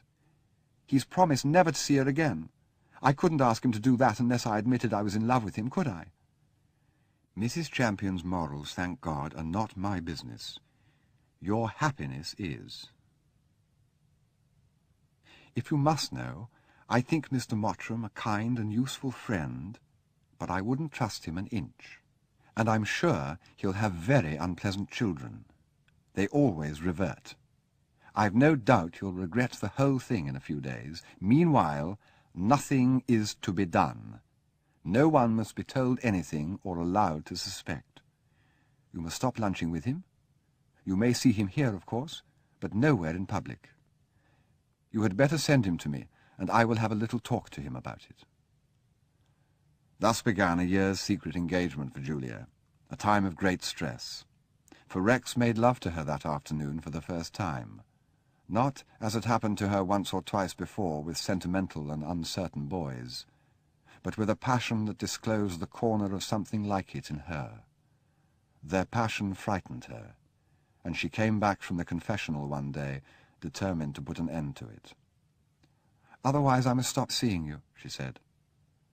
Rex was humble at once, just as he had been in the winter, day after day, when he used to wait for her in the cold in his big car. "If only we could be married immediately," she said.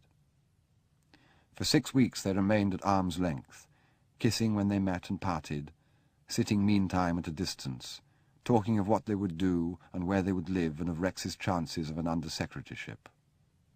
Julia was content, deep in love, living in the future. Then, just before the end of the session, she learned that Rex had been staying the weekend with a stockbroker at Sunningdale, when he said he was at his constituency, and that Mrs. Champion had been there too. On the evening she heard of this, when Rex came as usual to Marchmain House, they reenacted the scene of 2 months before. "What do you expect?" he said.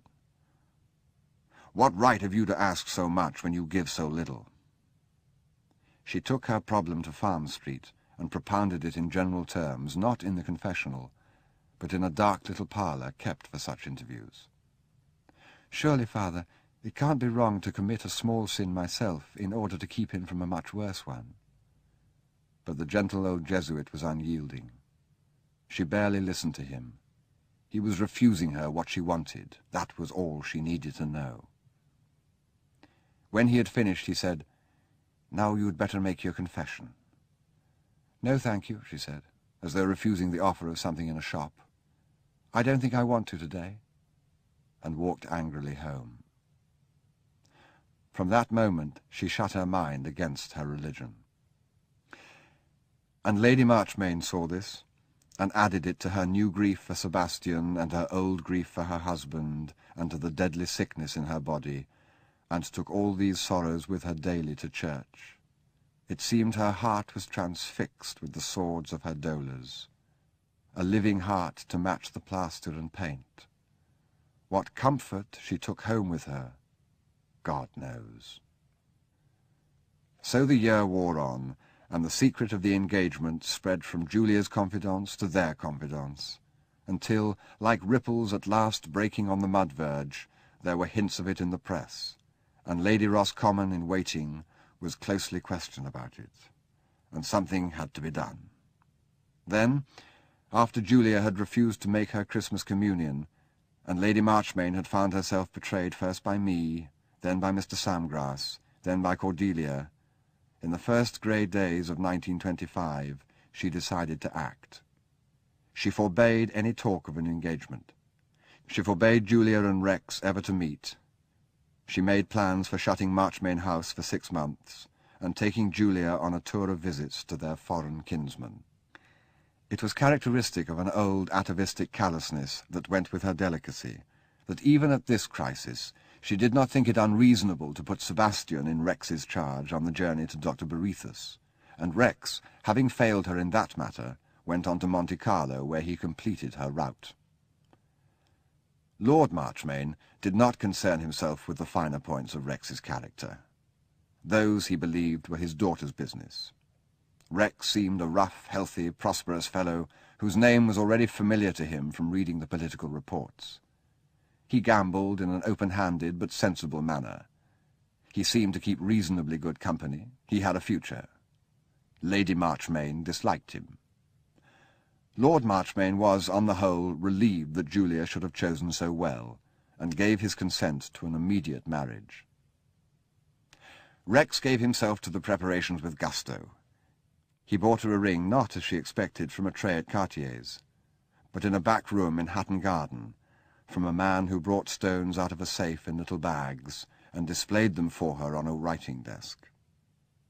Then another man in another back room made designs for the setting with a stub of pencil on a sheet of notepaper. The result excited the admiration of all her friends. "How do you know about these things, Rex?" she asked. She was daily surprised by the things he knew and the things he did not know. Both, at the time, added to his attraction. His present house in Hertford Street was large enough for them both, and had lately been furnished and decorated by the most expensive firm. Julia said she did not want a house in the country yet. They could always take places furnished when they wanted to go away. There was trouble about the marriage settlement, with which Julia refused to interest herself. The lawyers were in despair. Rex absolutely refused to settle any capital. "What do I want with trustees' stock?" he asked. "I don't know, darling." "I make money work for me," he said. "I expect 15–20%, and I get it. It's pure waste tying up capital at 3.5. "I'm sure it is, darling." "Those fellows talk as if I were trying to rob you. It's they who are doing the robbing. They want to rob you of 2/3 of the income I can make you." "Does it matter, Rex? We've got heaps, haven't we?" Rex hoped to have the whole of Julia's dowry in his hands to make it work for him. The lawyers insisted on tying it up, but they could not get, as they asked, a like sum from him. Finally, grudgingly, he agreed to insure his life, after explaining at length to the lawyers that this was merely a device for putting part of his legitimate profits into other people's pockets. But he had some connection with an insurance office, which made the arrangement slightly less painful to him, by which he took for himself the agent's commission which the lawyers were themselves expecting. Last and least came the question of Rex's religion. He had once attended a royal wedding in Madrid, and he wanted something of the kind for himself. "That's one thing your church can do," he said. "Put on a good show. You never saw anything to equal the cardinals. How many do you have in England?" "Only one, darling." "Only one? Can we hire some others from abroad?" It was then explained to him that a mixed marriage was a very unostentatious affair. "How do you mean mixed? I'm not a nigger or anything?" "No, darling, between a Catholic and a Protestant." "Oh, that? Well, if that's all, it's soon unmixed. I'll become a Catholic. What does one have to do?" Lady Marchmain was dismayed and perplexed by this new development. It was no good her telling herself that in charity she must assume his good faith. It brought back memories of another courtship and another conversion. "Rex," she said, "I sometimes wonder if you realize how big a thing you are taking on in the faith. It would be very wicked to take a step like this without believing sincerely." He was masterly in his treatment of her. "I don't pretend to be a very devout man," he said, "nor much of a theologian, but I know it's a bad plan to have two religions in one house. A man needs a religion. If your church is good enough for Julia, it's good enough for me." "Very well," she said. "I will see about having you instructed." "Look, Lady Marchmain, I haven't the time. Instruction would be wasted on me. Just you give me the form and I'll sign on the dotted line." "It usually takes some months, often a lifetime." "Well, I'm a quick learner. Try me." So Rex was sent to Farm Street to Father Mowbray, a priest renowned for his triumphs with obdurate catechumens. After the third interview he came to tea with Lady Marchmain.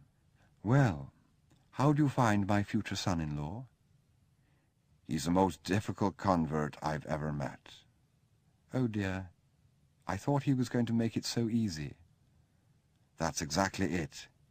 I can't get anywhere near him. He doesn't seem to have the least intellectual curiosity or natural piety. The first day I wanted to find out what sort of religious life he's had till now, so I asked him what he meant by prayer. He said, "I don't mean anything, you tell me." I tried to in a few words, and he said, "Right, so much for prayer, what's the next thing?"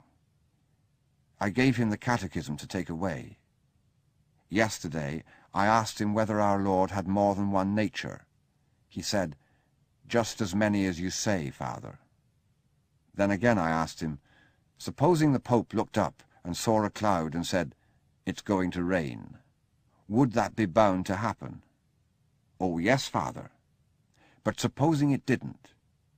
He thought a moment and said, "I suppose it would be sort of raining spiritually, only we were too sinful to see it."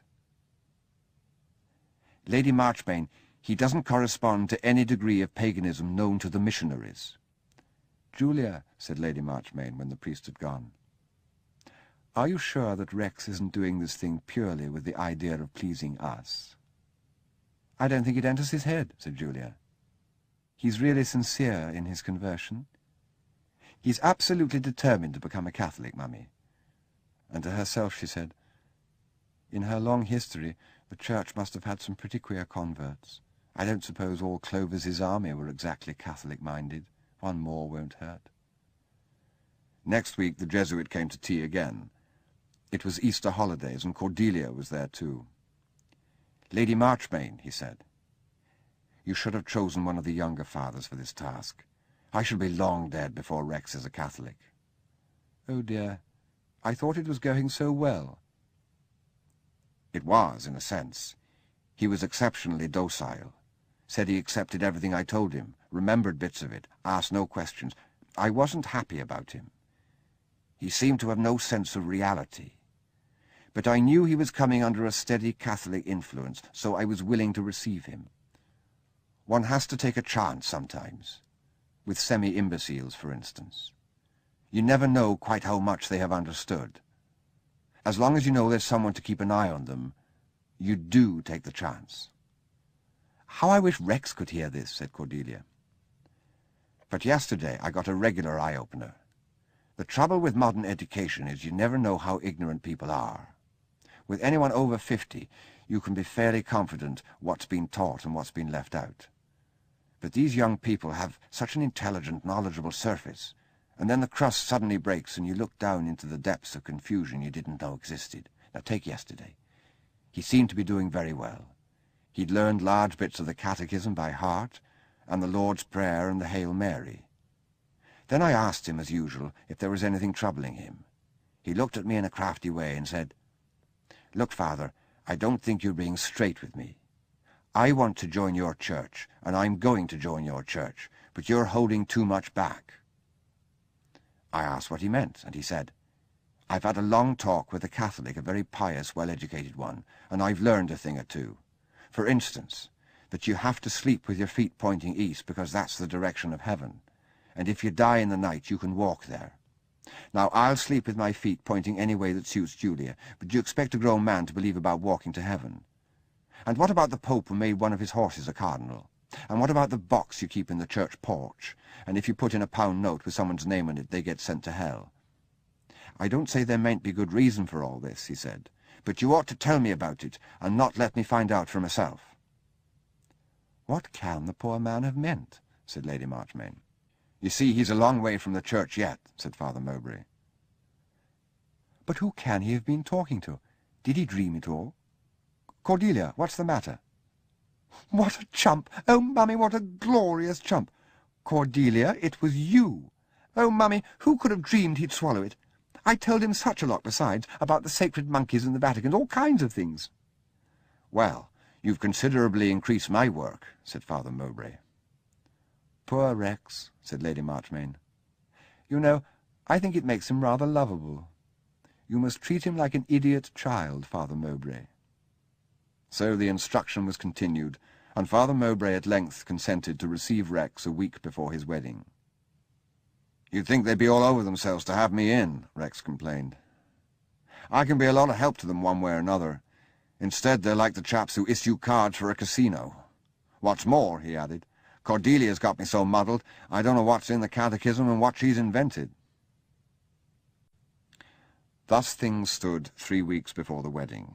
The cards had gone out, presents were coming in fast, the bridesmaids were delighted with their dresses. Then came what Julia called Bridie's bombshell.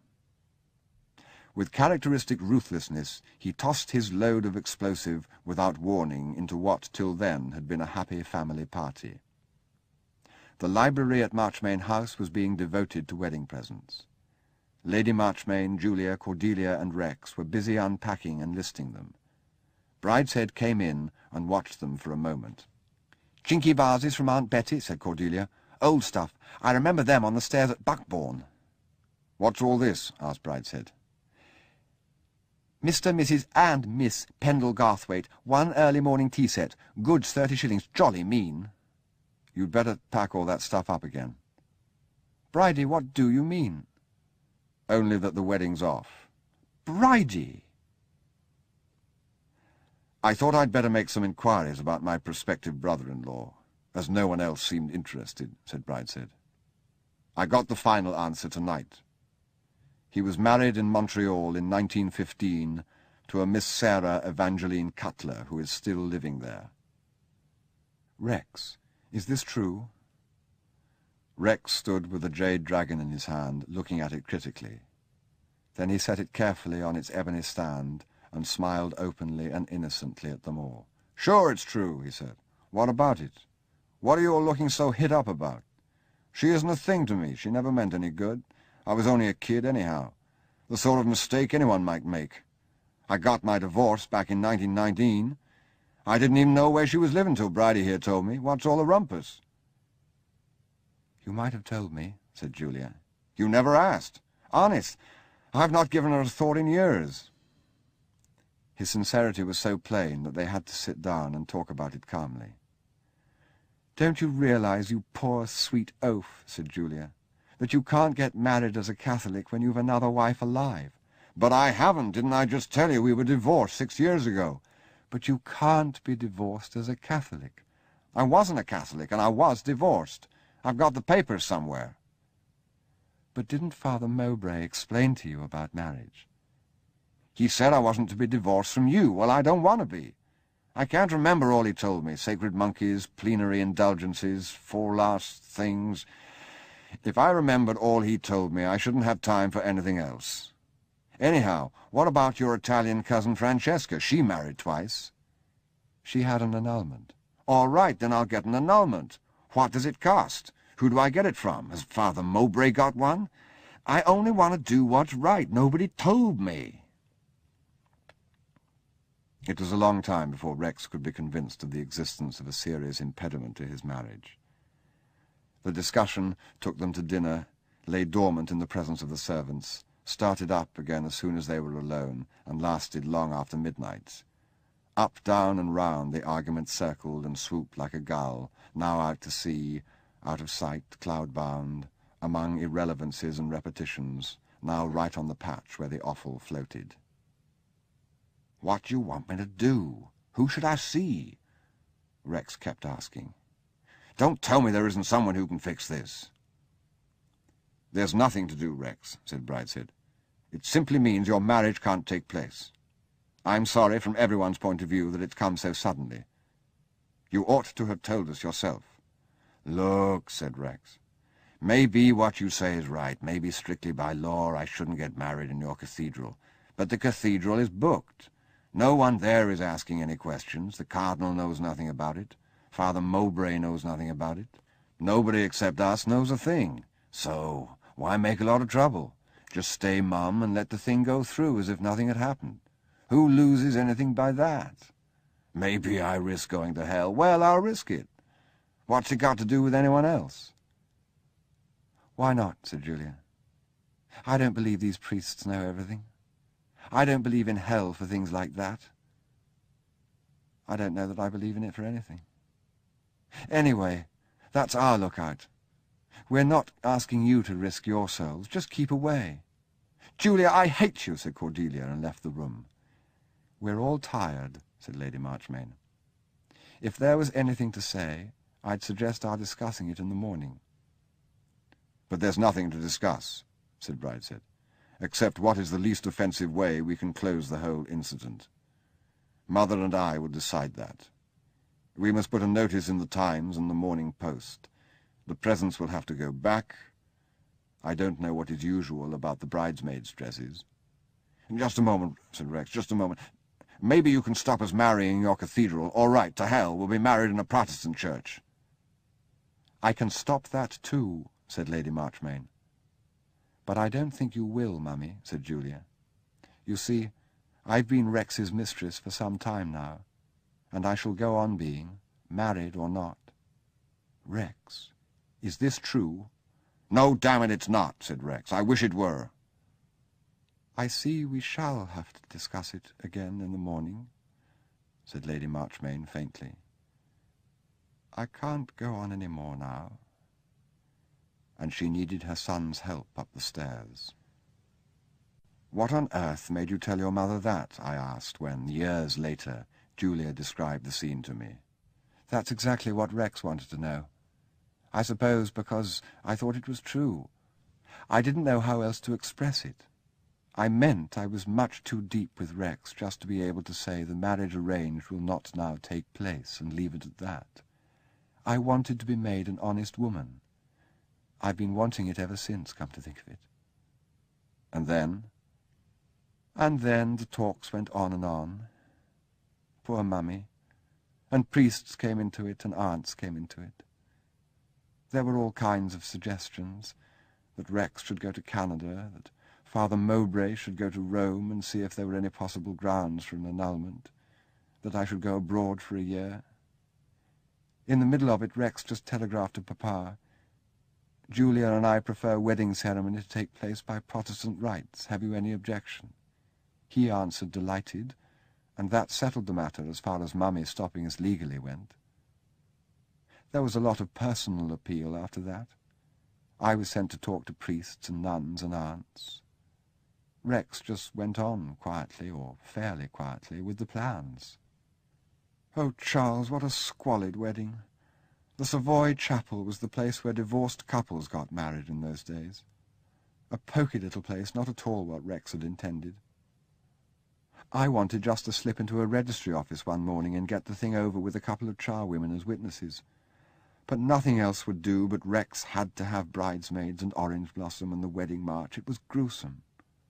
Poor Mummy behaved like a martyr and insisted on my having her lace in spite of everything. Well, she more or less had to. The dress had been planned round it. My own friends came, of course, and the curious accomplices Rex called his friends. The rest of the party were very oddly assorted.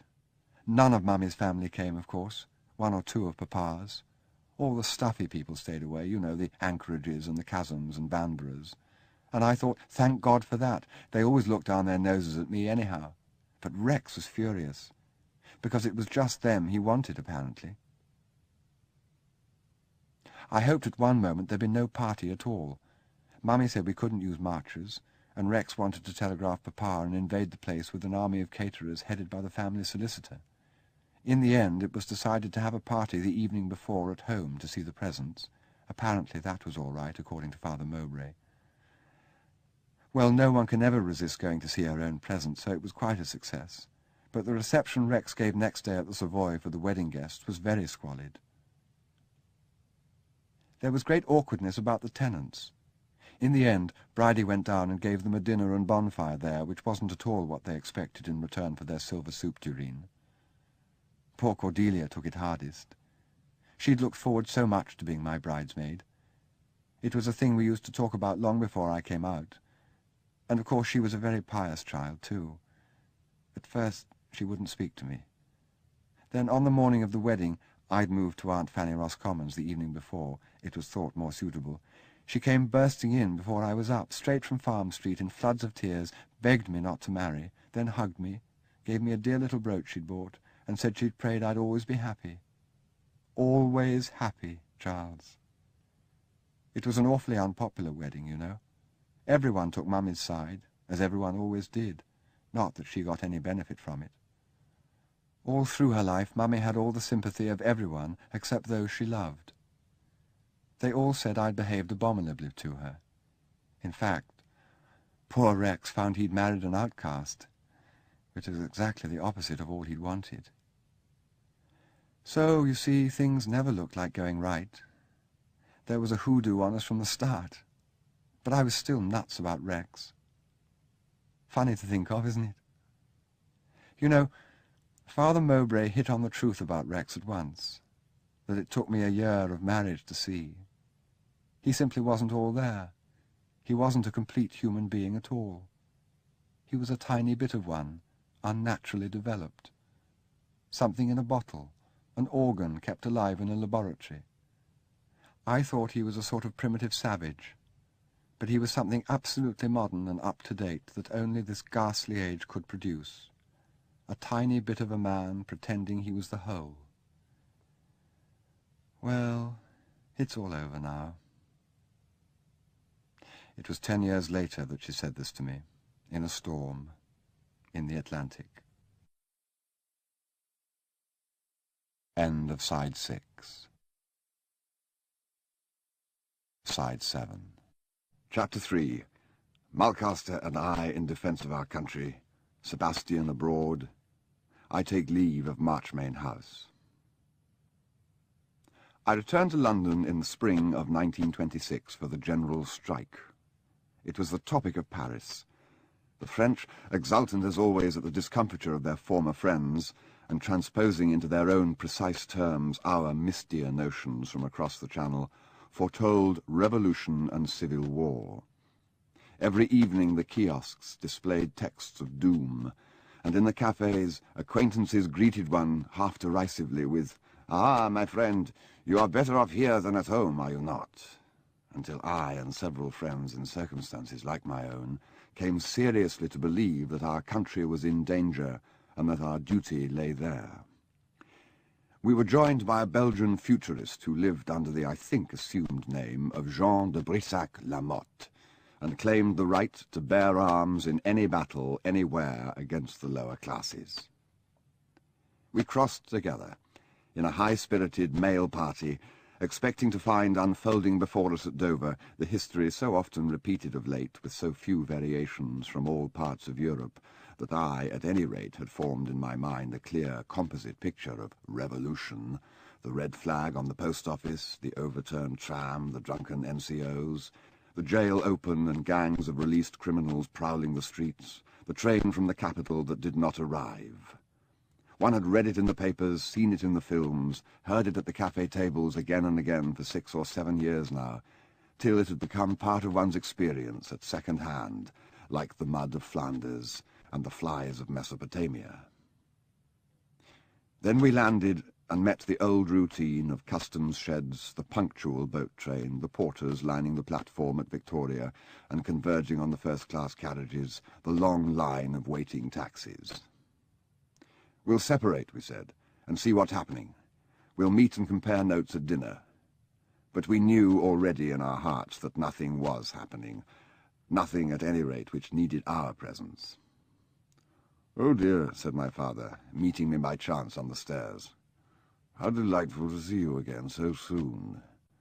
I had been abroad 15 months. "You've come at a very awkward time, you know. They're having another of those strikes in 2 days. Such a lot of nonsense. And I don't know when you'll be able to get away."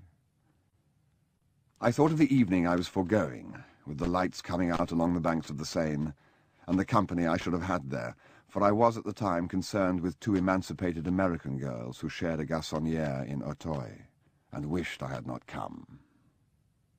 We dined that night at the Café Royal. There things were a little more warlike, for the café was full of undergraduates who had come down for national service. One group from Cambridge had that afternoon signed on to run messages for Transport House, and their table backed on another group's who were enrolled as special constables.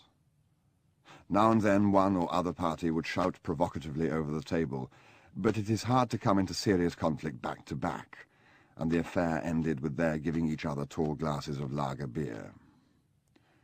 You should have been in Budapest when Horthy marched in, said Jean. That was politics.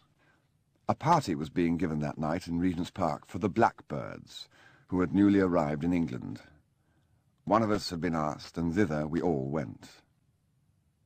To us, who frequented Bricktops and the Bal Negre in the Rue Blomet, there was nothing particularly remarkable in the spectacle. I was scarcely inside the door when I heard an unmistakable voice, an echo from what now seemed a distant past. No, it said. They are not animals in a zoo, Mulcaster, to be goggled at. They are artists, my dear, very great artists to be revered. Anthony Blanche and Boy Mulcaster were at the table where the wine stood. Thank God there's somebody here I know, said Mulcaster as I joined them. Girl brought me, can't see her anywhere. She's given you the slip, my dear, and do you know why? Because you look ridiculously out of place, Mulcaster. It isn't your kind of party at all. You ought not to be here. You ought to go away, you know, to the Old Hundredth or some lugubrious dance in Belgrave Square. Just come from one, said Mulcaster. Too early for the Old Hundredth. I'll stay on a bit. Things may cheer up. I spit on you, said Anthony. Let me talk to you, Charles. We took a bottle and our glasses and found a corner in another room. At our feet, 5 members of the Blackbirds Orchestra squatted on their heels and threw dice. That one, said Anthony. The rather pale one, my dear. Conked Mrs. Arnold Frickheimer the other morning on the nut, my dear, with a bottle of milk. Almost immediately, inevitably, we began to talk of Sebastian. My dear, he's such a sot. He came to live with me in Marseille last year, when you threw him over, and really it was as much as I could stand. Sip, sip, sip like a dowager all day long. He's so sly. I was always missing little things, my dear, things I rather liked. Once I lost 2 suits that had arrived from Leslie and Roberts that morning. Of course, I didn't know it was Sebastian. There were some rather queer fish, my dear, in and out of my little apartment. Who knows better than you my taste for queer fish? Well, eventually, my dear, we found the pawn shop where Sebastian was popping them, and then he hadn't got the tickets. There was a market for them, too, at the bistro. I can see that puritanical, disapproving look in your eye, dear Charles, as though you thought I had led the boy on. It's one of Sebastian's less lovable qualities that he always gives the impression of being led on, like a little horse at a circus. But I assure you, I did everything. I said to him again and again, why drink? If you want to be intoxicated, there are so many much more delicious things. I took him to quite the best man. Well, you know him as well as I do. Nadar Apoloff and Jean Luxmore, and everyone we knew has been to him for years. He's always in the Regina Bar. And then we had trouble over that because Sebastian gave him a bad check, a stuma, my dear. And a whole lot of very menacing men came round to the flat. Thugs, my dear. And Sebastian was making no sense at the time, and it was all most unpleasant. Boy Mulcaster wandered towards us and sat down, without encouragement, by my side. Drink running short in there, he said, helping himself from our bottle and emptying it. Not a soul in the place I ever set eyes on before, all black fellows. Anthony ignored him and continued. So then we left Marseille and went to Tangier, and there, my dear, Sebastian took up with his new friend. How can I describe him? He's like the footman in Warning Shadows. A great clod of a German who'd been in the Foreign Legion. He got out by shooting off his great toe. It hadn't healed yet.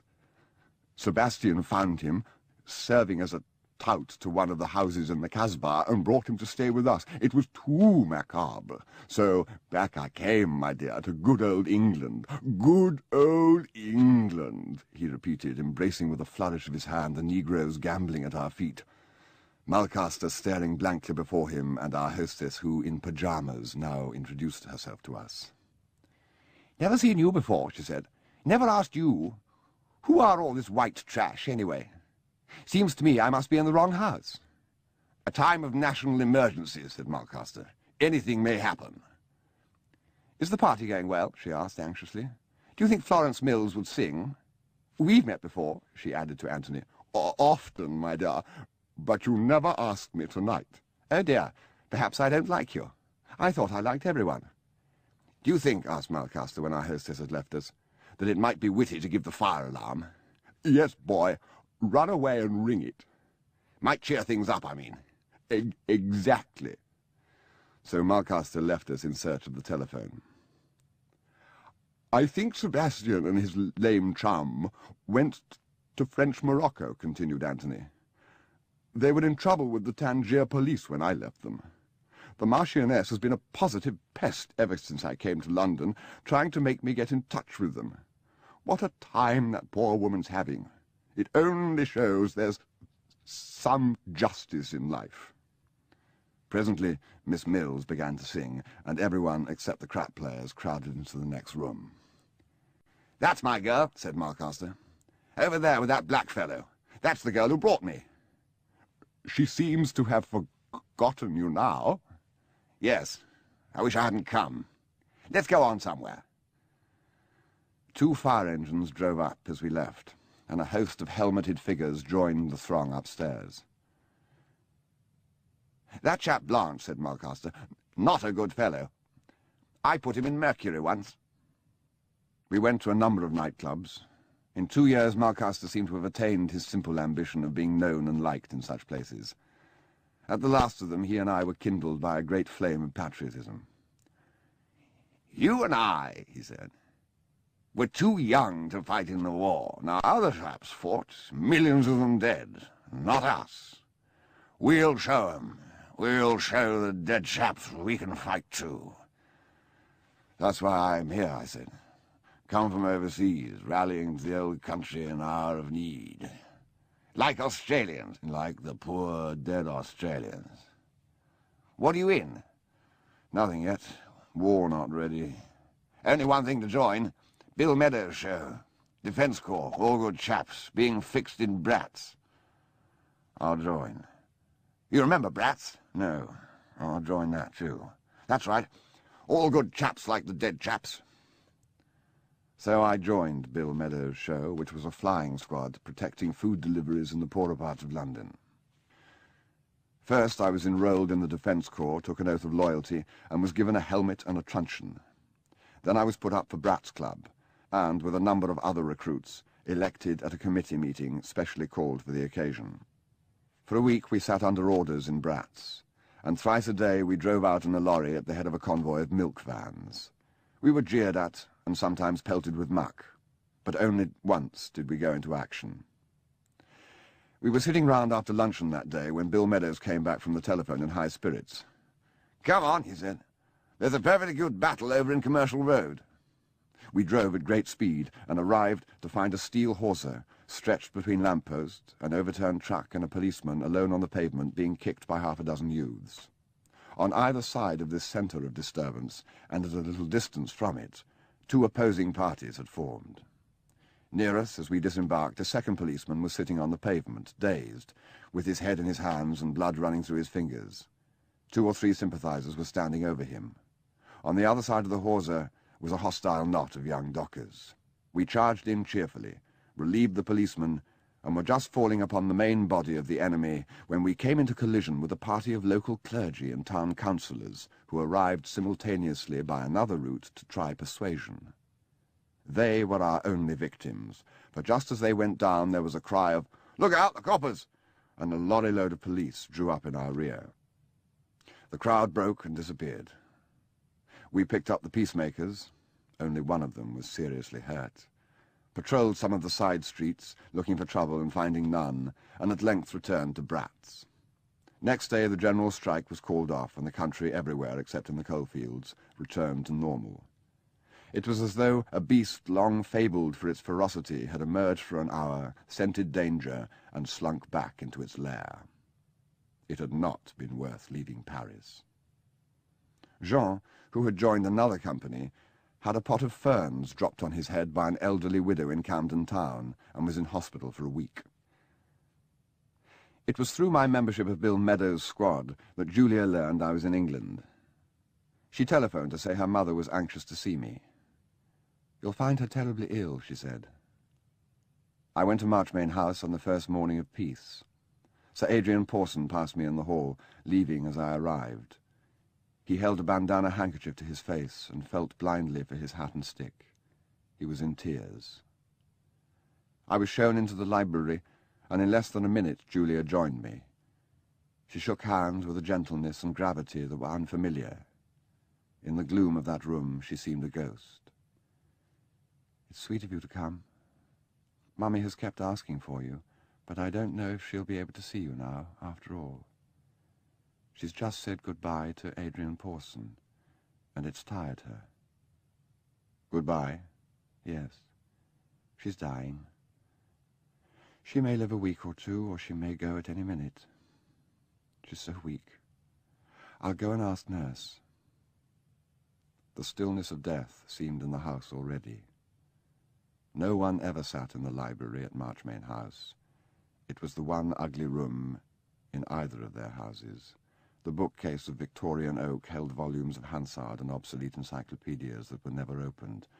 The bare mahogany table seemed set for the meeting of a committee. The place had an air of being both public and unfrequented. Outside lay the forecourt, the railings, the quiet cul-de-sac. Presently Julia returned. "No, I'm afraid you can't see her. She's asleep. She may lie like that for hours. I can tell you what she wanted. Let's go somewhere else. I hate this room." We went across the hall to the small drawing-room where luncheon parties used to assemble, and sat on either side of the fireplace. Julia seemed to reflect the crimson and gold of the walls and lose some of her wanness. "First, I know Mummy wanted to say how sorry she is. She was so beastly to you the last time you met. She's spoken of it often. She knows now she was wrong about you. I'm quite sure you understood and put it out of your mind immediately, but it's the kind of thing Mummy can never forgive herself. It's the kind of thing she so seldom did. Do tell her I understand completely. The other thing, of course, you've guessed. Sebastian. She wants him. I don't know if that's possible, is it? I hear he's in a very bad way. We heard that too. We cabled to the last address we had, but there was no answer. There may still be time for him to see her. I thought of you as the only hope as soon as I heard you were in England. Will you try to get him? It's an awful lot to ask, but I think Sebastian would want it too if he realized. I'll try. There's no one else we can ask. Rex is so busy. Yes, I heard reports of all he's been doing organizing the gasworks. Oh, yes, Julia said with a touch of her old dryness. He's made a lot of kudos out of the strike. Then we talked for a few minutes about the Brat Squad. She told me Brideshead had refused to take any public service because he was not satisfied with the justice of the cause. Cordelia was in London, in bed now as she had been watching by her mother all night. I told her I'd taken up architectural painting and that I enjoyed it. All this talk was nothing. We had said all we had to say in the first 2 minutes. I stayed for tea and then left her. Air France ran a service of a kind to Casablanca. There I took the bus to Fez, starting at dawn and arriving in the new town that evening. I telephoned from the hotel to the British consul and dined with him that evening in his charming house by the walls of the old town. He was a kind, serious man. "I'm delighted someone has come to look after young Flight at last," he said. "He's been something of a thorn in our sides here. There's no place for a remittance man. The French don't understand him at all. They think everyone who's not engaged in trade is a spy. It's not as though he lived like a milord. Things aren't easy here. There's war going on 30 miles from this house, though you might not think it. We had some fools on bicycles only last week who come to volunteer for Abdul Krim's army. Then the Moors are a tricky lot. They don't hold with drink, and our young friend, as you may know, spends most of his day drinking. What does he want to come here for? There's plenty of room for him in Rabat or Tangier, where they cater for tourists. He's taken a house in the native town, you know. I tried to stop him, but he got it from a Frenchman in the Department of Arts. I don't say there's any harm in him, but he's an anxiety. There's an awful fellow sponging on him, a German out of the Foreign Legion. A thoroughly bad lot, by all accounts. There's bound to be trouble. Mind you, I like Flight. I don't see much of him. He used to come here for baths until he got fixed up at his house. He was always perfectly charming, and my wife took a great fancy to him. What he needs is occupation. I explained my errand. You'll probably find him at home now. Goodness knows there's nowhere to go in the evenings in the old town. If you like, I'll send the porter to show you the way. So I set out after dinner, with the consular porter going ahead, lantern in hand. Morocco was a new and strange country to me. Driving that day mile after mile up the smooth strategic road, past the vineyards and military posts and the new white settlements and the early crops already standing high in the vast open fields, and the hoardings advertising the staples of France, Dubonnet, Michelin, Magasin du Louvre, I had thought it all very suburban and up-to-date. Now, under the stars, in the walled city, whose streets were gentle, dusty stairways, and whose walls rose windowless on either side, closed overhead, then opened again to the stars, where the dust lay thick among the smooth paving stones, and figures passed silently, robed in white, on soft slippers or hard bare soles, where the air was scented with cloves and incense and wood smoke. Now I knew what had drawn Sebastian here, and held him so long. The consular porter strode arrogantly ahead with his light swinging and his tall cane banging. Sometimes an open doorway revealed a silent group seated in golden lamplight round a brazier. "Very dirty peoples," the porter said scornfully over his shoulder. "No education. French leave them dirty. Not like British peoples. My peoples," he said. "Always very British peoples." For he was from the Sudan police, and regarded this ancient centre of his culture as a New Zealander might regard Rome. At length we came to the last of many studded doors, and the porter beat on it with his stick. "British Lord's house," he said. Lamplight and a dark face appeared at the grating. The consular porter spoke peremptorily. Bolts were withdrawn, and we entered a small courtyard with a well in its centre and a vine trained overhead. "I'll wait here," said the porter. "You go with this native fellow."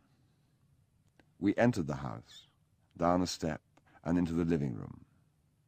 I found a gramophone, an oil stove, and between them a young man. Later, when I looked about me, I noticed other, more agreeable things. The rugs on the floor, the embroidered silk on the walls, the carved and painted beams of the ceiling, the heavy pierced lamp that hung from a chain and cast the soft shadows of its own tracery about the room. But on entering these things, the gramophone for its noise, it was playing a French record of a jazz band, the stove for its smell, and the young man for his wolfish look, struck my senses. He was lolling in a basket chair with a bandaged foot stuck forward on a box. He was dressed in a kind of thin mid-European imitation tweed, with a tennis shirt open at the neck. The unwounded foot wore a brown canvas shoe. There was a brass tray by his side on wooden legs, and on it were 2 beer bottles, a dirty plate, and a saucer full of cigarette ends. He held a glass of beer in his hand, and a cigarette lay on his lower lip and stuck there when he spoke. He had long, fair hair combed back without a parting, and a face that was unnaturally lined for a man of his obvious youth. One of his front teeth was missing, so that his sibilance came sometimes with a lisp, sometimes with a disconcerting whistle, which he covered with a giggle. The teeth he had were stained with tobacco and set far apart. This was plainly the thoroughly bad hat of the consul's description, the film footman of Antony's. "I'm looking for Sebastian Flight. This is his house, is it not?" I spoke loudly to make myself heard above the dance music, but he answered softly in English fluent enough to suggest that it was now habitual to him.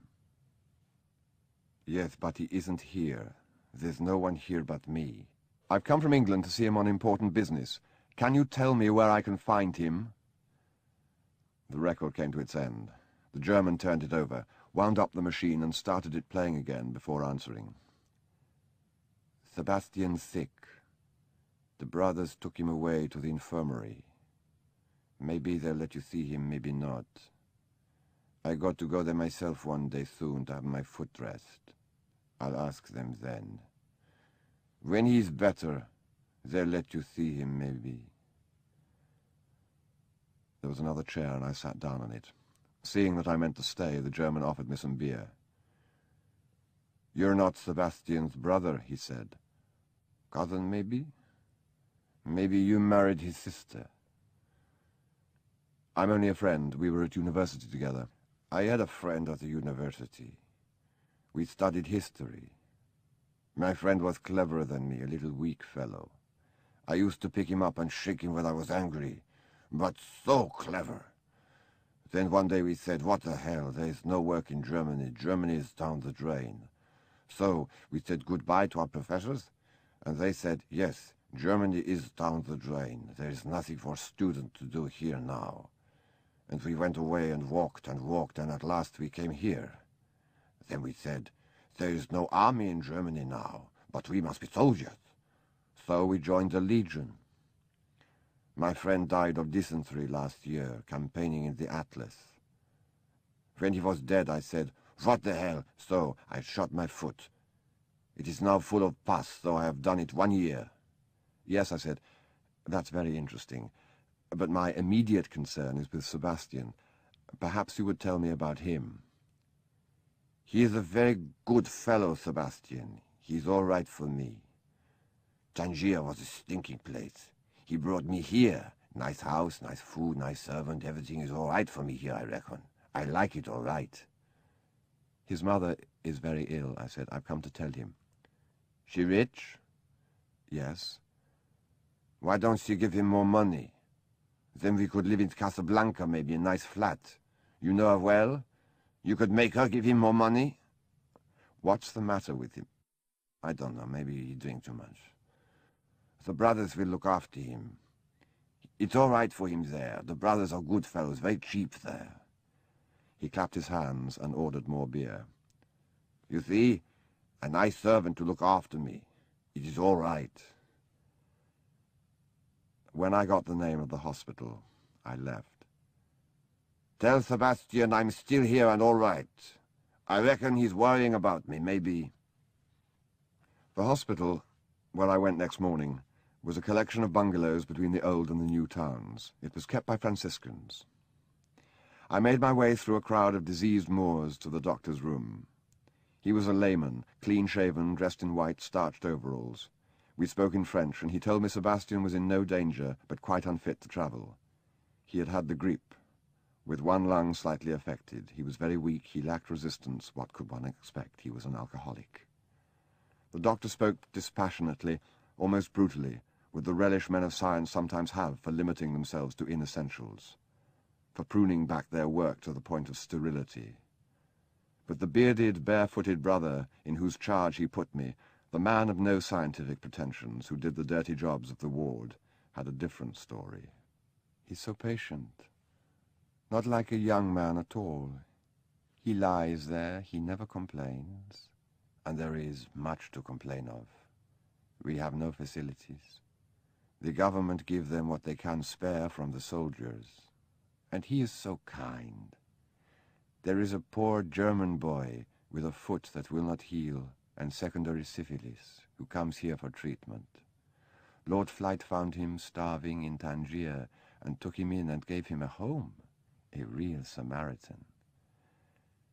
Poor simple monk, I thought. Poor booby. God forgive me. Sebastian was in the wing kept for Europeans, where the beds were divided by low partitions into cubicles with some air of privacy. He was lying with his hands on the quilt, staring at the wall, where the only ornament was a religious oleograph. Your friend, said the brother. He looked round slowly. Oh, I thought he meant Kurt. What are you doing here, Charles? He was more than ever emaciated. Drink, which made others fat and red, seemed to wither Sebastian. The brother left us, and I sat by his bed and talked about his illness. "I was out of my mind for a day or two," he said. "I kept thinking I was back in Oxford. You went to my house. Did you like it? Is Kurt still there?" "I would ask if you liked Kurt. No one does. It's funny. I couldn't get on without him, you know." Then I told him about his mother. He said nothing for some time, but lay gazing at the oleograph of the 7 dolours. Then, "Poor Mummy. She really was a femme fatale, wasn't she? She killed at a touch." I telegraphed to Julia that Sebastian was unable to travel and stayed a week in Fez, visiting the hospital daily until he was well enough to move. His first sign of returning strength, on the second day of my visit, was to ask for brandy. By next day he had got some, somehow, and kept it under the bedclothes. The doctor said, "Your friend is drinking again. It is forbidden here. What can I do? This is not a reformatory school. I cannot police the wards. I am here to cure people, not to protect them from vicious habits or teach them self-control. Cognac will not hurt him now. It will make him weaker for the next time he is ill. And then, one day, some little trouble will carry him off. Poof! This is not a home for inebriates. He must go at the end of the week." The lay brother said, "Your friend is so much happier today. It is like one transfigured." Poor simple monk, I thought, poor booby. But he added, "You know why? He has a bottle of cognac in bed with him. It is the second I have found. No sooner do I take one away than he gets another. He is so naughty. It is the Arab boys who fetch it for him. But it is good to see him happy again when he has been so sad." On my last afternoon I said, "Sebastian, now your mother's dead," for the news had reached us that morning, "do you think of going back to England?" "It would be lovely in some ways," he said. "But do you think Kurt would like it?" "For God's sake," I said, "you don't mean to spend your life with Kurt, do you?" "I don't know. He seems to mean to spend it with me." "It's all right for him, I reckon, maybe," he said, mimicking Kurt's accent. And then he added, what, if I had paid more attention, should have given me the key I lacked. At the time I heard, and remembered it, without taking notice. "You know, Charles," he said, "it's rather a pleasant change when all your life you've had people looking after you, to have someone to look after yourself. Only, of course, it has to be someone pretty hopeless to need looking after by me." I was able to straighten his money affairs before I left. He had lived till then by getting into difficulties and then telegraphing for odd sums to his lawyers. I saw the branch manager of the bank and arranged for him, if funds were forthcoming from London, to receive Sebastian's quarterly allowance and pay him a weekly sum of pocket money with a reserve to be drawn in emergencies. This sum was only to be given to Sebastian personally, and only when the manager was satisfied that he had a proper use for it. Sebastian agreed readily to all this. "Otherwise," he said, "Kurt will get me to sign a cheque for the whole lot when I'm tight, and then he'll go off and get in all kinds of trouble." I saw Sebastian home from the hospital. He seemed weaker in his basket chair than he had been in bed. The two sick men, he and Kurt, sat opposite one another with the gramophone between them. "It was time you came back," said Kurt. "I need you." "Do you, Kurt?" "I reckon so. It's not so good being alone when you're sick. That boy is a lazy fellow, always slipping off when I want him. Once he stayed out all night, and there was no one to make my coffee when I woke up. It's no good having a foot full of pus. Times I can't sleep good. Maybe another time I should slip off too and go where I can be looked after." He clapped his hands, but no servant came. "You see," he said. "What do you want?" "Cigarettes. I got some in the bag under my bed." Sebastian began painfully to rise from his chair. "I'll get them," I said. "Where's his bed?" "No, that's my job," said Sebastian. "Yes," said Kurt. "I reckon it's Sebastian's job." So I left him with his friend in the little enclosed house at the end of the alley. There was nothing more I could do for Sebastian. I had meant to return direct to Paris, but this business of Sebastian's allowance meant that I must go to London and see Brideshead. I travelled by sea, taking the P&O from Tangier, and was home in early June. "Do you consider," asked Brideshead, "that there is anything vicious in my brother's connection with this German?" "No, I'm not sure. It's simply a case of two waifs coming together." "You say he is a criminal?" I said, "a criminal type. He's been in the military prison and was dishonourably discharged." "And the doctor says Sebastian is killing himself with drink?" "Weakening himself. He hasn't DTs or cirrhosis." "He's not insane?" "Certainly not. He's found a companion he happens to like and a place where he happens to like living." "Then he must have his allowance, as you suggest. The thing is quite clear." In some ways Brideshead was an easy man to deal with. He had a kind of mad certainty about everything which made his decisions swift and easy.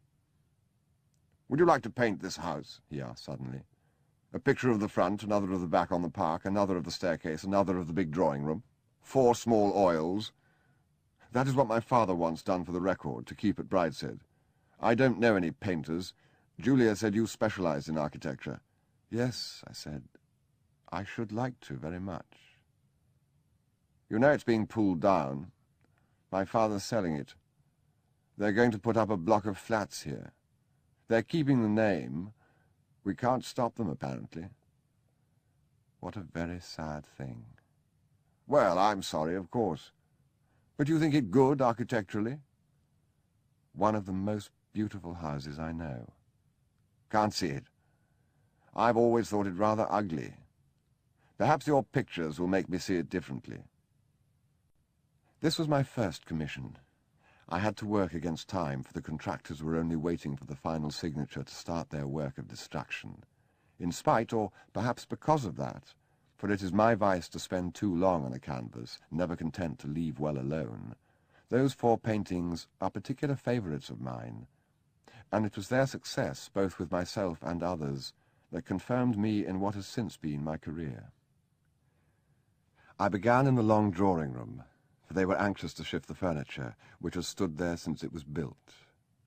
It was a long, elaborate, symmetrical Adam room, with 2 bays of windows opening into Green Park. The light streaming in from the west on the afternoon when I began to paint there was fresh green from the young trees outside. I had the perspective set out in pencil and the detail carefully placed. I held back from painting, like a diver on the water's edge. Once in, I found myself buoyed and exhilarated. I was normally a slow and deliberate painter. That afternoon and all next day and the day after, I worked fast. I could do nothing wrong. At the end of each passage I paused, tense, afraid to start the next, fearing like a gambler that luck must turn and the pile be lost. Bit by bit, minute by minute, the thing came into being. There were no difficulties. The intricate multiplicity of light and colour became a whole. The right colour was where I wanted it on the palette. Each brushstroke, as soon as it was complete, seemed to have been there always. Presently, on the last afternoon, I heard a voice behind me say, "May I stay here and watch?" I turned and found Cordelia. "Yes," I said, "if you don't talk." And I worked on, oblivious of her, until the failing sun made me put up my brushes. It must be lovely to be able to do that. I'd forgotten she was there. It is. I could not even now leave my picture, although the sun was down and the room fading to monochrome. I took it from the easel and held it up to the windows, put it back and lightened the shadow. Then, suddenly weary in head and eyes and back and arm, I gave it up for the evening and turned to Cordelia. She was now 15 and had grown tall, nearly to her full height in the last 18 months. She had not the promise of Julia's full Quattrocento loveliness, There was a touch of Brideshead already in her length of nose and high cheekbones. She was in black, mourning for her mother. "I'm tired," I said. "I bet you are. Is it finished?" "Practically. I must go over it again tomorrow." "Do you know, it's long past dinner time. There's no one here to cook anything now. I only came up today, and I didn't realize how far the decay had gone. You wouldn't like to take me out to dinner, would you?" We left by the garden door into the park and walked in the twilight to the Ritz Grill. "You've seen Sebastian? He won't come home even now?" I didn't realize till then that she had understood so much. I said so. "Well, I love him more than anyone," she said. "It's sad about March's, isn't it? Do you know they're going to build a block of flats, and that Rex wanted to take what he called a penthouse at the top? Isn't it like him? Poor Julia, that was too much for her. He couldn't understand at all. He thought she would like to keep up with her old home. Things have come to an end very quickly, haven't they? Apparently Papa has been terribly in debt for a long time. Selling March's has put him straight again, and saved I don't know how much a year in rates. But it seems a shame to pull it down. Julia says she's sooner that than have someone else live there." "What's going to happen to you?" "What indeed? There are all kinds of suggestions. Aunt Fanny Roscommon wants me to live with her. Then Rex and Julia talk of taking over half Brideshead and living there. Papa won't come back. We thought he might, but no. They've closed the chapel at Brideshead. Friday and the bishop. Mummy's requiem was the last mass said there. After she was buried, the priest came in. I was there alone. I don't think he saw me, and took out the altar stone and put it in his bag. Then he burned the wads of wool with the holy oil on them, and threw the ash outside. He emptied the holy water stoup and blew out the lamp in the sanctuary, and left the tabernacle open and empty. As though from now on it was always to be Good Friday. I suppose none of this makes any sense to you, Charles, poor agnostic. I stayed there till he was gone, and then suddenly there wasn't any chapel there anymore, just an oddly decorated room. I can't tell you what it felt like. You've never been to Tenebrae, I suppose? "Never."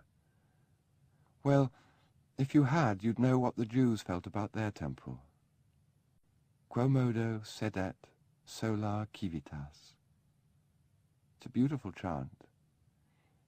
You ought to go once, just to hear it. "Still trying to convert me, Cordelia?" Oh, no. That's all over, too. Do you know what Papa said when he became a Catholic? Mummy told me once. He said to her, "You have brought back my family to the faith of their ancestors." Pompous, you know, it takes people in different ways. Anyhow, the family haven't been very constant, have they? There's him gone, and Sebastian gone, and Julia gone. But God won't let them go for long, you know. I wonder if you remember the story Mummy read us the evening Sebastian first got drunk. I mean, the bad evening. Father Brown said something like, "I caught him, the thief, with an unseen hook and an invisible line which is long enough to let him wander to the ends of the world and still bring him back with a twitch upon the thread." We scarcely mentioned her mother. All the time we talked, she ate voraciously. Once she said, "Did you see Sir Adrian Pawson's poem in the Times? It's funny, he knew her best of anyone. He loved her all his life, you know, and yet it doesn't seem to have anything to do with her at all. I got on best with her of any of us, but I don't believe I ever really loved her. Not as she wanted or deserved. It's odd I didn't, because I'm full of natural affections." "I never really knew your mother," I said. You didn't like her. I sometimes think when people wanted to hate God, they hated Mummy. "What do you mean by that, Cordelia?" Well, you see, she was saintly, but she wasn't a saint. No one could really hate a saint, could they? They can't really hate God, either. When they want to hate him and his saints, they have to find something like themselves and pretend it's God and hate that. I suppose you think that's all bosh. I heard almost the same thing once before from someone very different. Oh, I'm quite serious. I've thought about it a lot. It seems to explain poor Mummy. Then this odd child tucked into her dinner with renewed relish. First time I've ever been taken out to dinner alone at a restaurant, she said. Later, when Julia heard they were selling marchers, she said, poor Cordelia, she won't have her coming-out ball there after all. It's a thing we used to talk about, like my being her bridesmaid. That didn't come off either. When Julia had her ball, I was allowed down for an hour to sit in the corner with Aunt Fanny, and she said, in 6 years' time you'll have all this. I hope I've got a vocation. I don't know what that means. It means you can be a nun. If you haven't a vocation, it's no good however much you want to be. And if you have a vocation, you can't get away from it, however much you hate it. Bridie thinks he has a vocation and hasn't. I used to think Sebastian had and hated it, but I don't know now. Everything has changed so much suddenly. But I had no patience with this convent chatter. I had felt the brush take life in my hand that afternoon. I had had my finger in the great succulent pie of creation. I was a man of the Renaissance that evening, of Browning's Renaissance. I, who had walked the streets of Rome in Genoa velvet, and had seen the stars through Galileo's tube, spurned the friars with their dusty tomes and their sunken, jealous eyes. You'll fall in love, I said. Oh, I pray not. I say, do you think I could have another of those scrumptious meringues? Book 3. A Twitch Upon the Thread. Chapter 1. Orphans of the Storm. My theme is memory, that winged host that soared about me one grey morning of wartime. These memories, which are my life, for we possess nothing certainly except the past, were always with me. Like the pigeons of St. Mark's, they were everywhere, under my feet in little honey-voiced congregations, nodding, strutting, winking, rolling the tender feathers of their necks, perching sometimes if I stood still on my shoulder, until suddenly the noon gun boomed, and in a moment, with a flutter and sweep of wings, the pavement was bare, and the whole sky above dark with a tumult of fowl. Thus it was that morning of wartime. For nearly 10 dead years after that evening with Cordelia, I was borne along a road outwardly full of change and incident, but never during that time, except sometimes in my painting, and that at longer and longer intervals, did I come alive as I had been during the time of my friendship with Sebastian. I took it to be youth, not life, that I was losing. My work upheld me, for I had chosen to do what I could do well, did better daily, and liked doing. Incidentally, it was something which no one else at that time was attempting to do. I became an architectural painter. More even than the work of the great architects, I loved buildings that had grown silently with the centuries, catching the best of each generation, while time curbed the artist's pride and the Philistine's vulgarity, and repaired the clumsiness of the dull workman. In such buildings England abounded, and in the last decade of their grandeur, Englishmen seemed for the first time to become conscious of what before was taken for granted, and to salute their achievements at the moment of extinction. Hence my prosperity, far beyond my merits. My work had nothing to recommend it except my growing technical skill, enthusiasm for my subject, and independence of popular notions. The financial slump of the period, which left many painters without employment, served to enhance my success, which was indeed itself a symptom of the decline. When the water-holes were dry, people sought to drink at the Mirage. After my first exhibition, I was called to all parts of the country to make portraits of houses that were soon to be deserted or debased. Indeed, my arrival seemed often only to be a few paces ahead of the auctioneers, a presage of doom. I published 3 splendid folios, Ryder's Country Seats, Ryder's English Homes, and Ryder's Village and Provincial Architecture, which each sold its 1,000 copies at 5 guineas apiece. I seldom failed to please, for there was no conflict between myself and my patrons. We both wanted the same thing. But as the years passed, I began to mourn the loss of something I had known in the drawing room of Marchmain House, and once or twice since. The intensity and singleness, and the belief that it was not all done by hand. In a word, the inspiration. In quest of this fading light, I went abroad, in the Augustan manner, laden with the apparatus of my trade, for 2 years' refreshment among alien styles. I did not go to Europe. Her treasures were safe, too safe, swaddled in expert care, obscured by reverence. Europe could wait. There would be a time for Europe, I thought. All too soon, the days would come when I should need a man at my side to put up my easel and carry my paints, when I could not venture more than an hour's journey from a good hotel, when I should need soft breezes and mellow sunshine all day long. Then I would take my old eyes to Germany and Italy. Now, while I had the strength, I would go to the wild lands where man had deserted his post and the jungle was creeping back to its old strongholds. Accordingly, by slow but not easy stages, I travelled through Mexico and Central America, in a world which had all I needed, and the change from Parkland and Hall should have quickened me and set me right with myself. I sought inspiration among gutted palaces and cloisters embowered in weed, derelict churches where the vampire bats hung in the dome like dry seed pods, and only the ants were ceaselessly astir, tunnelling in the rich stalls. Cities where no road led, and mausoleums where a single agued family of Indians sheltered from the rains. There, in great labour, sickness, and occasionally in some danger, I made the first drawings for Ryder's Latin America. Every few weeks I came to rest, finding myself once more in a zone of trade or tourism, recuperated, set up my studio, transcribed my sketches, anxiously packed the completed canvases, dispatched them to my New York agent, and then set out again with my small retinue into the wastes. I was at no great pains to keep in touch with England. I followed local advice for my itinerary and had no settled route, so that much of my mail never reached me, and the rest accumulated until there was more than could be read at a sitting.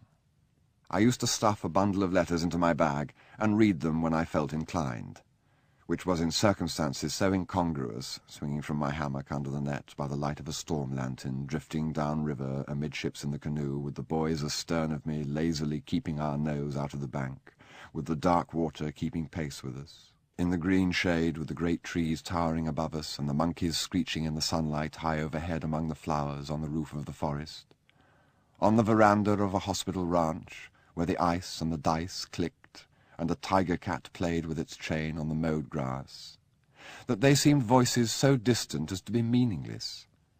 Their matter passed clean through my mind and out, leaving no mark, like the facts about themselves which fellow travellers distribute so freely in American railway trains.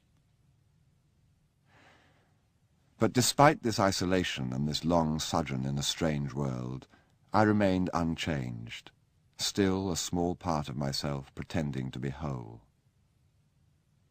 I discarded the experiences of those 2 years with my tropical kit and returned to New York as I had set out.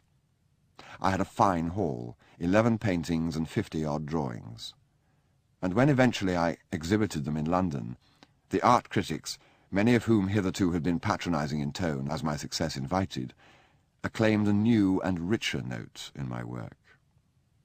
Mr. Ryder, the most respected of them, wrote, rises like a fresh young trout to the hypodermic injection of a new culture and discloses a powerful facet in the vista of his potentialities. By focusing the frankly traditional battery of his elegance and erudition on the maelstrom of barbarism, Mr. Ryder has at last found himself. Grateful words, but alas, not true by a long chalk.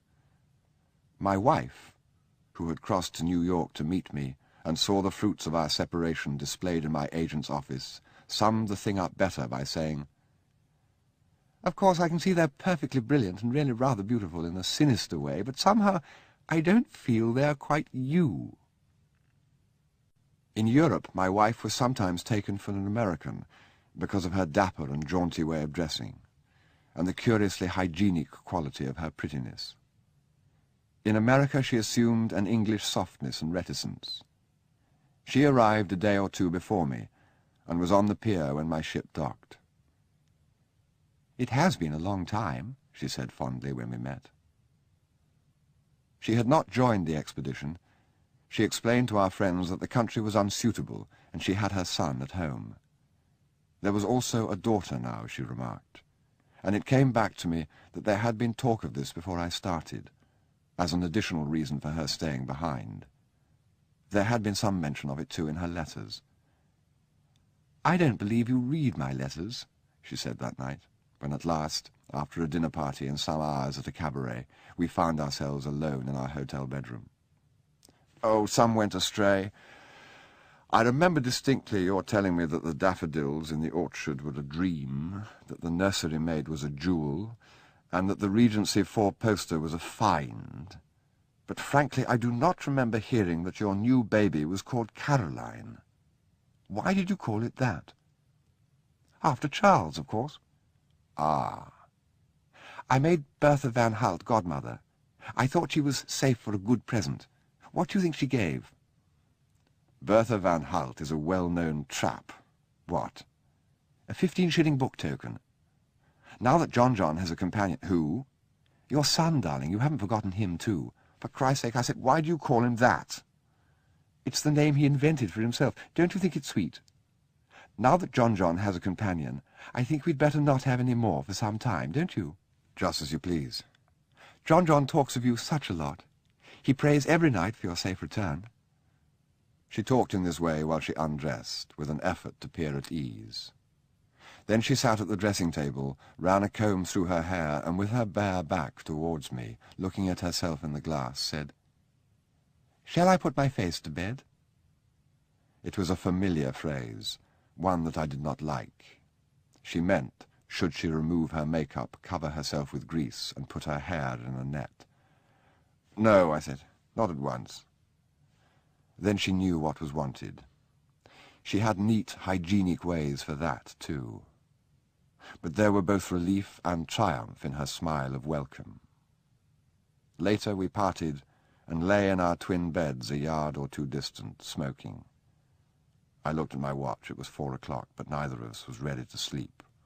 For in that city there is neurosis in the air which the inhabitants mistake for energy. "I don't believe you've changed at all, Charles." "No, I'm afraid not." "Do you want to change?" "It's the only evidence of life." "But you might change so that you didn't love me any more." "There is that risk." "Charles, you haven't stopped loving me." "You said yourself I hadn't changed." "Well, I'm beginning to think you have." "I haven't." "No," I said. "No, I can see that." "Were you at all frightened at meeting me today?" "Not the least." "You didn't wonder if I should have fallen in love with someone else in the meantime?" "No. Have you?" "You know I haven't." "Have you?"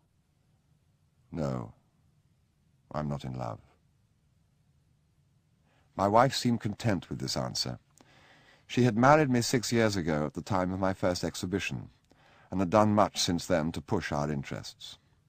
People said she had made me, but she herself took credit only for supplying me with a congenial background.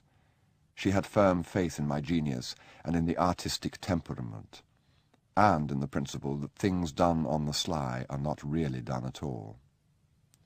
Presently she said, "Looking forward to getting home?"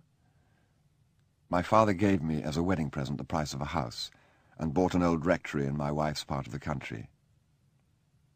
"I've got a surprise for you." "Yes?" "I've turned the old tithe barn into a studio for you, so that you needn't be disturbed by the children or when we have people to stay. I got Emden to do it. Everyone thinks it a great success. There was an article on it in Country Life. I brought it for you to see." She showed me the article. Happy example of architectural good manners, Sir Joseph Emden's tactful adaptation of traditional material to modern needs. There were some photographs. Wide oak boards now covered the earthen floor. A high stone-mullioned bay window had been built in the north wall, and the great timbered roof, which before had been lost in shadow, now stood out stark, well lit, with clean white plaster between the beams. It looked like a village hall. I remembered the smell of the place, which would now be lost. I rather liked that barn, I said. But you'll be able to work there, won't you? After squatting in a cloud of stingfly, I said, under a sun which scorched the paper off the block as I drew, I could work on the top of an omnibus. I expect the vicar would like to borrow the place for whist drives. There's a lot of work waiting for you. I promised Lady Anchorage you would do Anchorage House as soon as you got back. That's coming down too, you know. Shops underneath and two-room flats above. You don't think, do you, Charles, that all this exotic work you've been doing is going to spoil you for that sort of thing? Why should it? Well, it's so different. Don't be cross. It's just another jungle closing in. I know just how you feel, darling. The Georgian Society made such a fuss, but we couldn't do anything. Did you ever get my letter about Boy? Did I? What did it say? Boy Mulcaster was her brother. About his engagement? It doesn't matter now, because it's all off. But Father and Mother were terribly upset. She was an awful girl. They had to give her money in the end. No, I heard nothing of Boy. He and John are tremendous friends now. It's so sweet to see them together. When he comes home, the first thing he does is to drive straight to the old rectory. He just walks into the house, pays no attention to anyone else, and hollers out, "Where's my chum John?" And John comes tumbling downstairs, and off they go into the spinney together and play for hours. You'd think, to hear them talk to each other, they were the same age. It was really John who made him see reason about that girl. Seriously, though, he's frightfully sharp. He must have heard Mother and me talking, because next time Boy came, he said, "Uncle Boy shan't marry horrid girl and leave John." And that was the very day he settled for £2,000 out of court. John admires Boy so tremendously and imitates him in everything. It's so good for them both. I crossed the room and tried once more, ineffectively, to moderate the heat of the radiators. I drank some iced water and opened the window. But besides the sharp night air, music was borne in from the next room where they were playing the wireless. I shut it and turned back towards my wife. At length she began talking again, more drowsily. "The garden's come on a lot. The box hedges you planted grew 5 inches last year. I had some men down from London to put the tennis court right. First-class cook at the moment." As the city below us began to wake, we both fell asleep, but not for long. The telephone rang, and a voice of hermaphroditic gaiety said, "Savoy Carlton Hotel, good morning. It is now 7:15. I didn't ask to be called, you know. "Pardon me." "Oh, it doesn't matter." "You're welcome." As I was shaving, my wife from the bath said, "Just like old times. I'm not worrying any more, Charles." "Good." "I was so terribly afraid that 2 years might have made a difference. Now I know we can start again exactly where we left off." I paused in my shaving. "When?" I asked. "What? When we left off what?" "When you went away, of course." "You are not thinking of something else, a little time before?" "Oh, Charles, that's old history. That was nothing. It was never anything. It's all over and forgotten." "I just wanted to know," I said. "We're back as we were the day I went abroad. Is that it?" So we started that day exactly where we left off 2 years before, with my wife in tears. My wife's softness and English reticence, her very white, small, regular teeth, her neat, rosy fingernails, her schoolgirl air of innocent mischief and her schoolgirl dress, her modern jewellery, which was made at great expense to give the impression at a distance of having been mass-produced, her ready, rewarding smile, her deference to me and her zeal in my interests, her motherly heart, which made her cable daily to the nanny at home, in short, her peculiar charm, made her popular among the Americans, and our cabin on the day of departure was full of cellophane packages, flowers, fruit, sweets, books, toys for the children, from friends she had known for a week. Stewards, like sisters in a nursing home, used to judge their passengers' importance by the number and value of these trophies. We therefore started the voyage in high esteem. My wife's first thought on coming aboard was of the passenger list. "Such a lot of friends," she said. "It's going to be a lovely trip. Let's have a cocktail party this evening."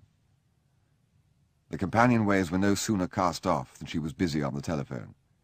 "Julia, this is Celia Ryder. It's lovely to find you on board. What have you been up to? Come and have a cocktail this evening and tell me all about it." Julia who? Mottram. I haven't seen her for years. Nor had I. Not, in fact, since my wedding day. Not to speak to for any time since the private view of my exhibition, where the 4 canvases of Marchmain House, lent by Brideshead, had hung together, attracting much attention. Those pictures were my last contact with the flights. Our lives, so close for a year or two, had drawn apart. Sebastian, I knew, was still abroad. Rex and Julia, I sometimes heard said, were unhappy together. Rex was not prospering quite as well as been predicted. He remained on the fringe of the government, prominent but vaguely suspect.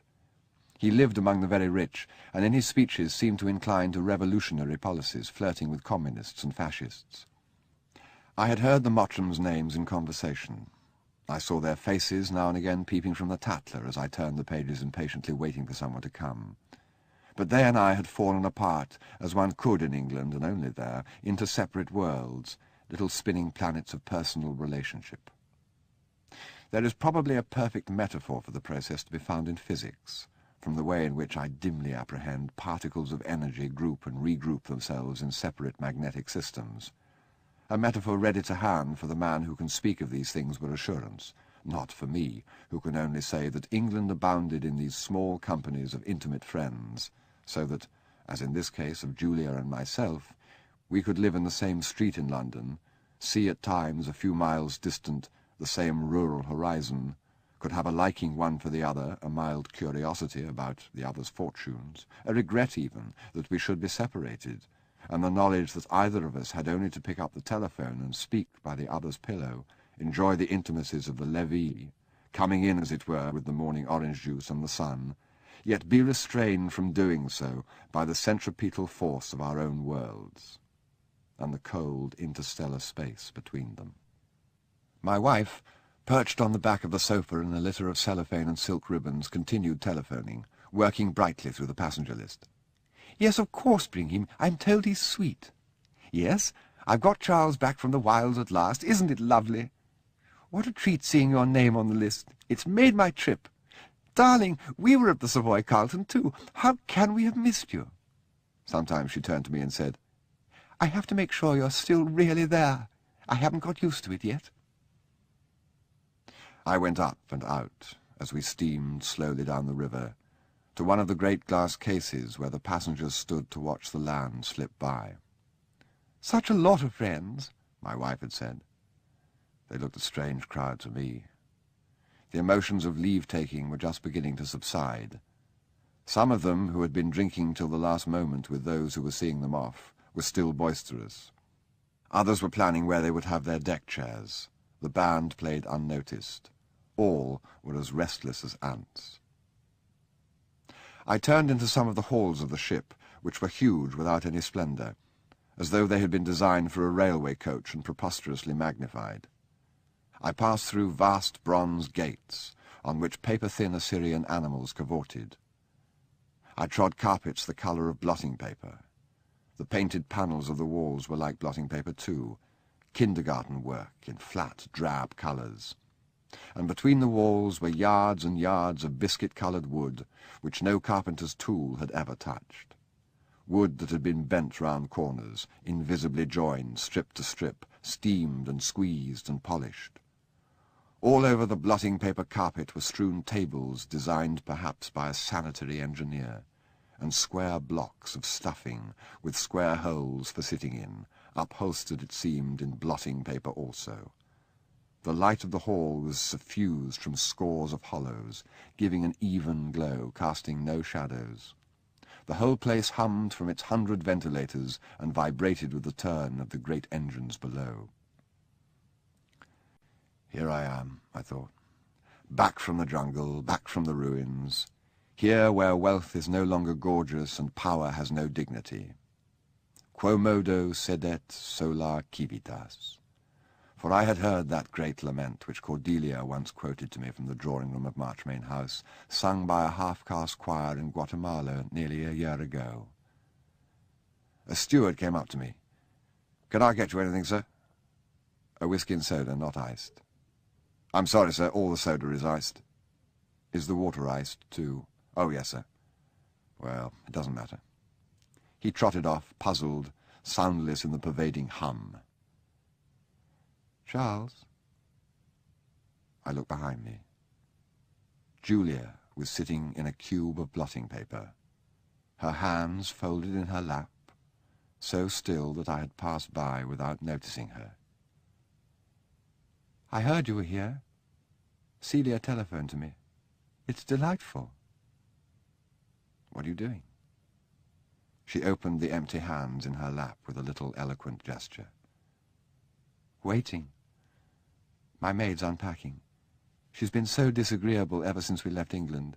She's complaining now about my cabin. I can't think why. It seems a lap to me." The steward returned with whiskey in 2 jugs, one of iced water, the other of boiling water. I mixed them to the right temperature. He watched and said, "I'll remember that's how you take it, sir." Most passengers had fads. He was paid to fortify their self-esteem. Julia asked for a cup of hot chocolate. I sat by her in the next cube. "I never see you now," she said. "I never seem to see anyone I like. I don't know why." But she spoke as though it were a matter of weeks rather than of years, as though, too, before our parting we had been firm friends. It was dead contrary to the common experience of such encounters, when time is found to have built its own defensive lines, camouflaged vulnerable points, and laid a field of mines across all but a few well-trodden paths, so that more often than not we can only signal to one another from either side of the tangle of wire. Here she and I, who were never friends before, met on terms of long and unbroken intimacy. "What have you been doing in America?" She looked up slowly from her chocolate, and her splendid, serious eyes in mine said, "Don't you know? I'll tell you about it sometime. I've been a mug. I thought I was in love with someone, but it didn't turn out that way." And my mind went back 10 years to the evening at Brideshead, when that lovely, spidery child of 19, as though brought in for an hour from the nursery and nettled by lack of attention from the grown-ups, had said, "I'm causing anxiety too, you know." And I had thought at the time, though scarcely it now seemed to me in long trousers myself, how important these girls make themselves with their love affairs. Now it was different. There was nothing but humility and friendly candour in the way she spoke. I wished I could respond to her confidence, give some token of acceptance, but there was nothing in my last flat, eventful years that I could share with her. I began, instead, to talk of my time in the jungle, of the comic characters I had met and the lost places I had visited. But in this mood of old friendship the tale faltered and came to an end abruptly. "I long to see the paintings," she said. Celia wanted me to unpack some and stick them round the cabin for her cocktail party. I couldn't do that. "No? Is Celia as pretty as ever? I always thought she had the most delicious looks of any girl of my year." "She hasn't changed." "You have, Charles. So lean and grim. Not at all the pretty boy Sebastian brought home with him. Harder, too." "And you're softer." "Yes, I think so. And very patient now." She was not yet 30, but was approaching the zenith of her loveliness, all her rich promise abundantly fulfilled. She had lost that fashionable spidery look. The head that I used to think Quattrocento, which had sat a little oddly on her, was now part of herself, and not at all Florentine. Not connected in any way with painting or the arts or with anything except herself, so that it would be idle to itemize and dissect her beauty, which was her own essence and could only be known in her and by her authority and in the love I was soon to have for her. Time had wrought another change, too. Not for her the sly, complacent smile of La Gioconda. The years had saddened her. She seemed to say, "Look at me. I have done my share. I am beautiful. It is something quite out of the ordinary, this beauty of mine. I am made for delight. But what do I get out of it? Where is my reward?" That was the change in her from 10 years ago. That indeed was her reward, this haunting, magical sadness which spoke straight to the heart and struck silence. It was the completion of her beauty. Sadder, too, I said. Oh, yes, much sadder. End of Side 7. Side 8. My wife was in exuberant spirits when 2 hours later I returned to the cabin. "I've had to do everything. How does it look?" We had been given, without paying for it, a large suite of rooms. One so large, in fact, that it was seldom booked except by directors of the line, and on most voyages the chief purser admitted was given to those he wished to honour. My wife was adept in achieving such small advantages, first impressing the impressionable with her chic and my celebrity, and superiority once firmly established, changing quickly to a pose of almost flirtatious affability. In token of her appreciation, the chief purser had been asked to our party, and he, in token of his appreciation, had sent before him a life-size effigy of a swan, moulded in ice and filled with caviar. This chilly piece of magnificence now dominated the room, standing on a table in the centre, thawing gently, dripping at the beak into its silver dish. The flowers of the morning delivery hid as much as possible of the panelling, for this room was a miniature of the monstrous hall above. "You must get dressed at once. Where have you been all this time?" "Talking to Julia Mottram." "Do you know her?" "Oh, of course. You were a friend of the Dipso brother. Goodness, her glamour!" "She greatly admires your looks, too." "She used to be a girlfriend of Boy's." "Surely not." "He always said so." "Have you considered," I asked, "how your guests are going to eat this caviar?" "I have. It's insoluble. But there's all this." She revealed some trays of glassy titbits. "And anyway, people always find ways of eating things at parties. Do you remember we once ate potted shrimps with a paper knife?" "Did we?" "Darling, it was the night you popped the question." "As I remember, you popped." "Well, the night we got engaged. But you haven't said how you like the arrangements." The arrangements, apart from the swan and the flowers, consisted of a steward already inextricably trapped in the corner behind an improvised bar, and another steward, tray in hand, in comparative freedom. "A cinema actor's dream," I said. "Cinema actors," said my wife. "That's what I want to talk about." She came with me to my dressing-room and talked while I changed.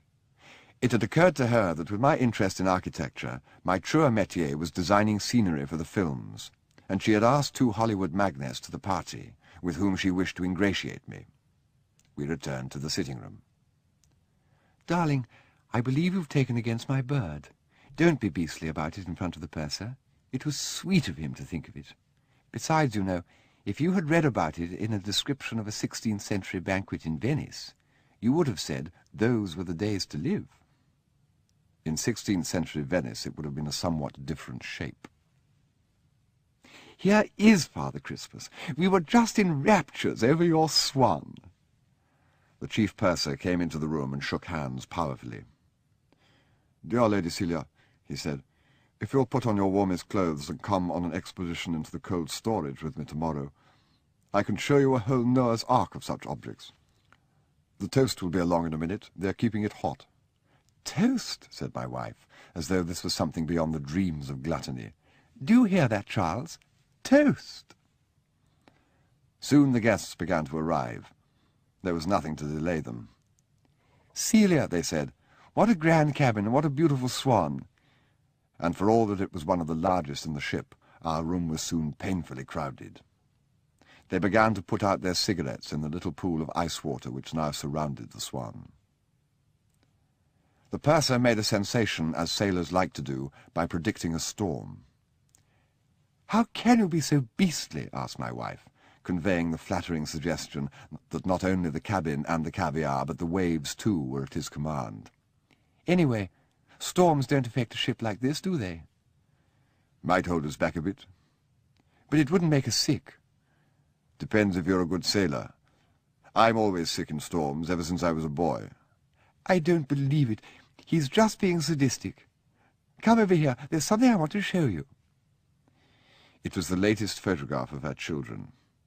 "Charles hasn't even seen Caroline yet. Isn't it thrilling for him?"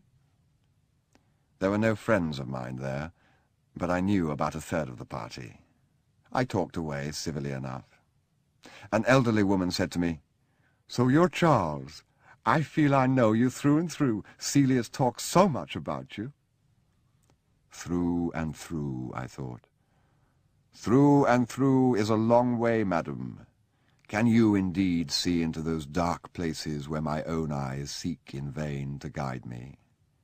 Can you tell me, dear Mrs. Stuyvesant Oglander, if I am correct in thinking that is how I heard my wife speak of you, why it is that at this moment, while I talk to you here about my forthcoming exhibition, I am thinking all the time only when Julia will come? Why can I talk like this to you, but not to her? Why have I already set her apart from humankind, and myself with her? What is going on in those secret places of my spirit with which you make so free? What is cooking, Mrs. Stuyvesant Oglander? Still Julia did not come, and the noise of 20 people in that tiny room, which was so large that no one hired it, was the noise of a multitude. Then I saw a curious thing. There was a little red-headed man whom no one seemed to know, a dowdy fellow, quite unlike the general run of my wife's guests. He had been standing by the caviar for 20 minutes, eating as fast as a rabbit. Now he wiped his mouth with his handkerchief, and on the impulse, apparently, leaned forward and dabbed the beak of the Swan, removing the drop of water that had been swelling there and would soon have fallen. Then he looked round furtively to see if he had been observed, caught my eye, and giggled nervously.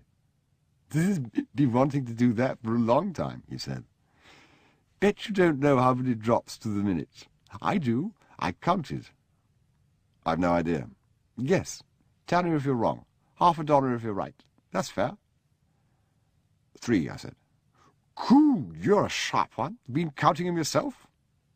But he showed no inclination to pay his debt.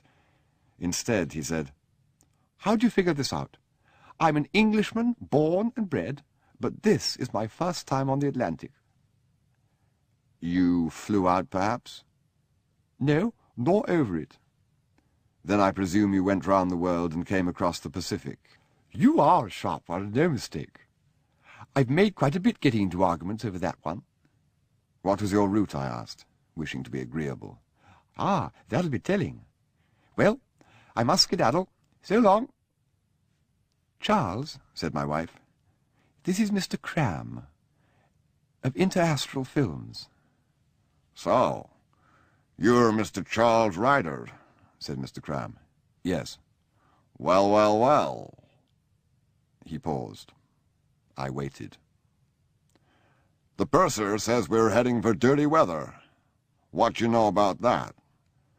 "Far less than the purser." "Pardon me, Mr. Ryder, I don't quite get you." "I mean, I know less than the purser." "Is that so? Well, well, well. I've enjoyed our talk very much, and I hope this will be the first of many." An Englishwoman said, "Oh, that Swan. 6 weeks in America has given me an absolute phobia of ice. Do tell me, how did it feel meeting Celia again after 2 years? I know I should feel indecently bridal. But Celia's never quite got the orange blossom out of her hair, has she?"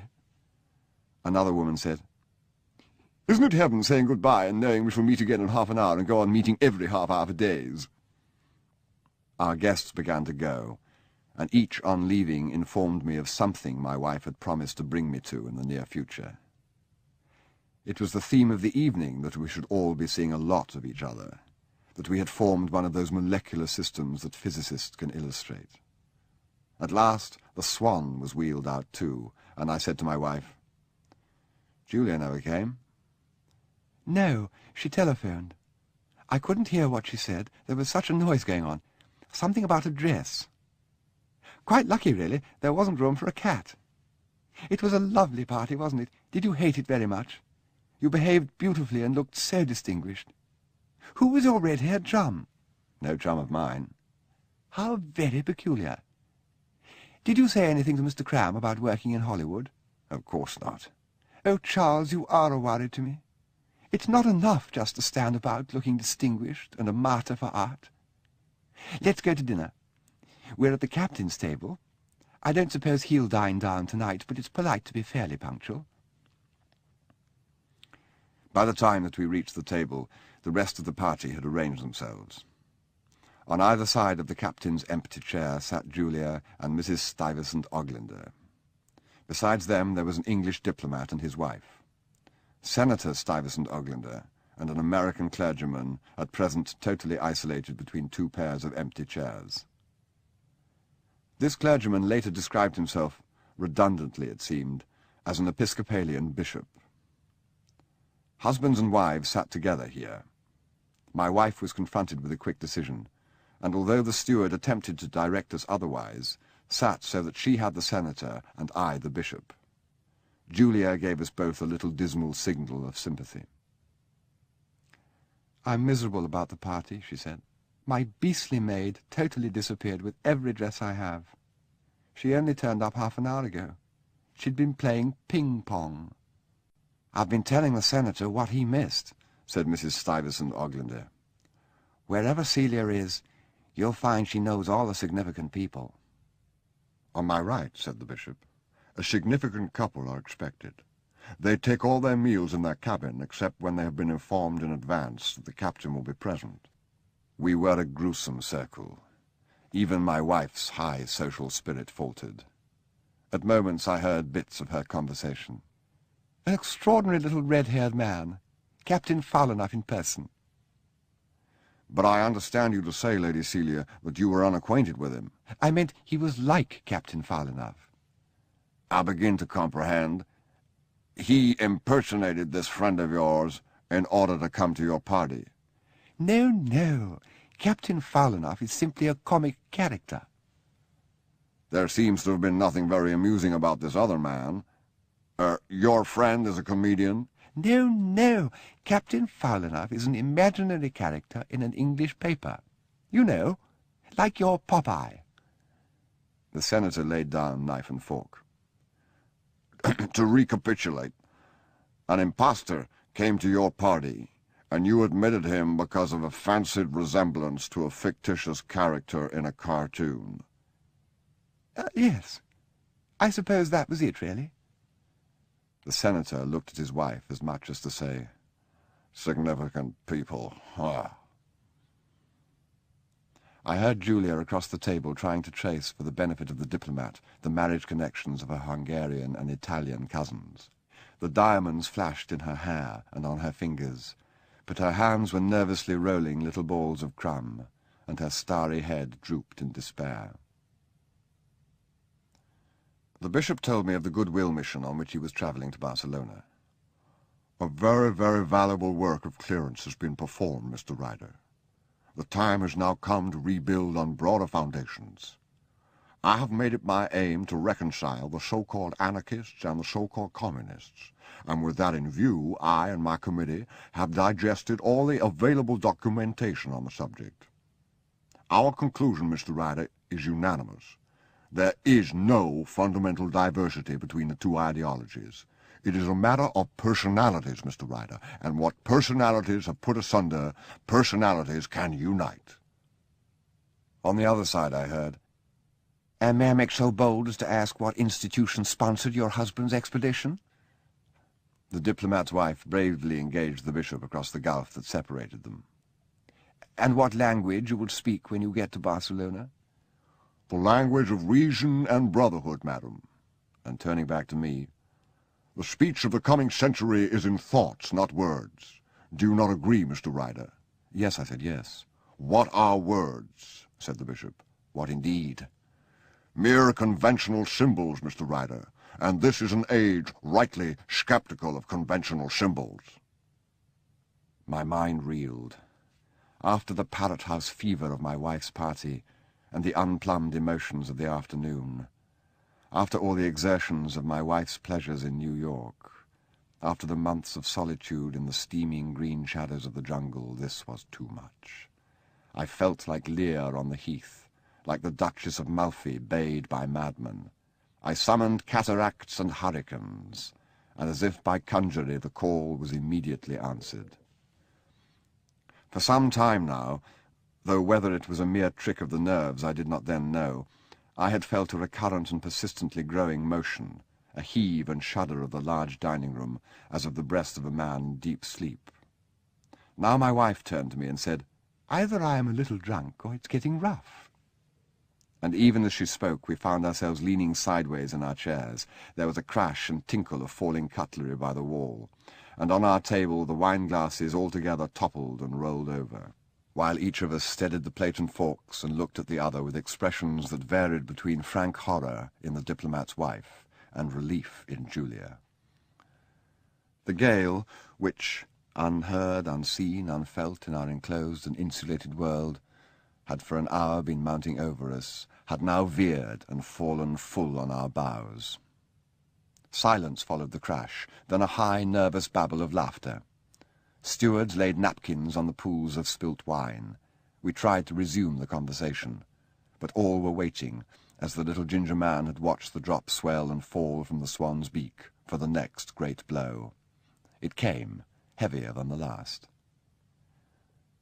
"This is where I say good night to you all," said the diplomat's wife, rising. Her husband led her to their cabin.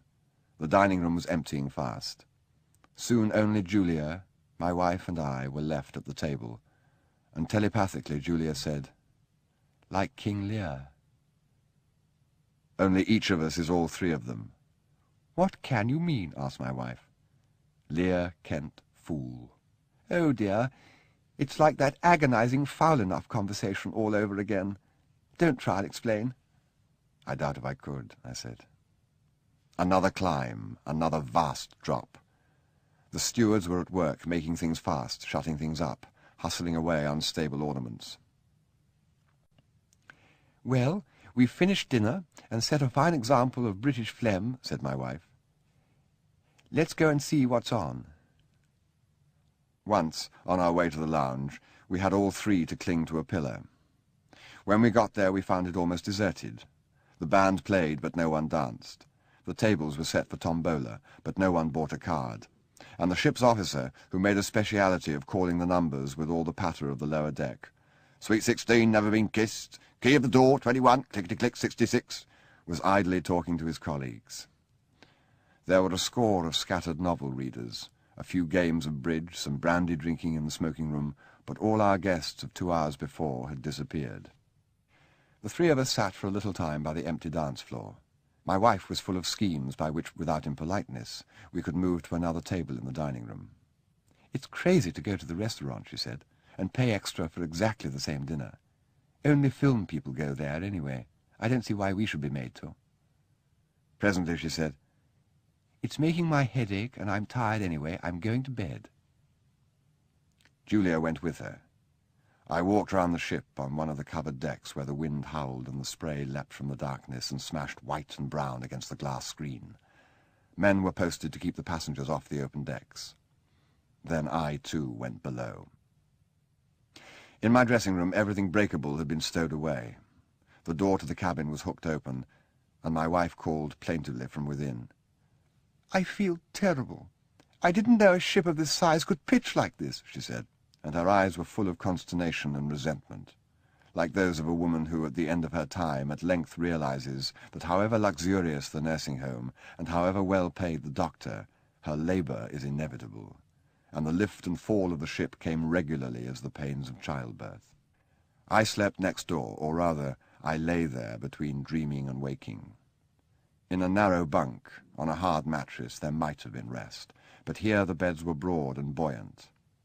I collected what cushions I could find and tried to wedge myself firm, but through the night I turned with each swing and twist of the ship. She was rolling now as well as pitching, and my head rang with the creak and thud. Once, an hour before dawn, my wife appeared like a ghost in the doorway, supporting herself with either hand on the jambs, saying, "Are you awake? Can't you do something? Can't you get something from the doctor?" I rang for the night steward, who had a draught ready prepared, which comforted her a little. And all night, between dreaming and waking, I thought of Julia. In my brief dreams she took 100 fantastic and terrible and obscene forms. But in my waking thought she returned with her sad, starry head, just as I had seen her at dinner. After first light, I slept for an hour or two, then awoke clear-headed with a joyous sense of anticipation. The wind had dropped a little, the steward told me, but was still blowing hard, and there was a very heavy swell. "Which there's nothing worse than a heavy swell," he said, "for the enjoyment of the passengers. There's not many breakfasts wanted this morning." I looked in at my wife, found her sleeping, and closed the door between us. Then I ate salmon kedgeree and cold Bradenham ham, and telephoned for a barber to come and shave me. "There's a lot of stuff in the sitting-room for the lady," said the steward. "Shall I leave it for the time?" I went to see. There was a second delivery of cellophane parcels from the shops on board, some ordered by radio from friends in New York whose secretaries had failed to remind them of our departure in time, some by our guests as they left the cocktail party. It was no day for flower vases. I told him to leave them on the floor, and then, struck by the thought, removed the card from Mr. Cram's roses and sent them with my love to Julia. She telephoned while I was being shaved. "What a deplorable thing to do, Charles. How unlike you." "Don't you like them?" "What can I do with roses on a day like this?" "Smell them." There was a pause and a rustle of unpacking. "They've absolutely no smell at all." "What have you had for breakfast?" "Muscat grapes and cantaloupe." "When shall I see you?" "Before lunch. I'm busy till then with a masseuse." "A masseuse?" "Yes.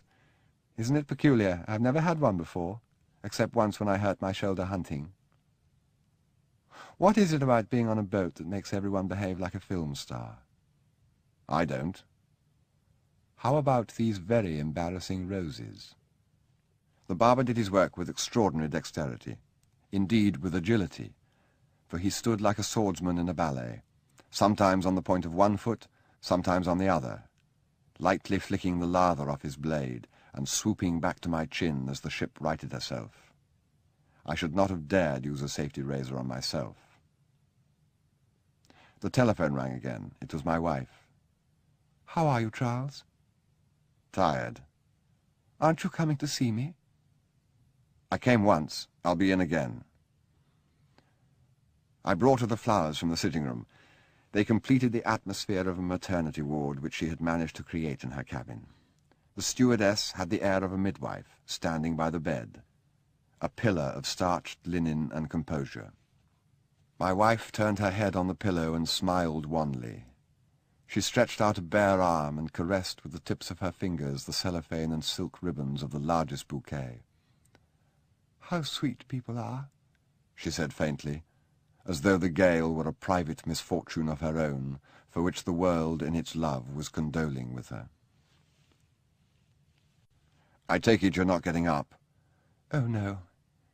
Mrs. Clark is being so sweet." She was always quick to get servants' names. "Don't bother. Come in sometimes and tell me what's going on." Now, dear," said the stewardess, "the less we are disturbed today, the better." My wife seemed to make a sacred female rite even of seasickness.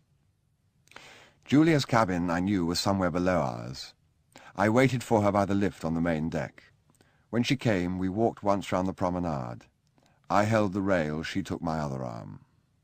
It was hard going. Through the streaming glass we saw a distorted world of grey sky and black water. When the ship rolled heavily, I swung around so that she could hold the rail with her other hand. The howl of the wind was subdued, but the whole ship creaked with strain. We made the circuit once, then Julia said, "It's no good. That woman beat the hell out of me, and I feel limp anyway. Let's sit down. The great bronze doors of the lounge had torn away from their hooks and were swinging free with the roll of the ship. Regularly, and it seemed irresistibly, first one, then the other, opened and shut. They paused at the completion of each half-circle, began to move slowly, and finished fast with a resounding clash. There was no real risk in passing them, except of slipping and being caught by that swift final blow. There was ample time to walk through unhurried, but there was something forbidding in the sight of that great weight of uncontrolled metal flapping to and fro, which might have made a timid man flinch or skip through too quickly. I rejoiced to feel Julia's hand perfectly steady on my arm, and know, as I walked beside her, that she was wholly undismayed. "Bravo," said a man sitting nearby. "I confess I went round the other way. I didn't like the look of those doors somehow. They've been trying to fix them all the morning." There were few people about that day, and that few seemed bound together by a camaraderie of reciprocal esteem. They did nothing except sit rather glumly in their armchairs, drink occasionally, and exchange congratulations on not being seasick. "You're the first lady I've seen," said the man. "I'm very lucky." "We are very lucky," he said, with a movement which began as a bow and ended as a lurch forward to his knees, as the blotting-paper floor dipped steeply between us. The roll carried us away from him, clinging together but still on our feet, and we quickly sat where our dance led us, on the further side, in isolation. A web of lifelines had been stretched across the lounge, and we seemed like boxers roped into the ring. The steward approached. "Your usual, sir? Whiskey and tepid water, I think. And for the lady, might I suggest a nip of champagne?" "Do you know, the awful thing is I would like champagne very much," said Julia. "What a life of pleasure! Roses, half an hour with a female pugilist, and now champagne." I wish you wouldn't go on about the roses. It wasn't my idea in the first place. Someone sent them to Celia. "Oh, that's quite different. It lets you out completely.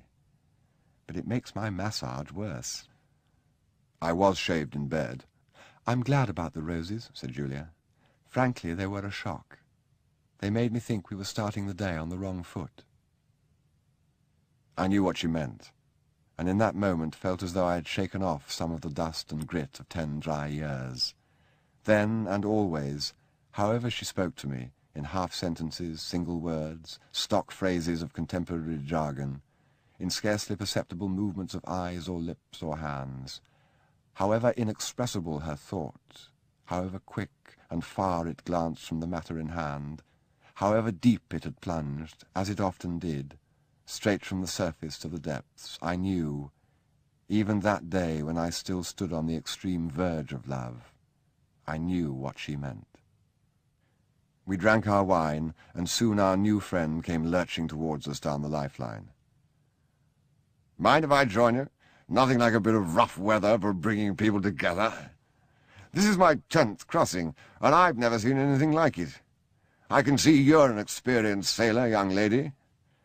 "No, as a matter of fact, I've never been at sea before, except coming to New York, and of course crossing the Channel. I don't feel sick, thank God, but I feel tired. I thought at first it was only the massage, but I'm coming to the conclusion it's the ship." "My wife's in a terrible way. She's an experienced sailor. Only shows, doesn't it?" He joined us at lunchtime, and I didn't mind his being there. He had clearly taken a fancy to Julia, and he thought we were man and wife. This misconception and his gallantry seemed in some way to bring her and me closer together. "Saw you last night at the captain's table," he said, "with all the knobs." Very dull knobs. "If you ask me, knobs always are. When you get a storm like this, you find out what people are really made of." "You have a predilection for good sailors?" "Well, put it like that, I don't know that I do. What I mean is, it makes for getting together." "Yes." "Take us, for example. But for this, we might never have met. I've had some very romantic encounters at sea in my time. If the lady will excuse me, I'd like to tell you about a little adventure I had in the Gulf de Lion when I was younger than I am now." We were both weary. Lack of sleep, the incessant din, and the strain every movement required wore us down. We spent that afternoon apart in our cabins. I slept, and when I awoke the sea was as high as ever, inky clouds swept over us, and the glass streamed still with water. But I had grown used to the storm in my sleep, had made its rhythm mine, had become part of it, so that I arose strongly and confidently, and found Julia already up and in the same temper. "What do you think?" she said. "That man's giving a little get-together party tonight in the smoking-room for all the good sailors. He asked me to bring my husband." "Are we going?" "Of course." "I wonder if I ought to feel like the lady our friend met on the way to Barcelona." "I don't, Charles. Not a bit." There were 18 people at the get-together party. We had nothing in common except immunity from seasickness. We drank champagne, and presently our host said, "Tell you what, I've got a roulette wheel. Trouble is, we can't go to my cabin on account of the wife, and we aren't allowed to play in public." So the party adjourned to my sitting-room, and we played for low stakes until late into the night, when Julia left, and our host had drunk too much wine to be surprised that she and I were not in the same quarters. When all but he had gone, he fell asleep in his chair, and I left him there. It was the last I saw of him, for later, so the steward told me when he came from returning the roulette things to the man's cabin, he broke his thigh, falling in the corridor, and was removed to the ship's hospital. All next day, Julia and I spent together without interruption, talking, scarcely moving, held in our chairs by the swell of the sea. After luncheon, the last hardy passengers went to rest, and we were alone, as though the place had been cleared for us, as though tact on a titanic scale had sent everyone tiptoeing out to leave us to one another. The bronze doors of the lounge had been fixed, but not before 2 seamen had been badly injured. They had tried various devices, lashing with ropes, and later, when these failed, with steel hawsers. But there was nothing to which they could be made fast. Finally they drove wooden wedges under them, catching them in the brief moment of repose when they were full open, and these held firm. When, before dinner, she went to her cabin to get ready, no one dressed that night, and I came with her, uninvited, unopposed, expected, and behind closed doors took her in my arms and first kissed her. There was no alteration from the mood of the afternoon. Later, turning it over in my mind, as I turned in my bed with the rise and fall of the ship, through the long, lonely, drowsy night, I recalled the courtships of the past dead 10 years. How, knotting my tie before setting out, putting the gardenia in my buttonhole, I would plan my evening and think, at such and such a time, at such and such an opportunity, I shall cross the start line and open my attack for better or worse. This phase of battle has gone on long enough, I would think. A decision must be reached. With Julia, there were no phases, no start line, no tactics at all. But later that night, when she went to bed, and I followed her to her door, she stopped me. "No, Charles, not yet. Perhaps never. I don't know. I don't know if I want love." Then something, some surviving ghost from those dead 10 years, for one cannot die even for a little without some loss, made me say, "Love, I'm not asking for love." "Oh, yes, Charles, you are," she said, and putting up her hand gently stroked my cheek, then shut her door. And I reeled back, first on one wall, then on the other, of the strong, softly lighted, empty corridor, for the storm, it appeared, had the form of a ring. All day we had been sailing through its still centre. Now we were once more in the full fury of the wind, and that night was to be rougher than the one before. 10 hours of talking. What had we to say? Plain fact, mostly. The record of our 2 lives, so long widely separate, now being knit to one. Through all that storm-tossed night I rehearsed what she had told me. She was no longer the alternate succubus and starry vision of the night before. She had given all that was transferable of her past into my keeping. She told me, as I have already retold, of her courtship and marriage. She told me, as though fondly turning the pages of an old nursery book, of her childhood, and I lived long sunny days with her in the meadows, with Nanny Hawkins on her camp stool and Cordelia asleep in the pram.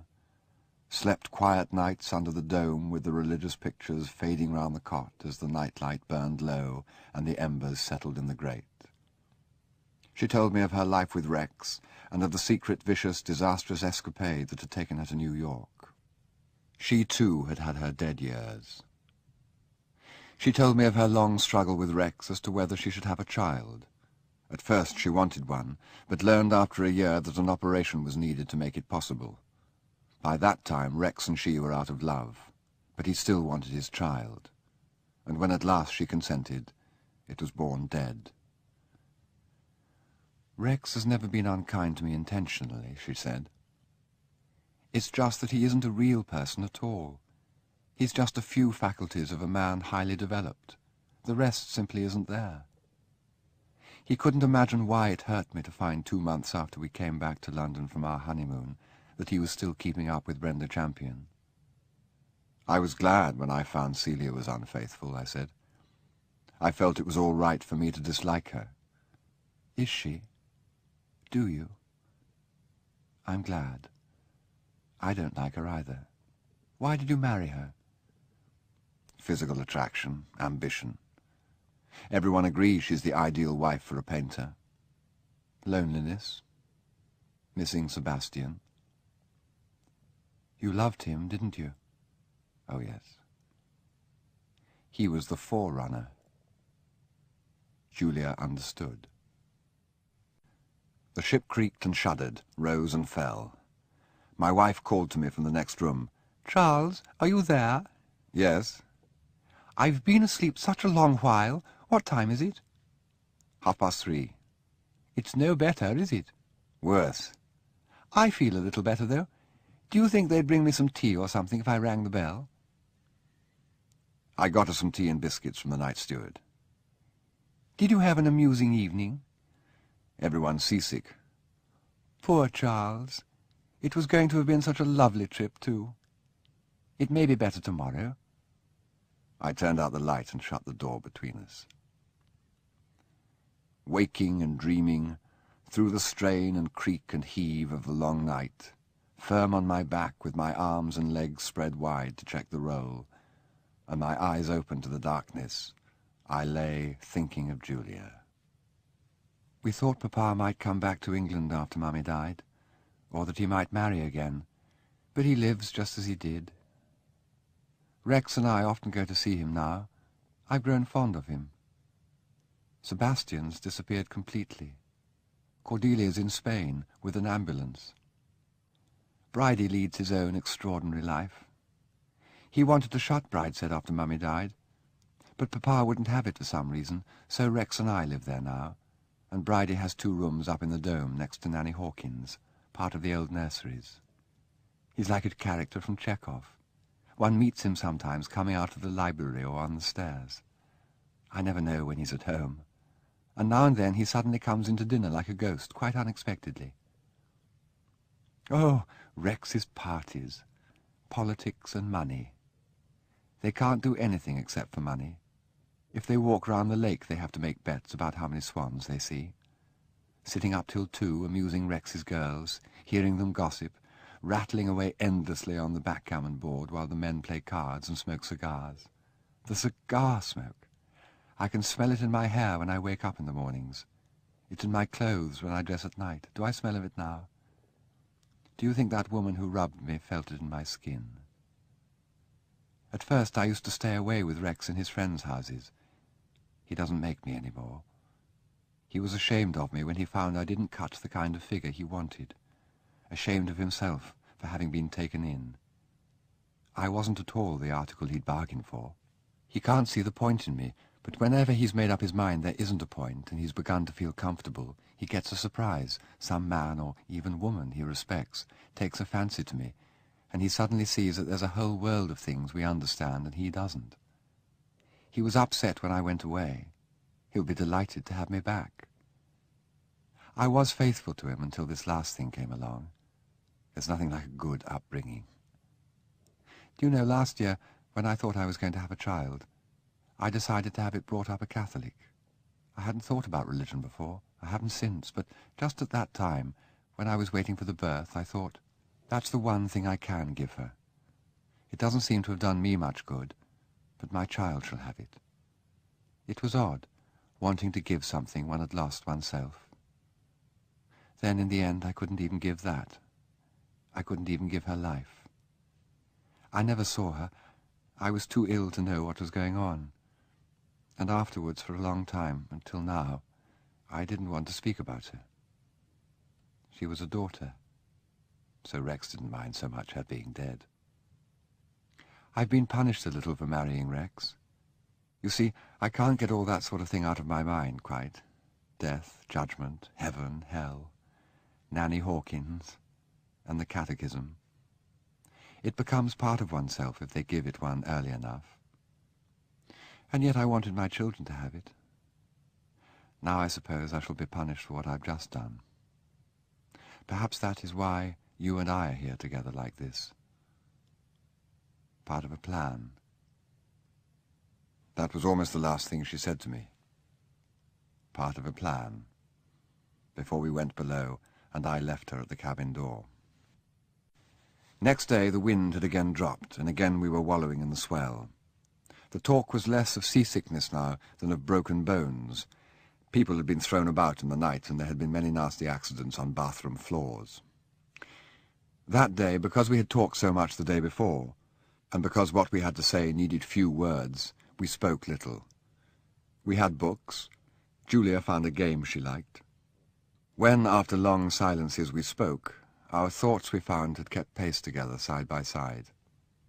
Once I said, "You're standing guard over your sadness." "It's all I have earned." You said yesterday, "My wages." An IOU from life. A promise to pay on demand. Rain ceased at midday. At evening the clouds dispersed, and the sun astern of us suddenly broke into the lounge where we sat, putting all the lights to shame. "Sunset," said Julia. "The end of our day." She rose, and though the roll and pitch of the ship seemed unabated, led me up to the boat deck. She put her arm through mine and her hand into mine, in my greatcoat pocket. The deck was dry and empty, swept only by the wind of the ship's speed. As we made our halting, laborious way forward, away from the flying smuts of the smokestack, we were alternately jostled together, then strained, nearly sundered, arms and fingers interlocked as I held the rail and Julia clung to me, thrust together again, drawn apart. Then, in a plunge deeper than the rest, I found myself flung across her, pressing her against the rail, warding myself off her with the arms that held her prisoner on either side. And as the ship paused at the end of its drop, as though gathering strength for the ascent, we stood thus embraced, in the open, cheek against cheek, her hair blowing across my eyes. The dark horizon of tumbling water, flashing now with gold, stood still above us, then came sweeping down till I was staring through Julia's dark hair into a wide and golden sky, and she was thrown forward on my heart, held up by my hands on the rail, her face still pressed to mine. In that moment, with her lips to my ear and her breath warm in the salt wind, Julia said, though I had not spoken, "Yes, now." And as the ship righted herself and for the moment ran steady, Julia led me below out of the sunset. It was no time for the sweets of luxury. They would come in their season, with the swallow and the lime flowers. Now on the rough water there was a formality to be observed, no more.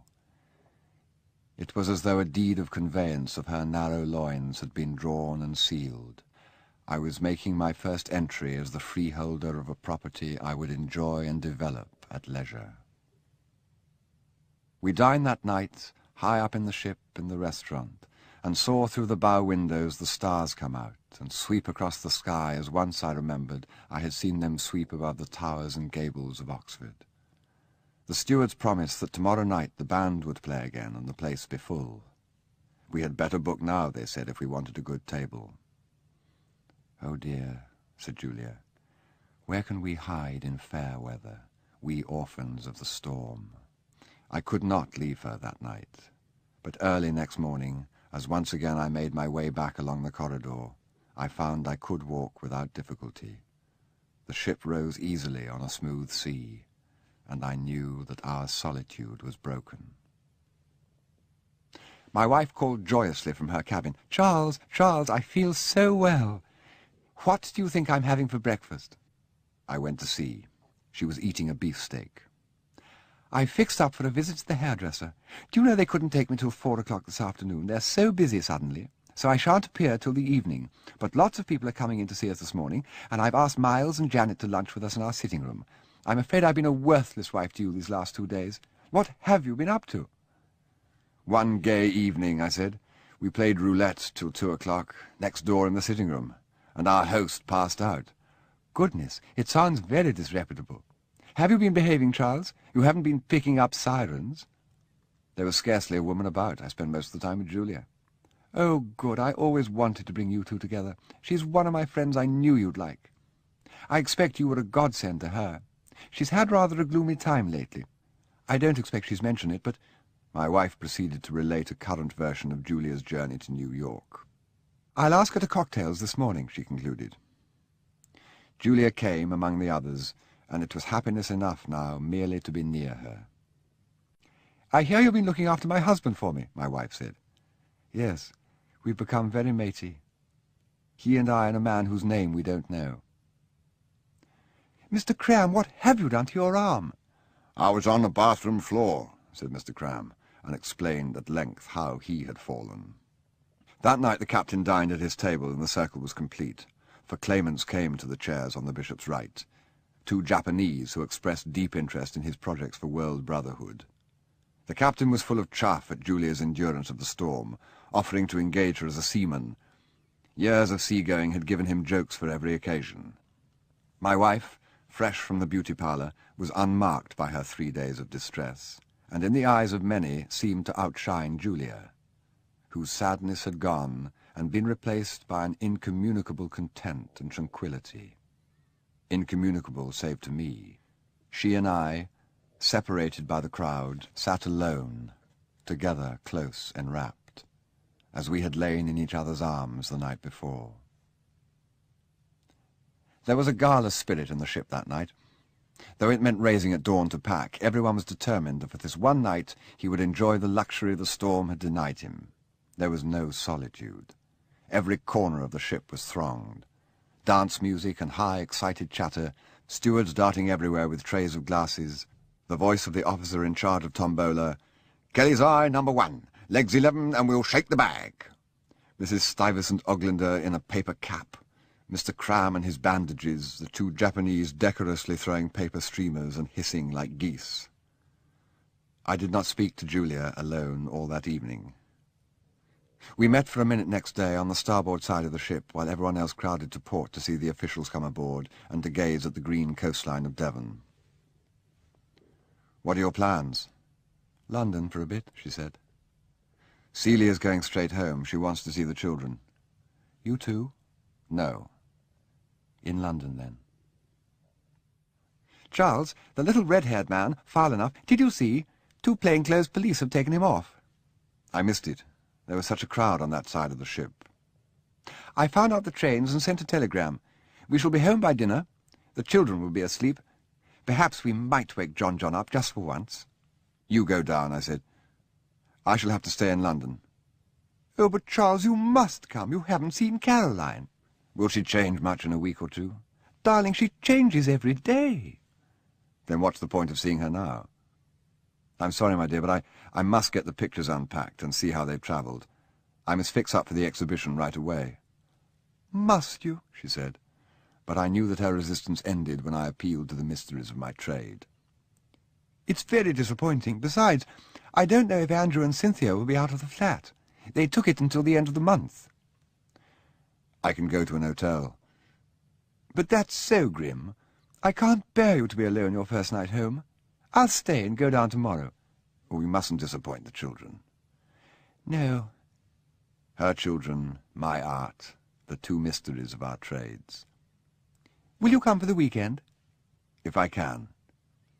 All British passports to the smoking room, please, said a steward. I've arranged for that sweet Foreign Office man at our table to get us off early with him, said my wife.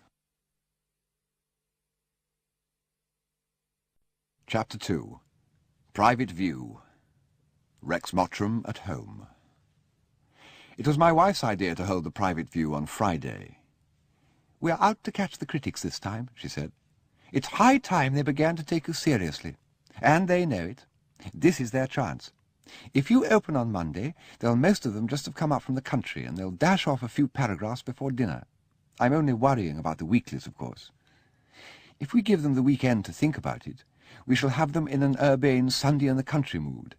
They'll settle down after a good luncheon, tuck up their cuffs, and turn out a nice, leisurely, full-length essay, which they'll reprint later in a nice little book. Nothing less will do this time." She was up and down from the old rectory several times during the month of preparation, revising the list of invitations and helping with the hanging. On the morning of the private view, I telephoned to Julia and said, "I'm sick of the pictures already, and I never want to see them again, but I suppose I shall have to put in an appearance." "Do you want me to come?" "I'd much rather you didn't." Celia sent a card with "Bring everyone" written across it in green ink. "When do we meet?"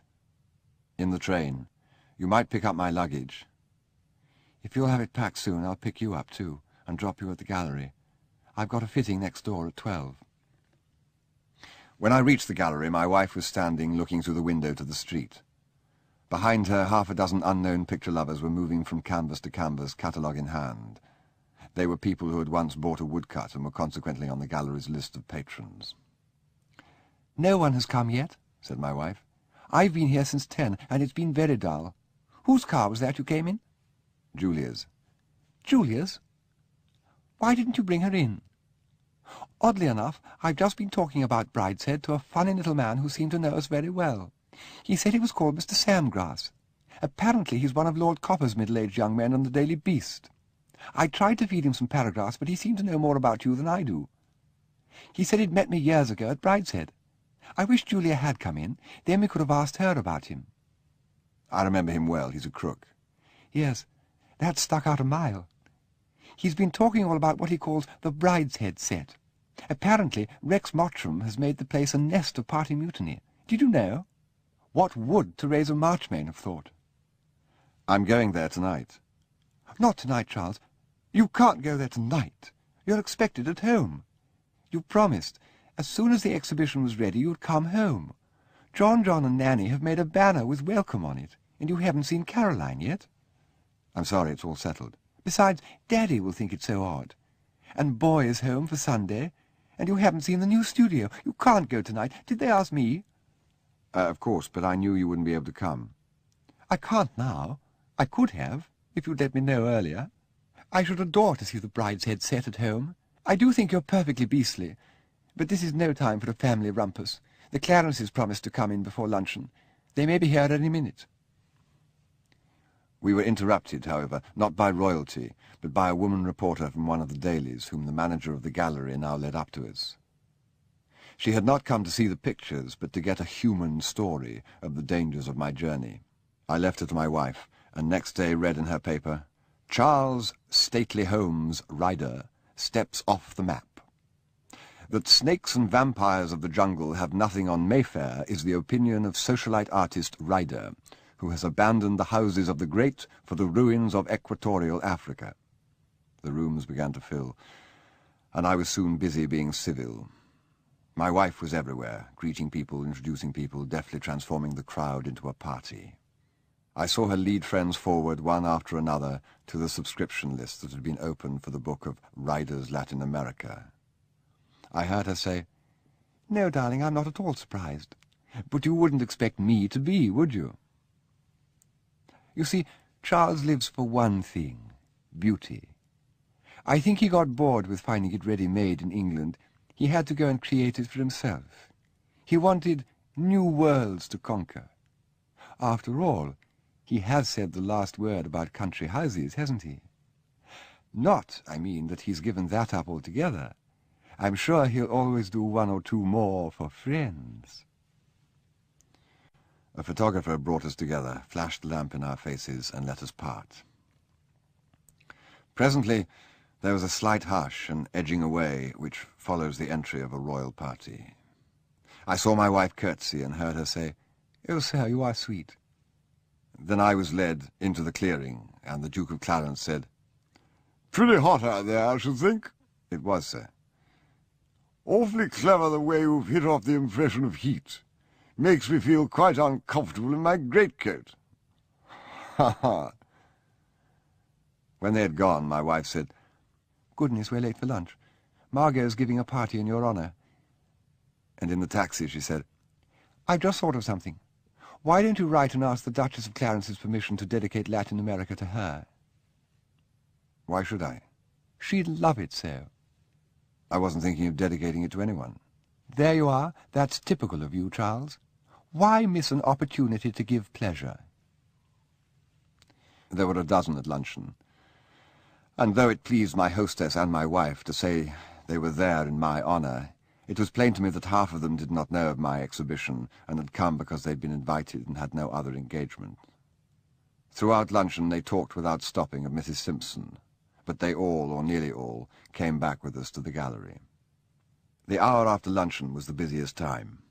There were representatives of the Tate Gallery and the National Art Collections Fund, who all promised to return shortly with colleagues, and in the meantime reserved certain pictures for further consideration. The most influential critic, who in the past had dismissed me with a few wounding commendations, peered out at me from between his slouch hat and woolen muffler, gripped my arm and said, "I knew you had it. I saw it there. I've been waiting for it." From fashionable and unfashionable lips alike I heard fragments of praise. If you'd asked me to guess, I overheard, Ryder's the last name would have occurred to me. They're so virile, so passionate. They all thought they had found something new. It had not been thus at my last exhibition in these same rooms shortly before my going abroad. Then there had been an unmistakable note of weariness. Then the talk had been less of me than of the houses, anecdotes of their owners. That same woman, it came back to me, who now applauded my virility and passion, had stood quite near me before a painfully laboured canvas and said, "So facile." I remembered the exhibition, too, for another reason. It was the week I detected my wife in adultery. Then, as now, she was a tireless hostess, and I heard her say, "Whenever I see anything lovely nowadays, a building or a piece of scenery, I think to myself, that's by Charles. I see everything through his eyes. He is England to me." I heard her say that. It was the sort of thing she had the habit of saying. Throughout our married life, again and again, I had felt my bowels shrivel within me at the things she said. But that day, in this gallery, I heard her unmoved, and suddenly realized that she was powerless to hurt me any more. I was a free man. She had given me my manumission in that brief, sly lapse of hers. My cuckold's horns made me lord of the forest. At the end of the day, my wife said, "Darling, I must go. It's been a terrific success, hasn't it? I'll think of something to tell them at home, but I wish it hadn't got to happen quite this way." So she knows, I thought. She's a sharp one. She's had her nose down since luncheon and picked up the scent. I let her get clear of the place and was about to follow. The rooms were nearly empty, when I heard a voice at the turnstile I had not heard for many years. An unforgettable self-taught stammer, a sharp cadence of remonstration. "No, I have not brought a card of invitation. I do not even know whether I received one. I have not come to a social function. I do not seek to scrape acquaintance with Lady Celia. I do not want my photograph in the Tatler. I have not come to exhibit myself. I have come to see the pictures. Perhaps you are unaware that there are any pictures here. I happen to have a personal interest in the artist. if that word has any meaning for you. Antoine, I said, come in. My dear, there is a gorgon here who thinks I am gate-crashing. I only arrived in London yesterday and heard quite by chance at luncheon that you were having an exhibition, so of course I dashed impetuously to the shrine to pay homage. Have I changed? Would you recognize me? Where are the pictures? Let me explain them to you. Anthony Blanche had not changed from when I last saw him, nor indeed from when I first saw him. He swept lightly across the room to the most prominent canvas, a jungle landscape, paused a moment, his head cocked like a knowing terrier, and asked, Where, my dear Charles, did you find this sumptuous greenery? The corner of a hothouse in Trent or Tring? What gorgeous usurer nurtured these fronds for your pleasure? Then he made a tour of the two rooms. Once or twice he sighed deeply, otherwise he kept silence. When he came to the end, he sighed once more deeply than ever, and said, But they tell me, my dear, you are happy in love.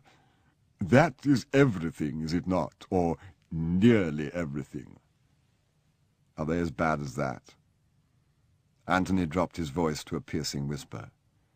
My dear, let us not expose your little imposture before these good, plain people.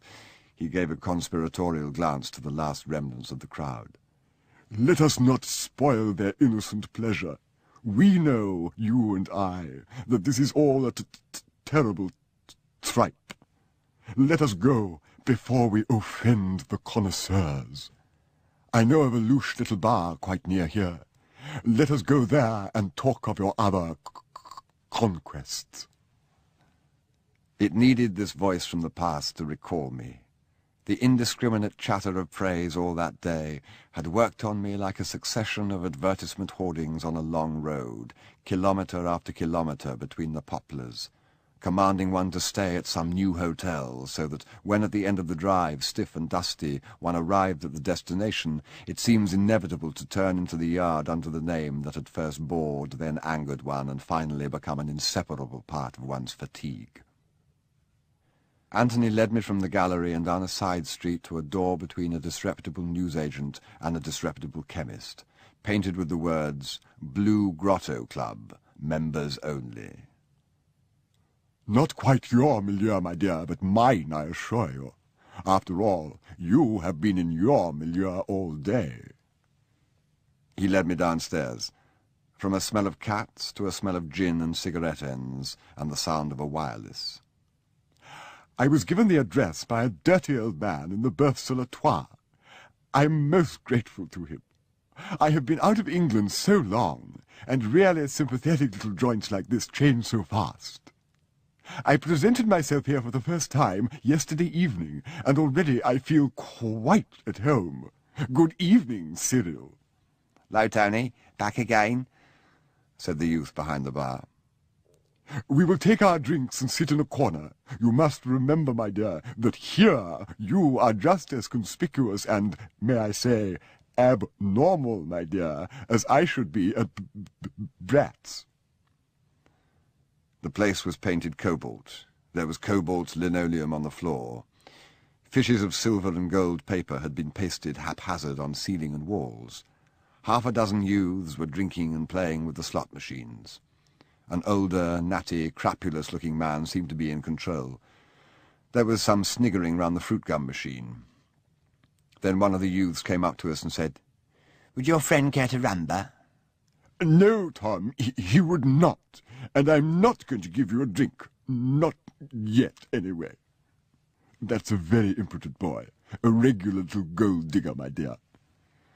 "Well," I said, affecting an ease I was far from feeling in that den, "what have you been up to all these years?" My dear, it is what you have been up to that we are here to talk about. I've been watching you, my dear. I'm a faithful old body, and I've kept my eye on you. As he spoke, the bar and the bartender, the blue wicker furniture, the gambling machines, the gramophone, the couple of youths dancing on the oilcloth, the youths sniggering round the slots, the purple-veined, stiffly-dressed elderly man drinking in the corner opposite us, the whole drab and furtive joint seemed to fade, and I was back in Oxford, looking out over Christchurch Meadow through a window of Ruskin Gothic. I went to your first exhibition, said Anthony. I found it charming. There was an interior of Marchmain House, very English, very correct, but quite delicious. Charles has done something, I said. Not all he will do, not all he can do, but something. Even then, my dear, I wondered a little. It seemed to me that there was something a little gentlemanly about your painting. You must remember I am not English. I cannot understand this keen zest to be well-bred. English snobbery is more macabre to me even than English morals. However, I said, Charles has done something delicious. What will he do next? The next thing I saw was your very handsome volume, Village and Provincial Architecture, was it called? Quite a tome, my dear. And what did I find? Charm again. Not quite my cup of tea, I thought. This is too English. I have the fancy for rather spicy things, you know. Not for the shade of the cedar tree, the cucumber sandwich, the silver cream jug, the English girl dressed in whatever English girls do wear for tennis. Not that. Not Jane Austen. Not Miss Mitford. Then, to be frank, dear Charles, I despaired of you. I am a degenerate old dago, I said, and Charles, I speak of your art, my dear, is a dean's daughter in flowered muslin. Imagine, then, my excitement at luncheon today. Everyone was talking about you. My hostess was a friend of my mother's, a Mrs. Stuyvesant Oglander, a friend of yours, too, my dear. Such a frump. Not at all the society I imagined you to keep. However, they had all been to your exhibition. But it was you they talked of, how you had broken away, my dear, gone to the tropics, become a Gauguin, a Rimbaud. Oh, you can imagine how my old heart leaped. Poor Celia, they said, after all she's done for him. He owes everything to her, it's too bad. And with Julia, they said, after the way she behaved in America, just as she was going back to Rex. But the pictures, I said, tell me about them. Oh, the pictures, they said, they're most peculiar. Not at all what he usually does. Very forceful, quite barbaric. I call them downright unhealthy, said Mrs. Stuyvesant Oglander. My dear, I could hardly keep still in my chair. I wanted to dash out of the house and leap in a taxi and say, take me to Charles's unhealthy pictures. Well, I went, but the gallery after luncheon was so full of absurd women in the sort of hats they should be made to eat that I rested a little. I rested here with Cyril and Tom and these saucy boys. And then I came back at the unfashionable time of 5 o'clock, all agog, my dear, and what did I find? I found, my dear, a very naughty and very successful practical joke. It reminded me of dear Sebastian when he liked so much to dress up in false whiskers. It was charm again, my dear. Simple, creamy, English charm. Playing tigers. You're quite right, I said. My dear, of course I'm right. I was right years ago, more years, I am happy to say, than either of us shows, when I warned you. I took you out to dinner to warn you of charm. I warned you expressly and in great detail of the Flight family. Charm is the English blight. It does not exist outside these damp islands. It spots and kills anything it touches. It kills love. It kills art. I greatly fear, my dear Charles, it has killed you. The youth called Tom approached us again. Damn your tease, Tony, buy me a drink. I remembered my train and left Anthony with him. As I stood on the platform by the restaurant car, I saw my luggage and Julia's go past with Julia's sour-faced maid strutting beside the porter. They had begun shutting the carriage doors when Julia arrived, unhurried, and took her place in front of me. I had a table for two. This was a very convenient train. There was half an hour before dinner and half an hour after it. Then, instead of changing to the branch line, as had been the rule in Lady Marchmain's day, we were met at the junction. It was night as we drew out of Paddington, and the glow of the town gave place to the first scattered lights of the suburbs, then to the darkness of the fields. It seems days since I saw you, I said. 6 hours? And we were together all yesterday. You look worn out. It's been a day of nightmare. Crowds, critics, the Clarences, a luncheon party at Margot's, ending up with half an hour's well-reasoned abuse of my pictures in a pansy bar. I think Celia knows about us. Well, she had to know sometime. Everyone seems to know. My pansy friend hadn't been in London 24 hours before he'd heard. Damn everybody. What about Rex? Rex isn't anybody at all, said Julia. He just doesn't exist. The knives and forks jingled on the tables as we sped through the darkness. The little circle of gin and vermouth in the glasses lengthened to oval, contracted again with the sway of the carriage, touched the lip, lapped back again, never spilt. I was leaving the day behind me.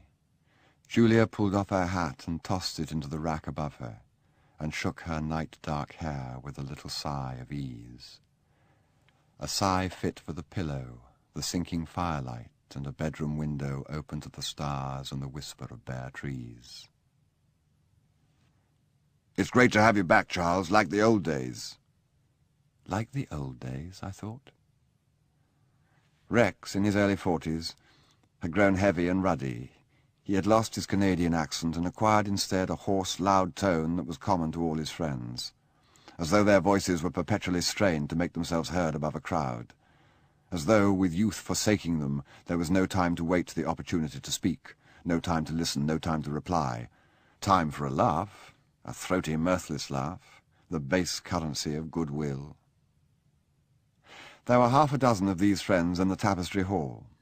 Politicians, young conservatives in the early 40s with sparse hair and high blood pressure, a socialist from the coal mines who had already caught their clear accents, whose cigars came to pieces in his lips, whose hand shook when he poured himself out a drink, a financier older than the rest, and one might guess from the way they treated him, richer, a lovesick columnist who alone was silent, gloating somberly on the only woman of the party, a woman they called Grizzle, a knowing rake whom in their hearts they all feared a little. They all feared Julia, too, Grizzle included. She greeted them and apologized for not being there to welcome them, with a formality which hushed them for a minute. Then she came and sat with me near the fire, and the storm of talk arose once more and whirled about our ears. Of course, he can marry her and make her queen tomorrow. We had our chance in October. Why didn't we send the Italian fleet to the bottom of the Mare Nostrum? Why didn't we blow Spezia to blazes? Why didn't we land on Pantelleria? Franco's simply a German agent. They tried to put him in to prepare air bases to bomb France. That bluff has been called anyway. It will make the monarchy stronger than it's been since Tudor times. The people are with him. The press are with him. Well, I'm with him. Who cares about divorce now except a few old maids who aren't married anyway? If he has a showdown with the old gang, they'll just disappear like... Why didn't we close the canal? Why didn't we bomb Rome? It wouldn't have been necessary. One firm note, one firm speech, one showdown. Anyway, Franco will soon be skipping back to Morocco. Chap I saw today just come from Barcelona. Chap just come from Fort Belvedere. Chap just come in from the Palazzo Venezia. All we want is a showdown. Showdown with Baldwin, showdown with Hitler, showdown with the old gang. That I should live to see my country of the land of Clive and Nelson, my country of Hawkins and Drake, my country of Palmerston. Would you very much mind not doing that? Said Grizzle to the columnist, who had been attempting in a maudlin manner to twist her wrist. I don't happen to enjoy it. I wonder which is the more horrible, I said. Celia's art and fashion, or Rex's politics and money. Why worry about them? Oh, my darling, why is it that love makes me hate the world? It's supposed to have quite the opposite effect.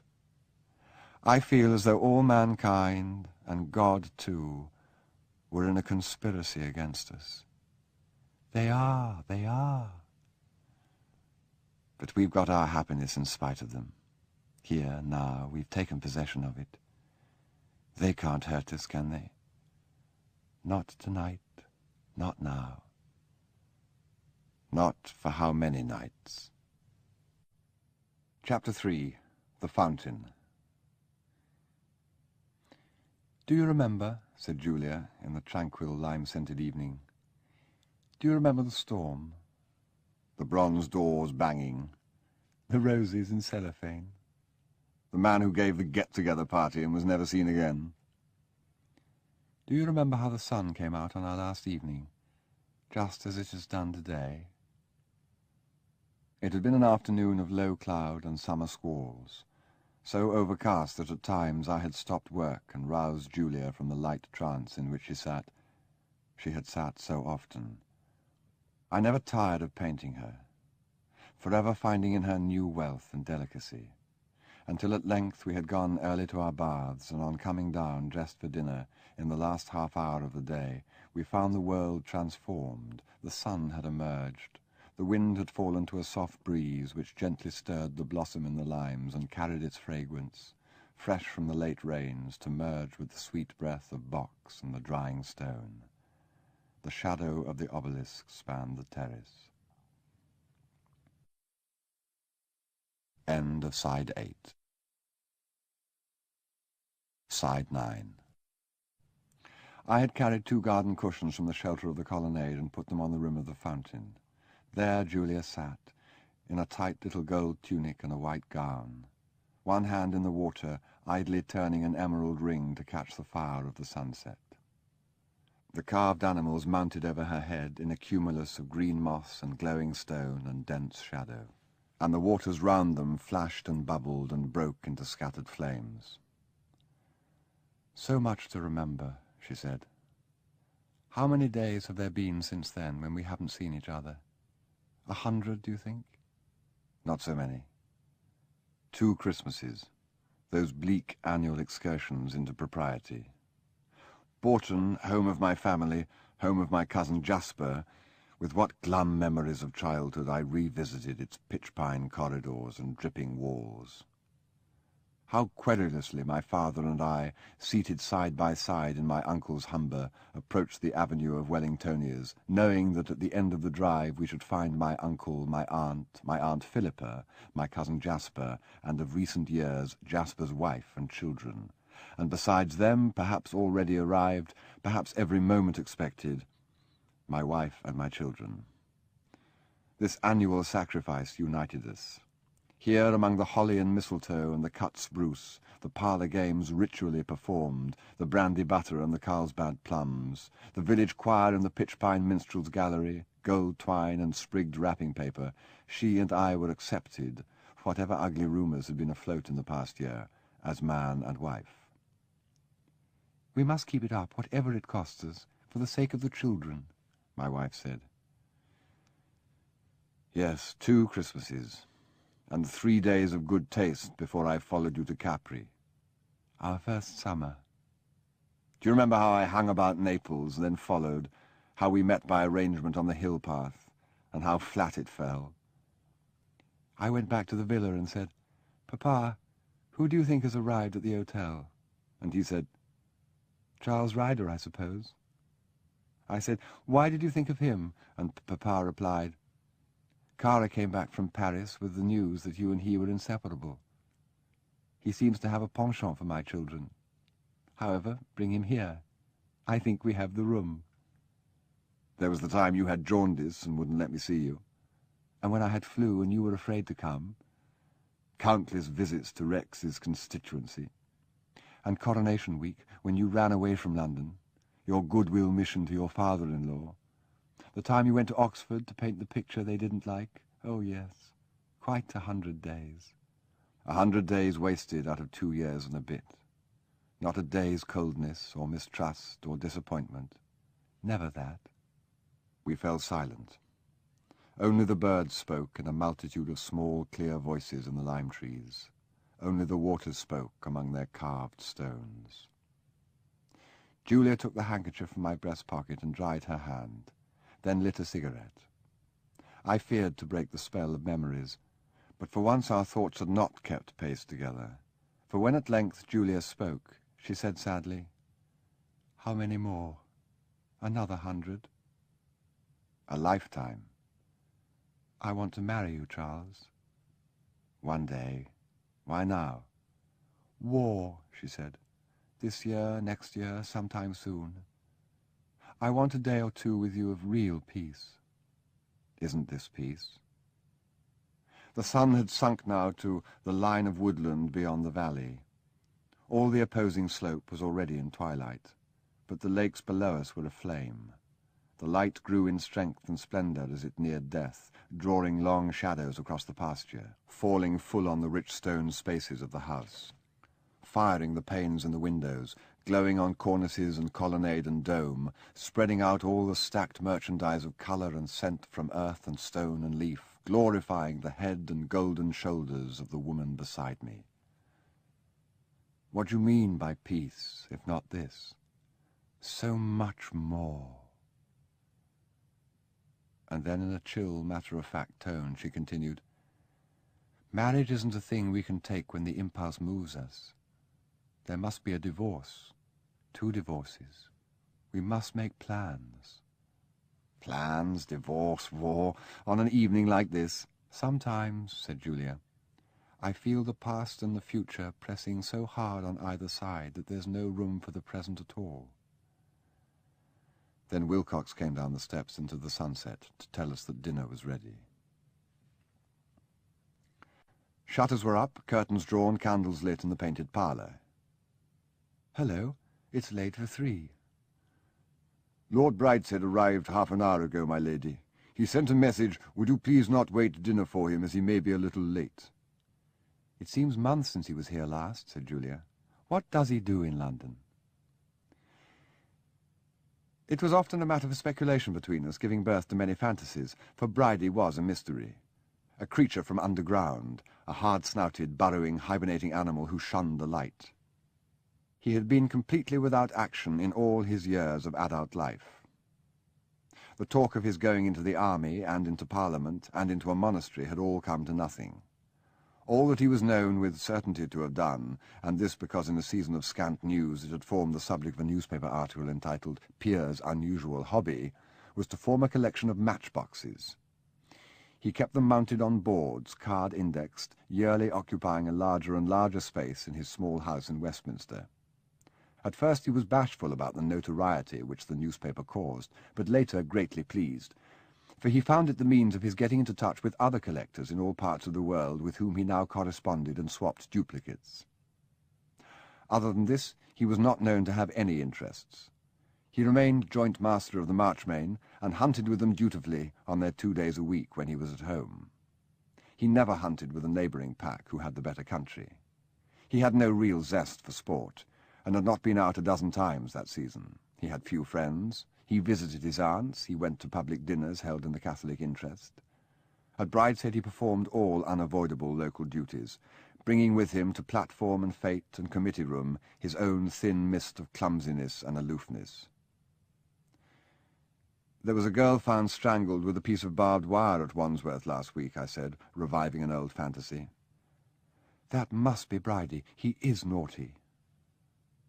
When we had been a quarter of an hour at the table, he joined us, coming ponderously into the room in a bottle-green velvet smoking suit which he kept at Brideshead and always wore when he was there.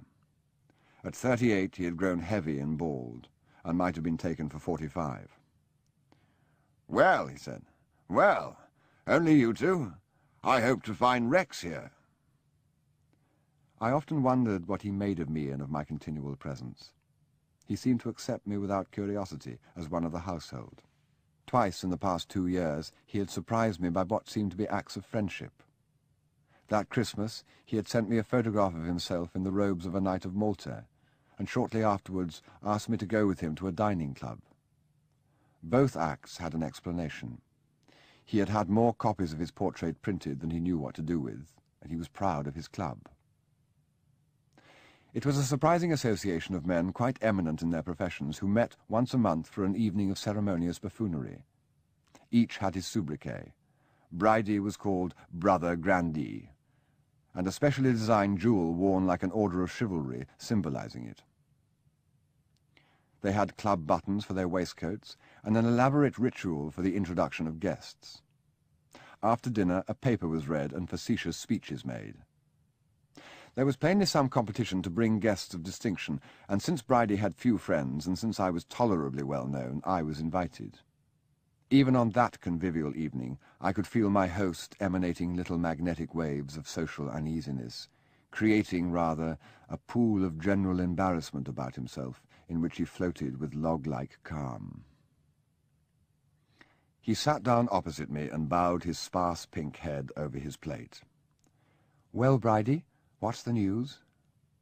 "As a matter of fact," he said, "I have some news, but it can wait." "Tell us now."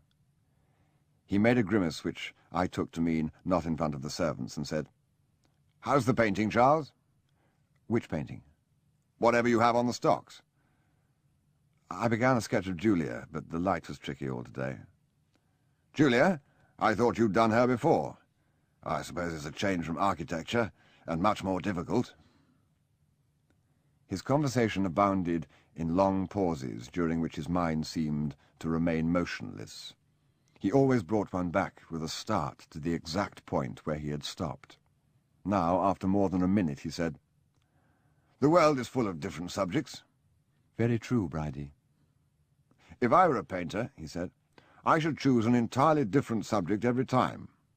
Subjects with plenty of action in them, like—" Another pause. What, I wondered, was coming? The Flying Scotsman, the Charge of the Light Brigade, Henley Regatta. Then, surprisingly, he said, "Like Macbeth." There was something supremely preposterous in the idea of Bridie as a painter of action pictures. He was usually preposterous, yet somehow achieved a certain dignity by his remoteness and agelessness. He was still half child, already half veteran. There seemed no spark of contemporary life in him. He had a kind of massive rectitude and impermeability, an indifference to the world which compelled respect. Though we often laughed at him, he was never wholly ridiculous. At times he was even formidable. We talked of the news from Central Europe, until suddenly cutting across this barren topic, Bridie asked, "Where are Mummy's jewels?" "This was hers," said Julia, "and this. Cordelia and I had all her own things.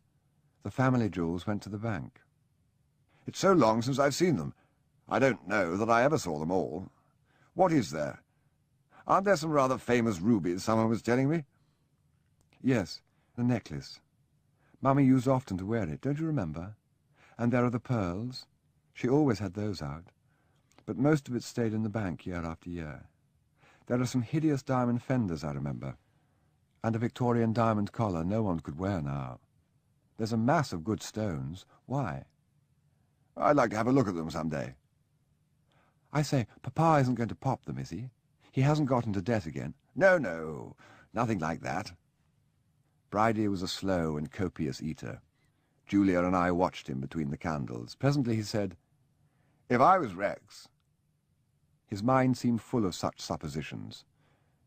"If I was Archbishop of Westminster, if I was head of the Great Western Railway, if I was an actress," as though it were a mere trick of fate that he was none of these things, and he might awake any morning to find the matter adjusted. "If I was Rex, I should want to live in my constituency." "Rex says it saved 4 days' work a week not to." "I'm sorry he's not here. I've a little announcement to make." "Bridie, don't be so mysterious. Out with it." He made a grimace which seemed to mean, "Not before the servants." Later, when port was on the table and we three were alone, Julia said, "I'm not going till I hear the announcement." "Well," said Bridie, sitting back in his chair and gazing fixedly at his glass, "you have only to wait until Monday to see it in black and white in the newspapers. I'm engaged to be married. Hope you're pleased." "Bridie, how very exciting. Who to?" "Oh, no one you know." "Is she pretty?" "I don't think you would exactly call her pretty. Comely is the word I think of in her connection. She's a big woman." "Fat?" "No, big. She's called Mrs. Musprat. Her Christian name is Beryl. I've known her for a long time, but until last year she had a husband. Now she is a widow." "Why do you laugh?" "I'm sorry. It isn't the least funny. It's just so unexpected. Is she about your own age?" "Just about, I believe. She has 3 children. The eldest boy has just gone to Ampleforth. She is not at all well off." "But, Bridie, where did you find her?" "Her late husband, Admiral Musprat, collected matchboxes," he said with complete gravity.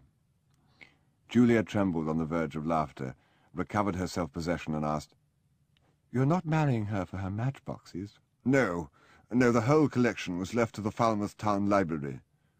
I have a great affection for her. In spite of all her difficulties, she is a very cheerful woman, very fond of acting. She is connected with the Catholic Players' Guild. Does Papa know? I had a letter from him this morning giving me his approval. He has been urging me to marry for some time. It occurred both to Julia and myself simultaneously that we were allowing curiosity and surprise to predominate. Now we congratulated him in gentler tones from which mockery was almost excluded. "Thank you," he said. "Thank you. Yes, I think I am very, very fortunate."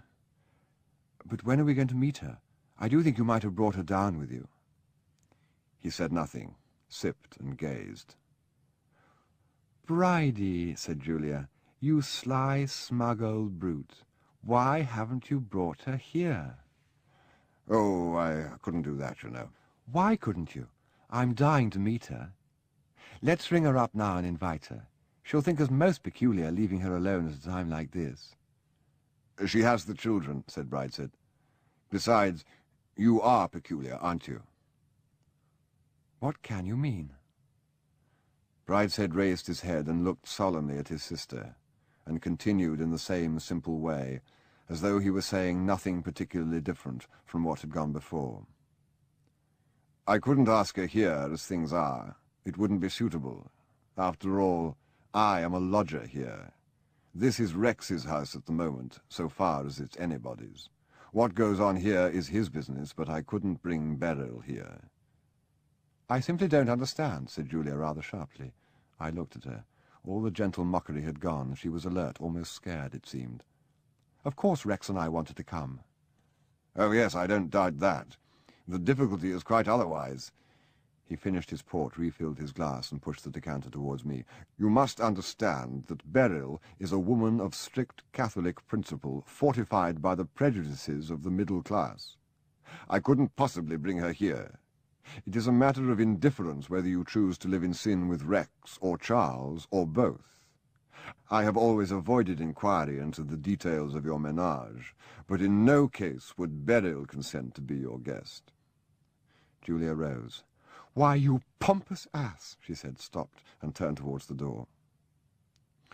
At first I thought she was overcome by laughter. Then, as I opened the door to her, I saw with consternation that she was in tears. I hesitated. She slipped past me without a glance. "I may have given the impression that this was a marriage of convenience," Brideshead continued placidly. "I cannot speak for Beryl. No doubt the security of my position has some influence on her. Indeed, she has said as much. But for myself, let me emphasize, I am ardently attracted." "Bridie, what a bloody offensive thing to say to Julia." There was nothing she should object to. I was merely stating a fact well known to her. She was not in the library. I mounted to her room, but she was not there. I paused by her laden dressing-table, wondering if she would come. Then, through the open window, as the light streamed out across the terrace into the dusk, to the fountain which in that house seemed always to draw us to itself for comfort and refreshment, I caught the glimpse of a white skirt against the stones. It was nearly night. I found her in the darkest refuge, on a wooden seat in a bay of the clipped box which encircled the basin. I took her in my arms, and she pressed her face to my heart. "Aren't you cold out here?" She didn't answer, only clung closer to me and shook with sobs. "My darling, what is it? Why do you mind? What does it matter what that old booby says?" "I don't, it doesn't. It's just a shock. Don't laugh at me." In the 2 years of our love, which seemed a lifetime, I had not seen her so moved or felt so powerless to help. "How dare he speak to you like that?" I said. "The cold-blooded old humbug." But I was failing her in sympathy. "No," she said, "it's not that." "He's quite right. They know all about it, Bridie and his widow. They've got it in black and white. They bought it for a penny at the church door. You can get anything there for a penny, in black and white, and nobody to see that you pay.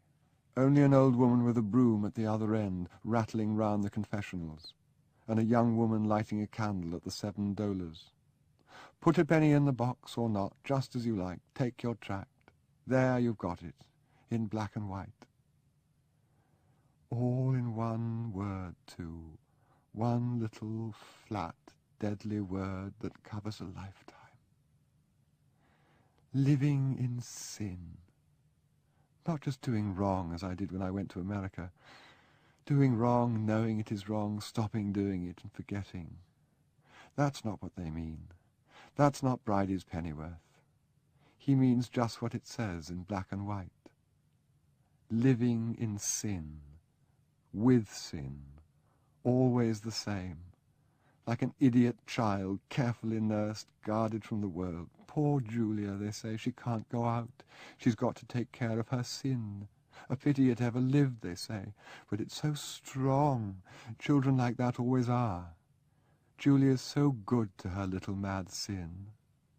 An hour ago, I thought, under the sunset, she sat turning her ring in the water and counting the days of happiness. Now, under the first stars and the last grey whisper of day, all this mysterious tumult of sorrow. What had happened to us in the painted parlour? What shadow had fallen in the candlelight? 2 rough sentences and a trite phrase. She was beside herself. Her voice, now muffled in my breast, now clear and anguished, came to me in single words and broken sentences. Past and future. The years when I was trying to be a good wife, in the cigar smoke, while the counters clicked on the backgammon board, and the man who was dummy at the men's table filled the glasses, while I was trying to bear his child, torn in pieces by something already dead, putting him away, forgetting him, finding you, the past 2 years with you, all the future with you, all the future with or without you, war coming, world ending, sin. A word from so long ago, from Nanny Hawkins stitching by the hearth, and the nightlight burning before the Sacred Heart. Cordelia and me with a catechism in Mummy's room before luncheon on Sundays. Mummy carrying my sin with her to church, bowed under it and the black lace veil in the chapel, slipping out with it in London before the fires were lit, taking it with her through the empty streets where the milkman's ponies stood with their 4 feet on the pavement, Mummy dying with my sin eating at her, more cruelly than her own deadly illness.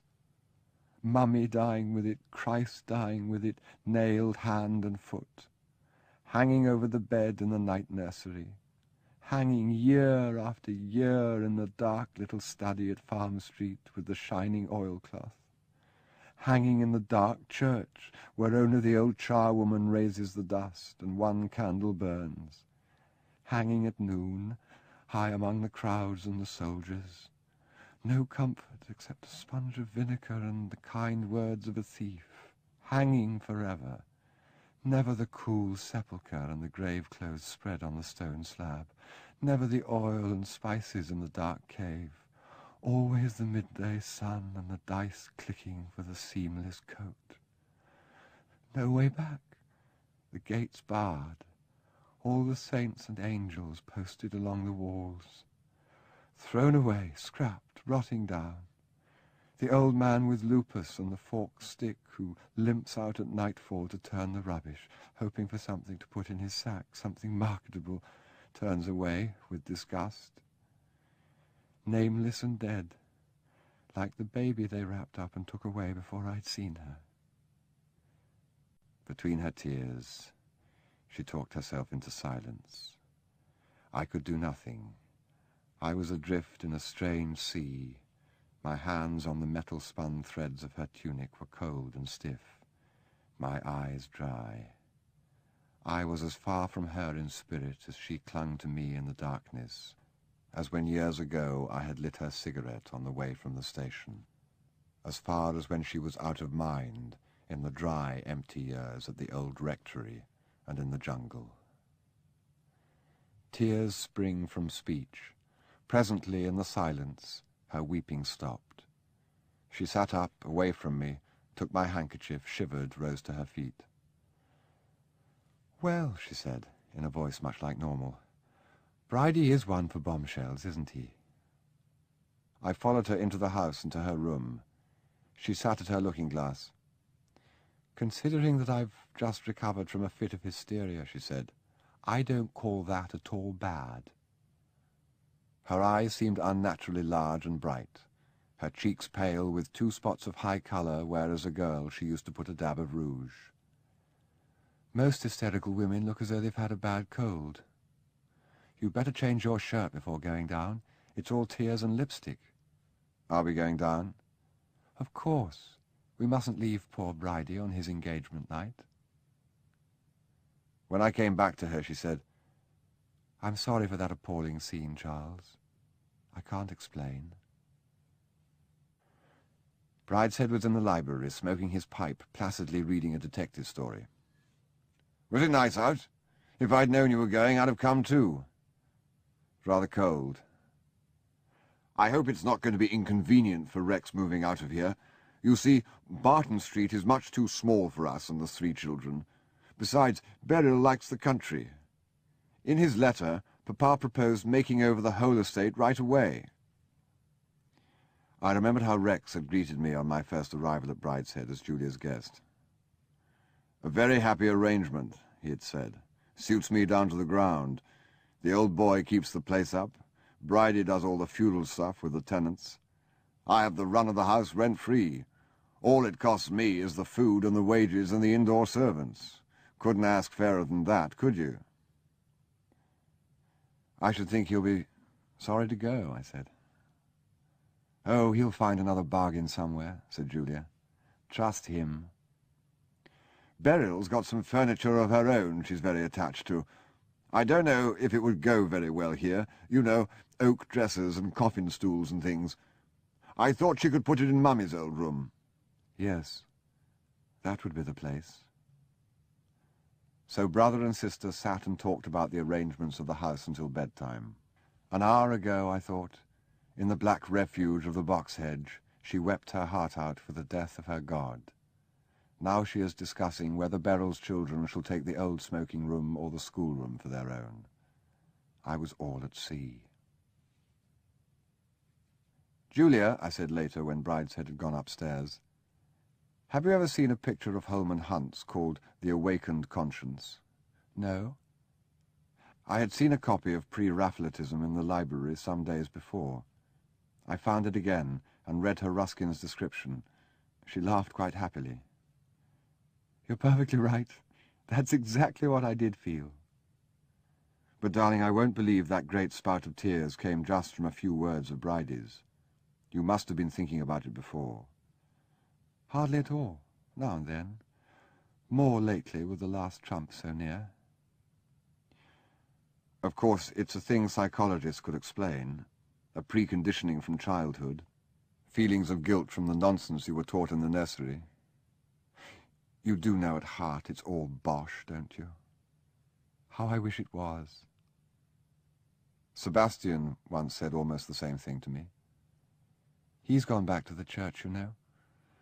Of course, he never left it as definitely as I did. I've gone too far. There's no turning back now. I know that, if that's what you mean by thinking it all bosh. All I can hope to do is to put my life into some sort of order in a human way, before all human order comes to an end. That's why I want to marry you. I should like to have a child. That's one thing I can do.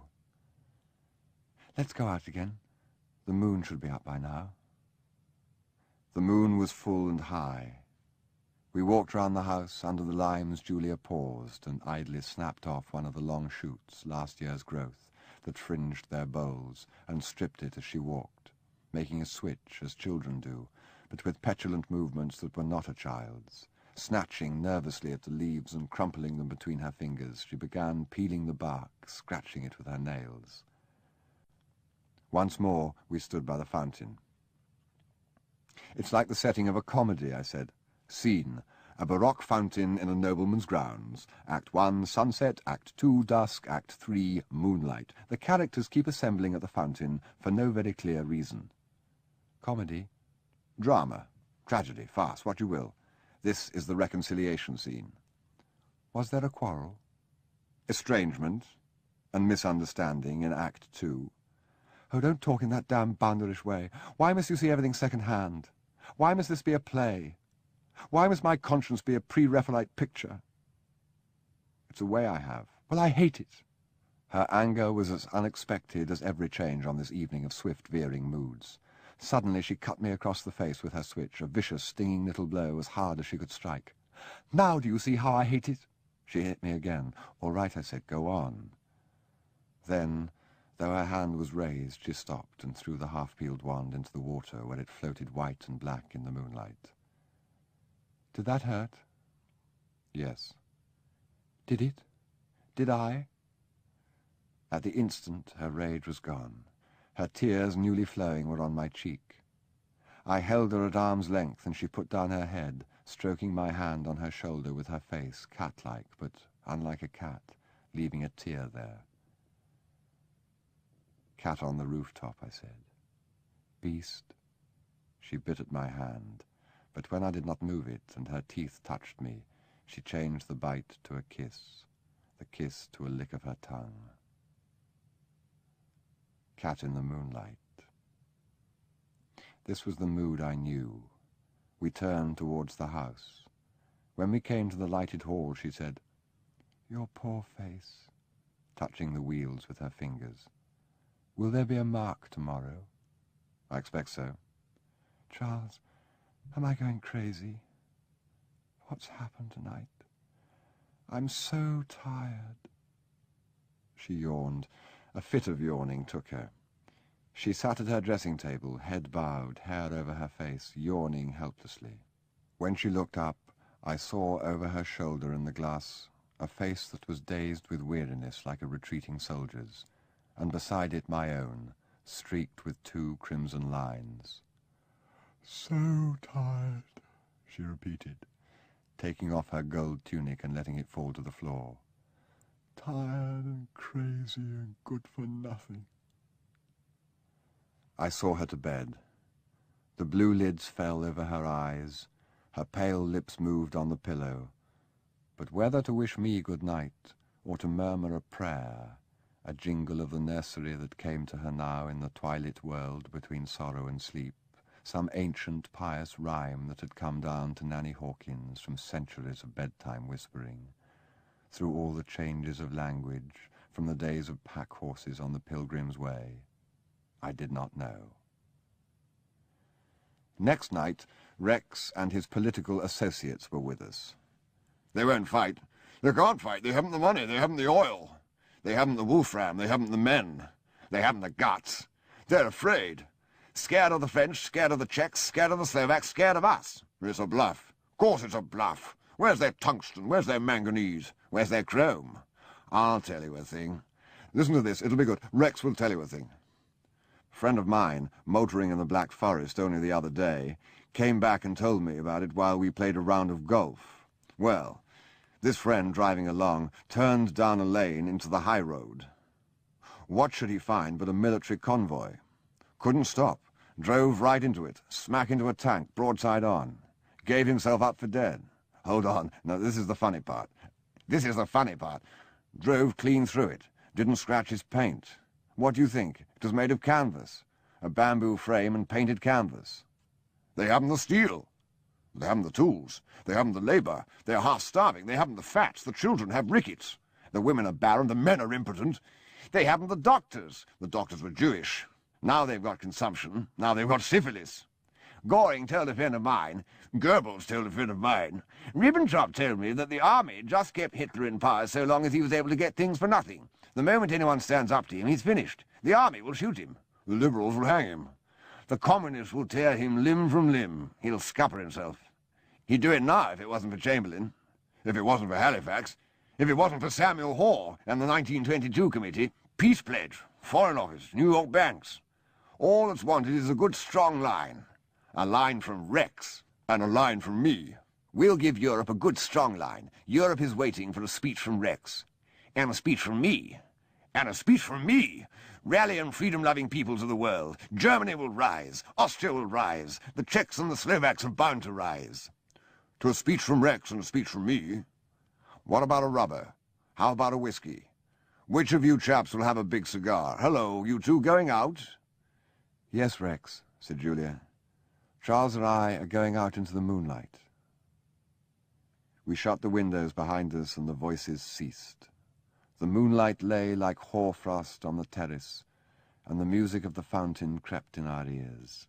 The stone balustrade of the terrace might have been the Trojan walls, and in the silent park might have stood the Grecian tents where Cressid lay that night.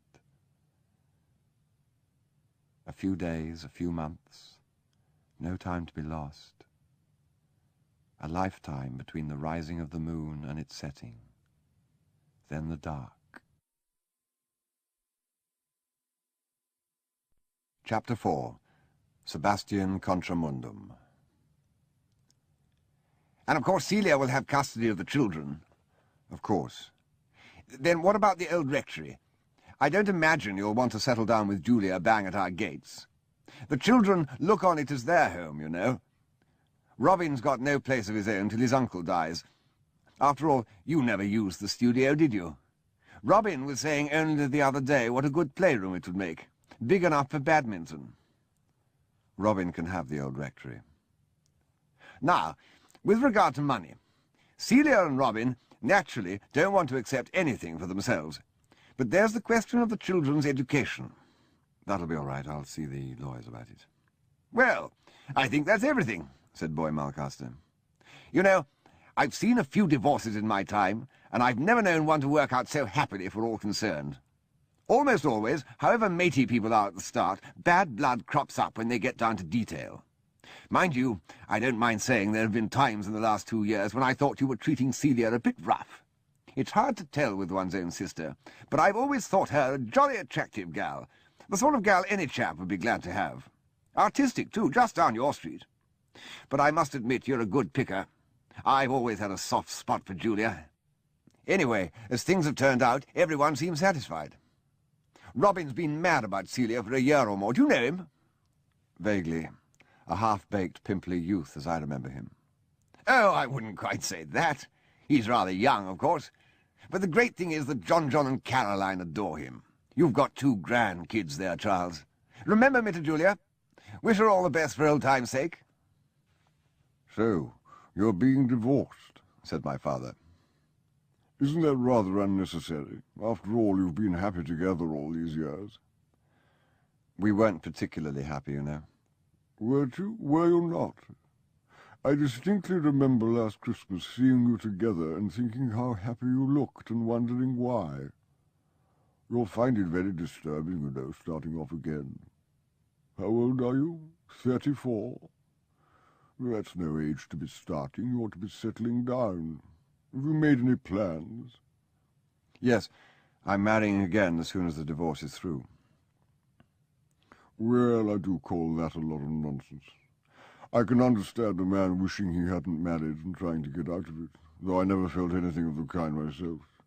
But to get rid of one wife and take up with another immediately is beyond all reason. Celia was always perfectly civil to me. I had quite a liking for her in a way. If you couldn't be happy with her, why on earth should you expect to be happy with anyone else? Take my advice, dear boy, and give up the whole idea.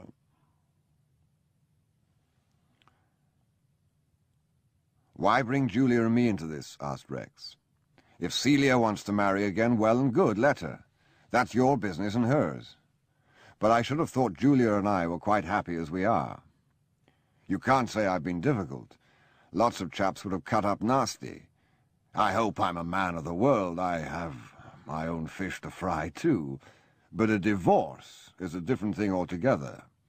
I've never known a divorce do anyone any good. That's your affair and Julia's. Oh, Julia's set on it. What I hoped was you might be able to talk around. I've tried to keep out of the way as much as I could. If I've been around too much, just tell me. I shan't mind. But there's too much going on altogether at the moment, what with Bridie wanting me to clear out of the house. It's disturbing, and I've got a lot on my mind. Rex's public life was approaching a climacteric. Things had not gone as smoothly with him as he had planned.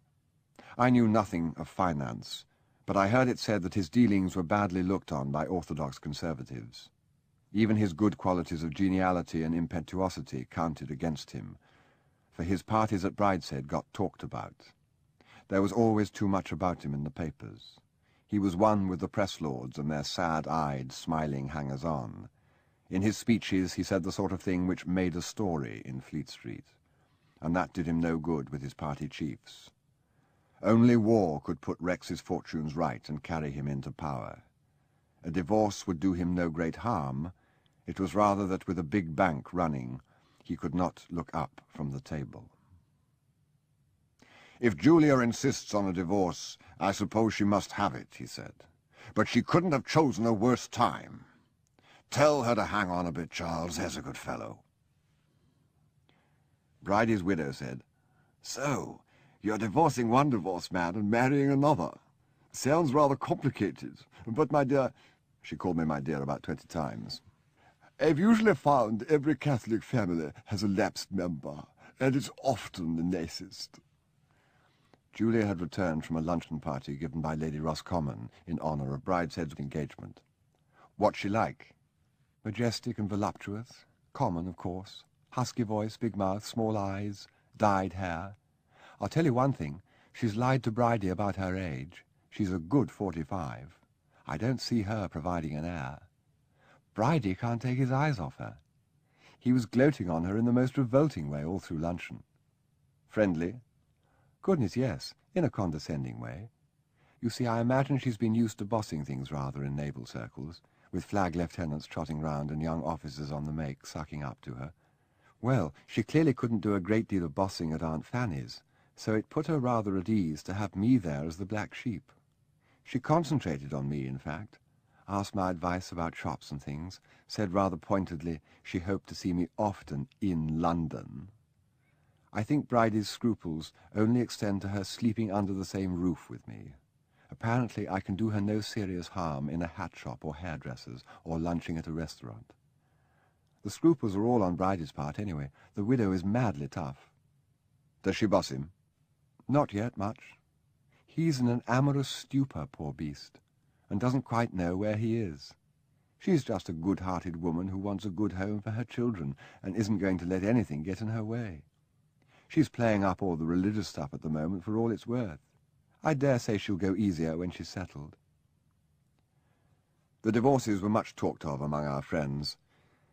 Even in that summer of general alarm, there were still corners where private affairs commanded first attention. My wife was able to make it understood that the business was at the same time a matter of congratulation for her and reproach for me. That she had behaved wonderfully, had stood it longer than anyone but she would have done. Robin was 7 years younger, and a little immature for his age, they whispered in their private corners, but he was absolutely devoted to poor Celia, and really she deserved it after all she had been through. As for Julia and me, that was an old story.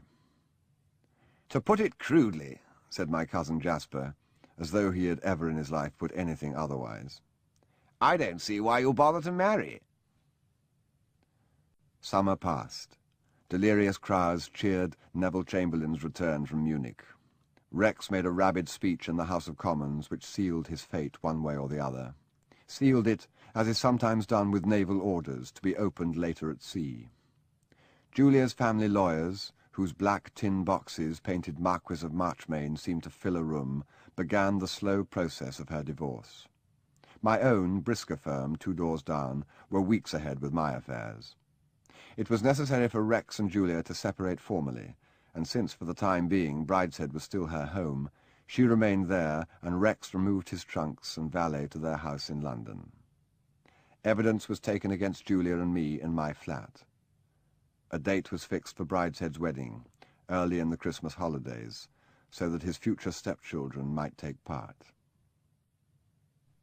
One afternoon in November, Julia and I stood at a window in the drawing-room, watching the wind at work stripping the lime trees, sweeping down the yellow leaves, sweeping them up and round and along the terrace and lawns, trailing them through puddles and over the wet grass, pasting them on walls and window panes, leaving them at length in sodden piles against the stonework. "We shan't see them in spring," said Julia. "Perhaps never again." Once before, I said, I went away, thinking I should never return. Perhaps years later, to what's left of it, with what's left of us. A door opened and shut in the darkling room behind us. Wilcox approached through the firelight into the dusk about the long windows. "A telephone message, my lady, from Lady Cordelia." "Lady Cordelia? Where was she?" "In London, my lady." "Wilcox, how lovely! Is she coming home?" "She was just starting for the station. She will be here after dinner." "I haven't seen her for 12 years, I said. "Not since the evening when we dined together and she spoke of being a nun, the evening when I painted the drawing-room at Marchmain House. She was an enchanting child. She's had an odd life. First the convent, then, when that was no good, the war in Spain. I've not seen her since then. The other girls who went with the ambulance came back when the war was over. She stayed on, getting people back to their homes, helping in prison camps. An odd girl. She's grown up quite plain, you know." "Does she know about us?" "Yes. She wrote me a sweet letter." It hurt to think of Cordelia growing up quite plain, to think of all that burning love spending itself on serum injections and delousing powder. When she arrived, tired from her journey, rather shabby, moving in the manner of one who has no interest in pleasing, I thought her an ugly woman. It was odd, I thought, how the same ingredients differently dispensed could produce Brideshead, Sebastian, Julia, and her. She was unmistakably their sister, without any of Julia's or Sebastian's grace, without Brideshead's gravity. She seemed brisk and matter-of-fact, steeped in the atmosphere of camp and dressing station, so accustomed to gross suffering as to lose the finer shades of pleasure. She looked more than her 26 years. Hard living had roughened her. Constant intercourse in foreign tongue had worn away the nuances of speech. She straddled a little as she sat by the fire, and when she said, "It's wonderful to be home," it sounded to my ears like the grunt of an animal returning to his basket.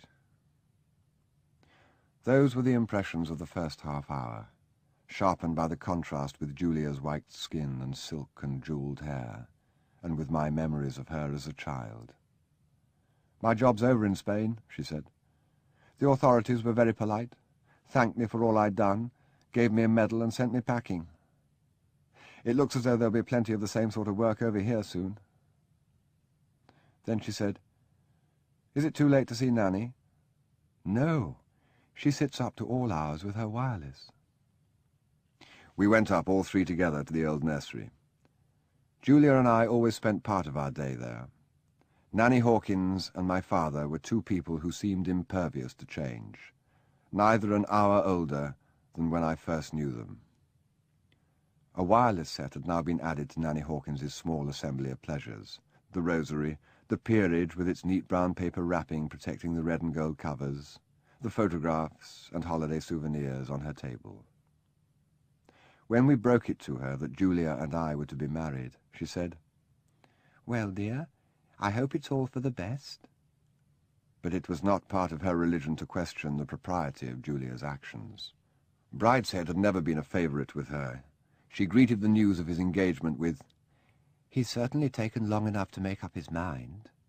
And when the search through Debrett afforded no information about Mrs. Muspratt's connections, "She's caught him, I dare say." We found her, as always in the evening, at the fireside with her teapot and the wool rug she was making. "I knew you'd be up," she said. "Mr. Wilcox sent to tell me you were coming." "I bought you some lace." "Well, dear, that is nice. Just like her poor ladyship used to wear at Mass. Though why they made it black I never did understand, seeing lace is white naturally. That is very welcome, I'm sure." "May I turn off the wireless, Nanny?" "Why, of course, I didn't notice it was on. What have you done to your hair?" "I know, it's terrible. I must get it put right now I'm back. Darling Nanny." As we sat there talking, and I saw Cordelia's fond eyes on all of us, I began to realize that she too had a beauty of her own. I saw Sebastian last month. What a time he's been gone. Was he quite well? Not very. That's why I went. It's quite near, you know, from Spain to Tunis. He's with the monks there. I hope they look after him properly. I expect they find him a regular handful. He always sends to me at Christmas, but it's not the same as having him home. Why you must all always be going abroad I never did understand, just like his lordship. When there was that talk about going to war with Munich, I said to myself, there's Cordelia and Sebastian and his lordship all abroad. That'll be very awkward for them. I wanted him to come home with me, but he wouldn't. He's got a beard now, you know, and he's very religious. That I won't believe, not even if I see it. He was always a little heathen. Brideshead was one for church, not Sebastian. And a beard, only fancy. Such a nice fair skin as he had.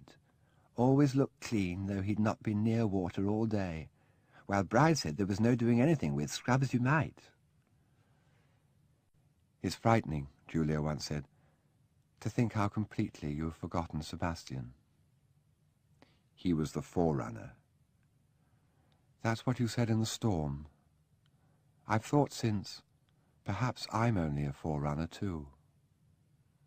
Perhaps, I thought, while her words still hung in the air between us like a wisp of tobacco smoke, a thought to fade and vanish like smoke without a trace. Perhaps all our loves are merely hints and symbols, vagabond language scrawled on gateposts and paving stones along the weary road that others have tramped before us. Perhaps you and I are types, and this sadness which sometimes falls between us springs from disappointment in our search, each straining through and beyond the other, snatching a glimpse now and then of the shadow which turns the corner always a pace or two ahead of us.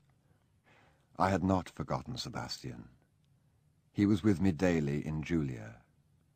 Or rather, it was Julia I had known in him, in those distant Arcadian days. That's cold comfort for a girl, she said when I tried to explain. How do I know I shan't suddenly turn out to be somebody else? It's an easy way to chuck. I had not forgotten Sebastian. Every stone of the house had a memory of him, and hearing him spoken of by Cordelia as someone she had seen a month ago, my lost friend filled my thoughts. When we left the nursery, I said, I want to hear all about Sebastian. Tomorrow. It's a long story. And next day, walking through the wind-swept park, she told me. I heard he was dying, she said. A journalist in Burgos told me, who just arrived from North Africa. A down-and-out called Flight, who people said was an English lord, whom the fathers had found starving and taken in as a monastery near Carthage. That was how the story reached me. I knew it couldn't be quite true. However little we did for Sebastian, he at least got his money sent him. But I started off at once. It was all quite easy. I went to the consulate first, and they knew all about him. He was in the infirmary of the head house of some missionary fathers. The consul's story was that Sebastian had turned up in Tunis one day in a motor bus from Algiers, and had applied to be taken on as a missionary lay brother. The fathers took one look at him and turned him down. Then he started drinking. He lived in a little hotel on the edge of the Arab quarter. I went to see the place later. It was a bar with a few rooms over it, kept by a Greek, smelling of hot oil and garlic and stale wine and old clothes.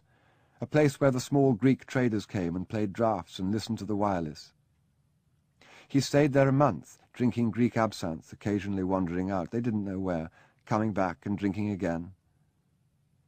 They were afraid he would come to harm and followed him sometimes, but he only went to the church or took a car to the monastery outside the town. They loved him there. He's still loved, you see. Wherever he goes, whatever condition he's in, it's a thing about him he'll never lose. You should have heard the proprietor and his family talk of him, tears running down their cheeks. They'd clearly robbed him right and left, but they looked after him and tried to make him eat his food. That was the thing that shocked them about him, that he wouldn't eat. There he was with all that money, so thin. Some of the clients of the place came in while we were talking in very peculiar French. They all had the same story. Such a good man, they said. It made them unhappy to see him so low. They thought very ill of his family for leaving him like that. It couldn't happen with their people, they said, and I dare say they're right. Anyway, that was later. After the consulate, I went straight to the monastery and saw the superior. He was a grim old Dutchman who'd spent 50 years in Central Africa. He told me his part of the story, how Sebastian had turned up, just as the consul said, with his beard and a suitcase, and asked to be admitted as a lay brother. He was very earnest, the superior said. Cordelia imitated his guttural tones. She had an aptitude for mimicry, I remembered, in the schoolroom. Please do not think there is any doubt of that. He is quite sane and quite in earnest. He wanted to go to the bush, as far away as he could get, among the simplest people, to the cannibals. The superior said, "We have no cannibals in our missions." He said, well, pygmies would do, or just a primitive village somewhere on a river, or lepers. Lepers would do best of anything. The superior said, "We have plenty of lepers, but they all live in our settlements with doctors and nuns. It is all very orderly." He thought again, and said perhaps lepers were not what he wanted. Was there not some small church by a river? He always wanted a river, you see, which he could look after when the priest was away. The superior said, "Yes, there are such churches. Now tell me about yourself." "Oh, I'm nothing," he said. "We see some queer fish." Cordelia lapsed again into mimicry. "He was a queer fish, but he was very earnest." The superior told him about the novitiate and the training and said, "You are not a young man. You do not seem strong to me." He said, "No, I don't want to be trained. I don't want to do things that need training." And the superior said, "My friend, you need a missionary for yourself." And he said, "Yes, of course." And then he sent him away. Next day he came back again. He'd been drinking. He said he'd decided to become a novice and be trained. "Well," said the superior, "there are certain things that are impossible for a man in the bush. One of them is drinking. It is not the worst thing, but it is nevertheless quite fatal. I sent him away." Then he kept coming 2 or 3 times a week, always drunk, until the superior gave orders that the porter was to keep him out. I said, "Oh dear, I'm afraid he was a terrible nuisance to you. But of course, that's the thing they don't understand in a place like that." The superior simply said, "I did not think there was anything I could do to help him except pray." He was a very holy man, and recognized it in others. Holiness? Oh yes, Charles, that's what you've got to understand about Sebastian. Well, finally one day they found Sebastian lying outside the main gate unconscious. He had walked out. Usually he took a car and fallen down and lain there all night. At first they thought he was merely drunk again. Then they realized he was very ill, so they put him in the infirmary, where he'd been ever since. I stayed a fortnight with him, till he was over the worst of his illness. He looked terrible, any age, rather bald, with a straggling beard. But he had his old sweet manner. They'd given him a room to himself. It was barely more than a monk's cell, with a bed and a crucifix and white walls. At first he couldn't talk much, and was not at all surprised to see me. Then he was surprised and wouldn't talk much, until just before I was going, when he told me all that had been happening to him. It was mostly about Kurt, his German friend. Well, you met him, so you know all about him. He sounds gruesome, but as long as Sebastian had him to look after, he was happy. He told me he'd practically given up drinking at one time while he and Kurt lived together. Kurt was ill and had a wound that wouldn't heal. Sebastian saw him through that. Then they went to Greece when Kurt got well. You know how Germans sometimes seem to discover a sense of decency when they get to a classical country. It seemed to have worked with Kurt. Sebastian said he became quite human in Athens. Then he got sent to prison. I couldn't quite make up why. Apparently it wasn't particularly his fault, some brawl with an official. Once he was locked up, the German authorities got at him. It was the time they were rounding up all their nationals from all parts of the world to make them into Nazis. Kurt didn't at all want to leave Greece, but the Greeks didn't want him. and he was marched straight from the prison with a lot of other toughs into a German boat and shipped home. Sebastian went after him, and for a year could find no trace. Then, in the end, he ran him to earth dressed as a storm-trooper in a provincial town. At first he wouldn't have anything to do with Sebastian, sprouted all the official jargon about the rebirth of his country, and his belonging to his country and finding self-realization in the life of the race. But it was only skin-deep with him. 6 years of Sebastian had taught him more than a year of Hitler. Eventually he chucked it, admitted he hated Germany, and wanted to get out. I don't know how much it was simply the call of the easy life, sponging on Sebastian, bathing in the Mediterranean, sitting about in cafes, having his shoes polished. Sebastian says it wasn't entirely that. Kurt had just begun to grow up in Athens. It may be he's right. Anyway, he decided to try and get out. But it didn't work. He always got into trouble whatever he did, Sebastian said. They caught him and put him in a concentration camp. Sebastian couldn't get near him or hear a word of him. He couldn't even find what camp he was in. He hung about for nearly a year in Germany, drinking again, until one day in his cups he took up with a man who was just out of the camp where Kurt had been, and learned that he had hanged himself in his hut the first week. So, that was the end of Europe for Sebastian.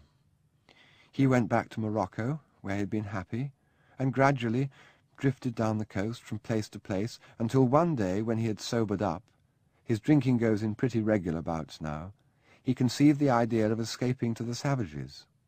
And there he was. I didn't suggest his coming home. I knew he wouldn't, and he was too weak still to argue it out. He seemed quite happy by the time I left. He'll never be able to go into the bush, of course, or join the order. But the Father Superior is going to take charge of him. They had the idea of making him a sort of underporter. There are usually a few odd hangers-on in a religious house, you know. People who can't quite fit in either to the world or to the monastic rule. I suppose I'm something of the sort myself, but as I don't happen to drink, I'm more employable. We had reached the turn in our walk. The stone bridge at the foot of the last and smallest lake, under which the swollen waters fell in a cataract to the stream below. Beyond, the path doubled back towards the house. We paused at the parapet, looking down into the dark water. I once had a governess who jumped off this bridge and drowned herself. Yes, I know. How could you know? It was the first thing I ever heard about you, before I ever met you. How very odd. Have you told Julia this about Sebastian? Most of it. Not quite as I told you. She never loved him, you know, as we do. Do. The word reproached me. There was no past tense in Cordelia's verb to love. Poor Sebastian, I said. It's too pitiful. How will it end? I think I can tell you exactly, Charles. I've seen others like him, and I believe they are very near and dear to God. He'll live on, half in, half out of the community, a familiar figure pottering around with his broom and his bunch of keys. He'll be a great favourite with the old fathers, something of a joke to the novices. Everyone will know about his drinking. He'll disappear 2 or 3 days every month or so, and then all nod and smile and say in their various accents, "Old Sebastian's on the spree again."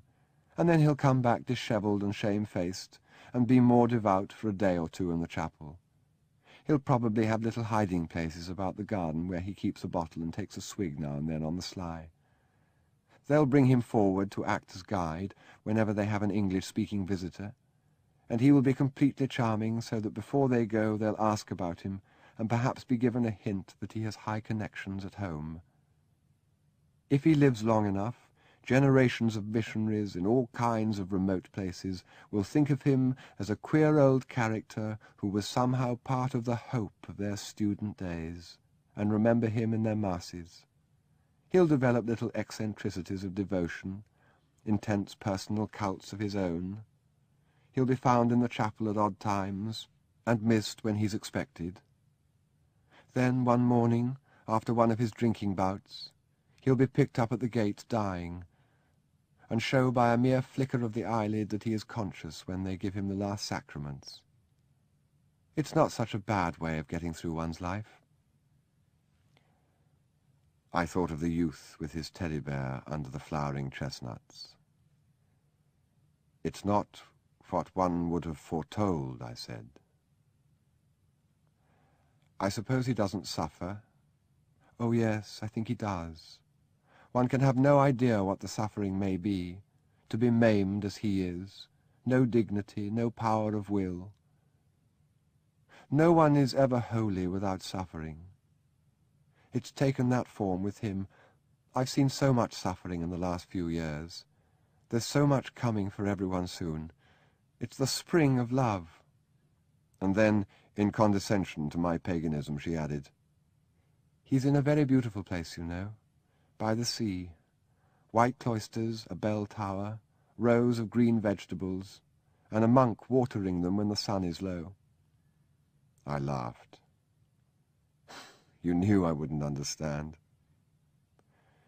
You and Julia, she said.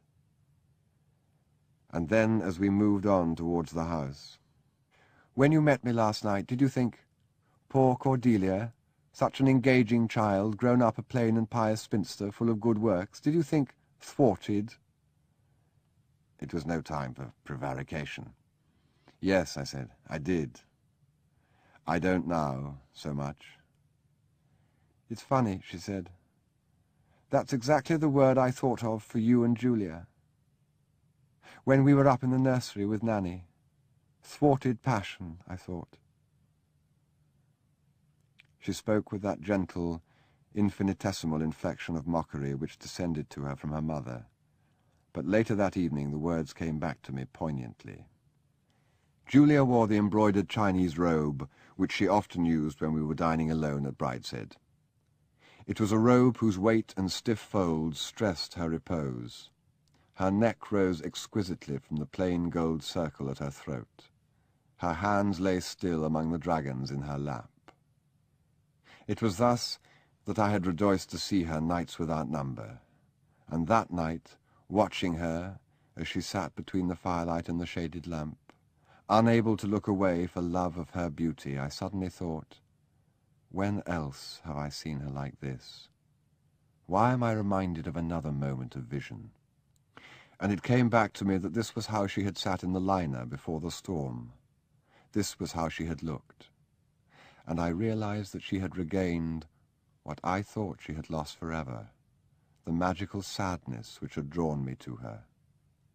The thwarted look that had seemed to say, surely I was made for some other purpose than this. That night I woke in the darkness and lay awake turning over in my mind the conversation with Cordelia. How I had said, you knew I would not understand. How often it seemed to me I was brought up short, like a horse in full stride suddenly refusing an obstacle, backing against the spurs, too shy even to put his nose at it and look at the thing. And another image came to me, of an Arctic hut, and a trapper alone in his furs and oil lamp and log fire, everything dry and shipshape and warm inside, and outside the last blizzard of winter raging, and the snow piling up against the door. Quite silently, a great weight forming against the timber, the bolt straining in its socket, minute by minute in the darkness outside, the white heap sealing the door, until quite soon, when the wind dropped, and the sun came out on the ice slopes, and the thaw set in, a block would move, slide and tumble high above, gather weight, till the whole hillside seemed to be falling, and the little lighted place would open and splinter and disappear, rolling with the avalanche into the ravine. Chapter 5. Lord Marchmain at home. Death in the Chinese drawing-room. The purpose revealed. My divorce case, or rather my wife's, was due to be heard at about the same time as Brideshead was to be married. Julia's would not come up till the following term. Meanwhile, the game of general post, moving my property from the old rectory to my flat, my wife's from my flat to the old rectory, Julia's from Rex's house and from Brideshead to my flat, Rex's from Brideshead to his house, and Mrs. Muspratt's from Falmouth to Brideshead, was in full swing, and we were all, in varying degrees, homeless, when a halt was called, and Lord Marchmain, with a taste for the dramatically inopportune, which was plainly the prototype of his elder sons, declared his intention, in view of the international situation, of returning to England and passing his declining years in his old home. The only member of the family to whom this change promised any benefit was Cordelia, who had been sadly abandoned in the turmoil. Brideshead, indeed, had made a formal request to her to consider his house her home for as long as it suited her. But when she learned that her sister-in-law proposed to install her children there for the holidays immediately after the wedding, in the charge of a sister of hers and of the sister's friend, Cordelia had decided to move too, and was talking of setting up alone in London. Now she found herself Cinderella-like promoted chatelaine, while her brother and his wife, who had till that moment expected to find themselves, within a matter of days, in absolute command, were without a roof. The deeds of conveyance engrossed and ready for signing were rolled up, tied, and put away in one of the black tin boxes in Lincoln's Inn. It was bitter for Mrs. Muspratt. She was not an ambitious woman. Something very much less grand than Brideshead would have contented her heartily, but she did aspire to find some shelter for her children over Christmas. The house at Falmouth was stripped and up for sale. Moreover, Mrs. Muspratt had taken leave of the place with some justifiably rather large talk of her new establishment. They could not return there. She was obliged in a hurry to move her furniture from Lady Marchmain's room to a disused coach-house, and to take a furnished villa at Torquay.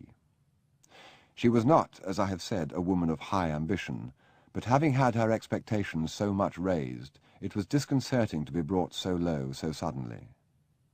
In the village, the working party who had been preparing the decorations for the bridal entry began unpicking the B's on the bunting and substituting M's, obliterating the Earl's points and stenciling balls and strawberry leaves on the painted coronets in preparation for Lord Marchmain's return. News of his intentions came first to the solicitors, then to Cordelia, then to Julia and me, in a rapid succession of contradictory cables. Lord Marchmain would arrive in time for the wedding. He would arrive after the wedding, having seen Lord and Lady Brideshead on their way through Paris. He would see them in Rome. He was not well enough to travel at all. He was just starting. He had unhappy memories of winter at Brideshead and would not come until spring was well advanced and the heating apparatus overhauled. He was coming alone. He was bringing his Italian household. He wished his return to be unannounced and to lead a life of complete seclusion. He would give a ball.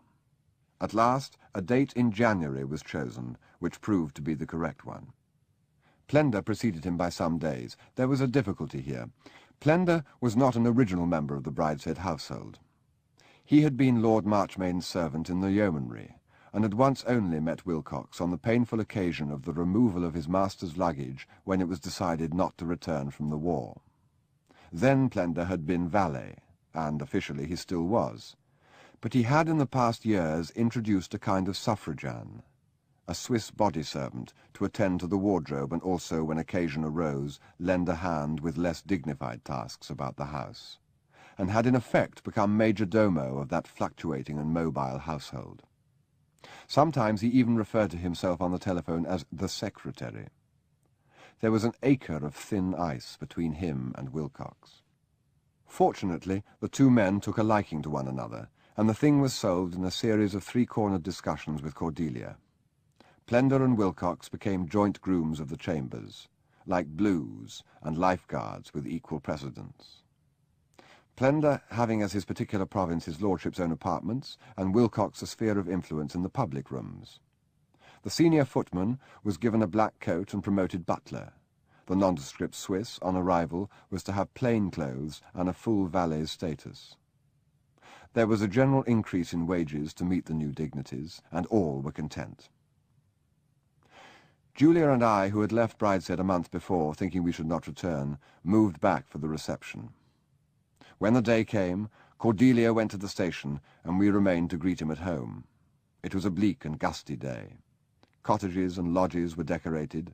Plans for a bonfire that night and for the village silver band to play on the terrace were put down, but the house flag that had not flown for 25 years was hoisted over the pediment and flapped sharply against the leaden sky. Whatever harsh voices might be bawling into the microphones of Central Europe, and whatever lathes spinning in the armament factories, the return of Lord Marchmain was a matter of first importance in his own neighbourhood. He was due at 3 o'clock. Julia and I waited in the drawing-room until Wilcox, who had arranged with the station-master to be kept informed, announced the train is signalled. And a minute later, the train is in, his lordship is on the way. Then we went to the front portico and waited there with the upper servants. End of Side 9. Side 10. Soon the Rolls appeared at the turn in the drive, followed at some distance by 2 vans. It drew up. First Cordelia got out, then Cara. There was a pause. A rug was handed to the chauffeur, a stick to the footman. Then a leg was cautiously thrust forward. Plender was by now at the car door. Another servant, the Swiss valet, had emerged from a van. Together they lifted Lord Marchmain out and set him on his feet. He felt for his stick, grasped it, and stood for a minute collecting his strength for the few low steps which led to the front door. Julia gave a little sigh of surprise and touched my hand. We had seen him 9 months ago at Monte Carlo, when he had been an upright and stately figure, little changed from when I first met him in Venice. Now he was an old man. Plender had told us his master had been unwell lately. He had not prepared us for this. Lord Marchmain stood bowed and shrunken, weighed down by his greatcoat, a white muffler fluttering untidily at his throat, a cloth cap pulled low on his forehead, his face white and lined, his nose coloured by the cold. The tears which gathered in his eyes came not from emotion, but from the east wind. He breathed heavily. Cara tucked in the end of his muffler and whispered something to him. He raised a gloved hand, a schoolboy's glove of grey wool, and made a small, weary gesture of greeting to the group at the door. Then, very slowly, with his eyes on the ground before him, he made his way into the house. They took off his coat and cap and muffler, and the kind of leather jerkin which he wore under them. Thus stripped, he seemed more than ever wasted, but more elegant. He had cast the shabbiness of extreme fatigue. Cara straightened his tie. He wiped his eyes with a bandana handkerchief and shuffled with his stick to the hall fire. There was a little heraldic chair by the chimney-piece, one of a set which stood against the walls, a little inhospitable, flat-seated thing, a mere excuse for an elaborate armorial painting on its back, on which perhaps no one, not even a weary footman, had ever sat since it was made. There Lord Marchmain sat, and wiped his eyes. "It's the cold," he said. "I'd forgotten how cold it is in England. Quite bowled me over." "Can I get you anything, my lord?" "Nothing, thank you. Cara, where are those confounded pills?" "Alex, the doctor said not more than 3 times a day." "Damn the doctor, I feel quite bowled over." Cara produced a blue bottle from her bag, and Lord Marchmain took a pill. Whatever was in it seemed to revive him. He remained seated, his long legs stuck out before him, his cane between them, his chin on its ivory handle. But he began to take notice of us all, to greet us and to give orders. "I'm afraid I'm not at all the thing today. The journey's taken it out of me. Ought to have waited a night at Dover. Wilcox, what rooms have you prepared for me?" "Your old ones, my lord." "Won't do. Not till I'm fit again. Too many stairs. Must be on the ground floor. Plender, get a bed made up for me downstairs." Plender and Wilcox exchanged an anxious glance. "Very good, my lord. Which room shall we put it in?" Lord Marchmain thought for a moment. "The Chinese drawing-room. And, Wilcox, the Queen's bed." The Chinese drawing-room, my lord. The Queen's bed. Yes, yes. I may be spending some time there in the next few weeks. The Chinese drawing-room was one I had never seen used. In fact, one could not normally go further into it than the small roped area around the door, where sightseers were corralled on the days the house was open to the public. It was a splendid, uninhabitable museum of Chippendale carving and porcelain and lacquer and painted hangings. The Queen's bed, too, was an exhibition piece, a vast velvet tent like the baldacchino at St. Peter's. Had Lord Marchmain planned this lying in state for himself, I wondered, before he left the sunshine of Italy? Had he thought of it during the scudding rain of his long, fretful journey? Had it come to him at that moment, an awakened memory of childhood, a dream in the nursery? When I'm grown up, I'll sleep in the Queen's bed in the Chinese drawing-room. The apotheosis of adult grandeur. Few things, certainly, could have caused more stir in the house. What had been foreseen as a day of formality became one of fierce exertion. Housemaids began making a fire, removing covers, unfolding linen. Men in aprons, never normally seen, shifted furniture. The estate carpenters were collected to dismantle the bed. It came down the main staircase in pieces, at intervals during the afternoon. Huge sections of rococo, velvet-covered cornice, the twisted gilt and velvet columns which formed its posts. Beams of unpolished wood, made not to be seen, which performed invisible structural functions below the draperies. Plumes of dyed feathers which sprang from gold-mounted ostrich eggs and crowned the canopy. Finally the mattresses, with 4 toiling men to each. Lord Marchmain seemed to derive comfort from the consequences of his whim. He sat by the fire watching the bustle, while we stood in a half-circle, Cara, Cordelia, Julia, and I, and talked to him. Colour came back to his cheeks and light to his eyes. Brideshead and his wife dined with me in Rome, he said.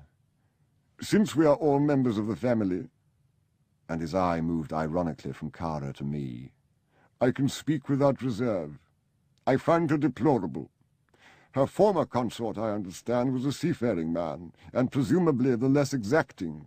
But how my son, at the ripe age of 38, with, unless things have changed very much, a very free choice among the women of England, can have settled on, I suppose I must call her so, Beryl. He left the sentence eloquently unfinished. Lord Marchmain showed no inclination to move, so presently we drew up chairs, the little heraldic chairs, for everything else in the hall was ponderous, and sat round him. I dare say I shall not be really fit again till summer comes, he said. I look to you four to amuse me. There seemed little we could do at the moment to lighten the sombre mood. He, indeed, was the most cheerful of us. Tell me, he said, the circumstances of Brideshead's courtship. We told him what we knew. Matchboxes, he said. Matchboxes? I think she's past childbearing. Tea was brought to us at the hall fireplace. In Italy, he said, no one believes there will be a war. They think it will all be arranged. I suppose, Julia, you no longer have access to political information. Cara here is fortunately a British subject by marriage. It is not a thing she customarily mentions, but it may prove valuable. She is legally Mrs. Hicks, are you not, my dear? We know little of Hicks, but we shall be grateful to him nonetheless if it comes to war. And you, he said, turning the attack to me, you will no doubt become an official artist. No. As a matter of fact, I'm negotiating now for a commission in the Special Reserve. Oh, but you should be an artist. I had one with my squadron during the last war, for weeks, until we went up to the line. This waspishness was new. I had always been aware of a frame of malevolence under his urbanity. Now it protruded like his own sharp bones through the sunken skin. It was dark before the bed was finished. We went to see it. Lord Marchmain stepping quite briskly now through the intervening rooms. I congratulate you. It really looks remarkably well. Wilcox, I seem to remember a silver basin and ewer. They stood in a room we called the Cardinal's dressing room, I think. Suppose we had them here on the console. Then, if you will send Plender and Gaston to me, the luggage can wait till tomorrow. Simply the dressing case and what I need for the night. Plender will know. If you will leave me with Plender and Gaston, I will go to bed. We will meet later. You will dine here and keep me amused." We turned to go. As I was at the door, he called me back. "It looks very well, does it not?" "Very well." "You might paint it, and call it the deathbed?" "Yes," said Kara. "He has come home to die." But when he first arrived, he was talking so confidently of recovery. That was because he was so ill. When he is himself, he knows he is dying and accepts it. His sickness is up and down. One day, sometimes for several days on end, he is strong and lively, and then he is ready for death. Then he is down and afraid. I do not know how it will be when he is more and more down. That must come in good time. The doctors in Rome gave him less than a year. There is someone coming from London, I think, tomorrow, who will tell us more. What is it? His heart? Some long word at the heart? He is dying of a long word. That evening Lord Marchmain was in good spirits. The room had a Hogarthian aspect, with the dinner table set for the four of us by the grotesque chinoiserie chimney-piece, and the old man propped up among his pillows, sipping champagne, tasting, praising, and failing to eat the succession of dishes which had been prepared for his homecoming. Wilcox had brought out for the occasion the gold plate, which I had not before seen in use. That and the gilt mirrors and the lacquer and the drapery of the great bed and Julia's mandarin coat gave the scene an air of pantomime, of Aladdin's cave. Just at the end, when the time came for us to go, his spirits flagged. "I shall not sleep," he said. "Who is going to sit with me?" "Cara, carissima, you are fatigued. Cordelia, will you watch for an hour in this Gethsemane?" Next morning I asked her how the night had passed. "He went to sleep almost at once. I came in to see him at 2 to make up the fire. The lights were on, but he was asleep again. He must have woken up and turned them on. He had to get out of bed to do that. I think perhaps he's afraid of the dark." It was natural with her hospital experience that Cordelia should take charge of her father. When the doctors came that day, they gave their instructions to her instinctively. "Until he gets worse," she said, "I and the valet can look after him. We don't want nurses in the house before they are needed." At this stage, the doctors had nothing to recommend except to keep him comfortable and administer certain drugs when his attacks came on. "How long will it be?"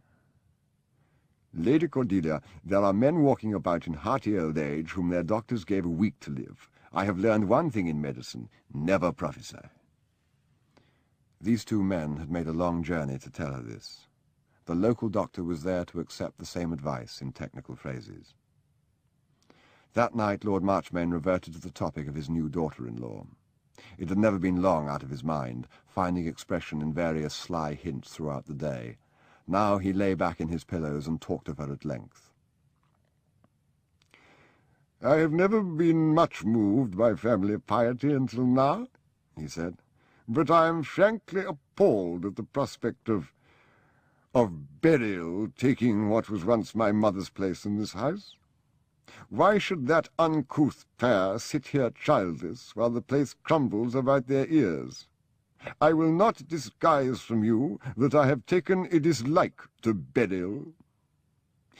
Perhaps it was unfortunate that we met in Rome. Anywhere else might have been more sympathetic. And yet, if one comes to consider it, where could I have met her without repugnance? We dined at Ranieri's. It is a quiet little restaurant I have frequented for years. No doubt you know it. Beryl seemed to fill the place. I, of course, was host, though to hear Beryl press my son with food you might have thought otherwise. Brideshead was always a greedy boy. A wife who has his best interests at heart should seek to restrain him. However, That is a matter of small importance. She had no doubt heard of me as a man of irregular life. I can only describe her manner to me as roguish. A naughty old man, that's what she thought I was. I suppose she'd met naughty old admirals and knew how they should be humoured. I could not attempt to reproduce her conversation. I will give you one example. They had been to an audience at the Vatican that morning, a blessing for their marriage. I did not follow attentively. Something of the kind had happened before, I gathered. Some previous husband, some previous pope. She described, rather vivaciously, how on this earlier occasion she had gone with a whole body of newly married couples, mostly Italians of all ranks, some of the simpler girls in their wedding dresses, and how each had appraised the other, the bridegrooms looking the brides over, comparing their own with one another, and so forth. Then she said, "This time, of course, we were in private, but do you know, Lord Marchmain, I felt as though it was I who was leading in the bride." It was said with great indelicacy. I have not yet quite fathomed her meaning. Was she making a play on my son's name, or was she, do you think, referring to his undoubted virginity? I fancy the latter. Anyway, it was with pleasantries of that kind that we passed the evening. I don't think she would be quite in her proper element here, do you? Who shall I leave it to? The entail ended with me, you know. Sebastian, alas, is out of the question. Who wants it? Quiz. Would you like it, Cara? No, of course you wouldn't. Cordelia? I think I shall leave it to Julia and Charles. Of course not, Papa. It's Bridie's. And burials? I'll have Gregson down one day soon and go over the matter. It is time I brought my will up to date. It's full of anomalies and anachronisms. I have rather a fancy for the idea of installing Julia here. So beautiful this evening, my dear. So beautiful always. Much, much more suitable. Shortly after this, he sent to London for his solicitor. But on the day he came, Lord Marchmain was suffering from an attack and would not see him. "Plenty of time," he said between painful gasps for breath. "Another day when I'm stronger." But the choice of his heir was constantly in his mind, and he referred often to the time when Julia and I should be married and in possession. "Do you think he really means to leave it to us?" I asked Julia. "Yes, I think he does. But it's monstrous for Bridie." "Is it? I don't think he cares much for the place. I do, you know. He and Beryl will be much more content in some little house somewhere." "You mean to accept it?" "Certainly. It's Papa's to leave as he likes. I think you and I could be very happy here." It opened a prospect. The prospect one gained at the turn of the avenue as I'd first seen it with Sebastian, of the secluded valley, the lakes falling away one below the other, the old house in the foreground, the rest of the world abandoned and forgotten, a world of its own peace and love and beauty, a soldier's dream in a foreign bivouac.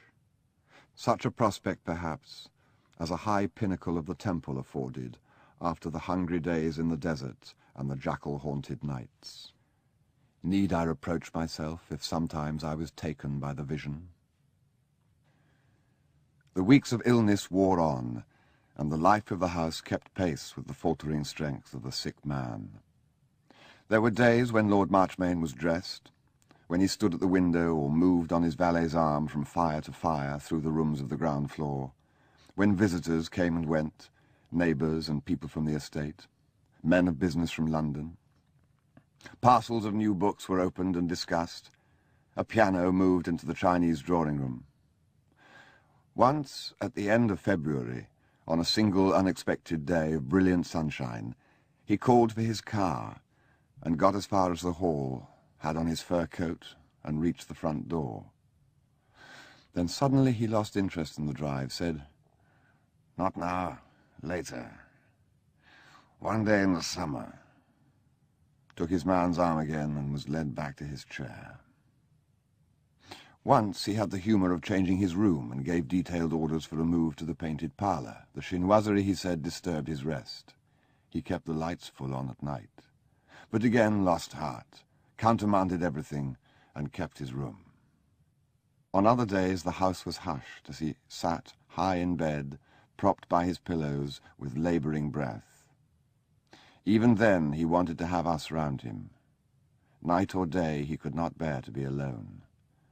When he could not speak, his eyes followed us, and if anyone left the room he would look distressed. And Kara, sitting often for hours at a time by his side against the pillows with an arm in his, would say, "It's all right, Alex. She's coming back." Brideshead and his wife returned from their honeymoon and stayed a few nights. It was one of the bad times, and Lord Marchmain refused to have them near him. It was Beryl's first visit, and she would have been unnatural if she had shown no curiosity about what had nearly been, and now again promised soon to be, her home. Beryl was natural enough, and surveyed the place fairly thoroughly in the days she was there. In the strange disorder caused by Lord Marchmain's illness, it must have seemed capable of much improvement. She referred once or twice to the way in which establishments of similar size had been managed at various government houses she had visited. Brideshead took her visiting among the tenants by day, and in the evenings she talked to me of painting, or to Cordelia of hospitals, or to Julia of clothes, with cheerful assurance. The shadow of betrayal, the knowledge of how precarious were their just expectations, was all one-sided. I was not easy with them, but that was no new thing to Brideshead. In the little circle of shyness in which he was used to move, my guilt passed unseen. Eventually it became clear that Lord Marchmain did not intend to see more of them. Brideshead was admitted alone for a minute's leave-taking. Then they left. "There's nothing we can do here," said Brideshead, "and it's very distressing for Beryl. We'll come back if things get worse." The bad spells became longer and more frequent. A nurse was engaged. "I never saw such a room," she said. "Nothing like it anywhere. No conveniences of any sort." She tried to have her patient moved upstairs, where there was running water, a dressing room for herself, a sensible narrow bed she could get round, what she was used to, but Lord Marchmain would not budge. Soon as days and nights became indistinguishable to him, a second nurse was installed. The specialists came again from London. They recommended a new and rather daring treatment, but his body seemed weary of all drugs and did not respond. Presently there were no good spells, merely brief fluctuations in the speed of his decline. Brideshead was called. It was Easter holidays, and Beryl was busy with her children. He came alone, and having stood silently for some minutes beside his father, who sat silently looking at him, he left the room, and joining the rest of us who were in the library, said, "Papa must see a priest." It was not the first time the topic had come up. In the early days, when Lord Marchmain first arrived, the parish priest, since the chapel was shut, there was a new church and presbytery in Melstead, had come to call as a matter of politeness. Cordelia had put him off with apologies and excuses. But when he was gone, she said, "Not yet. Papa doesn't want him yet." Julia, Kara, and I were there at the time. We each had something to say, began to speak, and thought better of it. It was never mentioned between the four of us, but Julia, alone with me, said, "Charles, I see great church trouble ahead." "Can't they even let him die in peace?" "They mean something so different by peace." "It would be an outrage. No one could have made it clearer all his life what he thought of religion. They'll come now when his mind's wandering, and he hasn't the strength to resist, and claim him as a deathbed penitent. I've had a certain respect for their church up till now. If they do a thing like that, I shall know that everything stupid people say about them is quite true, that it's all superstition and trickery." Julia said nothing. "Don't you agree?" Still Julia said nothing. "Don't you agree?" "I don't know, Charles. I simply don't know." And though none of us spoke of it, I felt the question ever present, growing through all the weeks of Lord Marchmain's illness. I saw it when Cordelia drove off early in the mornings to Mass. I saw it as Kara took to going with her. This little cloud, the size of a man's hand, that was going to swell into a storm among us. Now Brideshead, in his heavy, ruthless way, planted the problem down before us. "Oh, Bridie, do you think he would?" asked Cordelia. "I shall see that he does," said Brideshead. "I shall take Father Mackay into him tomorrow." Still the clouds gathered and did not break. None of us spoke. Cara and Cordelia went back to the sick room. Brideshead looked for a book, found one, and left us. "Julia," I said, "how can we stop this tomfoolery?" She did not answer for some time, and then, "Why should we?" "You know as well as I do, it's just an unseemly incident." "Who am I to object to unseemly incidents?" she asked sadly. "Anyway, what harm can it do? Let's ask the doctor." We asked the doctor, who said, "It's hard to say. It might alarm him, of course. On the other hand, I have known cases where it has had a wonderful soothing effect on a patient. I've even known it to act as a positive stimulant. It certainly is usually a great comfort to the relations. Really, I think it's a thing for Lord Brideshead to decide. Mind you, there is no need for immediate anxiety. Lord Marchmain is very weak today. Tomorrow he may be quite strong again. Is it not usual to wait a little?" "Well, he wasn't much help," I said to Julia when we left him. "Help? I really can't see why you've taken it so much to heart that my father shall not have the last sacraments." "It's such a lot of witchcraft and hypocrisy." "Is it? Anyway, it's been going on for nearly 2,000 years. I don't know why you should suddenly get into a rage now." Her voice rose. She was swift to anger of late months. "For Christ's sake, write to the Times. Get up and make a speech in Hyde Park. Start a no-popery riot, but don't bore me about it. What's it got to do with you or me whether my father sees his parish priest?" I knew these fierce moods of Julia's, such as had overtaken her at the fountain in moonlight, and dimly surmised their origin. I knew they could not be assuaged by words, nor could I have spoken, for the answer to her question was still unformed. The sense that the fate of more souls than one was at issue, that the snow was beginning to shift on the high slopes. Brideshead and I breakfasted together next morning with the night nurse, who had just come off duty. "He's much brighter today," she said. "He slept very nicely for nearly 3 hours. When Gaston came to shave him, he was quite chatty." "Good," said Brideshead. "Cordelia went to Mass. She's driving Father Mackay back here to breakfast." I had met Father Mackay several times. He was a stocky, middle-aged, genial Glasgow Irishman who, when we met, was apt to ask me such questions as, "Would you say now, Mr. Ryder, that the painter Titian was more truly artistic than the painter Raphael?" And more disconcertingly still, to remember my answers.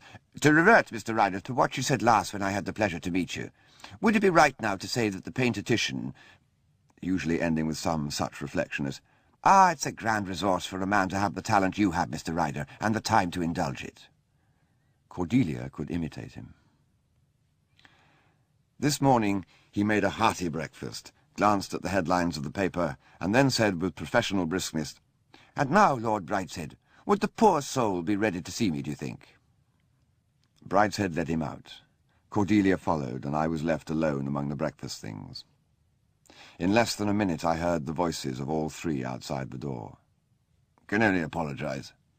"Poor soul, mark you, it was seeing a strange face. Depend upon it, it was that. An unexpected stranger, I well understand it." "Father, I am sorry, bringing you all this way." "Don't think about it at all, Lady Cordelia. Why, I've had bottles thrown at me in the Gorbals. Give him time. I've known worse cases make beautiful deaths. Pray for him. I'll come again. And now, if you'll excuse me, I'll just pay a little visit to Mrs. Hawkins. Yes, indeed, I know the way well." Then Cordelia and Brideshead came into the room. I gather the visit was not a success. "It was not. Cordelia, will you drive Father Mackay home when he comes down from Nanny? I'm going to telephone to Beryl and see when she needs me home." "Bridie, it was horrible. What are we to do?" "We've done everything we can at the moment." He left the room. Cordelia's face was grave. She took a piece of bacon from the dish, dipped it in mustard, and ate it. "Damn, Bridie," she said. "I knew it wouldn't work." What happened? Would you like to know? We walked in there in a line. Cara was reading the paper aloud to Papa. Bridie said, "I've brought Father Mackay to see you." Papa said, "Father Mackay, I am afraid you have been brought here under a misapprehension. I am not in extremis. I have not been a practicing member of your church for 25 years. Brideshead, show Father Mackay the way out." Then we all turned about and walked away, and I heard Cara start reading the paper again. And that, Charles, was that. I carried the news to Julia, who lay with her bed table amid a litter of newspapers and envelopes. "Mumbo-jumbo is off," I said. "The witch-doctor is gone." Poor Papa. "It's great sucks to Bridie." I felt triumphant. I had been right. Everyone else had been wrong. Truth had prevailed. The threat that I had felt hanging over Julia and me ever since that evening at the fountain had been averted, perhaps dispelled forever. And there was also, I can now confess it, another unexpressed, inexpressible, indecent little victory that I was furtively celebrating. I guessed that that morning's business had put Brideshead some considerable way further from his rightful inheritance. In that I was correct. A man was sent for from the solicitors in London. In a day or two he came, and it was known throughout the house that Lord Marchmain had made a new will. But I was wrong in thinking that the religious controversy was quashed. It flamed up again after dinner on Brideshead's last evening. What Papa said was, "I am not in extremis. I have not been a practicing member of the church for 25 years. Not the church, your church. I don't see the difference. There's every difference. Bridie, it's quite plain what he meant. I presume he meant what he said. He meant that he had not been accustomed regularly to receive the sacraments, and since he was not at that moment of dying, he did not mean to change his ways yet. Now that's simply a quibble. Why do people always think that one is quibbling when one tries to be precise? His plain meaning was that he did not want to see a priest that day, but that he would when he was in extremis. I wish someone would explain to me, I said, quite what the significance of these sacraments is. Do you mean that if he dies alone, he goes to hell, and that if a priest puts oil on him— "Oh, it's not the oil," said Cordelia. "That's to heal him." Odder still. Well, whatever it is the priest does, that he then goes to heaven. Is that what you believe? Cara then interposed. "I think my nurse told me, someone did anyway, that if the priest got there before the body was cold, it was all right. That's so, isn't it?" The others turned on her. "No, Cara, it's not." "Of course not." "You've got it all wrong, Cara." "Well, I remember when Alphonse de Grenay died. Madame de Grenay had a priest hidden outside the door. He couldn't bear the sight of a priest, and brought him in before the body was cold. She told me herself, and they had a full requiem for him, and I went to it." Having a requiem doesn't mean you go to heaven, necessarily. Madame de Grenay thought it did. Well, she was wrong. Do any of you Catholics know what good you think this priest can do? I asked. Do you simply want to arrange it so that your father can have a Christian burial? Do you want to keep him out of hell? I only want to be told. Brideshead told me at some length. And when he had finished, Cara slightly marred the unity of the Catholic front by saying in simple wonder, "I never heard that before." Let's get this clear, I said. He has to make an act of will. He has to be contrite and wish to be reconciled. Is that right? But only God knows whether he has really made an act of will. The priest can't tell. And if there isn't a priest there, and he makes the act of will alone, that's as good as if there were a priest. And it's quite possible that the will may still be working when a man is too weak to make any outward sign of it. Is that right? He may be lying as though for dead, and willing all the time, and being reconciled, and God understands that. Is that right? More or less, said Brideshead. Well, for heaven's sake, I said, what is the priest for? There was a pause in which Julia sighed, and Brideshead drew breath, as though to start further subdividing the propositions. In the silence, Cara said, "All I know is that I shall take very good care to have a priest." "Bless you," said Cordelia. "I believe that's the best answer." And we let the argument drop, each for different reasons thinking it had been inconclusive. Later, Julia said, "I wish you wouldn't start these religious arguments. I didn't start it. You don't convince anyone else, and you don't really convince yourself." "I only want to know what these people believe. They say it's all based on logic." "If you'd let Bridie finish, he would have made it all quite logical." "There were 4 of you," I said. "Cara didn't know the first thing it was about, and may or may not have believed it.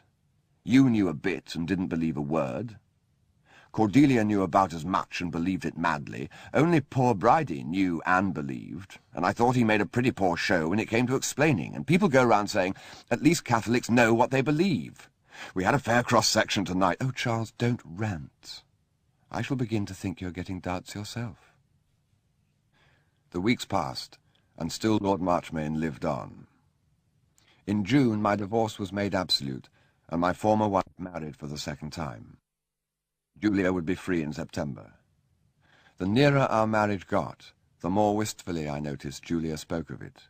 War was growing nearer, too. We neither of us doubted that. But Julia's tender, remote, it sometimes seemed, desperate longing did not come from any uncertainty outside herself.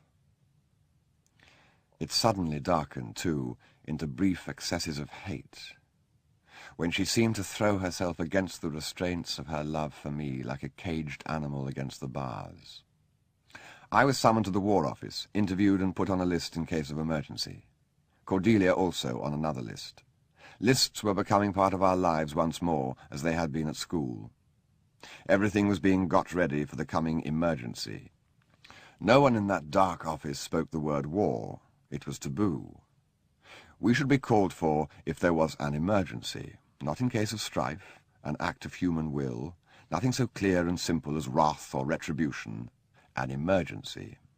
Something coming out of the waters, a monster with sightless face and thrashing tail thrown up from the depths. Lord Marchmain took little interest in events outside his own room. We took him the papers daily and made the attempt to read to him, but he turned his head on the pillows and with his eyes followed the intricate patterns about him. "Shall I go on?" "Please do, if it's not boring you." But he was not listening. Occasionally, at a familiar name, he would whisper, "Irwin. I knew him. A mediocre fellow." Occasionally some remote comment.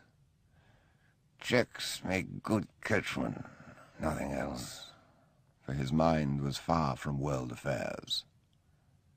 It was there on the spot, turned in on himself. He had no strength for any other war than his own solitary struggle to keep alive. I said to the doctor, who was with us daily, "He's got a wonderful will to live, hasn't he?" "Would you put it like that? "I should say he has a great fear of death." "Is there a difference?" "Oh, dear, yes. He doesn't derive any strength from his fear, you know. It's wearing him out." Next to death, perhaps because they are like death, he feared darkness and loneliness. He liked to have us in his room, and the lights burned all night among the gilt figures. He did not wish us to speak much, but he talked himself, so quietly that we often could not hear him. He talked, I think, because his was the only voice he could trust, when it assured him that he was still alive. What he said was not for us, nor for any ears but his own.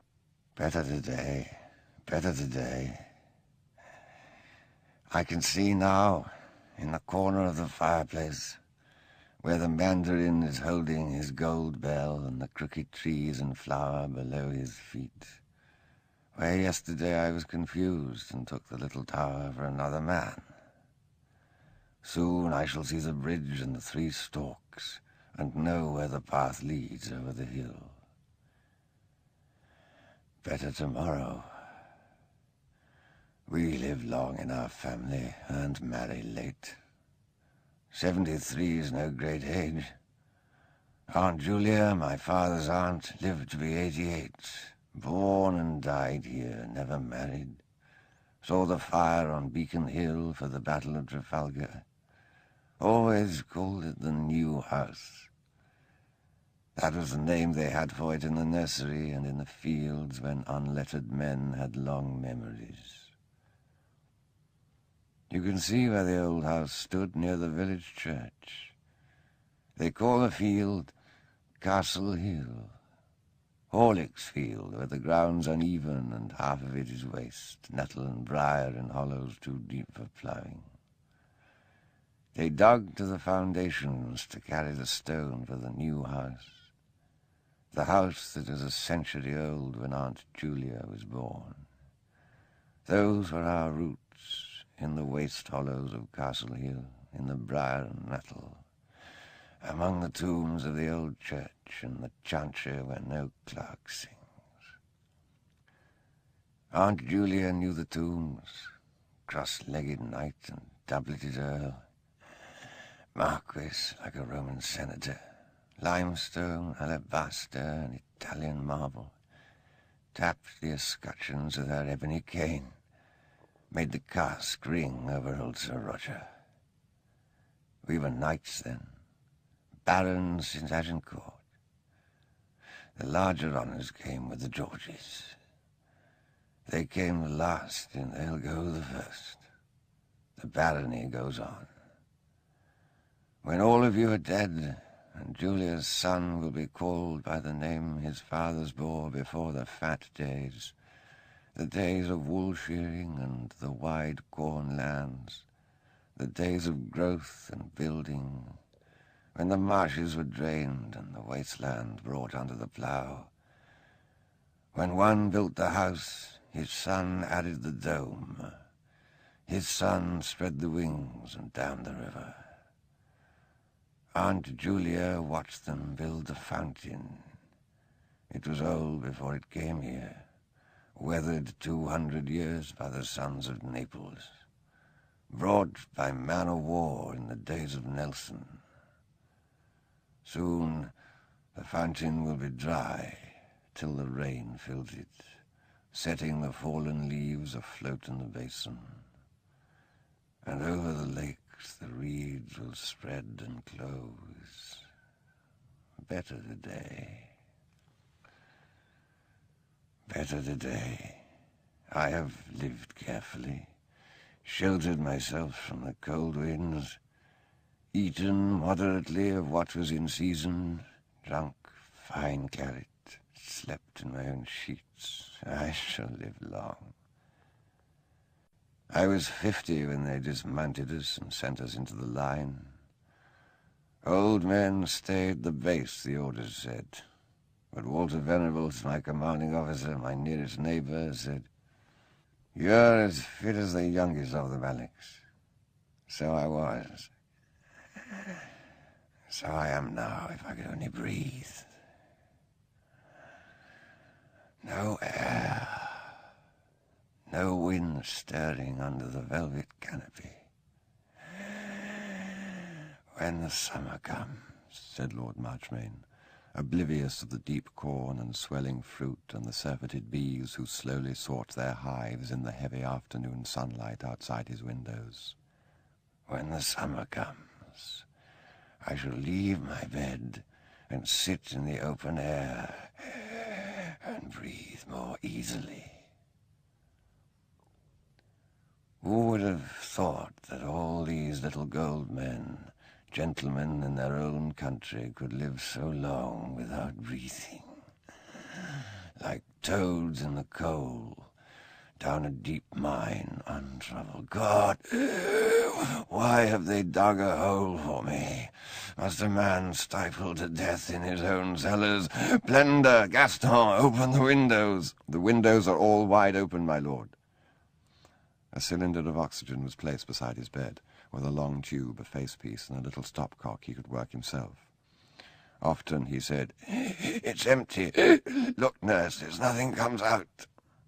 "No, Lord Marchmain, it's quite full. The bubble here in the glass bulb shows that. It's at full pressure. Listen, don't you hear it hiss? Try and breathe slowly, Lord Marchmain. Quite gently, then you get the benefit. Free as air. That's what they say. Free as air. Now they bring me my air in an iron barrel. Once he said, Cordelia, what became of the chapel? They locked it up, Papa, when Mummy died. It was hers. I gave it to her. We've always been builders in our family. I built it for her in the shade of the pavilion, rebuilt with the old stones behind the old walls. It was the last of the new house to come and the first to go. There used to be a chaplain until the war. Do you remember him? I was too young. Then I went away. Left her in the chapel praying. It was hers. It was the place for her. I never came back to disturb her prayers. They said we were fighting for freedom. I had my own victory. Was it a crime? I think it was, Papa. Crying to heaven for vengeance. Is that why they've locked me in this cave, do you think, with a black tube of air and the little yellow men along the walls who live without breathing? Do you think that, child? But the wind will come soon. Tomorrow, perhaps, and we'll breathe again. The ill winds that will blow me good.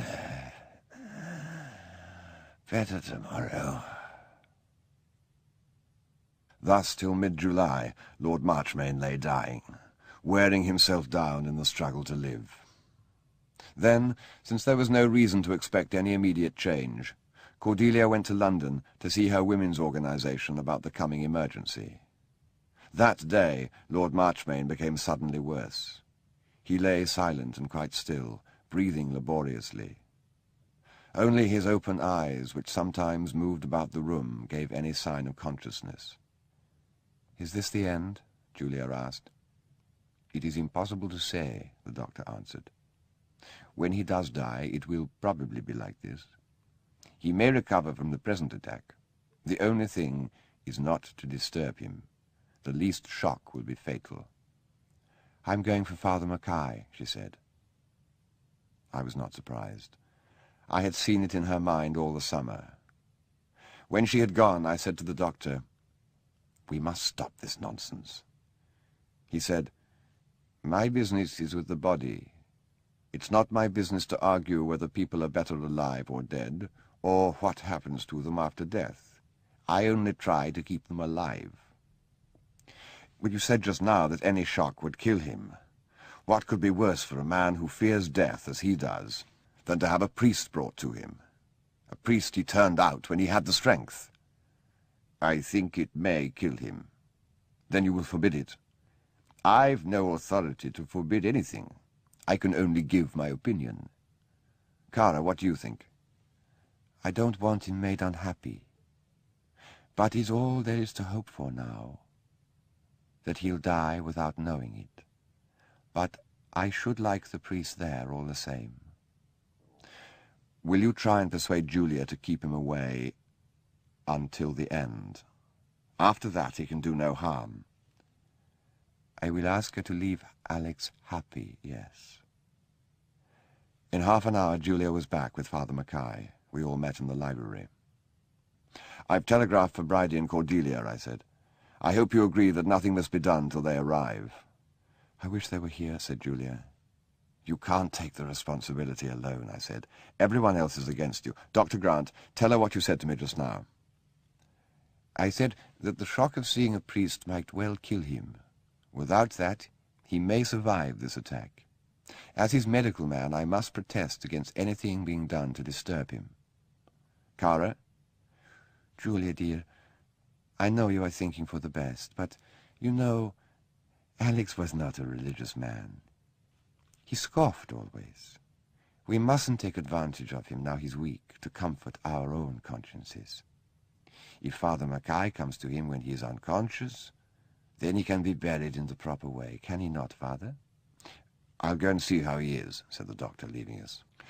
Father Mackay, I said, you know how Lord Marchmain greeted you the last time you came. Do you think it possible he can have changed now? Thank God by his grace it is possible.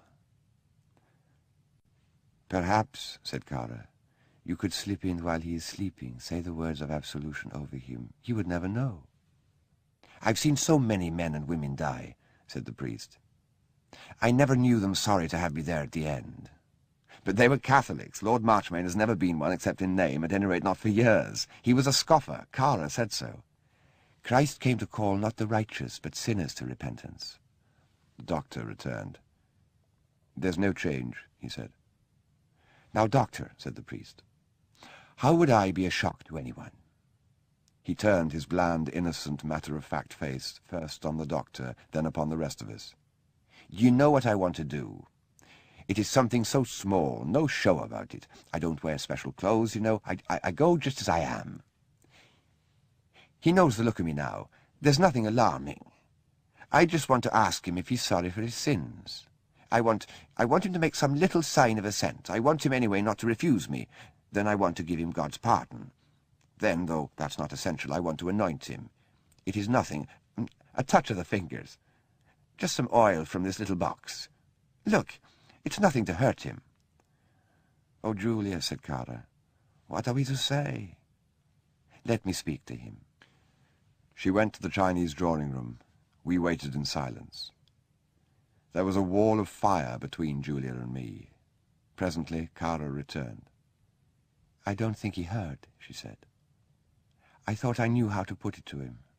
I said, Alex, you remember the priest from Melstead? You were very naughty when he came to see you. You hurt his feelings very much. Now he's here again. I want you to see him just for my sake, to make friends. But he didn't answer.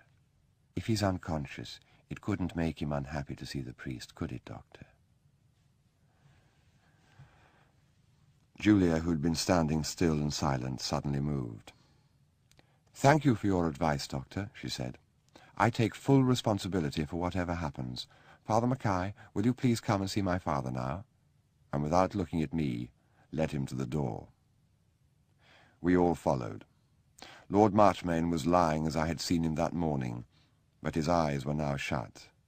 His hands lay palm upwards above the bedclothes. The nurse had her fingers on the pulse of one of them. Come in, she said brightly. You won't disturb him now. Do you mean... No, but he's past noticing anything. She held the oxygen apparatus to his face, and the hiss of the escaping gas was the only sound at the bedside. The priest bent over Lord Marchmain and blessed him. Julia and Cara knelt at the foot of the bed. The doctor, the nurse, and I stood behind them. Now, said the priest, I know you're sorry for all the sins of your life, aren't you? Make a sign if you can. You're sorry, aren't you? But there was no sign. Try and remember your sins. Tell God you're sorry. I'm going to give you absolution. While I'm giving it, tell God you are sorry to have offended him. He began to speak in Latin. I recognized the words, Ego te absolvo in nomine Patris, and saw the priest make the sign of the cross. Then I knelt too, and prayed, O God, if there is a God, forgive him his sins, if there is such a thing as sin. And the man on the bed opened his eyes and gave a sigh, the sort of sigh I had imagined people made at the moment of death. But his eyes moved, so that we knew there was still life in him. I suddenly felt the longing for a sign, if only of courtesy, if only for the sake of the woman I loved, who knelt in front of me praying I knew for a sign. It seemed so small a thing that was asked, the bare acknowledgement of a present, a nod in the crowd. I prayed more simply, God forgive him his sins, and please God, make him accept your forgiveness. So small a thing to ask. The priest took the little silver box from his pocket and spoke again in Latin, touching the dying man with an oily wad. He finished what he had to do, put away the box, and gave the final blessing. Suddenly, Lord Marchmain moved his hand to his forehead. I thought he had felt the touch of the chrism and was wiping it away. Oh, God, I prayed, don't let him do that. But there was no need for fear.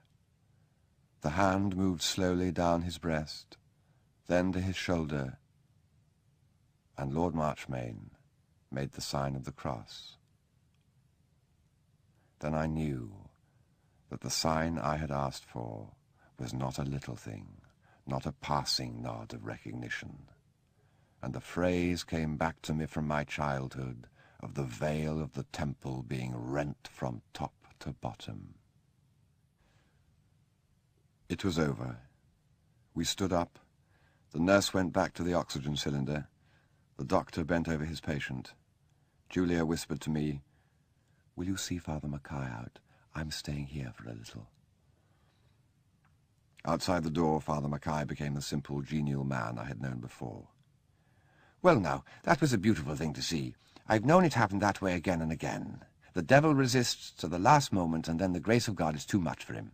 You're not a Catholic, I think, Mr. Ryder, but at least you'll be glad for the ladies to have the comfort of it." As we were waiting for the chauffeur, it occurred to me that Father Mackay should be paid for his services. I asked him awkwardly. "Why, don't think about it, Mr. Ryder. It was a pleasure," he said. "But anything you care to give is useful in a parish like mine." I found I had £3 in my note-case and gave them to him. "Why, indeed, that's more than generous. God bless you, Mr. Ryder. I'll call again, but I don't think the poor soul has long for this world." Julia remained in the Chinese drawing-room until, at 5 o'clock that evening, her father died, proving both sides right in the dispute, priest and doctor. Thus I come to the broken sentences which were the last words spoken between Julia and me, the last memories. When her father died, Julia remained some minutes with his body. The nurse came to the next room to announce the news, and I had a glimpse of her through the open door, kneeling at the foot of the bed, and of Kara sitting by her. Presently the two women came out together, and Julia said to me, "Not now. I'm just taking Kara up to her room. Later." While she was still upstairs, Brideshead and Cordelia arrived from London. When at last we met alone, it was by stealth, like young lovers. Julia said, "Here, in the shadow, in the corner of the stair. A minute to say goodbye. So long to say so little. You knew, since this morning, since before this morning, all this year. I didn't know till today. Oh, my dear, if you could only understand, then I could bear to part, or bear it better. I should say my heart was breaking if I believed in broken hearts. I can't marry you, Charles. I can't be with you ever again. I know. How can you know? What will you do? Just go on, alone? How can I tell what I shall do? You know the whole of me. You know I'm not one for a life of mourning. I've always been bad. Probably I shall be bad again, punished again. But the worse I am, the more I need God. I can't shut myself out from his mercy. That is what it would mean, starting a life with you, without him. One can only hope to see one step ahead, but I saw today there was one thing unforgivable, like things in the schoolroom, so bad they were unpunishable, that only Mummy could deal with. The bad thing I was on the point of doing, that I'm not quite bad enough to do, to set up a rival good to God's. Why should I be allowed to understand that and not you, Charles? It may be because of Mummy, Nanny, Cordelia, Sebastian, perhaps Bridie and Mrs. Musprat keeping my name in their prayers. Or it may be a private bargain between me and God, that if I give up this one thing I want so much, however bad I am, he won't quite despair of me in the end. Now we shall both be alone, and I shall have no way of making you understand. I don't want to make it easier for you, I said. I hope your heart may break, but I do understand. The avalanche was down. The hillside swept bare behind it. The last echoes died on the white slopes. A new mound glittered and lay still in the silent valley. Epilogue. Brideshead revisited. The worst place we've struck yet, said the commanding officer. No facilities, no amenities, and brigade sitting right on top of us. There's one pub in Flight St. Mary, with capacity for about 20. That, of course, will be out of bounds for officers. There's a naffy in the camp area. I hope to run transport once a week to Melstead Carbery. Marchmain is 10 miles away, and damn all when you get there. It will therefore be the first concern of company officers to organise recreation for their men. M.O., I want to take a look at the lakes to see if they're fit for bathing. Very good, sir. Brigade expects us to clean up the house for them.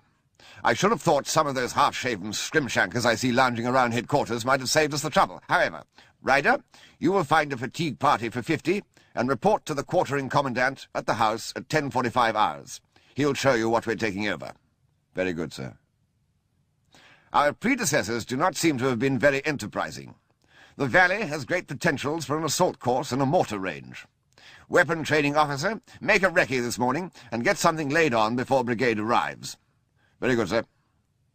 I'm going out myself with the adjutant to recce training areas. Anyone happen to know this district? I said nothing. That's all, then. Get cracking. Wonderful old place in its way, said the quartering commandant. Pity to knock it about too much.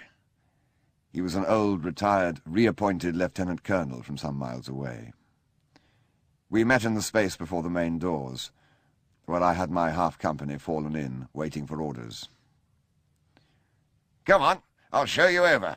It's a great warren of a place, but we've only requisitioned the ground floor and half a dozen bedrooms. Everything else upstairs is still private property, mostly crammed full of furniture. You never saw such stuff. Priceless, some of it. There's a caretaker, and a couple of old servants live at the top. They won't be any trouble to you. And a blitzed R.C. Padre, who Lady Julia gave a home to. Jittery old bird, but no trouble. He's opened up the chapel. That's inbounds for the troops. Surprising lot use it, too. The place belongs to Lady Julia Flight, as she calls herself now. She was married to Mottram, the minister of whatever it is. She's abroad in some women's service, and I try to keep an eye on things for her. Queer thing, the old Marquis leaving everything to her. Rough on the boys. Now, this is where the last lot put the clerks. Plenty of room, anyway. We've had the walls and fireplaces boarded up. You see, valuable old work underneath. Hello, someone seems to be making a beast of himself here. Destructive beggars, soldiers are. Luckily we spotted it, or it would have been charged to your chaps. Now, this is another good-sized room. Used to be full of tapestry. I'll advise you to use this for conferences. I'm only here to clean up, sir. Someone from brigade will allot the rooms. Oh, well, you've got an easy job. Very decent fellows, the last lot. They shouldn't have done that to that fireplace, though. How did they manage it? Looks solid enough. I wonder if it can be mended. I expect the brigadier will take this for his office. The last did. It's got a lot of painting that can't be moved, done on the walls.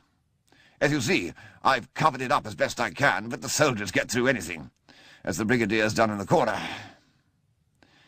There was another painted room, outside under the pillars. Modern work, but if you ask me, the prettiest of the place. It was the signal office, and they made absolute hay of it. Rather a shame. This, I saw, is what they use as the mess. That's why I didn't cover it up. Not that it would matter much if it did get damaged. Always reminds me of one of the costlier knocking shops, you know, Maison Japonais, and this was the ante-room. It did not take us long to make our tour of the echoing rooms. Then we went outside on the terrace. There's the other rank's latrines and washhouse. Can't think why they built them just there. It was done before I took the job over. All this used to be cut off from the front. We laid the road through the trees, joining it up with the main drive. Unsightly, but very practical. Awful lot of transport comes in and out, cuts the place up, too. Look where one careless devil went smack through the box hedge and carried away all that balustrade. Did it with a 3-ton lorry, too. You'd think he'd had a Churchill tank at least. Now, that fountain is a rather tender spot with our landlady. The young officers used to lark about in it on guest nights, and it was looking a bit the worse for wear, so I wired it in and turned the water off. It looks a bit untidy now. All the drivers throw their cigarette ends and the remains of their sandwiches there, and you can't get in to clean it up since I put the wire round it. Florid great thing, isn't it? Well, if you've seen everything, I'll push off. Good day to you. His driver threw a cigarette into the dry basin of the fountain, saluted and opened the door of the car.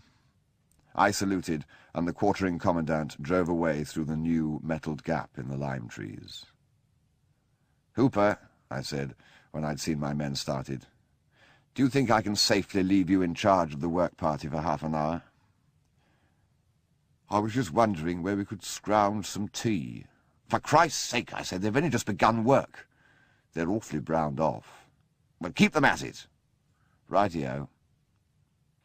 I did not spend long in the desolate ground-floor rooms, but went upstairs and wandered down the familiar corridors, trying doors that were locked, opening doors into rooms piled to the ceiling with furniture. At length I met an old housemaid carrying a cup of tea. "Why," she said, "isn't it Mr. Ryder?" "It is. I was wondering when I should meet someone I knew." "Mrs. Hawkins is up in her old room. I was just taking her some tea." "I'll take it for you," I said, and passed through the baize doors, up the uncarpeted stairs to the nursery.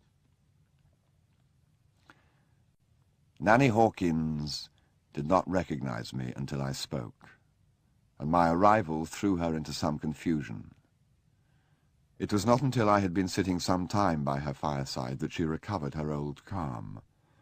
She, who had changed so little in all the years I knew her, had lately become greatly aged. The changes of the last years had come too late in her life to be accepted and understood. Her sight was failing, she told me, and she could see only the coarsest needlework.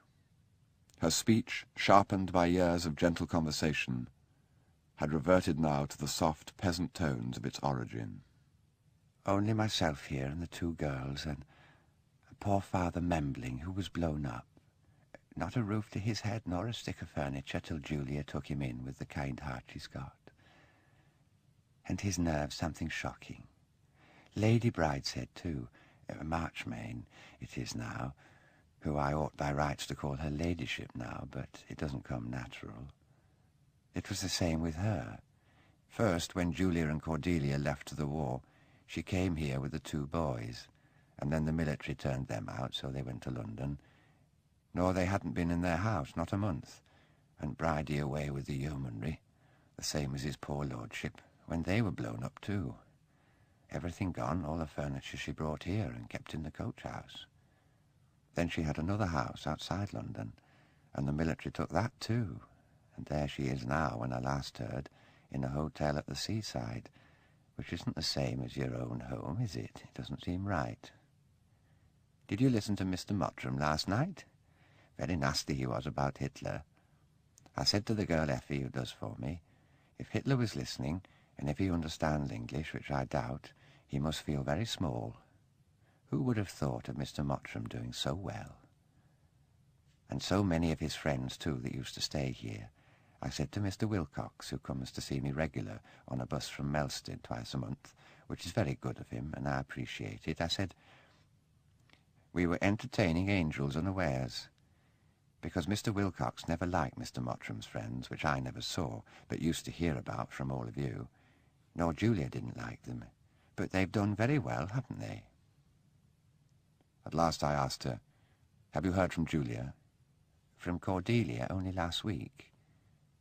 And they're together still, as they have been all the time, and Julia sent me love at the bottom of the page. they're both very well, though they couldn't say where. But Father Membling said, reading between the lines, it was Palestine, which is where Bridie's yeomanry is, so that's very nice for them all. Cordelia said they were looking forward to coming home after the war, which I'm sure we all are, though whether I live to see it is another story. I stayed with her for half an hour, and left, promising to return often. When I reached the hall, I found no sign of work, and Hooper looking guilty. "They had to go off and draw the bed straw. I didn't know till Sergeant Block told me. I don't know whether they're coming back." "Don't know? What orders did you give?" "Well, I told Sergeant Block to bring them back if he thought it was worthwhile. I mean, if there was time before dinner." It was nearly 12. "You've been hotted again, Hooper. That straw was to be drawn any time before 6 tonight." "Oh, Lord. Sorry, Ryder. Sergeant Block, it's my fault for going away. Fall in the same party immediately after dinner. Bring them back here and keep them here till the job's done." "Rightio. I say, did you say you knew this place before?" "Yes. Very well. It belongs to friends of mine." And as I said the words, they sounded as odd in my ears as Sebastian's had done when, instead of saying, "It is my home," he said, "It is where my family live." "It doesn't seem to make any sense. One family in a place this size. What's the use of it?" "Well, I suppose Brigade are finding it useful." "But that's not what it was built for, is it?" "No," I said. Not what it was built for. Perhaps that's one of the pleasures of building, like having a son, wondering how he'll grow up. I don't know.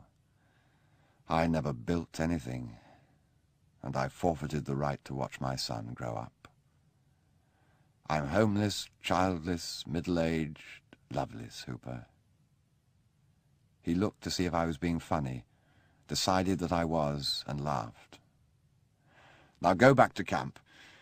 Keep out of the CO's way, if he's back from his recce, and don't let on to anyone that we've made a nonsense of the morning." "Okay, Ryder." There was one part of the house I had not yet visited, and I went there now. The chapel showed no ill effects of its long neglect. The Art Nouveau paint was as fresh and bright as ever. The Art Nouveau lamp burned once more before the altar. I said a prayer, an ancient, newly learned form of words, and left, turning towards the camp. And as I walked back and the cookhouse bugle sounded ahead of me, I thought, the builders did not know the uses to which their work would descend. They made a new house with the stones of the old castle. Year by year, generation after generation, they enriched and extended it. Year by year, the great harvest of timber in the park grew to ripeness, until, in sudden frost, came the age of Hooper. The place was desolate, and the work all brought to nothing. Quomodo sedet solar civitas. Vanity of vanities, all is vanity. And yet, I thought, stepping out more briskly towards the camp, where the bugles, after a pause, had taken up the second call and were sounding, pick 'em up, hot potatoes, and yet, that is not the last word. It is a dead word from 10 years back. Something quite remote from anything the builders intended has come out of their work, and out of the fierce little human tragedy in which I played. Something none of us thought about at the time. A small red flame. A beaten copper lamp of deplorable design relit before the beaten copper doors of a tabernacle. The flame which the old knights saw from their tombs, which they saw put out, that flame burns again for other soldiers far from home, farther in heart than Acre or Jerusalem. It could not have been lit but for the builders and the tragedians, and there I found it this morning, burning anew among the old stones. I quickened my pace and reached the hut which served us for our anteroom. "You're looking unusually cheerful today," said the second-in-command. The end. Chagford, February to June, 1944.